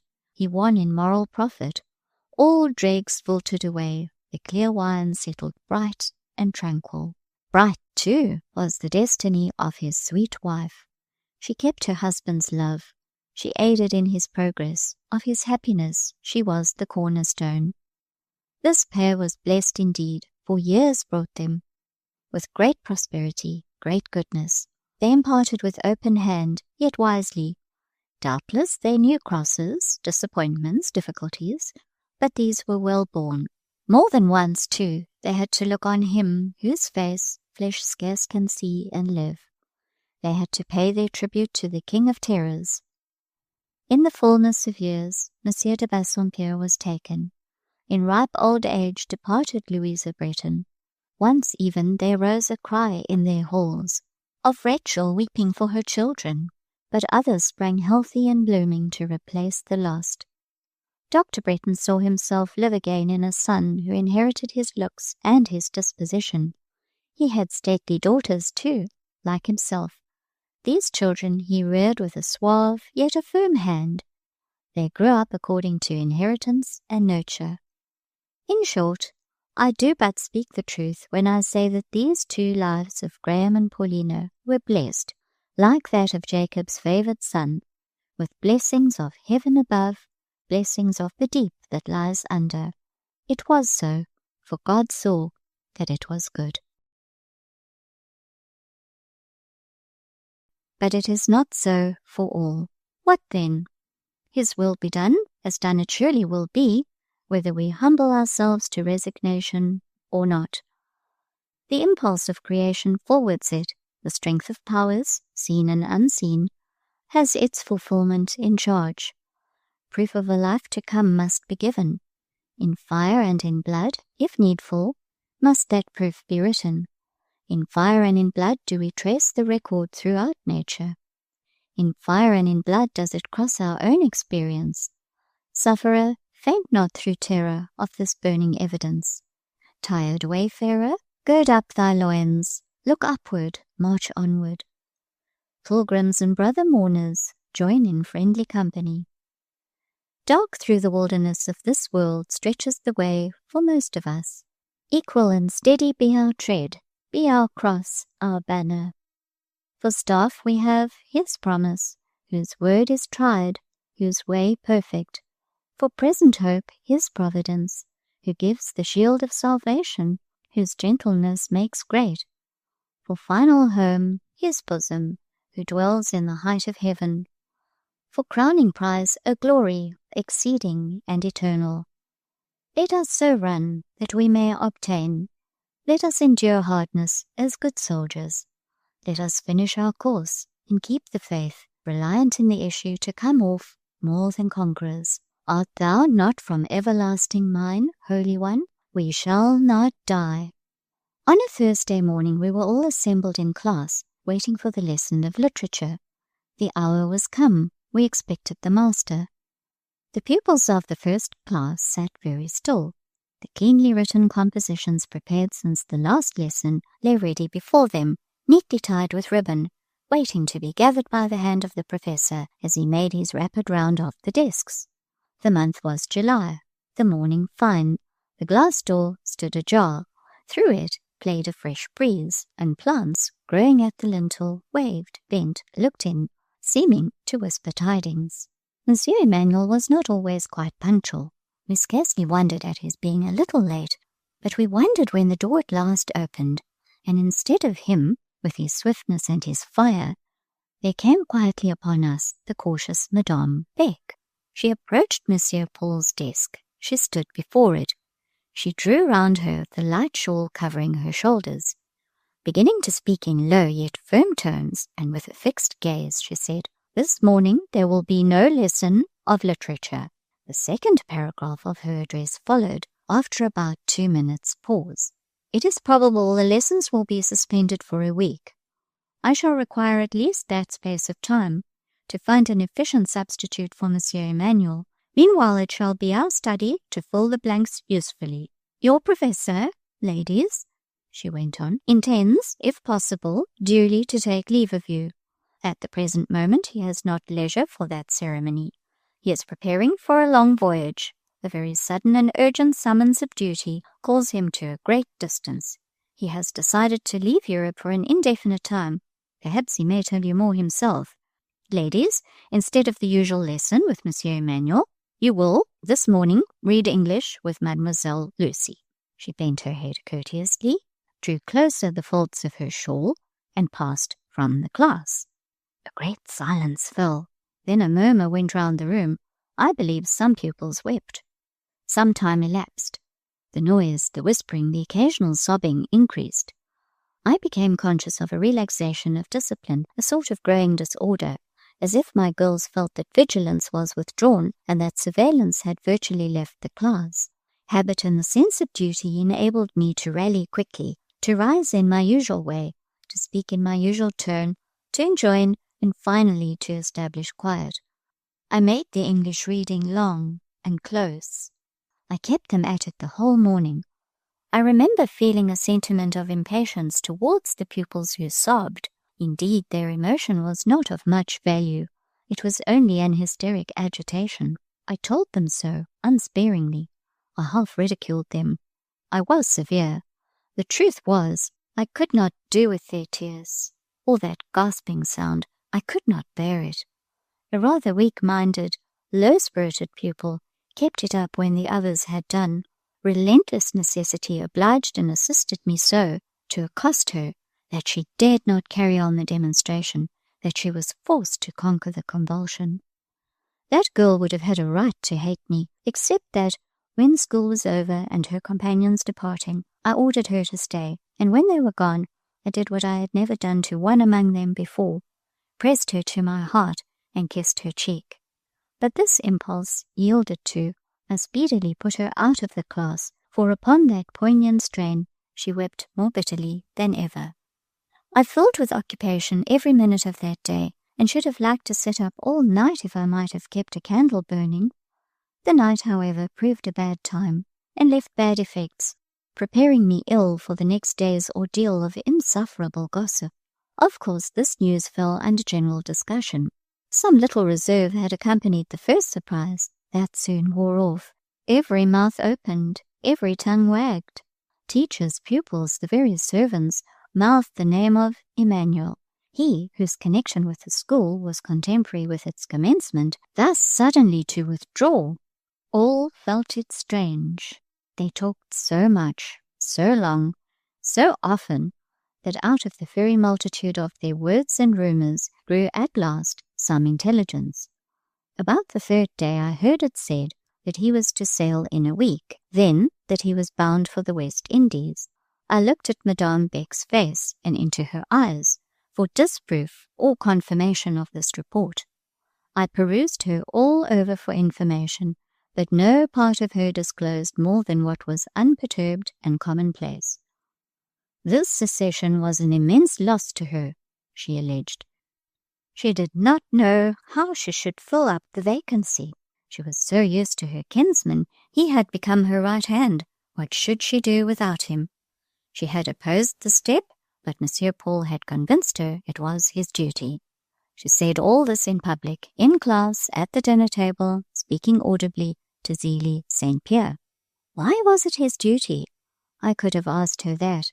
I had impulses to take hold of her suddenly, as she calmly passed me in class, to stretch out my hand and grasp her fast, and say, "Stop, let us hear the conclusion of the whole matter. Why is it his duty to go into banishment?"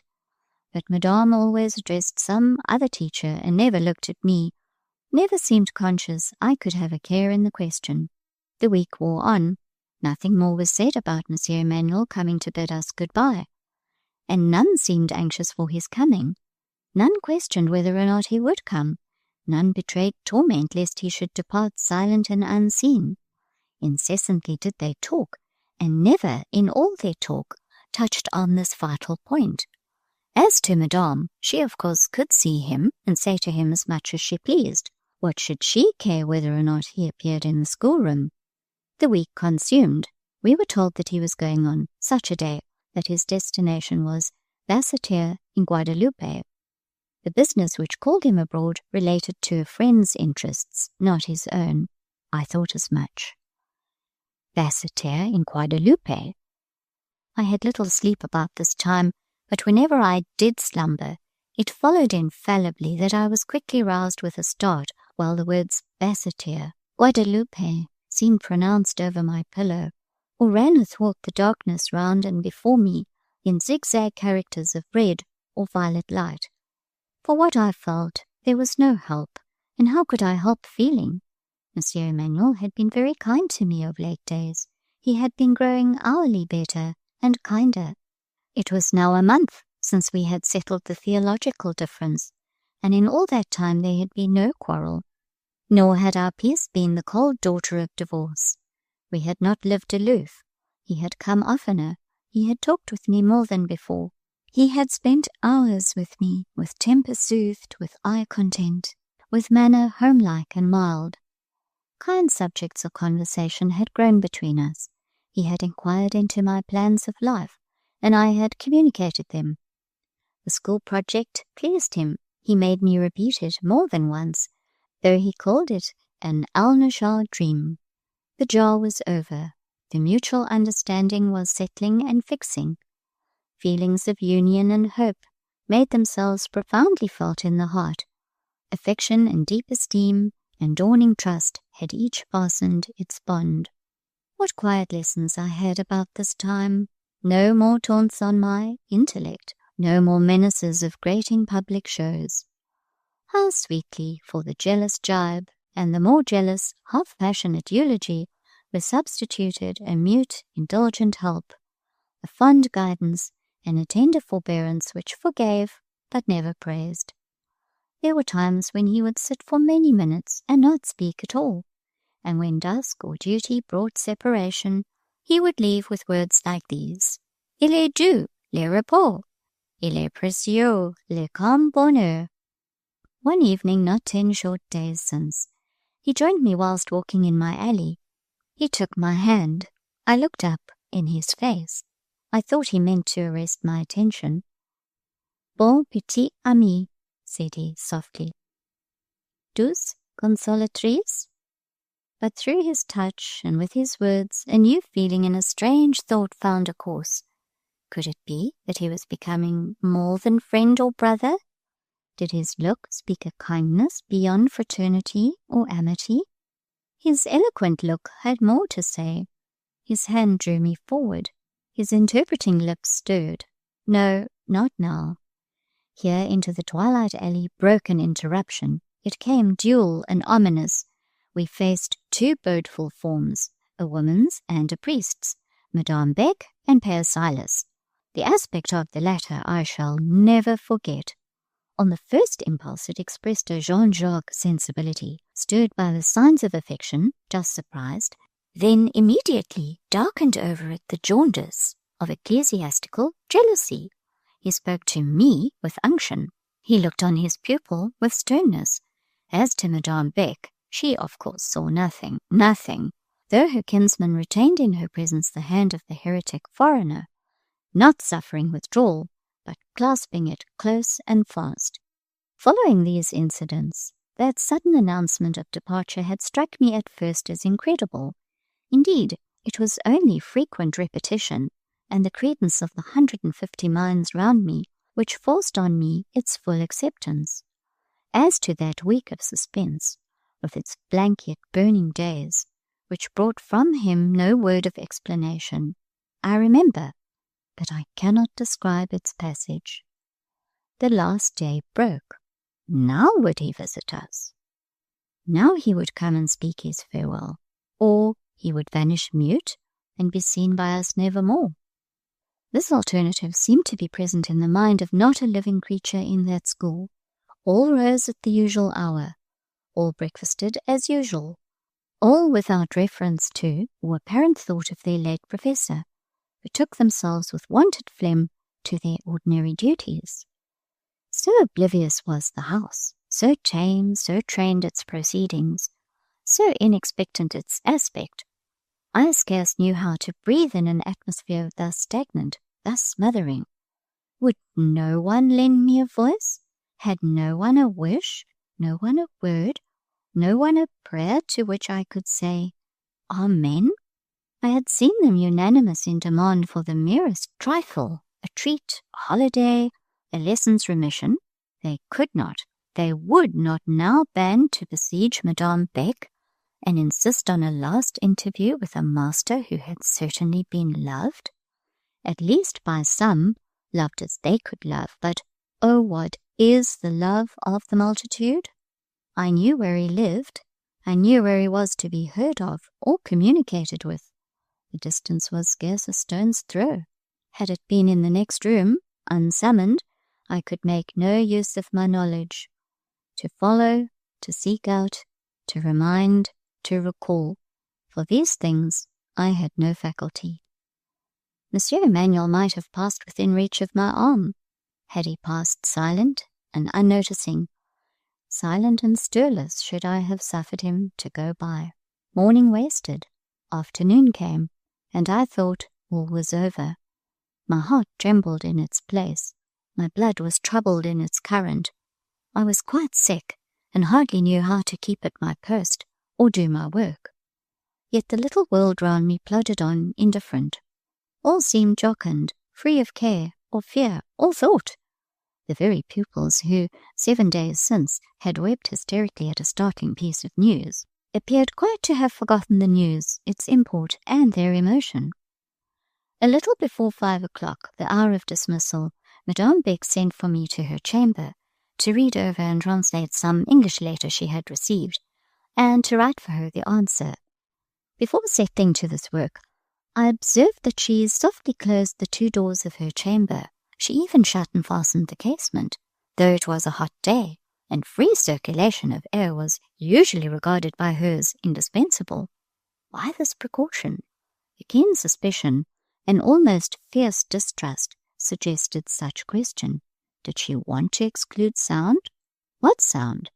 I listened as I had never listened before. I listened like the evening in winter wolf, snuffing the snow, scenting prey, and hearing far off the traveller's tramp.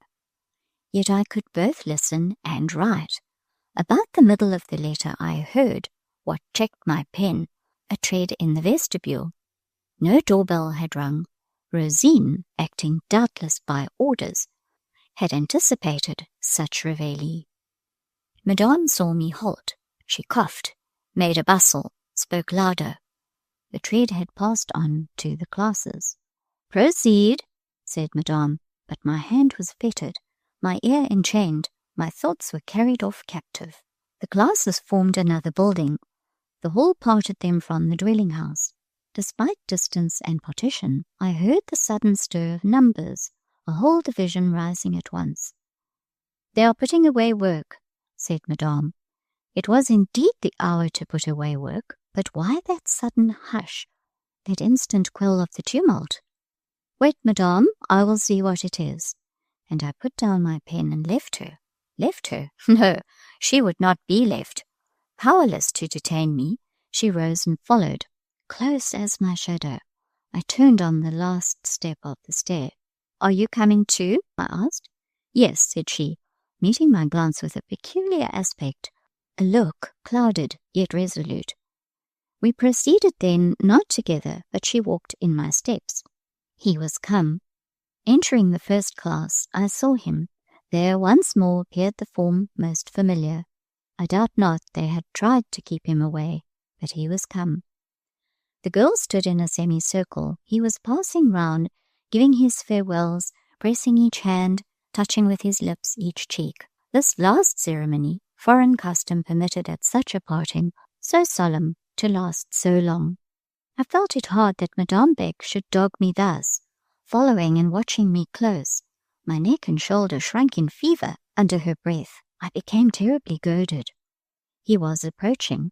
The semicircle was almost travelled round. He came to the last pupil. He turned. But Madame was before me. She had stepped out suddenly. She seemed to magnify her proportions and amplify her drapery. She eclipsed me. I was hid. She knew my weakness and deficiency.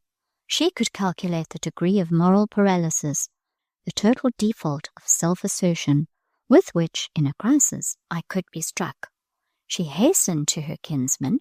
She broke upon him volubly.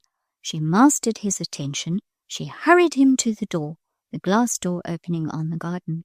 I think he looked round.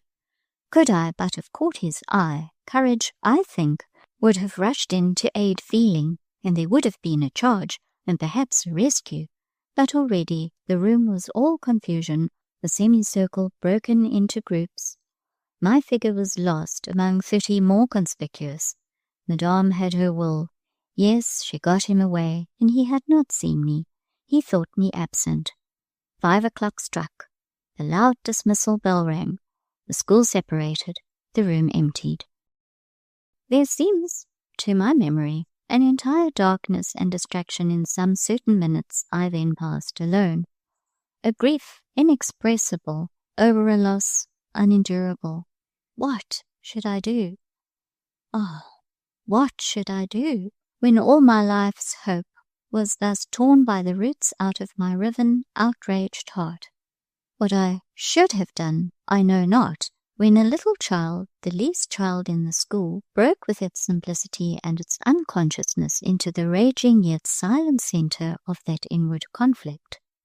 "Mademoiselle," lisped the treble voice, "I am to give you that.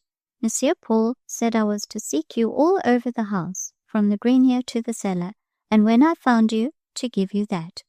And the child delivered a note. The little dove dropped on my knee, its olive leaf plucked off. I found neither address nor name, only these words: "It was not my intention to take leave of you when I said goodbye to the rest, but I hoped to see you in class. I was disappointed. The interview is deferred. Be ready for me. Ere I sail, I must see you at leisure and speak with you at length. Be ready. My moments are numbered, and just now monopolized. Besides, I have a private business on hand which I will not share with any, nor communicate, even to you. Paul." Be ready? Then it must be this evening. Was he not to go on the morrow? Yes, of that point I was certain. I had seen the date of his vessel's departure advertised. Oh, I would be ready, but could that longed-for meeting really be achieved? The time was so short, the schemer seemed so watchful, so active, so hostile. The way of access appeared straight as a gully, deep as a chasm. Apollyon straddled across it, breathing flames. Could my great heart overcome? Could my guide reach me? Who might tell? Yet I began to take some courage, some comfort. It seemed to me that I felt a pulse of his heart beating yet true to the whole throb of mine. I waited my champion. Apollyon came trailing his hell behind him. I think if eternity held torment, its form would not be fiery wrack, nor its nature despair. I think that on a certain day amongst those days which never dawned and will not set, an angel entered Hades, stood, shone, smiled, delivered a prophecy of conditional pardon, kindled a doubtful hope of bliss to come, not now, but at a day and hour unlooked for, revealed in his own glory and grandeur the height and compass of his promise, spoke thus, then towering became a star, and vanished into his own heaven. His legacy was suspense, a worse boon than despair. All that evening I waited, trusting in the dove-sent olive leaf. Yet in the midst of my trust, terribly fearing, my fear pressed heavy. Cold and peculiar, I knew it for the partner of a rarely belied presentiment. The first hours seemed long and slow. In spirit I clung to the flying skirts of the last. They passed like drift cloud, like the wrack scudding before a storm. They passed. All the long, hot summer day burned away like a Yule log. The crimson of its close perished. I was left bent among the cool blue shades, over the pale and ashen gleams of its night. Prayers were over. It was bedtime. My co-inmates were all retired. I still remained in the gloomy first class, forgetting, or at least disregarding, rules I had never forgotten or disregarded before.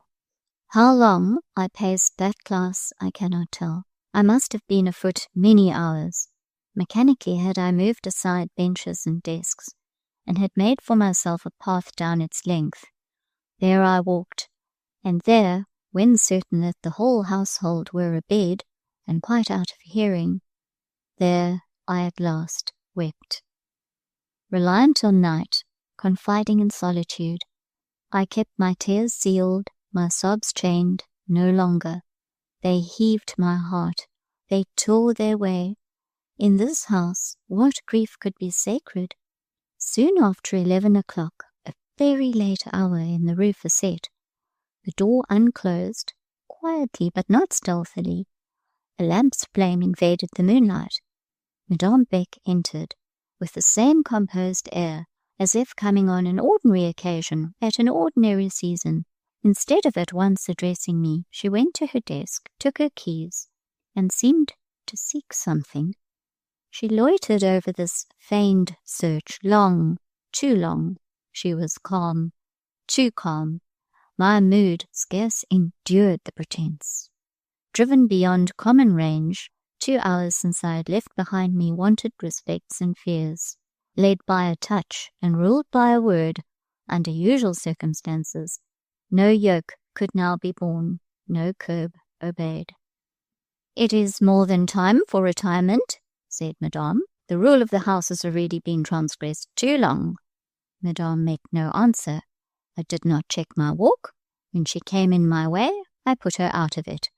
"Let me persuade you to calm, niece. Let me lead you to your chamber," said she, trying to speak softly. "No," I said. "Neither you nor another shall persuade or lead me. Your bed shall be warmed. Goton is sitting up still. She shall make you comfortable. She shall give you a sedative." "Madame," I broke out, "you are a sensualist. Under all your serenity, your peace, and your decorum, you are an undenied sensualist.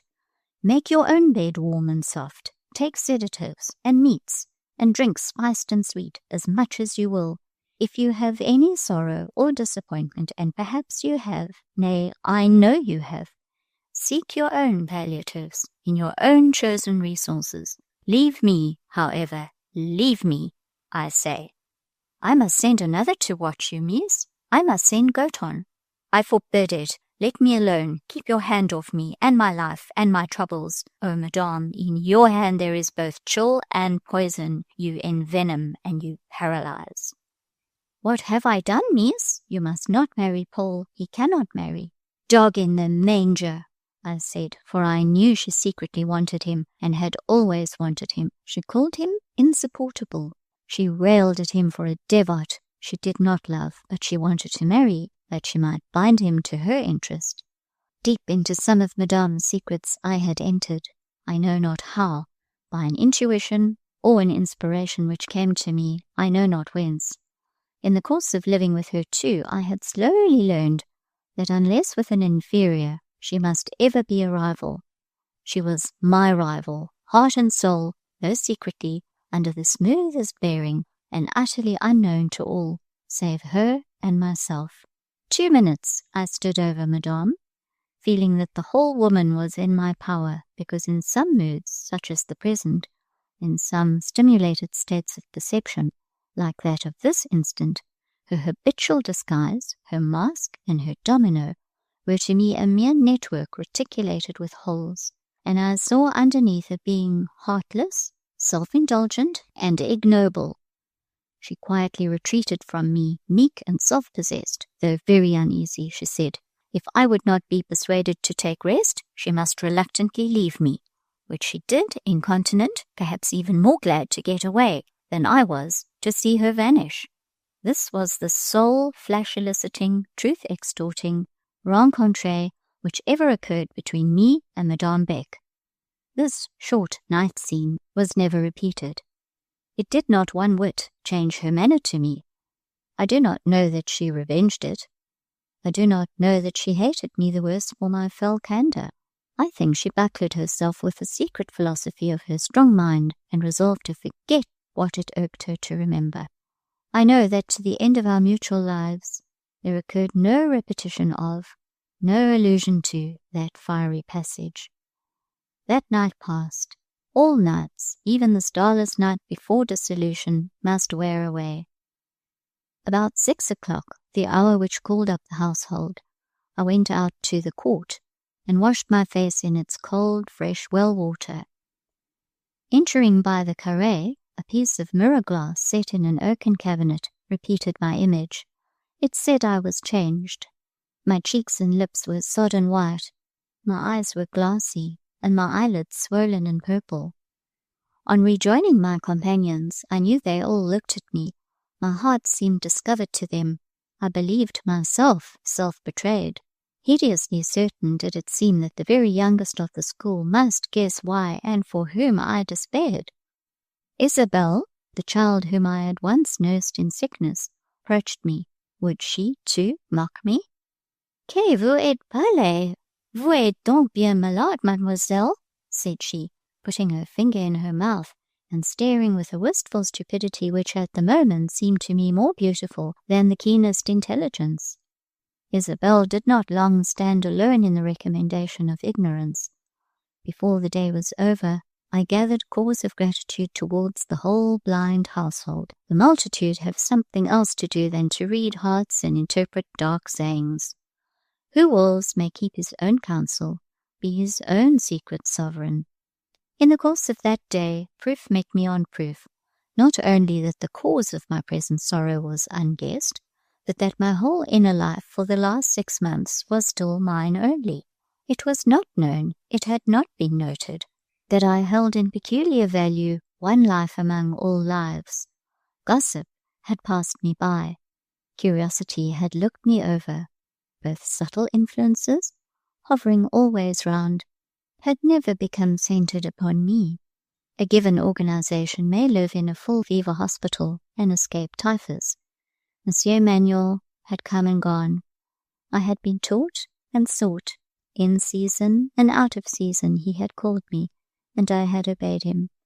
Monsieur Paul wants Miss Lucy. Miss Lucy is with Monsieur Paul. Such had been the perpetual bulletin, and nobody commented, far less condemned. Nobody hinted, nobody jested. Madame Beck read the riddle, none else resolved it. What I now suffered was called illness, a headache. I accepted the baptism. But what bodily illness was ever like this pain? This certainty that he was gone without a farewell, this cruel conviction that fate and pursuing furies, a woman's envy and a priest's bigotry, would suffer me to see him no more? What wonder that the second evening found me like the first, untamed, tortured, again pacing a solitary room in an unalterable passion of silent desolation.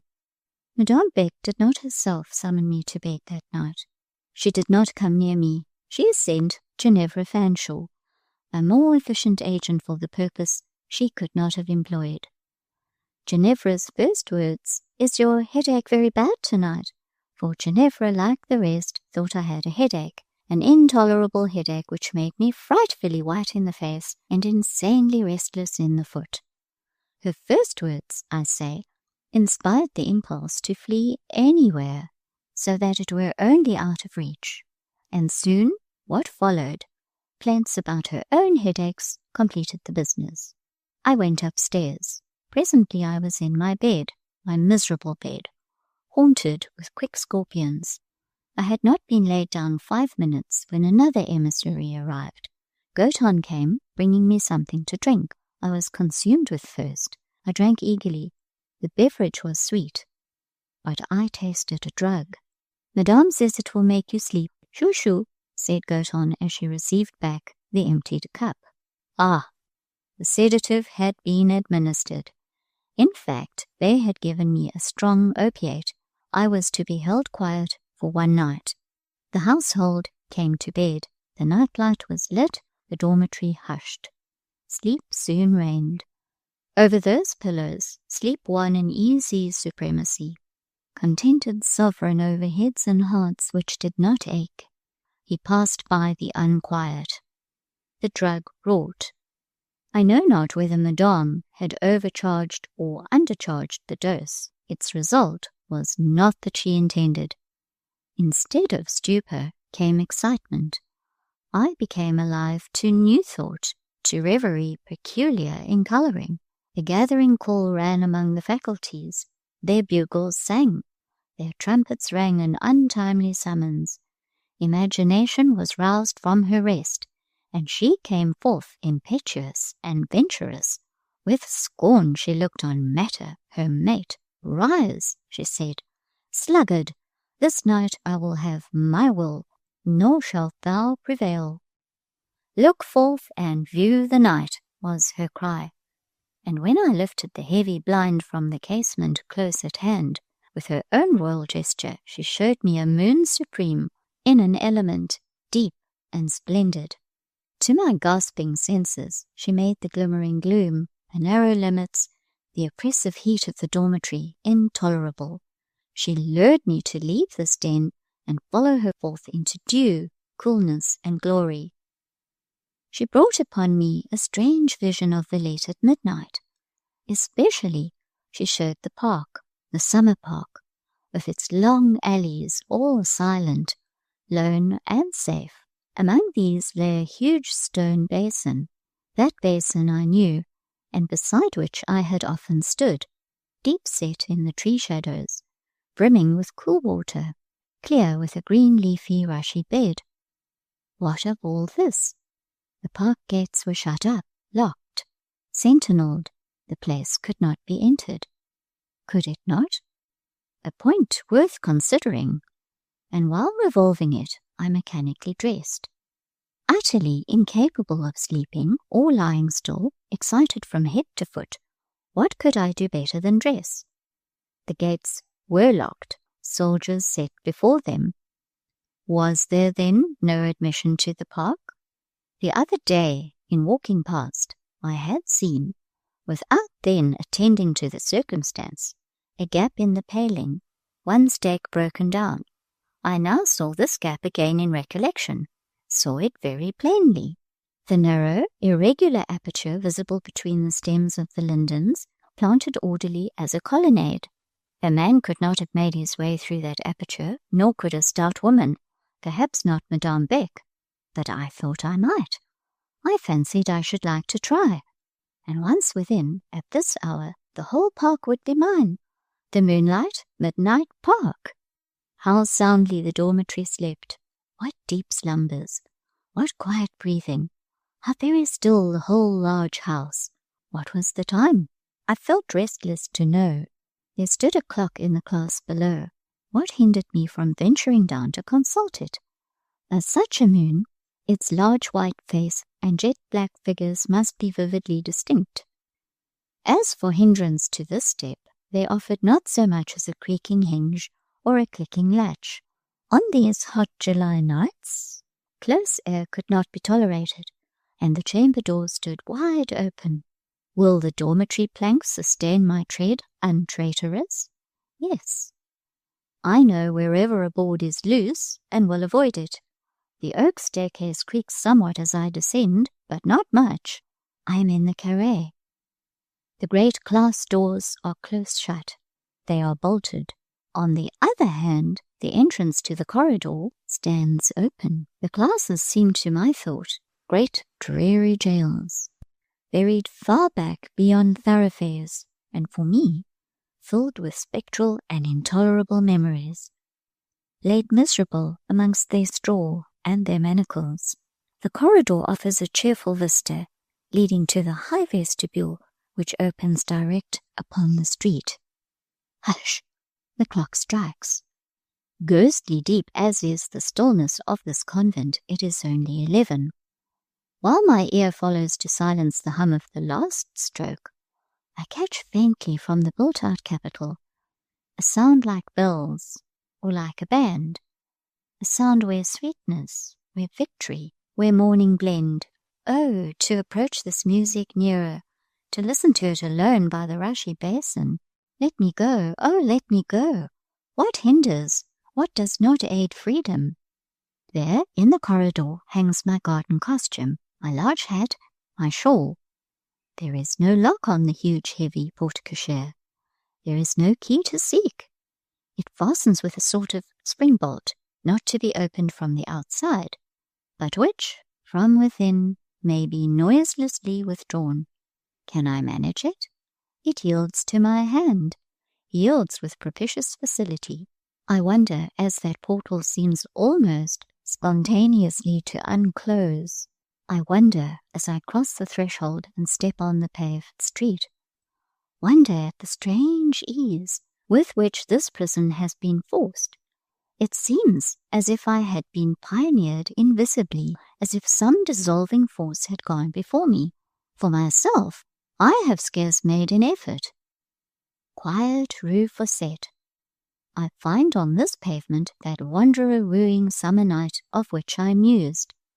I see its moon over me. I feel its dew in the air. But here I cannot stay. I am still too near old haunts. So close under the dungeon I can hear the prisoners moan. This solemn peace is not what I seek. It is not what I can bear. To me the face of that sky bears the aspect of a world's death. The park also will be calm. I know. A mortal serenity prevails everywhere. Yet let me seek the park. I took a route well known, and went up towards the palatial and royal Hauteville. Thence the music I had heard certainly floated. It was hushed now, but it might reawaken. I went on. Neither band nor bell music came to meet me. Another sound replaced it, a sound like a strong tide, a great flow, deepening as I proceeded. Light broke, movement gathered, chimes pealed. To what was I coming? Entering on the level of a grand place, I found myself, with the suddenness of magic, plunged amidst a gay, living, joyous crowd. Villette is one blaze, one broad illumination. The whole world seems abroad. Moonlight and heaven are banished. The town, by her own flambeau, beholds her own splendour. Gay dresses, grand equipages, fine horses and gallant riders throng the bright streets. I see even scores of masks. It is a strange scene, stranger than dreams. But where is the park? I ought to be near it. In the midst of this glare, the park must be shadowy and calm. There, at least, are neither torches, lamps, nor crowd. I was asking this question when an open carriage passed me, filled with known faces. Through the deep throng it could pass but slowly. The spirited horses fretted in their curbed ardour. I saw the occupants of that carriage well. Me they could not see, or at least not know, folded close in my large shawl, screened with my straw hat. In that motley crowd no dress was noticeably strange. I saw the Count de Bassompierre. I saw my godmother, handsomely apparelled, comely and cheerful. I saw, too, Paulina Mary, compassed with the triple halo of her beauty, her youth, and her happiness. In looking on her countenance of joy and eyes of festal light, one scarce remembered to note the gala elegance of what she wore. I know only that the drapery floating about her was all white and light and bridal. Seated opposite to her I saw Graham Bretton. It was in looking up at him her aspect had caught its lustre. The light repeated in her eyes beamed first out of his. It gave me strange pleasure to follow these friends viewlessly, and I did follow them, as I thought, to the park. I watched them alight, carriages were inadmissible, amidst new and unanticipated splendours. Lo, the iron gateway, between the stone columns, was spanned by a flaming arch built of massed stars, and following them cautiously beneath that arch, where were they, and where was I? In a land of enchantment, a garden most gorgeous, a plain sprinkled with coloured meteors, a forest with sparks of purple and ruby and golden fire gemming the foliage, a region not of trees and shadow, but of strangest architectural wealth, of altar and of temple, of pyramid, obelisk, and sphinx. Incredible to say, the wonders and the symbols of Egypt teemed throughout the park of Villette. No matter that in 5 minutes the secret was mine, the key of the mystery picked up, and its illusion unveiled. No matter that I quickly recognized the material of these solemn fragments, the timber, the paint, and the pasteboard. These inevitable discoveries failed to quite destroy the charm or undermine the marvel of that night. No matter that I now seized the explanation of the whole great fete, a fete of which the conventual Rufusette had not tasted, though it had opened at dawn that morning and was still in full vigour near midnight. In past days there had been, said history, an awful crisis in the fate of Le Bassompierre, involving I know not what peril to the rights and liberties of her gallant citizens. Rumours of wars there had been, if not wars themselves, a kind of struggling in the streets, a bustle, a running to and fro, some rearing of barricades, some burgher rioting, some calling out of troops, much interchange of brickbats, and even a little of shot. Tradition held that patriots had fallen. In the old Bassompierre was shown an enclosure, solemnly built in and set apart, holding, it was said, the sacred bones of martyrs. Be this as it may, a certain day in the year was still kept as a festival in honor of the said patriots and martyrs of somewhat apocryphal memory, the morning being given to a solemn Te Deum in Saint Jean-Baptiste, the evening devoted to spectacles, decorations, and illuminations, such as these I now saw. While looking up at the image of a white ibis fixed on a column, while fathoming the deep, torchlit perspective of an avenue, at the close of which was couched a sphinx, I lost sight of the party which, from the middle of the great square, I had followed, or rather they vanished like a group of apparitions. On this whole scene was impressed a dream-like character. Every shape was wavering, every movement floating, every voice echo-like, half mocking, half uncertain. Paulina and her friends being gone, I scarce could avouch that I had really seen them, nor did I miss them as guides through the chaos, far less regret them as protectors amidst the night. That festal night would have been safe for a very child.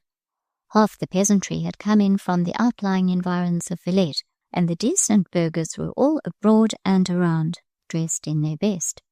My straw hat passed amidst cap and jacket, short petticoat, and long calico mantle, without perhaps attracting a glance. I only took the precaution to bind down the broad-leaf gypsy wires with a supplementary ribbon, and then I felt safe, as if masked. Safe I passed down the avenues, safe I mixed with the crowd where it was deepest. To be still was not in my power, nor quietly to observe. I took a revel of the scene. I drank the elastic night air, the swirl of sound, the dubious light, now flashing, now fading. As to happiness or hope, they and I had shaken hands, but just now I scorned despair. My vague aim, as I went, was to find the stone basin, with its clear depth and green lining. Of that coolness and verdure, I thought, with the passionate thirst of unconscious fever. Amidst the glare and hurry and throng and noise, I still secretly and chiefly longed to come on that circular mirror of crystal and surprise the moon glassing therein her pearly front. I knew my route, yet it seemed as if I was hindered from pursuing it direct. Now a sight and now a sound called me aside, luring me down this alley and down that. Already I saw the thick planted trees which framed this tremulous and rippled glass, when, quiring out of a glade to the right, broke such a sound as I thought might be heard if heaven were to open. Such a sound, perhaps, as was heard above the plain of Bethlehem on the night of glad tidings. The song, the sweet music, rose afar, but rushing swiftly on fast strengthening pinions, there swept through these shades so full a storm of harmonies that, had no tree been near against which to lean, I think I must have dropped. Voices were there, it seemed to me, unnumbered. Instruments varied and countless, bugle, horn, and trumpet I knew. The effect was as a sea breaking into song with all its waves. The swaying tide swept this way, and then it fell back, and I followed its retreat. It led me towards a Byzantine building, a sort of kiosk near the park's centre. Round about stood crowded thousands, gathered to a grand concert in the open air. What I had heard was, I think, a wild Jäger chorus. The night, the space, the scene, and my own mood had but enhanced the sounds and their impression. Here were assembled ladies, looking by this light most beautiful. Some of their dresses were gauzy, and some had the sheen of satin. The flowers and the blonde trembled, and the veils waved about their decorated bonnets, as that host-like chorus, with its greatly gathering sound, sounded the air above them. Most of these ladies occupied the little light park chairs, and behind and beside them stood guardian gentlemen. The outer ranks of the crowd were made up of citizens, plebeians, and police. In this outer rank I took my place. I rather liked to find myself the silent, unknown, consequently unaccosted neighbour of the short petticoat and the sabot, and only the distant gazer at the silk robe, the velvet mantle, and the plumed chapeau. Amidst so much life and joy too, it suited me to be alone, quite alone, having neither wish nor power to force my way through a mass so close-packed. My station was on the farthest confines, where indeed I might hear, but could see little. "Mademoiselle is not well placed," said a voice at my elbow. Who dared accost me, a being in a mood so little social?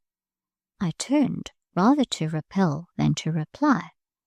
I saw a man, a burgher, an entire stranger, as I deemed him for one moment, but the next recognized in him a certain tradesman, a bookseller, whose shop furnished the rue facette with its books and stationery, a man notorious in our pensionnat for the excessive brittleness of his temper and frequent snappishness of his manner, even to us, his principal customers, but whom, for my solitary self, I had ever been disposed to like, and had always found civil, sometimes kind. Once, in aiding me about some troublesome little exchange of foreign money, he had done me a service. He was an intelligent man. Under his asperity, he was a good-hearted man. The thought had sometimes crossed me that a part of his nature bore affinity to a part of Monsieur Manuel's, whom he knew well, and whom I had often seen sitting on Mirette's counter, turning over the current month's publications. And it was in this affinity I read the explanation of that conciliatory feeling with which I instinctively regarded him. Strange to say, this man knew me under my straw hat and closely folded shawl, and, though I deprecated the effort, he insisted on making a way for me through the crowd and finding me a better situation. He carried his disinterested civility further, and from some quarter procured me a chair. Once and again I have found that the most cross-grained are by no means the worst of mankind, nor the humblest in station the least polished in feeling. This man in his courtesy seemed to find nothing strange in my being here alone, only a reason for extending to me, as far as he could, a retiring yet efficient attention. Having secured me a place and a seat, he withdrew without asking a question, without obtruding a remark, without adding a superfluous word. No wonder that Professor Emmanuel liked to take his cigar and his lounge, and to read his feuilleton in Monsieur Mirette's shop. The two must have suited. I had not been seated 5 minutes ere I became aware that chance and my worthy burgher friend had brought me once more within view of a familiar and domestic group.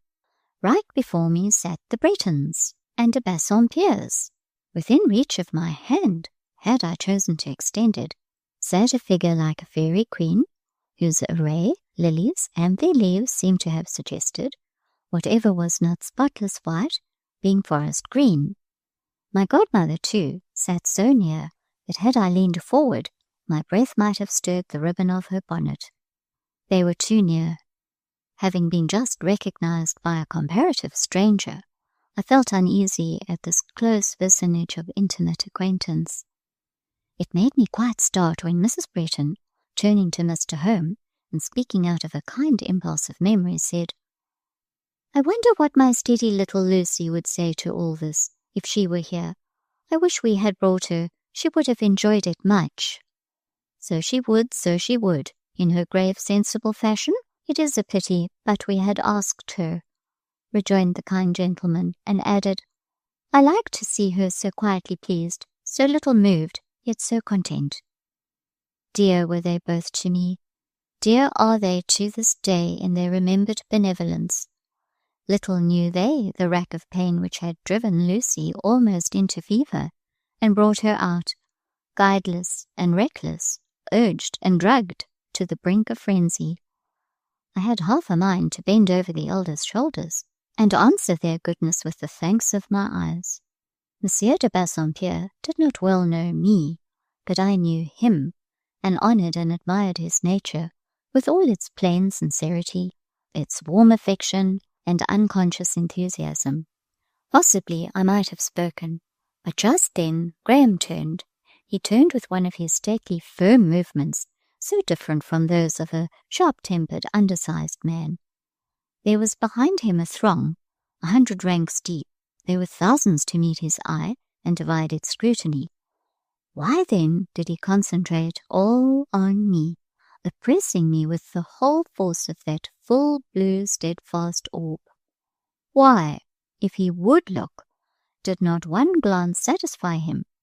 Why did he turn on his chair, rest his elbow on its back, and study me leisurely? He could not see my face. I held it down. Surely he could not recognize me. I stooped, I turned, I would not be known. He rose. By some means he contrived to approach. In 2 minutes he would have had my secret. My identity would have been grasped between his, never tyrannous, but always powerful hands. There was but one way to evade or to check him. I implied by a sort of supplicatory gesture that it was my prayer to be let alone. After that, had he persisted, he would perhaps have seen the spectacle of Lucy incensed. Not all that was grand or good or kind in him, and Lucy felt the full amount, should have kept her quite tame, or absolutely inoffensive and shadow-like. He looked, but he desisted. He shook his handsome head, but he was mute. He resumed his seat, nor did he again turn or disturb me by a glance, except indeed for one single instant, when a look, rather solicitous than curious, stole my way, speaking what somehow stilled my heart like the south wind quieting the earth. Graham's thoughts of me were not entirely those of a frozen indifference, after all. I believe in that goodly mansion, his heart, he kept one little place under the skylights where Lucy might have entertainment, if she chose to call. It was not so handsome as the chambers where he lodged his male friends. It was not like the hall where he accommodated his philanthropy, or the library where he treasured his science. Still less did it resemble the pavilion where his marriage feast was splendidly spread. Yet gradually, by long and equal kindness, he proved to me that he kept one little closet, over the door of which was written Lucy's room. I kept a place for him too, a place of which I never took the measure, either by rule or compass. I think it was like the tent of Peribanu. All my life long I carried it folded in the hollow of my hand, yet, released from that hold and constriction, I know not but its innate capacity for expanse might have magnified it into a tabernacle for a host. Forbearing as he was tonight, I could not stay in this proximity. This dangerous place and seat must be given up. I watched my opportunity, rose, and stole away. He might think, he might even believe, that Lucy was contained within that shawl, and sheltered under that hat. He never could be certain, for he did not see my face. Surely the spirit of restlessness was by this time appeased. Had I not had enough of adventure? Did I not begin to flag, quail, and wish for safety under a roof? Not so. I still loathed my bed in the school dormitory more than words can express. I clung to whatever could distract thought. Somehow I felt, too, that the night's drama was but begun, that the prologue was scarce spoken. Throughout this woody and turfy theatre reigned a shadow of mystery. Actors and incidents, unlooked for, waited behind the scenes. I thought, so foreboding told me as much. Straying at random, obeying the push of every chance elbow, I was brought to a quarter where trees planted in clusters, or towering singly, broke up somewhat the dense packing of the crowd, and gave it a more scattered character. These confines were far from the music, and somewhat aloof even from the lamps, but there was sound enough to soothe, and with that full high moon, lamps were scarce needed. Here had chiefly settled family groups, burgher parents, some of them late as was the hour, actually surrounded by their children, with whom it had not been thought advisable to venture into the closer throng. 3 fine tall trees growing close, almost twined stem within stem, lifted a thick canopy of shade above a green knoll, crowned with a seat which might have held several, yet it seemed abandoned to one, the remaining members of the fortunate party in possession of this side standing dutifully round. Yet amongst this reverend circle was a lady, holding by the hand a little girl. When I caught sight of this little girl, she was twisting herself round on her heel, swinging from her conductress's hand, flinging herself from side to side with wanton and fantastic gyrations. These perverse movements arrested my attention. They struck me as of a character fearfully familiar. On close inspection, no less so appeared the child's equipment, the lilac silk pelisse, the small swansdown boa, the white bonnet, the whole holiday toilette. In short, was the gala garb of a cherub, but too well known of that tadpole Desiree Beck, and Desiree Beck it was, she, or an imp, in her likeness. I might have taken this discovery as a thunderclap, but such hyperbole would have been premature. Discovery was destined to rise more than 1 degree ere it reached its climax. On whose hand could the amiable Desiree swing thus selfishly? Whose glove could she tear thus recklessly? Whose arm thus strain with impunity? Or on the borders of whose dress thus turn and trample insolently? If not the hand, glove, arm, and robe of her lady mother? And there, in an Indian shawl and a pale green crape bonnet, there, fresh, portly, blithe, and pleasant, there stood Madame Beck. Curious! I had certainly deemed Madame in her bed, and Desiree in her crib, at this blessed minute, sleeping, both of them, the sleep of the just, within the sacred walls, amidst the profound seclusion of the Rue Fete. Most certainly, also, they did not picture niece Lucy otherwise engaged, and here we all 3 were taking our ebats in the fate-blazing park at midnight. The fact was, Madame was only acting according to her quite justifiable wont.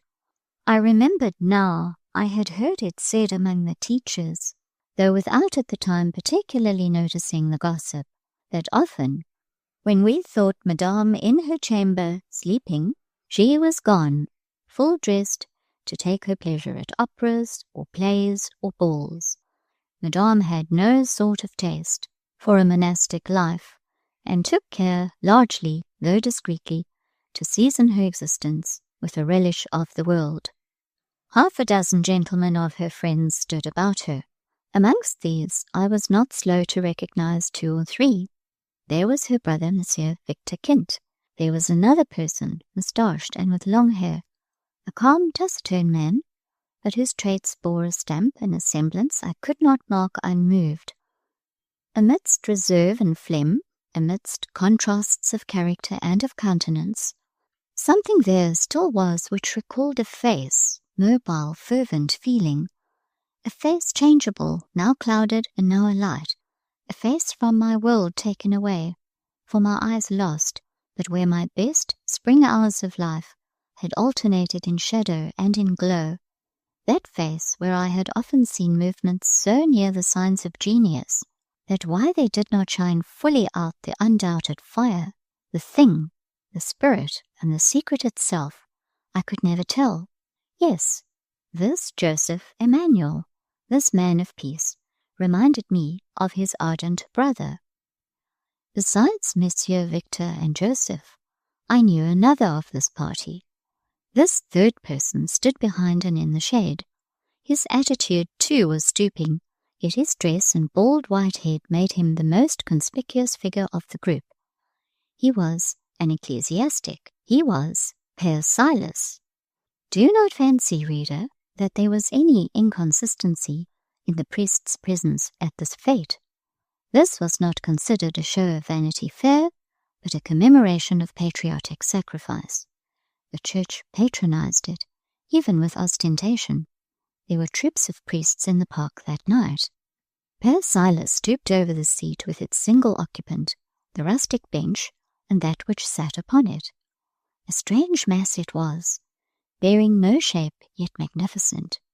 You saw, indeed, the outline of a face and features, but these were so cadaverous and so strangely placed, you could almost have fancied a head severed from its trunk and flung at random on a pile of rich merchandise.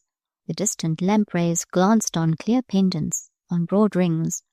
Neither the chasteness of moonlight, nor the distance of the torches, could quite subdue the gorgeous dyes of the drapery. "Hail, Madame Walravens! I think you looked more witch-like than ever." And presently the good lady proved that she was indeed no corpse or ghost, but a harsh and hardy old woman. For upon some aggravation in the clamorous petition of Désirée Beck to her mother to go to the kiosk and take sweetmeats, the hunchback suddenly fetched her a resounding rap with her gold-knobbed cane. There, then, were Madame Walravens, Madame Beck, Père Silas, the whole conjuration, the secret junta. The sight of them thus assembled did me good. I cannot say that I felt weak before them, or abashed, or dismayed. They outnumbered me, and I was worsted and under their feet, but as yet I was not dead. Fascinated as by a basilisk with 3 heads, I could not leave this clique. The ground near them seemed to hold my feet. The canopy of entwined trees held out shadow. The night whispered a pledge of protection, and an officious lamp flashed just one beam to show me an obscure, safe seat, and then vanished.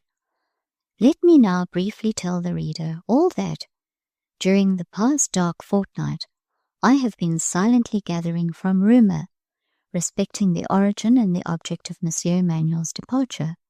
The tale is short and not new. Its alpha is mammon, and its omega interest. If Madame Walravens was hideous as a Hindu idol, she seemed also to possess, in the estimation of these her votaries, an idol's consequence. The fact was, she had been rich, very rich, and though for the present without the command of money, she was likely one day to be rich again. At Bassompierre, in Guadeloupe, she possessed a large estate, received in dowry on her marriage 60 years ago, sequestered since her husband's failure, but now, it was supposed, cleared of claim, and, if duly looked after by a competent agent of integrity, considered capable of being made, in a few years, largely productive. Père Silas took an interest in this prospective improvement for the sake of religion and the church, whereof Magliore Walravens was a devout daughter. Madame Beck, distantly related to the hunchback, and knowing her to be without family of her own, had long brooded over contingencies with a mother's calculating forethought, and harshly treated as she was by Madame Walravens, never ceased to court her for interest's sake. Madame Beck and the priest were thus, for money reasons, equally and sincerely interested in the nursing of the West Indian estate. But the distance was great, and the climate hazardous. The competent and upright agent wanted must be a devoted man. Just such a man had Madame Walravens retained for 20 years in her service, blighting his life and then living on him like an old fungus. Such a man had Père Silas trained, taught, and bound to him by the ties of gratitude, habit, and belief. Such a man Madame Beck knew, and could in some measure influence. "My pupil," said Père Silas, "if he remains in Europe, runs risk of apostasy, for he has become entangled with a heretic." Madame Beck made also her private comment, and preferred in her own breast her secret reason for desiring expatriation. The thing she could not obtain, she desired not another to win. rather would she destroy it. As to Madame Walravens, she wanted her money and her land, and knew Paul, if he liked, could make the best and faithfulest steward. So the three self-seekers banded and beset the one unselfish. They reasoned, they appealed, they implored.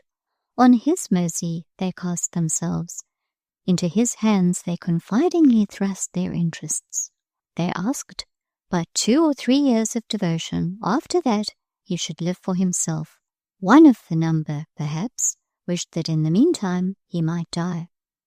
No living being ever humbly laid his advantage at Monsieur Emmanuel's feet, or confidingly put it into his hands, that he spurned the trust or repulsed the repository. What might be his private pain or inward reluctance to leave Europe, what his calculations for his own future, none asked or knew or reported.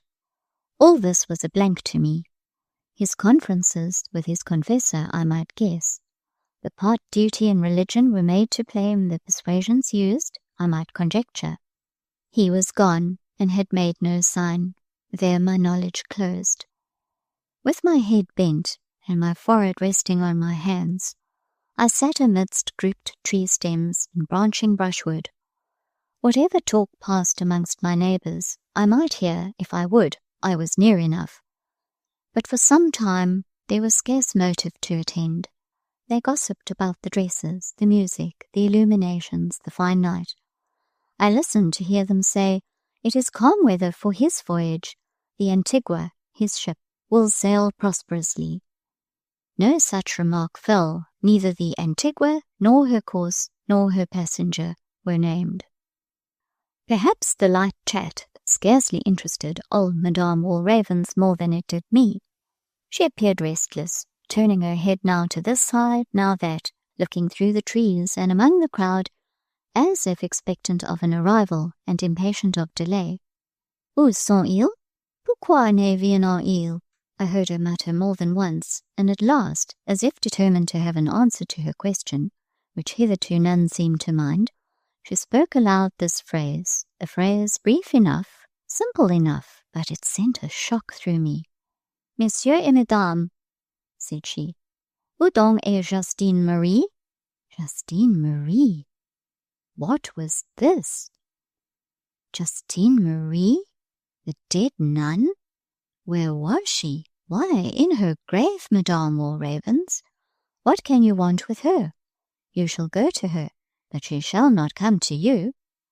Thus I should have answered, had the response lain with me. But nobody seemed to be of my mind. Nobody seemed surprised, startled, or at a loss. The quietest commonplace answer met the strange, the dead disturbing, the Witch of Endor query of the hunchback. "Justine Marie," said one, "is coming. She is in the kiosk. She will be here presently."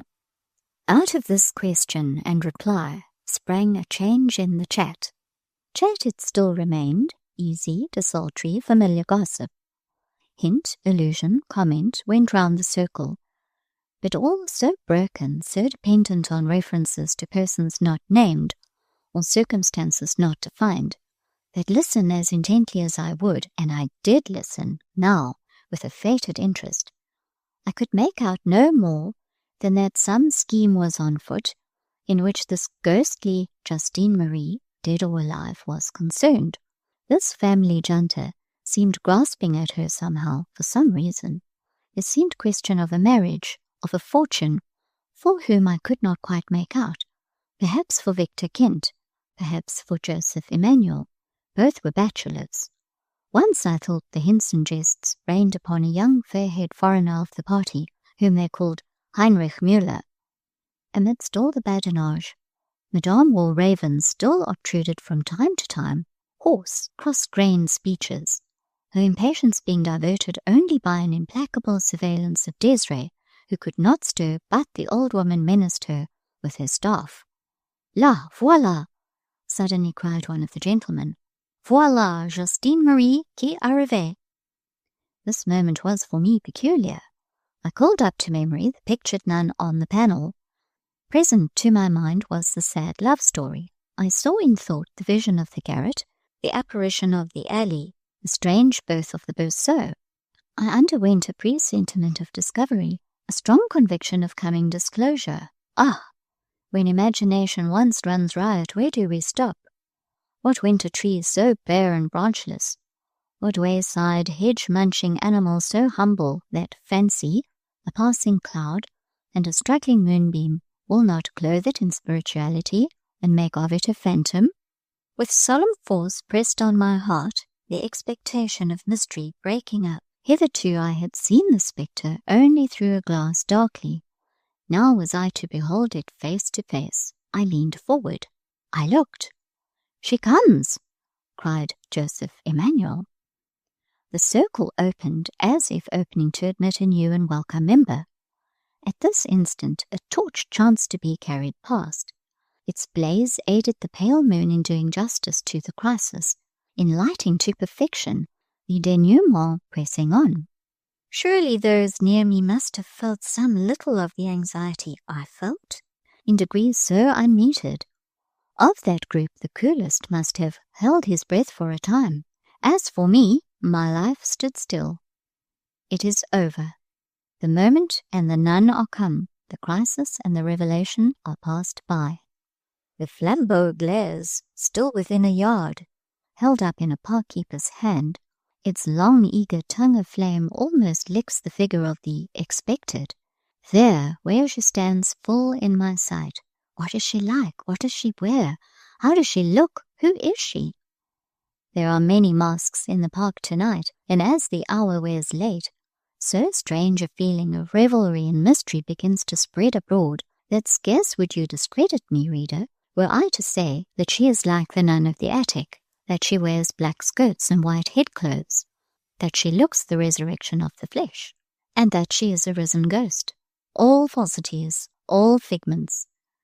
We will not deal in this gear. Let us be honest, and cut, as heretofore, from the homely web of truth. Homely, though, is an ill-chosen word. What I see is not precisely homely. A girl of Villette stands there, a girl fresh from her pensionnat. She is very comely, with the beauty indigenous to this country. She looks well-nourished, fair, and fat of flesh. Her cheeks are round, her eyes good, her hair is abundant. She is handsomely dressed. She is not alone. Her escort consists of 3 persons, 2 being elderly. These she addresses as mon oncle and ma tante. She laughs, she chats, good-humoured, buxom, and blooming.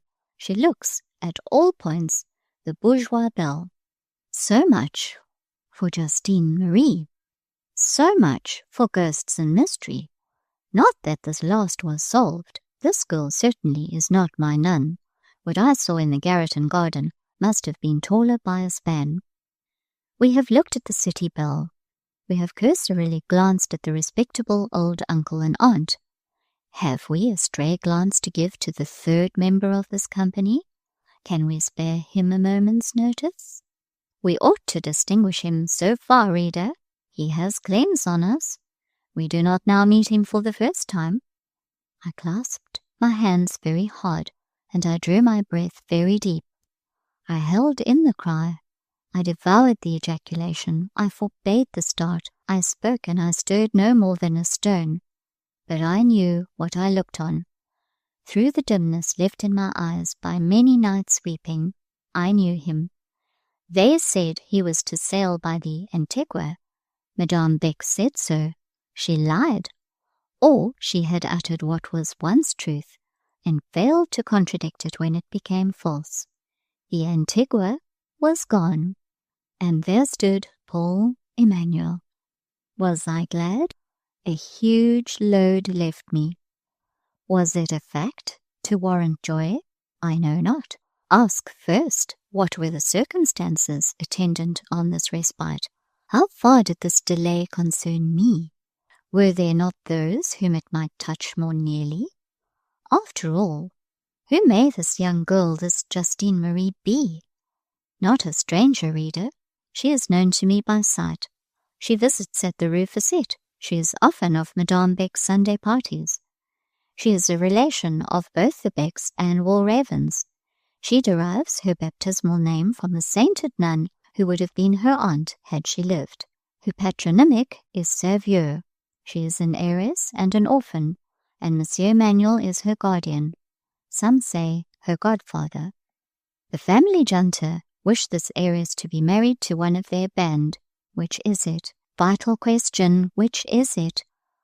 I felt very glad now that the drug administered in the sweet draught had filled me with a possession which made bed and chamber intolerable.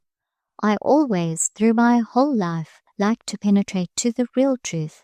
I like seeking the goddess in her temple, and handling the veil, and daring the dread glance.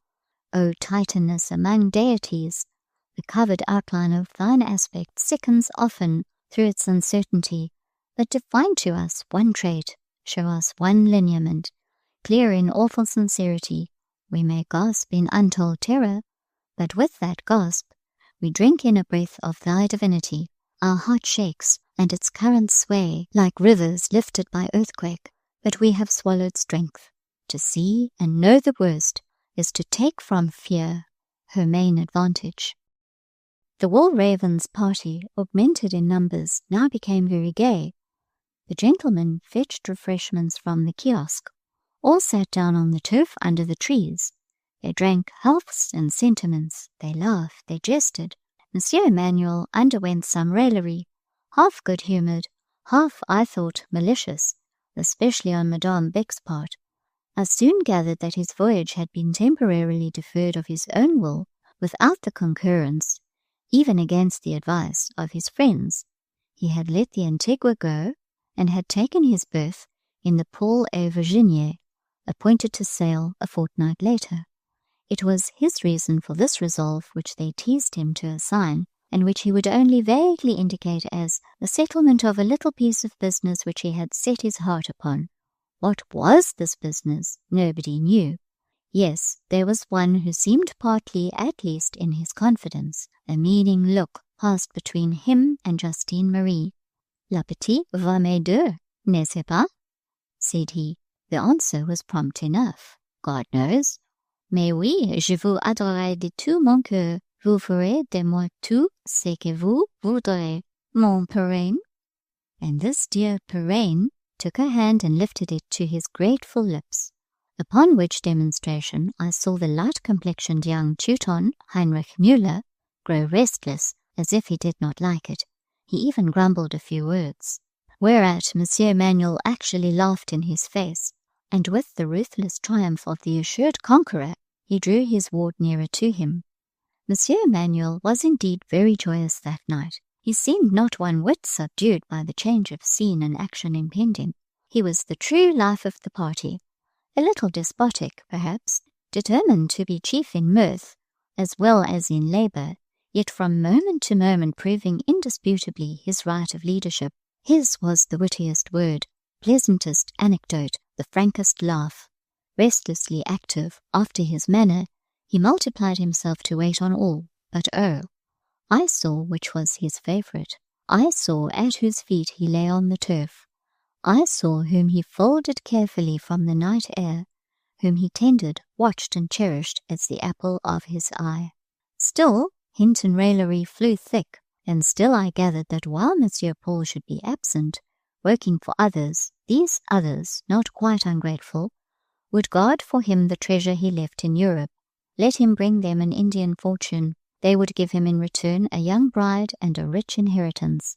As for the saintly consecration, the vow of constancy, that was forgotten. The blooming and charming present prevailed over the past, and at length his nun was indeed buried. Thus it must be. The revelation was indeed come. Presentiment had not been mistaken in her impulse. There is a kind of presentiment which never is mistaken. It was I who had for a moment miscalculated. Not seeing the true bearing of the oracle, I had thought she muttered of vision when in truth her prediction touched reality. I might have paused longer upon what I saw.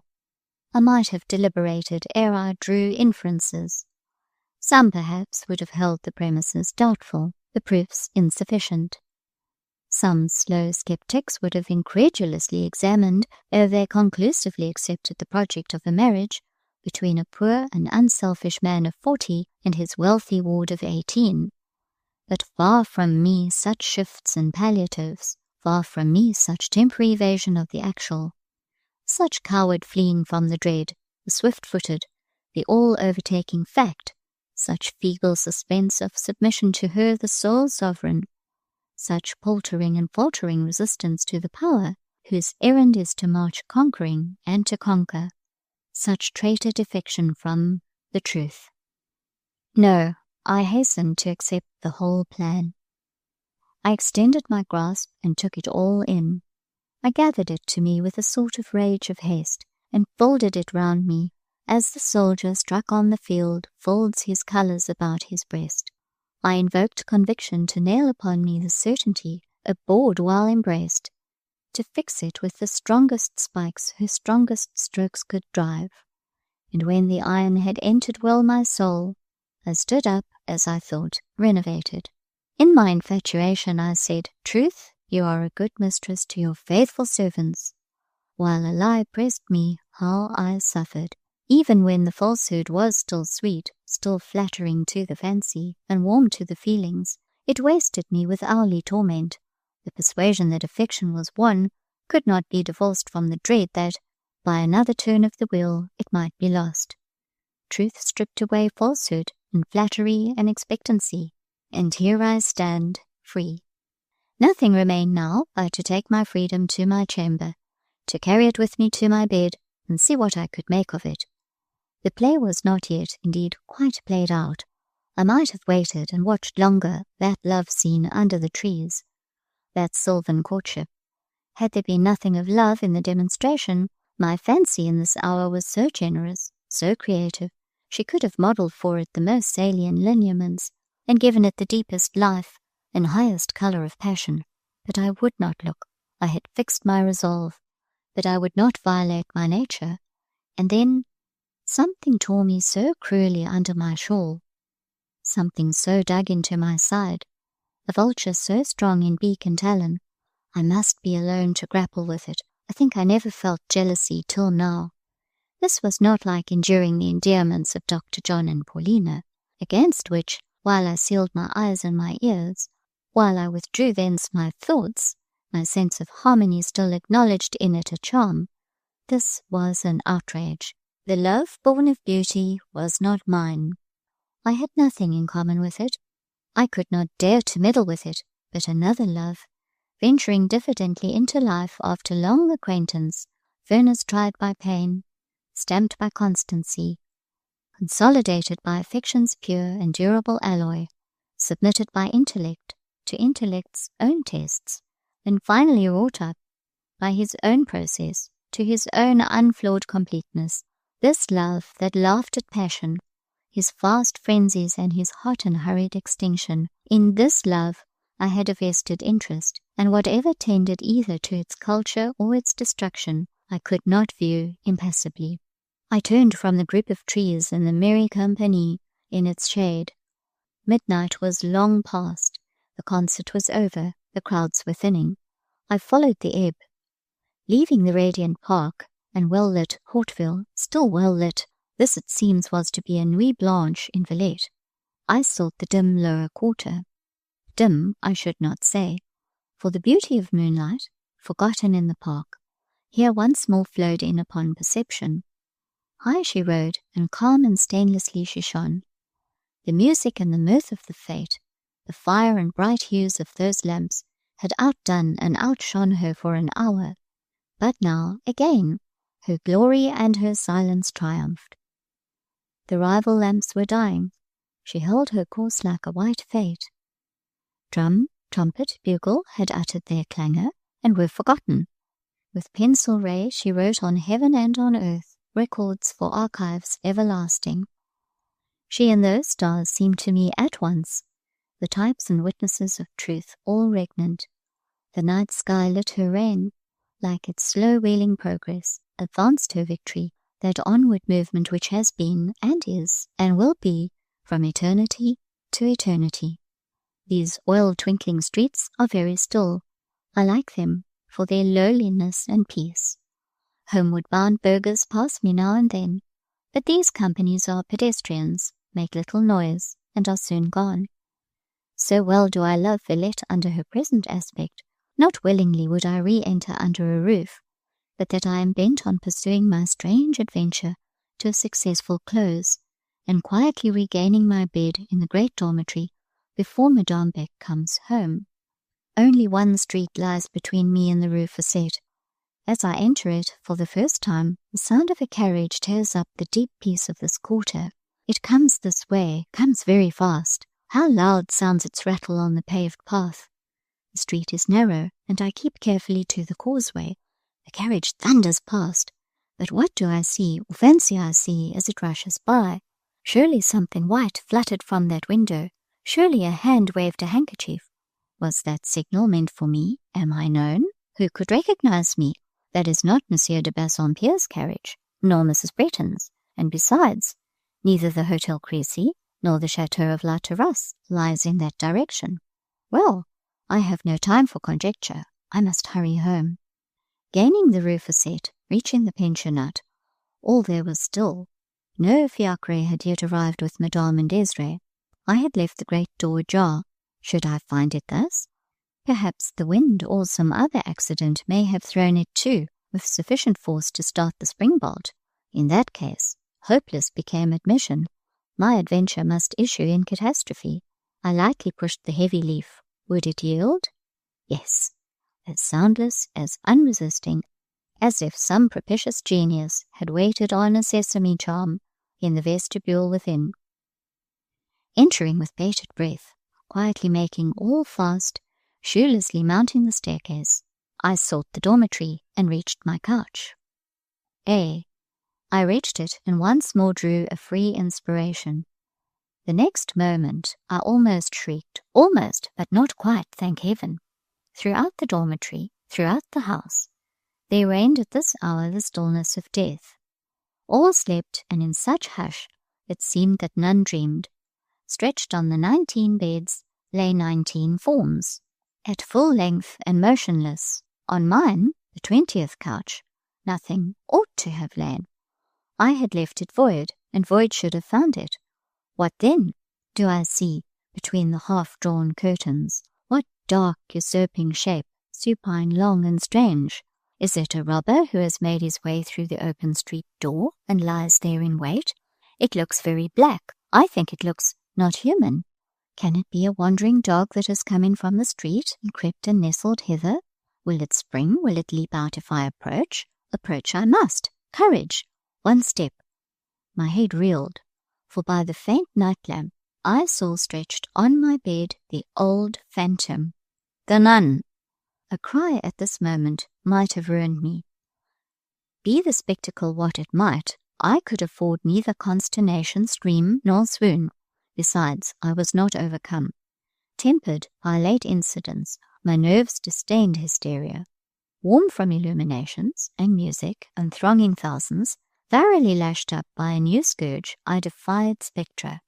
In a moment, without exclamation, I had rushed on the haunted couch. Nothing leapt out, or sprung, or stirred. All the movement was mine. So was all the life, the reality, the substance, the force, as my instinct felt. I tore her up, the incubus. I held her on high, the goblin. I shook her loose, the mystery. And down she fell, down all around me, down in shreds and fragments, and I trode upon her.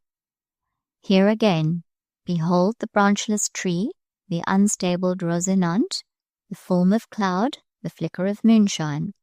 The long nun proved a long bolster dressed in a long black stole, and artfully invested with a white veil. The garments, in very truth, strange as it may seem, were genuine nuns' garments, and by some hand they had been disposed with a view to illusion. Whence came these vestments? Who contrived this artifice? These questions still remained. To the head bandage was pinned a slip of paper. It bore in pencil these mocking words: "The nun of the attic bequeaths to Lucy Snowe her wardrobe. She will be seen in the Rue Fete no more." And what And who was she that had haunted me?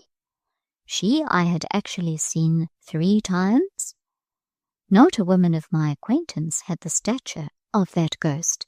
She was not of a female height. Not to any man I knew could the machination for a moment be attributed.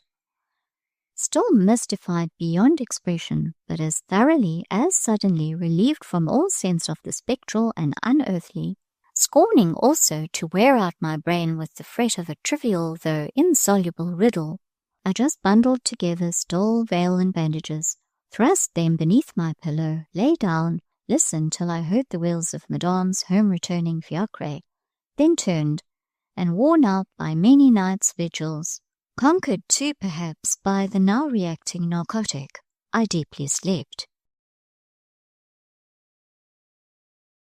The day succeeding this remarkable midsummer night proved no common day. I do not mean that it brought signs in heaven above or portents on the earth beneath, nor do I allude to meteorological phenomena, to storm, flood, or whirlwind. On the contrary, the sun rose jocund with a July face. Morning decked her beauty with rubies, and so filled her lap with roses that they fell from her in showers, making her path blush. The hours woke fresh as nymphs, and emptying on the early hills their dew vials, they stepped out dismantled of vapour, shadowless, azure, and glorious. They led the sun's deeds on a burning and unclouded course. In short, it was as fine a day as the finest summer could boast.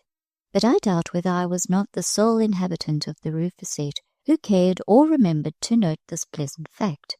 Another thought busied all other heads.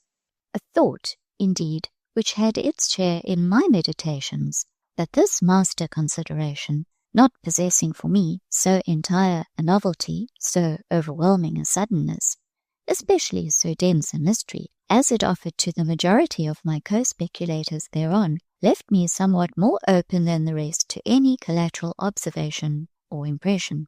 Still, while walking in the garden, feeling the sunshine, and marking the blooming and growing plants, I pondered the same subject the whole house discussed. What subject? Merely this. When matins came to be said, there was a place vacant in the first rank of boarders. When breakfast was served, there remained a coffee cup, unclaimed. When the housemaid made the beds, she found in one a bolster laid lengthwise, clad in a cap and nightgown, and when Ginevra Fanshawe's music mistress came early, as usual, to give the morning lesson, that accomplished and promising young person, her pupil, failed utterly to be forthcoming. High and low was Miss Fanshawe's sought. Through length and breadth was the house ransacked, vainly. Not a trace, not an indication, not so much as a scrap of a billet rewarded the search. The nymph was vanished, engulfed in the past night, like a shooting star, swallowed up by darkness. Deep was the dismay of surveillant teachers, deeper the horror of the defaulting directress. Never had I seen Madame Beck so pale or so appalled. Here was a blow struck at her tender part, her weak side. Here was damage done to her interest. How, too, had the untoward event happened? By what outlet had the fugitive taken wing? Not a casement was found unfastened, not a pane of glass broken. All the doors were bolted secure. Never to this day has Madame Beck obtained satisfaction on this point, nor indeed has anybody else concerned, save and excepting one, Lucy Snowe, who could not forget how, to facilitate a certain enterprise, a certain great door had been drawn softly to its lintel, closed, indeed, but neither bolted nor secure. The thundering carriage and pair encountered were now likewise recalled, as well as that puzzling signal, the waved handkerchief. From these premises and one or two others, inaccessible to any but myself, I could draw but one inference. It was a case of elopement. Morally certain on this head, and seeing Madame Beck's profound embarrassment, I at last communicated my conviction. Having alluded to Monsieur de Hamal's suit, I found, as I expected, that Madame Beck was perfectly au fait to that affair. She had long since discussed it with Mrs. Cholmondeley and laid her own responsibility in the business on that lady's shoulders. To Mrs. Cholmondeley and Monsieur de Bassompierre she now had recourse. We found that the Hotel Crecy was already alive to what had happened. Ginevra had written to her cousin Paulina, vaguely signifying hymeneal intentions. Communications had been received from the family of de Hamal. Monsieur de Bassompierre was on the track of the fugitives. He overtook them too late. In the course of the week, the post brought me a note. I may as well transcribe it. It contains explanation on more than one point. Dear old Tim, short for Timon, I am off, you see, gone like a shot. Alfred and I intended to be married in this way almost from the first. We never meant to be spliced in the humdrum way of other people. Alfred has too much spirit for that, and so have I, Dieu merci. Do you know, Alfred, who used to call you the dragon, has seen so much of you during the last few months that he begins to feel quite friendly towards you. He hopes you won't miss him now that he has gone. He begs to apologize for any little trouble he may have given you. He is afraid he rather inconvenienced you once when he came upon you in the grenier, just as you were reading a letter seemingly of the most special interest. But he could not resist the temptation to give you a start. You appeared so wonderfully taken up with your correspondent. En revanche, he says you once frightened him by rushing in for a dress or a shawl or some other chiffon at the moment when he had struck a light and was going to take a quiet whiff of his cigar while waiting for me. Do you begin to comprehend by this time that Monsieur le Comte de Hamal was the nun of the attic, and that he came to see your humble servant? I will tell you how he managed it. You know he has the entree of the Athénée, where 2 or 3 of his nephews, the sons of his eldest sister, Madame de Melcy, are students. You know the court of the Athénée is on the other side of the high wall bounding your walk, the Allée de Vendu. Alfred can climb as well as he can dance or fence. His amusement was to make the escalade of our pensionnat by mounting, first the wall, then, by the aid of that high tree, overspreading the Grand Berceau, and resting some of its boughs on the roof of the lower buildings of our premises. He managed to scale the first class and the Grand Salé. One night, by the way, he fell out of this tree, tore down some of the branches, nearly broke his own neck, and after all, in running away, got a terrible fright, and was nearly caught by 2 people, Madame Beck and Monsieur Emmanuel, he thinks, walking in the alley. From the Grand Salé, the ascent is not difficult to the highest block of building, finishing in the great garret. The skylight, you know, is day and night left half open for air. By the skylight he entered.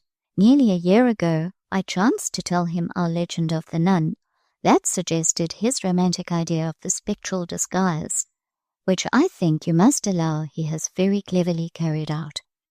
But for the nun's black gown and white veil, he would have been caught again and again, both by you and that tiger Jesuit, Monsieur Paul. He thinks you both capital ghost-seers and very brave. What I wonder at is rather your secretiveness than your courage.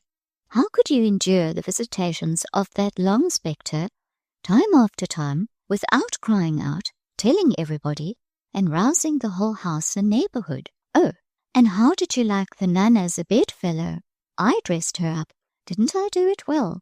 Did you shriek when you saw her? I should have gone mad. But then you have such nerves, real iron and bent leather. I believe you feel nothing. You haven't the same sensitiveness that a person of my constitution has.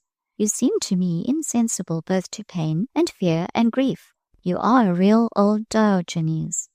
Well, dear grandmother, and are you not mightily angry at my moonlight flitting and runaway match? I assure you it is excellent fun, and I did it partly to spite that minx, Paulina, and that bear, Dr. John, to show them that, with all their airs, I could get married as well as they.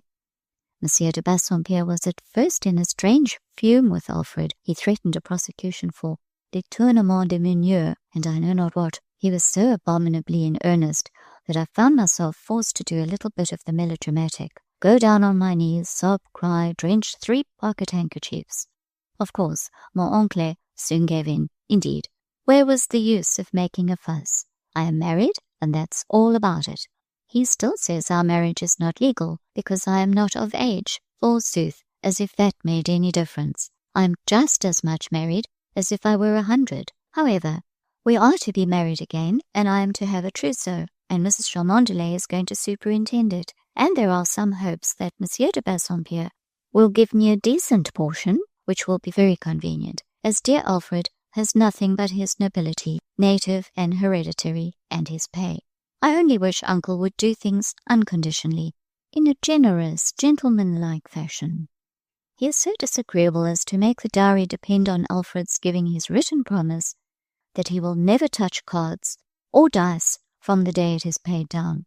They accuse my angel of a tendency to play. I don't know anything about that, but I do know he is a dear, adorable creature. I cannot sufficiently extol the genius with which de Hamal managed our flight. How clever in him to select the night of the fete, when Madame, for he knows her habits, as he said, would infallibly be absent at the concert in the park. I suppose you must have gone with her. I watched you rise and leave the dormitory about 11 o'clock. How you returned alone and on foot I cannot conjecture. That surely was you we met in the narrow old Rue Saint-Jean. Did you see me wave my handkerchief from the carriage window? Adieu! Rejoice in my good luck. Congratulate me on my supreme happiness, and believe me, dear cynic and misanthrope, yours in the best of health and spirits, Ginevra Laura de Hamal, née Fanshawe. P.S. Remember, I am a countess now. Papa, Mamma, and the girls at home will be delighted to hear that. My daughter the Countess, my sister the Countess. Bravo! Sounds rather better than Mrs. John Brayton Hine. In winding up Mistress Fanshawe's memoirs, the reader will no doubt expect to hear that she came finally to bitter expiation of her youthful levities. Of course, a large share of suffering lies in reserve for her future. A few words will embody my farther knowledge respecting her. I saw her towards the close of her honeymoon. She called on Madame Beck and sent for me into the salon. She rushed into my arms laughing. She looked very blooming and beautiful. Her curls were longer, her cheeks rosier than ever, her white bonnet and her Flanders veil, her orange flowers and her bride's dress became her mightily. I have got my portion, she cried at once. Ginevra ever stuck to the substantial. I always thought there was a good trading element in her composition, much as she scorned the bourgeoise, and Uncle de Bassompierre is quite reconciled. I don't mind his calling Alfred a nincompoop. That's only his coarse Scotch breeding, and I believe Paulina envies me, and Dr. John is wild with jealousy, fit to blow his brains out, and I'm so happy. I really think I've hardly anything left to wish for. Unless it be a carriage and an hotel, and oh, I must introduce you to mon mari. Alfred, come here. And Alfred appeared from the inner salon, where he was talking to Madame Beck, receiving the blended felicitations and reprimands of that lady. I was presented under my various names, the Dragon, Diogenes, and Timon. The young colonel was very polite. He made me a prettily turned, neatly worded apology about the ghost visits, etc., concluding with saying that the best excuse for all his iniquities stood there, pointing to his bride.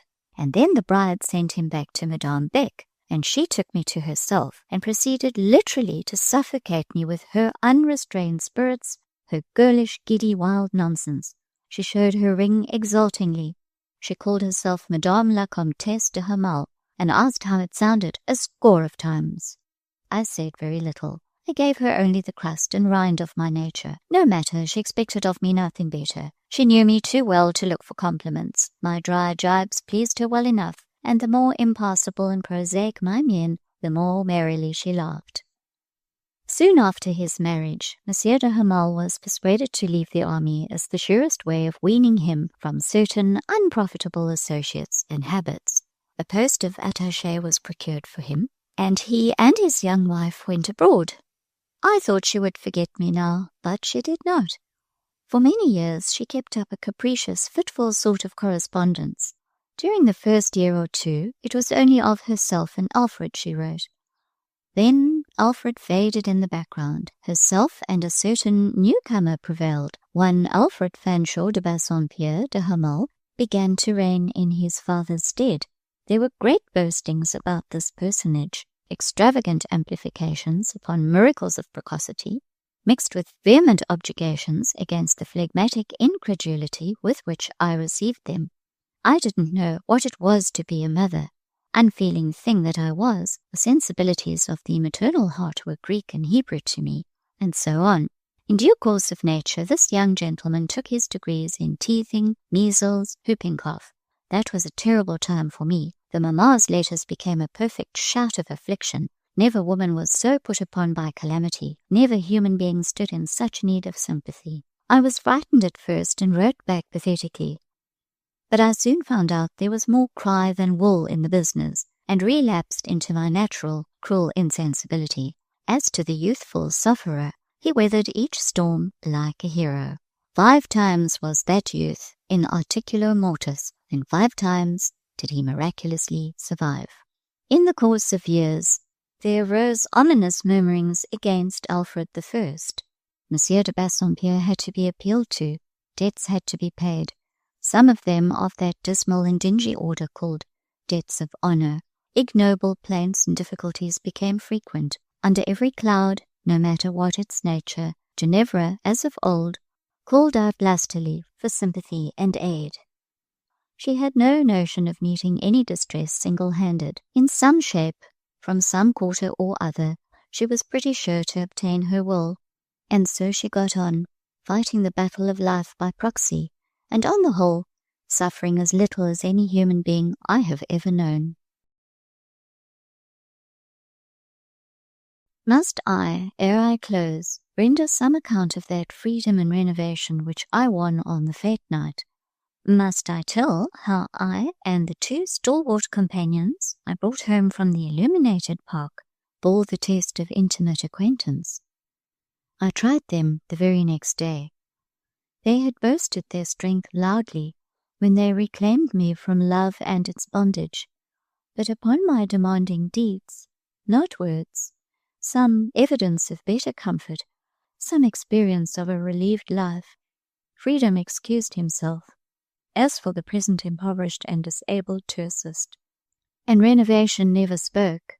He had died in the night suddenly. I had nothing left for it then, but to trust secretly that conjecture might have hurried me too fast and too far to sustain the oppressive hour by reminders of the distorting and discolouring magic of jealousy. After a short and vain struggle, I found myself brought back captive to the old rack of suspense, tied down and strained anew. Shall I yet see him before he goes? Will he bear me in mind? Does he purpose to come? Will this day, will the next hour bring him? Or must I again essay that corroding pain of long attent, that rude agony of rapture at the close, that mute mortal wrench, which, in at once uprooting hope and doubt, shakes life, while the hand that does the violence cannot be caressed to pity, because absence interposes her barrier. It was the feast of the Assumption. No school was held. The boarders and teachers, after attending Mass in the morning, were gone a long walk into the country to take their good air or afternoon meal at some farmhouse. I did not go with them, for now but 2 days remained ere the Paul of Virginie must sail, and I was clinging to my last chance, as the living waif of a wreck clings to his last raft or cable. There was some joiner's work to do in the first class, some bench or desk to repair. Holidays were often turned to account for the performance of these operations, which could not be executed when the rooms were filled with pupils. As I sat solitary, purposing to adjourn to the garden and leave the coast clear, but too listless to fulfill my own intent, I heard the workmen coming. Foreign artisans and servants do everything by couples. I believe it would take 2 Labassecurean carpenters to drive a nail. While tying on my bonnet, which had hitherto hung by its ribbons from my idle hand, I vaguely and momentarily wondered to hear the step of but one ouvrier. I noted, too, as captives in dungeons find sometimes dreary leisure to note the merest trifles, that this man wore shoes and not sabots. I concluded that it must be the master carpenter coming to inspect before he sent his journeyman. I threw round me my scarf. He advanced. He opened the door. My back was towards it. I felt a little thrill, a curious sensation, too quick and transient to be analyzed. I turned. I stood in the supposed master artisan's presence.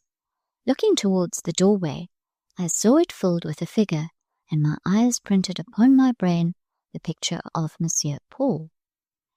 Hundreds of the prayers with which we weary heaven bring to the suppliant no fulfillment. Once happily in life, one golden gift falls prone in the lap, one boon full and bright, perfect from fruition's mint. Monsieur Emmanuel wore the dress in which he probably purposed to travel, a surtout, guarded with velvet. I thought him prepared for instant departure, and yet I had understood that 2 days were yet to run before the ship sailed. He looked well and cheerful. He looked kind and benign. He came in with eagerness. He was close to me in 1 second. He was all amity. It might be his bridegroom mood which thus brightened him. Whatever the cause, I could not meet his sunshine with cloud. If this were my last moment with him, I would not waste it in forced, unnatural distance. I loved him well, too well not to smite out of my path even jealousy herself, when she would have obstructed a kind farewell. A cordial word from his lips, or a gentle look from his eyes, would do me good for all the span of life that remained to me. It would be comfort in the last strait of loneliness. I would take it, I would taste the elixir, and pride should not spill the cup. The interview would be short, of course. He would say to me just what he had said to each of the assembled pupils. He would take and hold my hand 2 minutes. He would touch my cheek with his lips. For the first, last, only time, and then no more. Then, indeed, the final parting, then the wide separation, the great gulf I could not pass to go to him, across which, haply, he would not glance to remember me. He took my hand in one of his. With the other he put back my bonnet. He looked into my face. His luminous smile went out. His lips expressed something almost like the wordless language of a mother who finds a child greatly and unexpectedly changed, broken with illness, or worn out by want. A check supervened. "Paul, Paul," said a woman's hurried voice behind. "Paul, come into the salon. I have yet a great many things to say to you, conversation for the whole day, and so has Victor, and Joseph is here. Come, Paul, come to your friends." Madame Beck, brought to the spot by vigilance or an inscrutable instinct, pressed so near she almost thrust herself between me and Monsieur Emmanuel. "Come, Paul," she reiterated, her eye grazing me with its hard ray like a steel stylet. She pushed against her kinsman. I thought he receded. I thought he would go. Pierced deeper than I could endure, made now to feel what defied suppression, I cried, "My heart will break." What I felt seemed literal heartbreak, but the seal of another fountain yielded under the strain. One breath from Monsieur Paul, the whisper, "Trust me," lifted a load, opened an outlet. With many a deep sob, with thrilling, with icy shiver, with strong trembling, and yet with relief, I wept.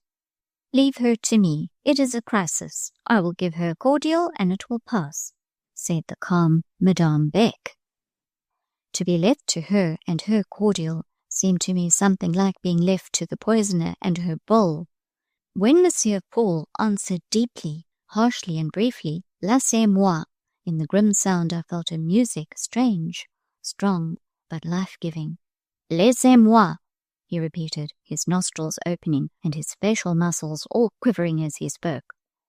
"But this will never do," said Madame, with sternness. More sternly rejoined her kinsman, "Sortez d'ici." "I will send for Père Silas. On the spot I will send for him," she threatened pertinaciously. "Femme!" cried the professor, not now in his deep tones, but in his highest and most excited key. "Femme, Saute à l'instant. He was roused, and I loved him in his wrath with a passion beyond what I had yet felt. What you do is wrong, pursued Madame. It is an act characteristic of men of your unreliable imaginative temperament, a step impulsive, injudicious, inconsistent, a proceeding vexatious, and not estimable in the view of persons of steadier and more resolute character.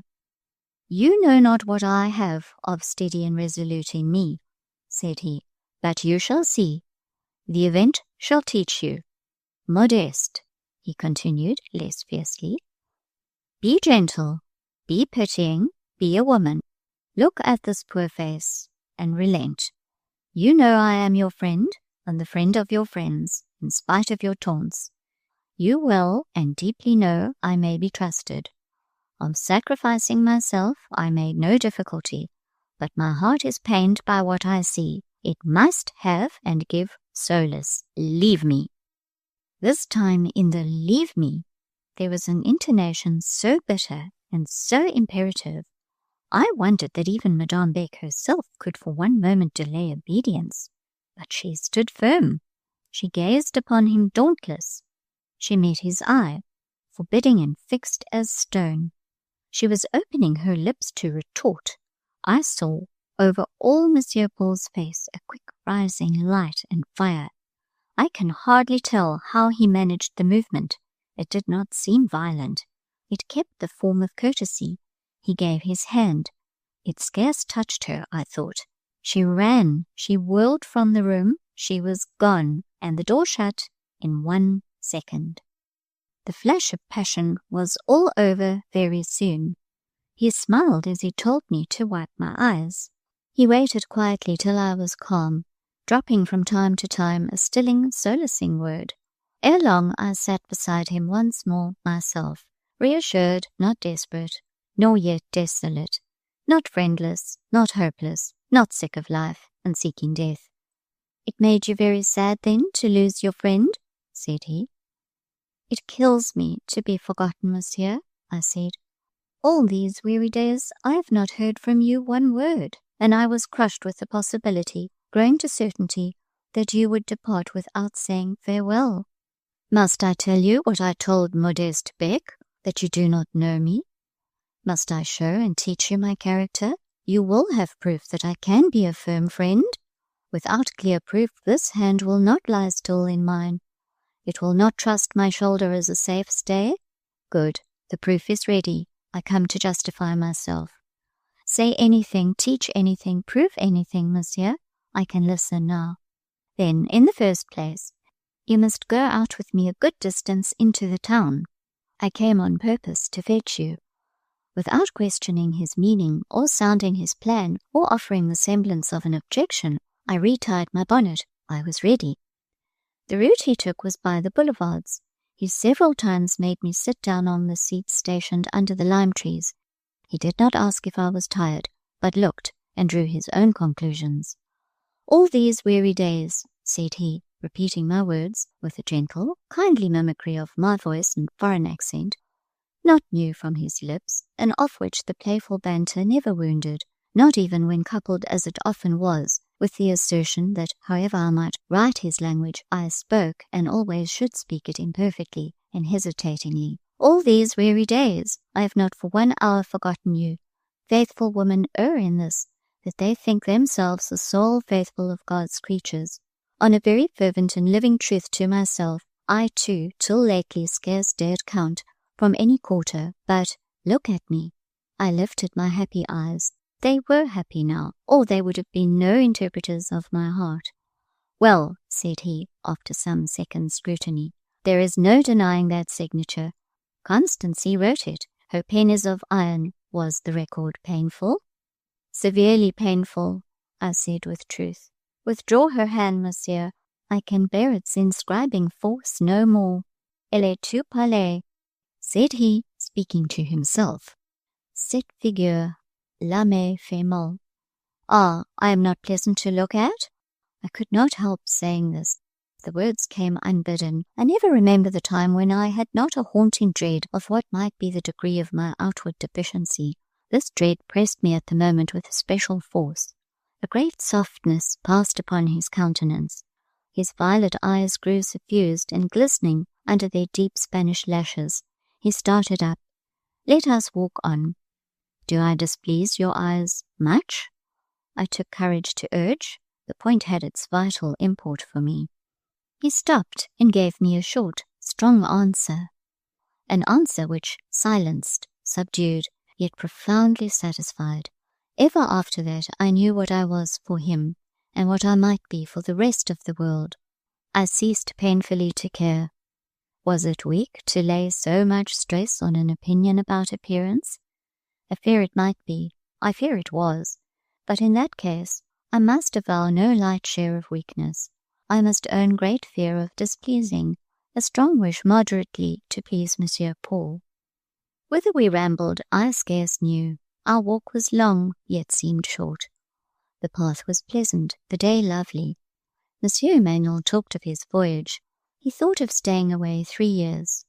On his return from Guadeloupe, he looked forward to release from liabilities and a clear course. "And what did I purpose doing in the interval of his absence?" he asked. I had talked once, he reminded me, of trying to be independent and keeping a little school of my own. Had I dropped the idea? Indeed, I had not. I was doing my best to save what would enable me to put it in practice. He did not like leaving me in the Rue Fete. He feared I should miss him there too much. I should feel desolate. I should grow sad. This was certain, but I promised to do my best to endure. "Still," said he, speaking low, "there is another objection to your present residence. I should wish to write to you sometimes. It would not be well to have any uncertainty about the safe transmission of letters, and in the Rue Fete. In short, our Catholic discipline in certain matters, though justifiable and expedient, might possibly, under peculiar circumstances, become liable to misapplication, perhaps abuse." "But if you write," said I must have your letters, and I will have them. 10 directors, 20 directresses shall not keep them from me. I am a Protestant. I will not bear that kind of discipline, monsieur. I will not." "Doucement, doucement," rejoined he. "We will contrive a plan. We have our resources. Soyez tranquille." So speaking, he paused. We were now returning from the long walk. We had reached the middle of a clean faubourg, where the houses were small, but looked pleasant. It was before the white doorstep of a very neat abode that Monsieur Paul had halted. "I call here," said he. He did not knock, but taking from his pocket a key, he opened and entered at once. Ushering me in, he shut the door behind us. No servant appeared. The vestibule was small, like the house, but freshly and tastefully painted. Its vista closed in a French window, with vines trained about the panes, tendrils and green leaves kissing the glass. Silence reigned in this dwelling. Opening an inner door, Monsieur Paul disclosed a parlour or salon, very tiny, but I thought very pretty. Its delicate walls were tinged like a blush. Its floor was waxed. A square of brilliant carpet covered its centre. Its small round table shone like the mirror over its hearth. There was a little couch, a little chiffonier, the half-open crimson silk door of which showed porcelain on the shelves. There was a French clock, a lamp. There were ornaments in biscuit china. The recess of the single ample window was filled with a green stand bearing 3 green flower pots, each filled with a fine plant glowing in bloom. In one corner appeared a corridor with a marble top, and upon it a workbox, and a glass filled with violets in water. The lattice of this room was open. The outer air breathing through gave freshness. The sweet violets lent fragrance. "Pretty, pretty place," said I. Monsieur Paul smiled to see me so pleased. "Must we sit down here and wait?" I asked in a whisper, half awed by the deep pervading hush. "We'll first peep into 1 or 2 other nooks of this nutshell," he replied. "Dare you take the freedom of going all over the house?" I inquired. "Yes, I dare," said he quietly. He led the way. I was shown a little kitchen with a little stove and oven, with few but bright brasses. 2 chairs and a table. A small cupboard held a diminutive but commodious set of earthenware. "There is a coffee service of china in the salon," said Monsieur Paul, as I looked at the 6 green and white dinner plates, the 4 dishes, the cups and jugs to match. Conducted up the narrow but clean staircase, I was permitted a glimpse of 2 pretty cabinets of sleeping rooms. Finally, I was once more led below, and we halted with a certain ceremony before a larger door than had yet been opened. Producing a second key, Monsieur Emmanuel adjusted it to the lock of this door. He opened, put me in before him. "Voici!" he cried. I found myself in a good-sized apartment, scrupulously clean, though bare, compared with those I had hitherto seen. The well-scoured boards were carpetless. It contained 2 rows of green benches and desks, with an alley down the centre, terminating in an estrade, a teacher's chair and table, behind them a tableau. On the walls hung 2 maps. In the windows flowered a few hardy plants. In short, here was a miniature class, complete, neat, pleasant. "It is a school, then," said I. "Who keeps it? I never heard of an establishment in this Faubourg." "Will you have the goodness to accept of a few prospectuses for distribution in behalf of a friend of mine?" asked he, taking from his surtout pocket some quires of these documents, and putting them into my hand. I looked, I read, printed in fair characters, "Externe de Demoiselle, Numero 7, Faubourg Clotilde, Directrice, Mademoiselle Lucy Snowe." And what did I say to Monsieur Paul Emmanuel? Certain junctures of our lives must always be difficult of recall to memory. Certain points, crises, certain feelings, joys, griefs, and amazements, when reviewed, must strike us as things wilded and whirling, dim as a wheel fast spun. I can no more remember the thoughts or the words of the 10 minutes succeeding this disclosure than I can retrace the experience of my earliest year of life. And yet the first thing distinct to me is the consciousness that I was speaking very fast, repeating over and over again, "Did you do this, Monsieur Paul? Is this your house? Did you furnish it? Did you get these papers printed? Do you mean me? Am I the directress? Is there another Lucy Snowe? Tell me, say something." But he would not speak. His pleased silence, his laughing down look, his attitude are visible to me now. "How is it? I must know all!" I cried. The packet of papers fell on the floor. He had extended his hand, and I had fastened thereon, oblivious of all else. "Ah, you said I had forgotten you all these weary days," said he. "Poor old Emmanuel! These are the thanks he gets for trudging about 3 mortal weeks, from house-painter to upholsterer, from cabinet-maker to charwoman, Lucy and Lucy's cot, the sole thoughts in his head." I hardly knew what to do. I first caressed the soft velvet on his cuff, and then I stroked the hand it surrounded. It was his foresight, his goodness, his silent, strong, effective goodness that overpowered me by their proved reality. It was the assurance of his sleepless interest which broke on me like a light from heaven. It was his, I will dare to say it, his fond, tender look, which now shook me indescribably. In the midst of all, I forced myself to look at the practical. "The trouble!" I cried, "and the cost! Had you money, Monsieur Paul?" "Plenty of money," said he heartily. "The disposal of my large teaching connection put me in possession of a handsome sum. With part of it I determined to give myself the richest treat that I have known or shall know. I like this. I have reckoned on this hour, day and night lately. I would not come near you because I would not forestall it. Reserve is neither my virtue nor my vice. If I had put myself into your power, and you had begun with your questions of look and lip, 'Where have you been, Monsieur Paul? What have you been doing? What is your mystery?' my solitary first and last secret would presently have unravelled itself in your lap. Now," he pursued, "you shall live here and have a school. You shall employ yourself while I am away. You shall think of me, Sometimes you shall mind your health and happiness for my sake, and when I come back—" There he left a blank. "I promise to do all he told me. I promise to work hard and willingly. I will be your faithful steward," I said. "I trust at your coming the account will be ready. Monsieur, you are too good." In such inadequate language my feelings struggled for expression. They could not get it.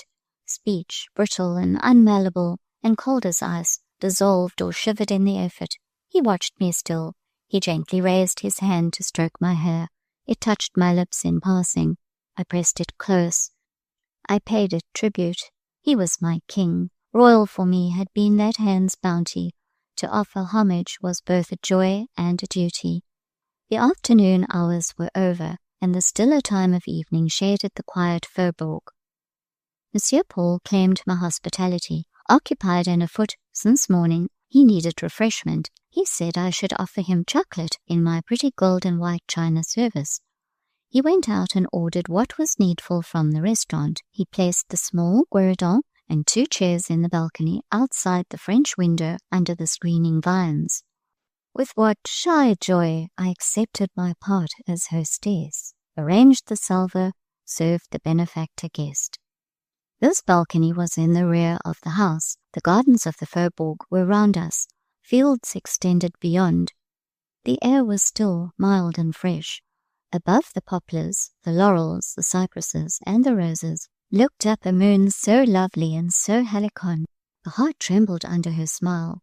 A star shone subject beside her, with the unemulous ray of pure love.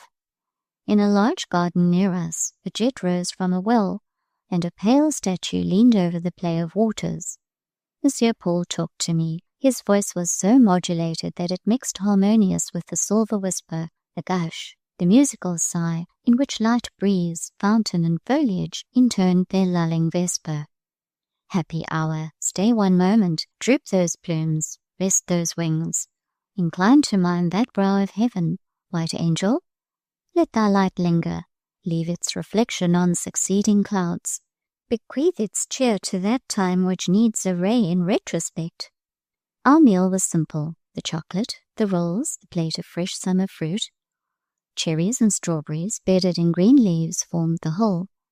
But it was what we both liked better than a feast, and I took a delight inexpressible in tending Monsieur Paul. I asked him whether his friends, Père Silas and Madame Beck, knew what he had done, whether they had seen my house. "Mon ami," said he, "none knows what I have done, save you and myself. The pleasure is consecrated to us two, unshared and unprofaned. To speak truth, there has been to me in this matter a refinement of enjoyment I would not make vulgar by communication. Besides," smiling, "I wanted to prove to Miss Lucy that I could keep a secret.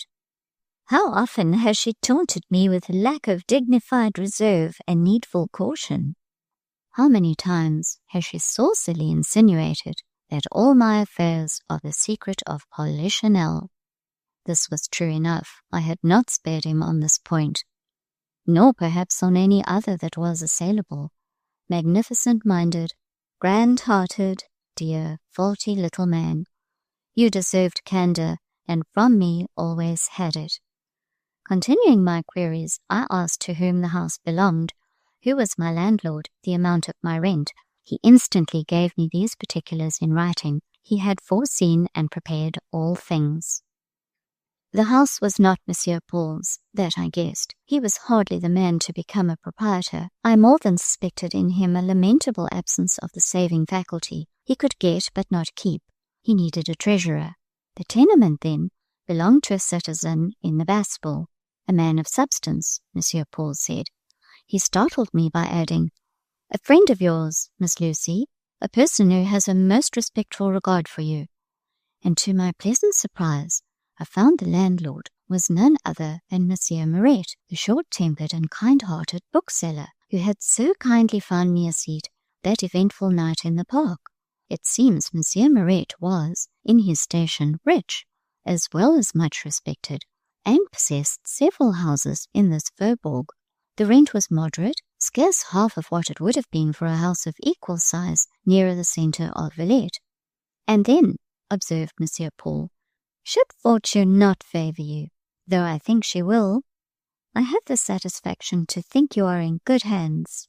Monsieur Maret will not be extortionate. The first year's rent you have already in your savings. Afterwards, Miss Lucy must trust God and herself. But now, what will you do for pupils? I must distribute my prospectuses. Right, by way of losing no time, I gave one to Monsieur Maret yesterday. Should you object to beginning with 3 petites bourgeois, the demoiselles Maret? They are at your service. Monsieur, you forget nothing. You are wonderful. Object? It would become me indeed to object. I suppose I hardly expect at the outset to number aristocrats in my little day school. I care not if they never come. I shall be proud to receive Monsieur Maret's daughters. Besides these, pursued he, another pupil offers, who will come daily to take lessons in English. And as she is rich, she will pay handsomely. I mean my goddaughter and ward, Justine Marie Savieux. What is in a name? What in 3 words? Till this moment I had listened with living joy. I had answered with gleeful quickness. A name froze me. 3 words struck me mute. The effect could not be hidden, and indeed I scarce tried to hide it. What now? Said Monsieur Paul. Nothing. Nothing. Your countenance changes. Your colour and your very eyes fade. Nothing. You must be ill. You have some suffering. Tell me what. I had nothing to tell. He drew his chair nearer. He did not grow vexed, though I continued silent and icy. He tried to win a word. He entreated with perseverance. He waited with patience. Justine Marie is a good girl, said he, docile and amiable, not quick, but you will like her. I think not. I think she must not come here. Such was my speech. Do you wish to puzzle me? Do you know her? But in truth there is something. Again you are pale as that statue. Rely on Paul Carlos. Tell him the grief. His chair touched mine. His hand, quietly advanced, turned me towards him. Do you know Marie Justine? Said he again. The name repronounced by his lips overcame me unaccountably. It did not prostrate. No, it stirred me up, running with haste and heat through my veins, recalling an hour of quick pain, many days and nights of heart-sickness. Near me as he now sat, strongly and closely as he had long twined his life in mine, far as had progressed, and near as was achieved our minds and affections' assimilation, the very suggestion of interference, of heart separation, could be heard only with a fermenting excitement, an impetuous throe, a disdainful resolve, an ire, a resistance of which no human eye or cheek could hide the flame, nor any truth-accustomed human tongue curb the cry. I want to tell you something, I said. I want to tell you all. Speak, Lucy, come near, speak. Who prizes you if I do not? Who is your friend, if not Emmanuel? Speak. I spoke. All escaped from my lips. I lacked not words now. Fast I narrated. Fluent I told my tale. It streamed on my tongue.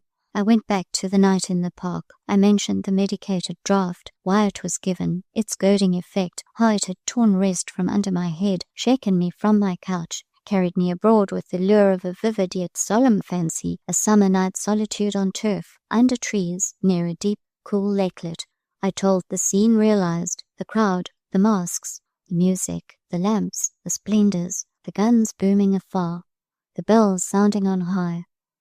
All I had encountered I detailed, all I had recognized, heard and seen, how I had beheld and watched himself, how I listened, how much heard, what conjectured, the whole history, in brief, summoned to his confidence, rushed thither, truthful, literal, ardent, bitter.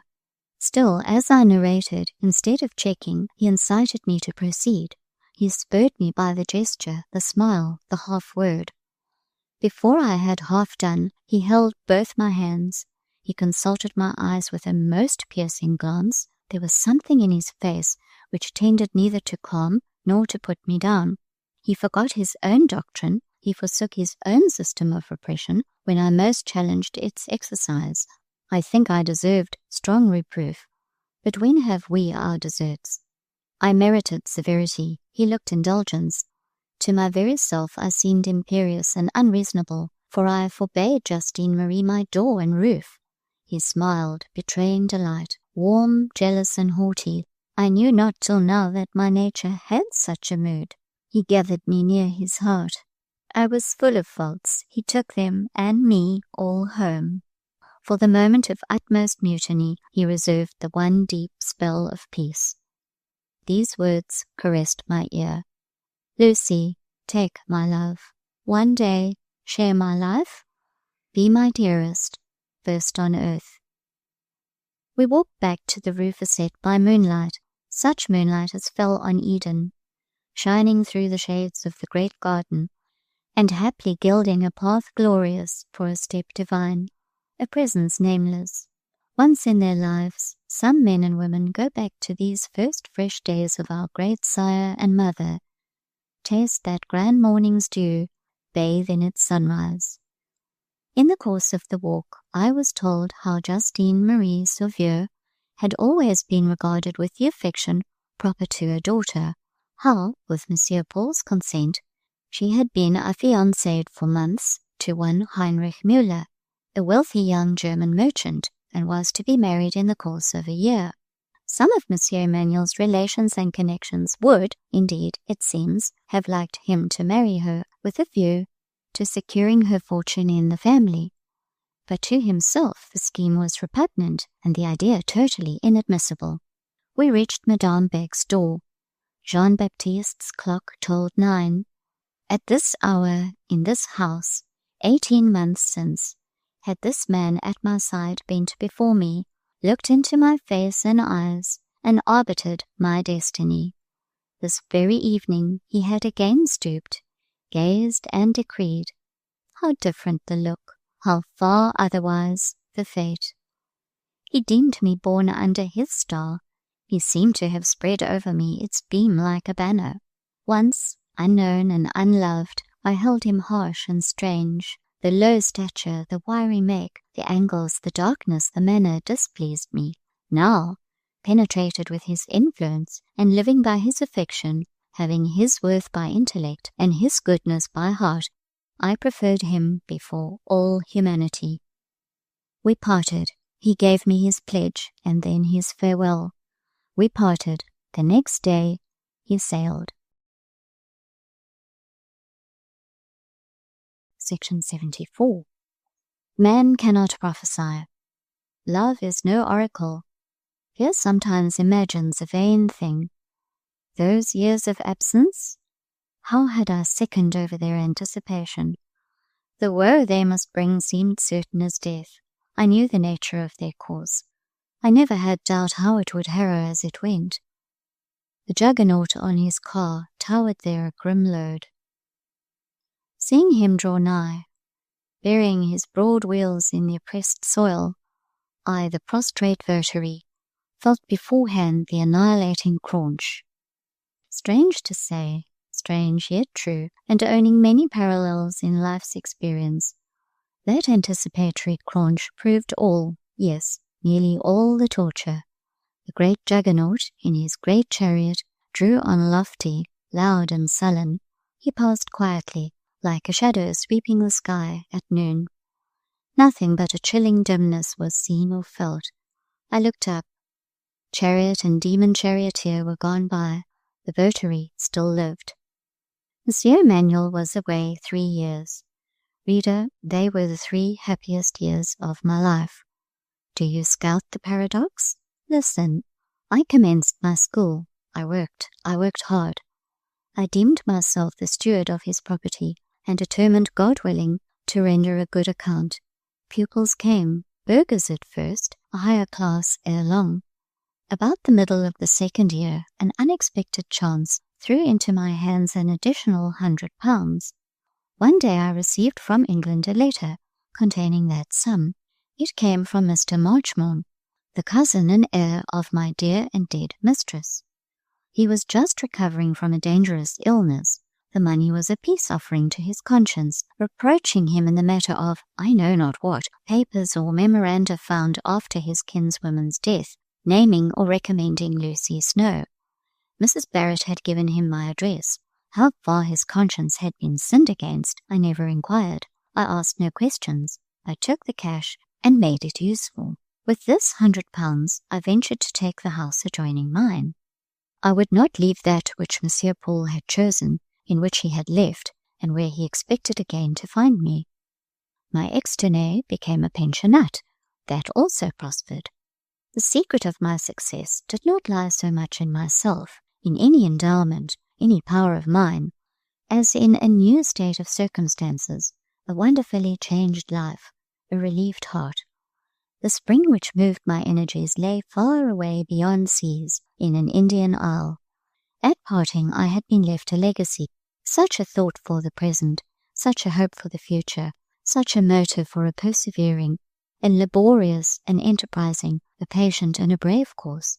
I could not flag. Few things shook me now. Few things had importance to vex, intimidate, or depress me. Most things pleased. Mere trifles had a charm. Do not think that this genial flame sustained itself, or lived wholly on a bequeathed hope, or a parting promise. The generous provider supplied bounteous fuel. I was bade all chill, all stint. I was not suffered to fear penury. I was not tried with suspense. By every vessel he wrote as he gave and as he loved, in full-handed, full-hearted plenitude. He wrote because he liked to write. He did not abridge because he cared not to abridge. He sat down, he took pen and paper, because he loved Lucy and had much to say to her, because he was faithful and thoughtful, because he was tender and true. There was no sham and no cheat and no hollow unreal in him. Apology never dropped her slippery oil on his lips, never proffered by his pen her coward feints and paltry nullities. He would give neither a stone nor an excuse, neither a scorpion nor a disappointment. His letters were real food that nourished, living water that refreshed. And was I grateful? God knows. I believe that scarce a living being so remembered, so sustained, dealt with in kind so constant, honourable, and noble, could be otherwise than grateful to the death. Adherent to his own religion, in him was not the stuff of which is made the facile apostate. He freely left me my pure faith. He did not tease nor tempt, he said. Remain a Protestant, my little English Puritan. I love Protestantism in you. I own its severe charm. There is something in its ritual I cannot receive myself, but it is the sole creed for Lucy. All Rome could not put into him bigotry, nor the propaganda itself make him a real Jesuit. He was born honest and not false, artless and not cunning, a free man and not a slave. His tenderness had rendered him ductile in oppressed hands. His affection, his devotedness, his sincere pious enthusiasm blinded his kind eyes sometimes, made him abandon justice to himself to do the work of craft and serve the ends of selfishness. But these are faults so rare to find, so costly to their owner to indulge, we scarce know whether they will not one day be reckoned amongst the jewels.